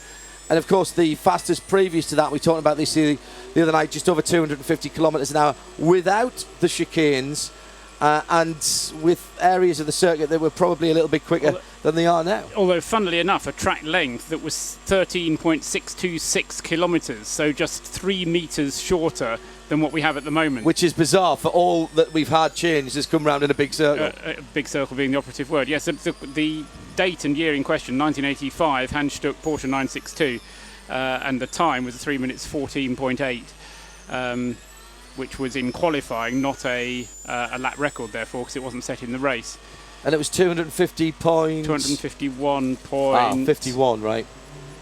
0.3 or something like that? 251.8. 0.8, okay, it was a bit more than I thought. And last night was a 249.3, I think, or something like that. So a little bit more of a gap, but just over a kilometre an hour. You can call it a mile an hour, probably. Oh, yes. Yeah, you're probably right. It's just remarkable. That was 85, very different times, of course, then. So zones 3 and 4, the run down underneath the bridge, the Dunlop Bridge, which almost, of course, was the Hankook Bridge. Can you imagine if that had happened? Not at Le Mans. It was the deal was pretty much done until Hankook weren't a tyre supplier. The quite remarkable thought of that not being the Dunlop Bridge. Let's head down into the pit lane, and Shea Adam is down there with Nick in this session. Shea? David Chang, it's good to see you back at Le Mans. You're in a slightly different P2, still in the same class though. What's it like driving the open cockpit car versus the one you were in last year, which was a little bit more confined? Well, it's a little colder at night, and obviously when it rains we get a little more wet. But it's still a lot of fun, and the P2 is a great class out here, really competitive, so it's good competition. You've maintained one of your co-drivers from last year, Hoping Tung, but you're with Leo Roussel this year. 19 years old and already in his second Le Mans. What do you make of him? Leo is an awesome guy, in the car and outside, but as we've seen today, Leo's been super quick, and it's great working with him as a teammate. Qualifying going how you thought it would? We've had our ups and downs. Obviously, yesterday we set a really good time early on, but I think as the track conditions got better later on in the night, we weren't able to be quite there with our tire allocation. And being as we thought it was going to rain today, we're down on some fresh tires to use. And also just recently we've been experiencing some power losses with our engine. So we're kind of on our back foot, I guess, and chasing our setup a little bit. But it's still going pretty smoothly. Thanks so much, David. Down to Nick at Greaves. Thank you. And the 41 cars arrived with Tim. Is that finger trouble? No, I don't think so, really. The car hit a bump going down after the Dunlop, and literally it just flicked off. If you remember at Imola, Joe's had a similar problem, and so maybe it's something we need to take a bit more attention to. Can I recommend using much more duct tape? Oh, it doesn't look pretty though. Yeah, but it's the best thing for any sort of repair. So they have, literally it is a simple case of putting that front light unit back in again, doing up the Allen key, and off it goes again. So it sounds like there's a minor design fault in this Gibson car, even after, 93 years of running it.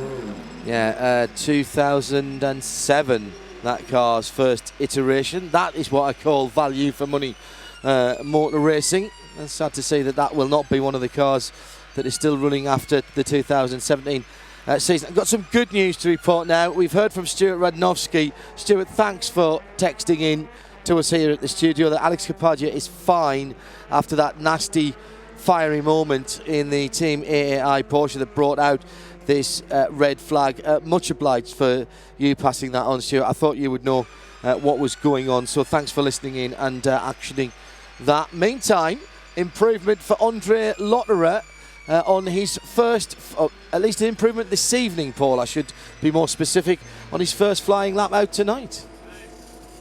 Yes, it was an improvement in this last part of the session. Just came out and immediately put in a 3:21.4 on his out lap. His best lap of the session is a 3:20.9, and interestingly, the last lap he's just completed was a slower one at 3:35, but was fastest in the third sector. So Andre Lotterer is certainly tramping on and going pretty rapidly early on. John? Spoiled this lap for Andre, who was pushing on again by yellow flags down at the first chicane. My goodness, the closing speed in the dark is very impressive as he's running down now between the first and second chicane. Listen to the engine noises from the Audi as an Aston Martin has gone off in the early part of the lap. This will be the run up to the Dunlop chicane. That is the Dunlop chicane, yes. And it's the 95 car, it's the Dane train. When you say the first chicane, that's the Dunlop chicane rather than the first chicane on the Mulsanne Straight. Yes. Yeah. I heard what you said, and then I kind of thought first chicane, and then I realised what you meant. Yeah, first chicane on Mulsanne and first chicane Dunlop. The Audi number 8 is pushed back into the garage. The Dane train had Marcus Sorensen at the wheel. The Audi mechanics are very pleased. Apparently.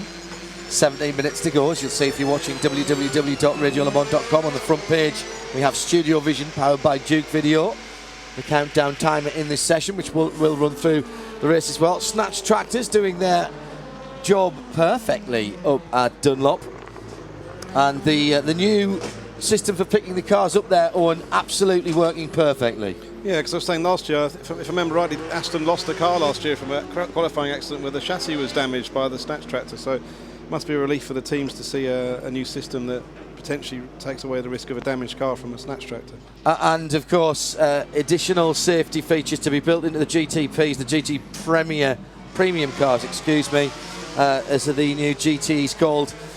Broadly speaking, the little bit more pace out of the cars, but within the same technical specifications. But they'll have to have a roof flap, not to stop them getting airborne, but to get the driver out. An escape hatch, if you will, in the roof, so the drivers can come out that way should it be necessary. So clearly everybody is putting in their orders for Aston Martin DB5s, even as we speak. Thank you, Nick. Aston Martin Heritage at Northamptonshire, getting the contract to put all the roof flaps in. It's quite a big flap as well, it's got to go. There's something about it that I'm not against safety, but when you start building in that kind of measure into every car that I just feel that it's, I don't know, taking things one step too far somehow. If you're going to assume that you're going to have to get every driver out of a car through a flap in the roof, then why don't you just cut a hole in the roof when you need to do so?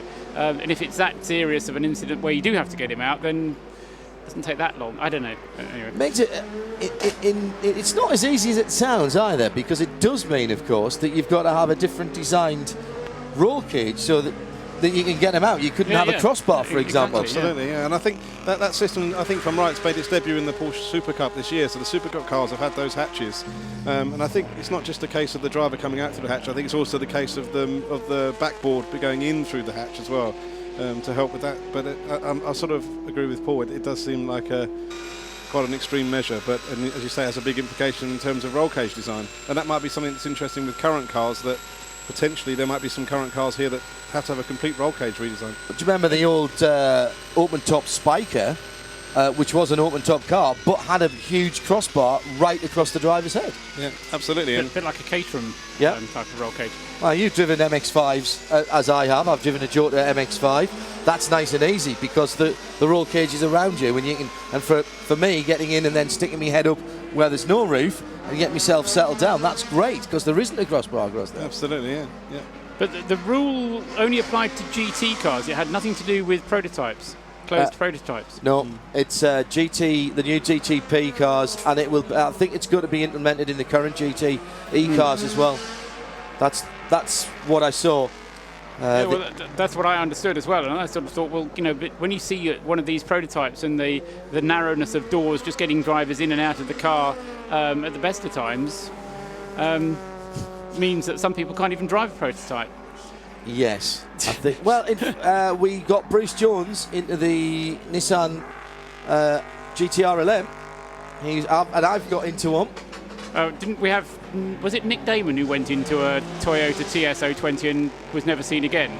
He may still be there, Nick. The street car of the Toyota GT1, which, by the way, you'll see here on Saturday. Is your shoulder and back still hurting from having to get in and out of that street car? It's not particularly comfortable. I'm going to try to do a bit of doorstepping here, by the way, as you come to me right now, and see if I can go a quick word with Lucas Degrassi. Lucas, number 8 car, a lot of work going on. Is that just another setup change? Yes, of course, we're trying to optimize the car for the night period as well. We have to do, I guess 90-95% of the work is done, but there is one last thing we want to try to make sure that the car is ready for Saturday. You've done an amazing amount of kilometres, number 8 car. Apparently it's 1,600 kilometres already over the last 2 days. Was that because you had a lot of work to do? You just didn't get anything done in test day? Yeah, well, pre-test the weather was changing a lot, and luckily today we had a dry track. Also yesterday, most of it dry, so we did the mileage that was needed to be done, so we complete the full program. Of course, each Audi has a different program. We focus on long runs. The Porsche look like the Porsche got the front 3 positions in the grid knocked out. Is that of any concern to Audi at all?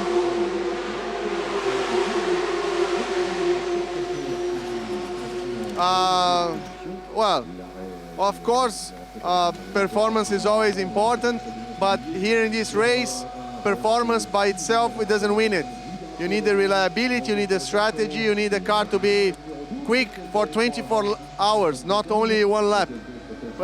What Porsche does in qualifying is something that for us makes we don't focus. We focus on the race and the long distance. We don't focus in a single lap. So the performance, of course, is relevant, but the race is very long. I think there is a lot that could come.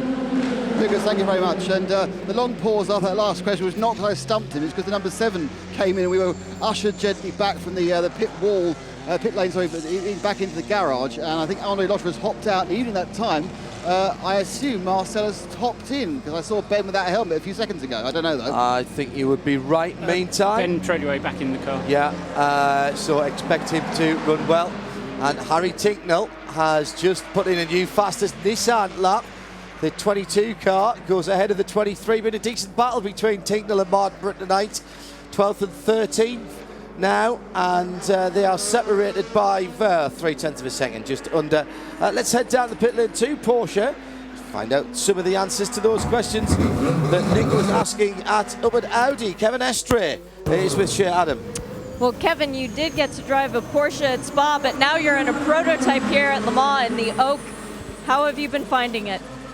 Well, the prototype is really fun to drive, a lot of downforce, really good brakes, so I really enjoy it. My first time in Le Mans and being in such an awesome car and a great team with a good driver lineup, so I'm really, really happy and proud to be here. Is it difficult to have your team car with a completely different engine? Yeah, I mean, we have therefore more chance to do good, I think, and we can still learn from the others. We are just quicker on other part of the track or other part of the acceleration, but at the end of the day, it's not a big difference on power-wise. It's just the torque is quite different. How has qualifying gone for you? I think we got a good car and we could have done better, but somehow we didn't manage right the traffic, or we got bad luck with people going out in front of us out of the pit lane. So a bit frustrated at the moment, but I think we have a good car for the race, and that's the most important. Better luck in the race. Thank you, I hope so. And apologies for the interference on Shea's mic. That sounds like one of our TV colleagues a little too close to our licensed frequency. We'll have that sorted for the weekend. 9 minutes remaining, and sorry, I put Kevin Estre in an LMP1 Porsche there for a moment. That must be next year. Just a little look ahead to the driver changes that Porsche will be making next year. Estre back to Porsche and in an LMP1 car. There you go, you heard it here first. You're guessing. One of the things we've not yet suggested, although we've talked about record lap times, is record distance times. 383 laps would be required for a record distance on this configuration, and indeed on any configuration. 5,200 kilometres is kind of near enough the mark to be made. And as I say, that would need 383 laps, which is entirely doable based on the kind of projections that we're looking at, depending obviously on what weather conditions we have, and also on whether or not it's necessary to use lots of slow zones or possibly even a safety car. Even though we do have the facility for safety for slow zones, that doesn't exclude the possibility of safety cars being used. Particularly if there's bad weather. That's right. The only thing that we won't have is full course yellows. We'll either I'm a have bit disappointed about that. Well, I can see the point. If you've got slow zones and they're working properly, and you've got safety cars and they're working properly, then but safety cars don't work properly round here. Anyway, if we get up to 383 For those not laps, watching, Paul actually ushered that thought out to the left with a rather bold movement. Okay, fair enough. If we get a decently run race, then 383 is the key, and you then divide that by 24 if you want to kind of do hourly updates. And when we're talking about our hourly updates, if we're talking about 16.6 laps per hour, then that's the kind of range that we need to be in. So you can practice your 16.6 times table. Thanks. Alex Capardia has just texted us here at the studio saying he's perfectly fine and thanking everybody for their concern. He's got to ring his mum quick. She was a bit worried, of course. Good to hear that. Thank you very much. We're just going to get away with this. The showers that are at Economoy, which is south and a little bit east of us, are just going to pass to the south of the track. And we're going to get away with this tonight in terms of the weather, as I was confidently predicting earlier on today. This little new studio computer's got a bit of a will about it. I'm quite impressed. And if you aren't following at Alex Capardia, by the way, you should be. It's a great story. DSC, dailysportscar.com, have been following, and he wrote a blog about how he went from watching on the campsite to being in the race this weekend. If the 63 car can't run on Saturday, is there a substitute team to make the field back up to 56 cars. I'll be very surprised if the 63 car doesn't run on Saturday, but if it doesn't, no, there isn't. There won't be. No. The field was set at test day, effectively. In fact, it was set 3 days before test day. 56 cars and no reserves can be brought forward. The only thing that can be done is that a replacement chassis can be used under case of force majeure, and clearly what Jan Magnussen had was a very severe case of force majeure. Also a problem for the Ibanez Racing LMP2 car, the Orica number 45, which has stopped at, guess where, the first chicane. First Mulsanne chicane. First Mulsanne chicane, yeah, the first chicane on the Mulsanne straight. So a problem for that kind of... I just don't know what's gone on at that chicane, because it seems to have captured everything from P1 cars to GT cars and now an LMP2 car.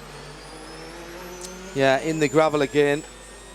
It has been the danger area. I need to find out which CCTV camera that is on and just leave a screen on it.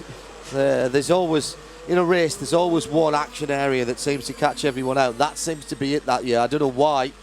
Particularly, it should be that one where the people are attacking it differently. Oh, you've done a lot more race miles than anyone else in the Mobil 1 broadcast centre. Oh, is it just one of those cases that you get to a circuit sometimes and there's a corner that, even though you think you know it, just keeps catching? Because this is experienced drivers. That first chicane is catching out. Well, but I think that every circuit has a particular corners that are tricky. I think that particular corner, also you've got a very high-speed entry. I'm guessing it's on the road, on the public highway, so it's probably quite bumpy as well. And obviously there's that road takes normal traffic during the rest of the day, so it's obviously probably not the cleanest part of the track either. You come in as well across the crown of the road, then onto a bit that's just racetrack. But the interesting thing for me is, rather than losing it on the very first part, it's right in the apex and just basically going straight on and not making the corner at all. As if people are being lulled into a false sense of, oh, I wasn't quick enough last time, oh, I wasn't quick enough last, oh, I'm in the gravel. Absolutely, and as you say, it's a strange place to lose it when you think, you know, it's almost into the traction zone, you know, right? It's so late into the past the apex. We're seeing a lot of flashing red lights on the TV cameras. Now, some of them are down to the refresh.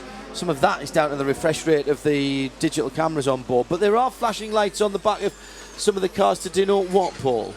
Wet weather. The main reason is wet weather. And do they flash when they are harvesting as well on the hybrid cars? No. There is a rule now which has put on high-intensity rear lights on the back of P1 cars only if they brake by more than a certain amount in an acceleration zone. This is to prevent drivers who have suddenly realised they're overusing their fuel from suddenly slowing down and catching out the people behind them. So it's kind of a emergency stop light that comes on. The red flashing lights that we saw yesterday during free practice and the qualifying session were due to the fact that both sessions were declared wet practice sessions, therefore allowing the use of wet tyres and also demanding that they have these high-intensity red flashing lights, as Sam Collins called them, the disco lights, on the backs of the cars. Just seem to see the Nissan in particular has red lights flashing almost all the time on it. It's a very odd one. Somebody mentioned it last night actually, and I forgot to bring it up. Although it's just sparking at the moment. The 22 cars. It's gone across the line. Harry Tinkeloff on another quick one. He's just completed his warm-up lap. Might be worth watching his splits actually with just a minute or so. Fernando Reis being congratulated down in Aston Martin Worlds. David Richards, fresh from his outing this afternoon in a GT4 Aston Martin with Paul Hollywood, the man from the Great British Bake Off, driving in the Aston Martin Festival. Coverage of that on Saturday live here on RadioLeMans.com. Having given credit to the number 8 Audi for completing so many laps, it's now done 32 laps in this particular session. It would be wrong not to mention the 3 Nissan GT-R LM Nismos. 25 laps completed in this session alone by number 21, 16 by 22 Harry Tinkle, you were just mentioning, John, and 19 laps completed by the number 23 Nissan. So good mileage completed by all 3 of the Nissans. James Cooper says, if the 21 Nissan stays behind the P2 pole sitter, will it start the race behind it on the back of the LMP1 grid? It'll start exactly on the grid where it's qualified. So that would be on the outside currently of row number 7 alongside the P2 pole sitter. We don't line things up in the order of the classes here. No. It is actually by... So if you had a bizarre qualifying session and there was a GT car, if it was wet and everybody else fell off and a GT car was on pole position, the GT car would start on pole position. So we don't mess things around here at Le Mans. Anthony Davidson's just done a 3:24.9, perilously close to the fastest lap. Meantime, the 30, 36, 45, 61 and 96 cars, team managers to the race control, and the 95 Dane train has gone off as time elapses. This is the Aston Martin, and it's at the Porsche curves, and Christopher Nygaard lost the car coming through on, I think maybe was there a bit of oil there, because I thought he'd lost it much earlier than he did. He's just coming to the end of the Porsche curves and put it in right side, rear then front, as the checkered flag is out, and there's celebrations down at KCMG at Aston Martin for the 99 car. There will be the pole sitters in P2 and Pro. In 98 for Paul Dall'Anna, Pedro Lamy and Matthias Lauda. And for Neil Yanni, that time yesterday of 3:16.887, that remarkable time will be good enough for pole position for the 2015 Le Mans 24 Hours. A time that not so very long ago would have seemed impossible. And with the new regulations and the gloom and doom that was being spread by some commentators at that point, not us, I have to say, we just scratched our head because we couldn't understand it all for a while and took them away and read them and tried to work out what it meant. And what it meant was fantastic racing, and every lap record in qualifying and the race this year, if the conditions allow, will be broken in the FIA WEC. It's as simple as that. There is no question in my mind whatsoever there. And we all know what a megajoule is now, whereas when they first announced the regulations... It's a really good joule. It's a really good joule. Ovs? Indeed, yes. Apparently that's how the kids talk nowadays. Well, Owen, you've seen the last hour and a half of that. No big changes there, but remarkable to just reflect on what we were saying there about the moving forward, the consistent improvement that this form of motor racing is going through at the moment. Absolutely. I think you covered it earlier on when you said that the Toyota's pace is actually very similar to last year, and you just see how much everyone else has moved on, and it's a real sign of just how much the game has moved on in just 12 months. Over 6 seconds, 6.5 seconds. It's a big, huge leap, and that's one of the things that's so fantastic about sports car racing at the moment. So pole position for the 83rd running of the 24 Hours of Le Mans, done yesterday. Just waiting to hear from our pit lane team to see what interviews we might grab before drivers beetle off into the distance. Got to say that Ferrari did well tonight. Paul, the 51 car improving. And the 71 car improving. Not many improvements tonight in terms of positions. Few people went a bit faster, not always Paul improving their time. But in GT Pro, both the 71 and the 51, the two F Corsa cars, actually did manage to improve their positions. Yes, improved their time and position, that's right. The thing that was slightly concerning was the fastest time by the 97 Aston Martin, the I can't call it the favoured car necessarily, but the Darren Turner, Stefan Mucker, Rob Bell multicoloured car was only good enough for 7th, and that's purely on tonight's times, only good enough for 7th in the times, and a 4 minutes 0.817, which makes me think that if they went off in a particular direction, that wasn't the direction they needed to go off in. Yeah, put it back, please. Put it back the way it was, and we'll do the race with it that way round. So yes, in GTE Pro, it was Ferrari, then the 95 Aston Martin, Porsche 4th, and then the faster, and that was the 91 Porsche, and then the 92 Porsche in 5th fastest in the GTE Pro class, based on tonight's times only. That's not the overall times. Let's head down to our Nismore pit lane crew, Nick Damon, and first here's Shea Adam. Where are you, Shea?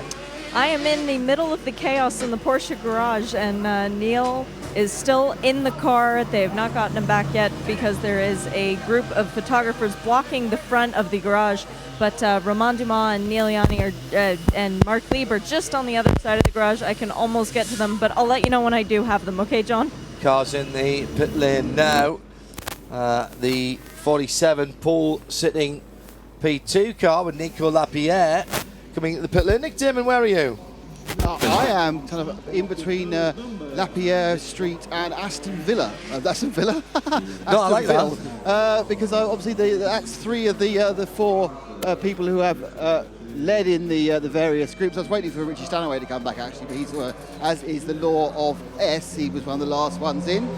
I'm actually walking and talking, which is an amazing thing I've learned to do at the park. I can chew gum as well. I've now nipped down to KCMG and see if I can find and a shake. Romain Dumas, Mark Lieb, position for the 83rd running. Congratulations. Did you have to be here? We have a strong package. KCMG in position. We're always good in position. But yeah, it's a good feeling to see the 3 car on the first 3 places. For sure, it's good for the picture. But now, we see for the race. Congratulations. Well, apologies for that. That's clearly one of the French stations bleeding onto the radio mic. We'll try and get that sorted out for tomorrow, Nick. Yeah, I just wondered if Paul can hear me. Who was it who did the fast lap last night for KCMG? The fast lap last night for KCMG was done by Matt Howson. I'll go and he's being filmed by people. Let's see if I can get on camera again. See if I can give a quick word to Matt. Well, while you're doing Matt, that... No, I'm here. Come on, Graham, you know. Come on. Matt, well, it was good. Well done yesterday. Yeah, no, I mean, yesterday was the lap. Obviously, conditions were not so good today. A lot of red flags and no rain in the end. But, yeah, obviously the lap that was done yesterday was good enough for pole, so we're really pleased.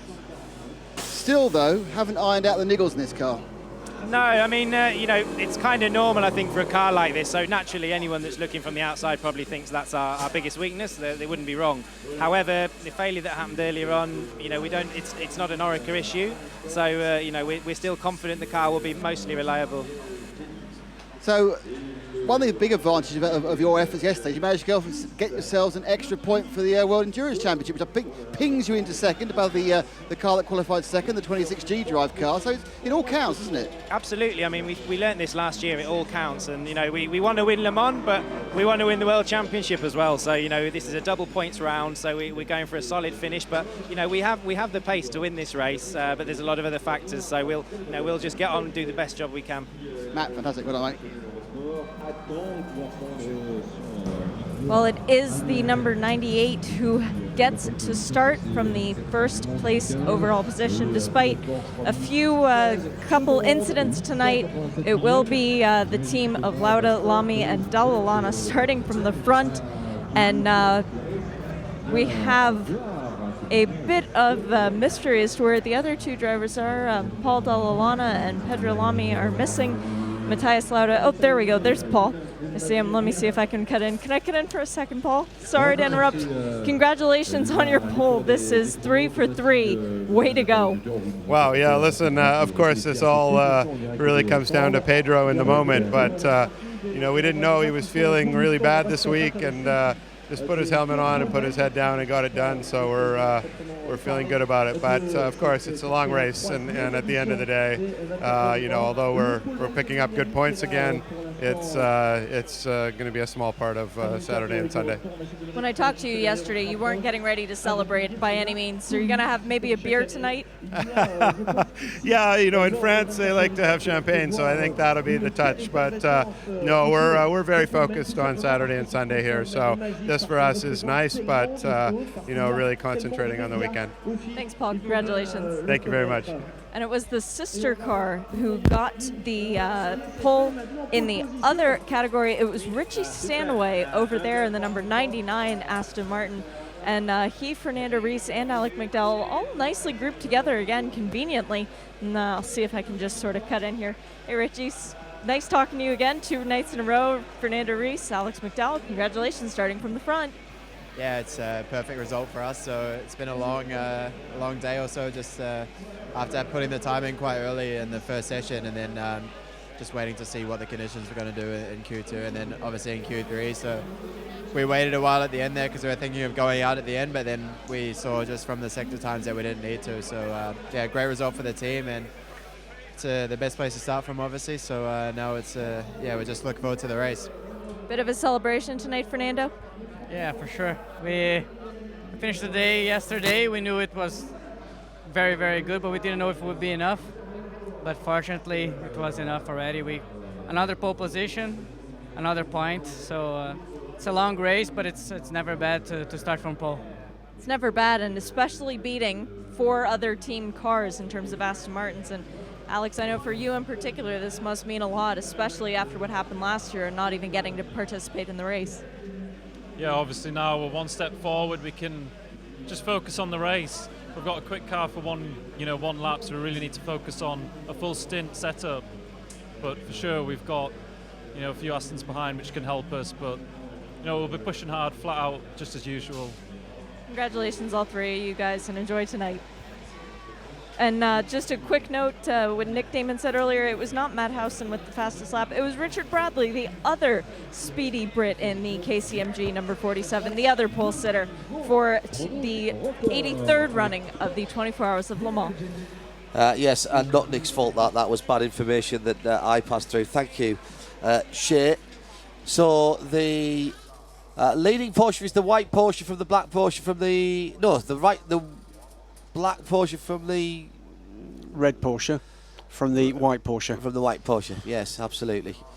I think that's the right way around, isn't it? Yeah. Everybody heading to Parc Fermé in the top positions. You were mentioning points for Paul, and that there was a significance there about the GTs. Particularly, let's just reiterate that. There's 2 significant machinations, if you like, in the points position. I know Paul's been just aching to hear this with WEC points, but what it means is there was that battle at the middle part of that session between the 47 car, the KCMG, the ultimate pole sitter in P2, and the 26 G-Drive car.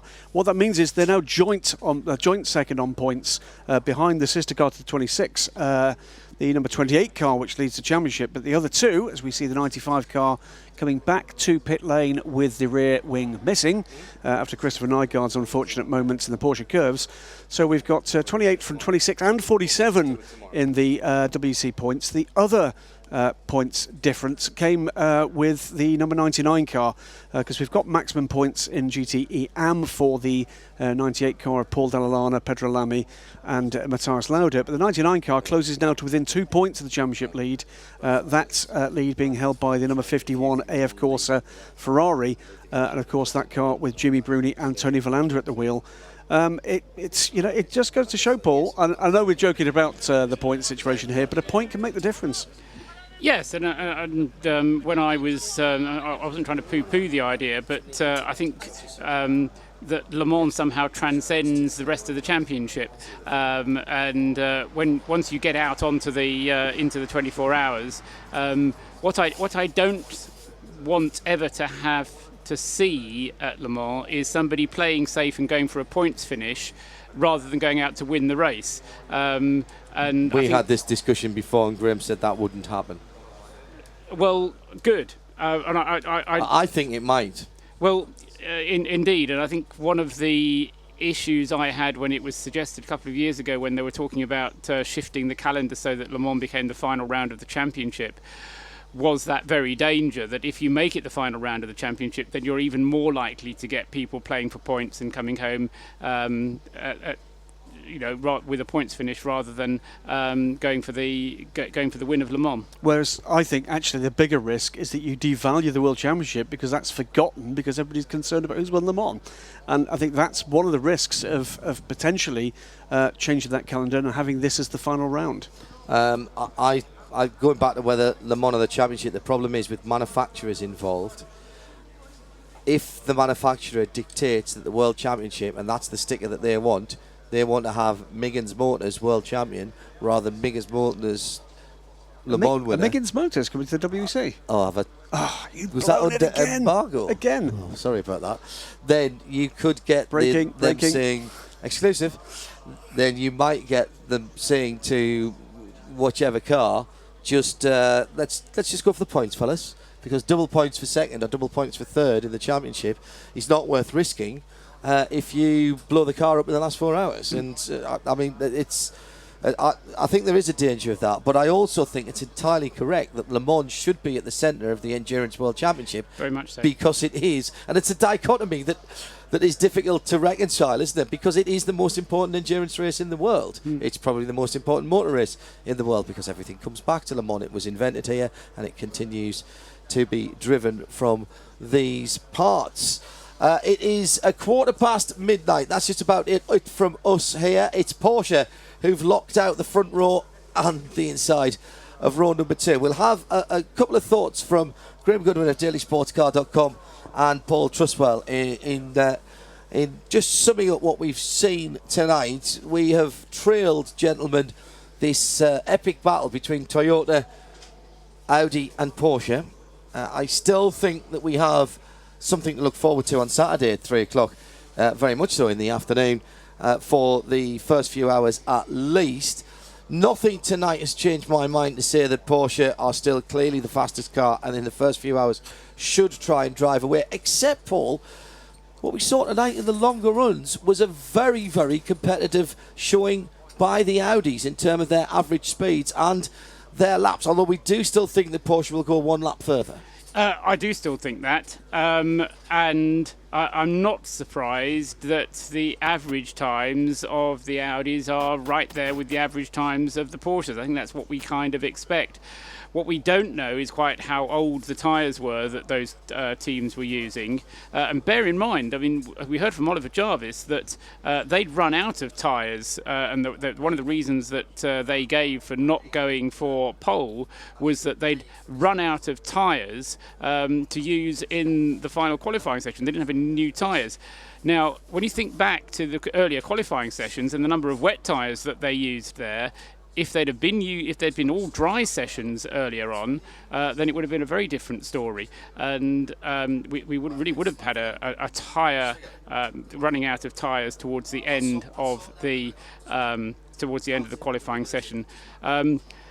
What we haven't seen as well is how much of a role we're going to have the battles on the track, because where Audi has the advantage is through the fast corners, where Porsche has the advantage is on the straight bits. So if Porsche can get ahead, and there's no reason that they shouldn't because they're starting at the front of the grid, then they're likely to stay ahead because Audi's not going to be able to overtake them through the Porsche curves, because you're not going to be able to overtake through the Porsche curves. So you could well get Porsches kind of edging away and making an advantage, even though the Audi could be faster if it were getting ahead. So that's where strategy starts coming into it. And tyre wear. And choosing where. Well, yes, I've just been talking about the tyre wear, but choosing when you make your pit stop might actually be as critical as it has become in, say, Formula One. I'm going to tell you now, anybody uses the word undercut, they are throwing out of the Mobil 1 broadcast centre.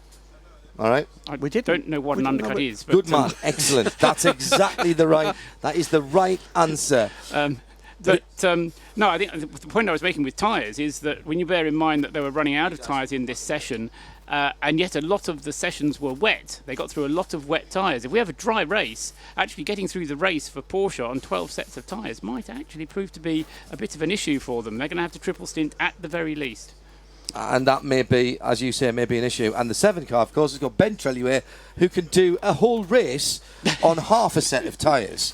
He is a rubber magician. He really is. For P1, John, for me, we expected a great deal from this. It produced it, but like so many fantastic things in life, it was over just that little bit too quickly for everybody's liking.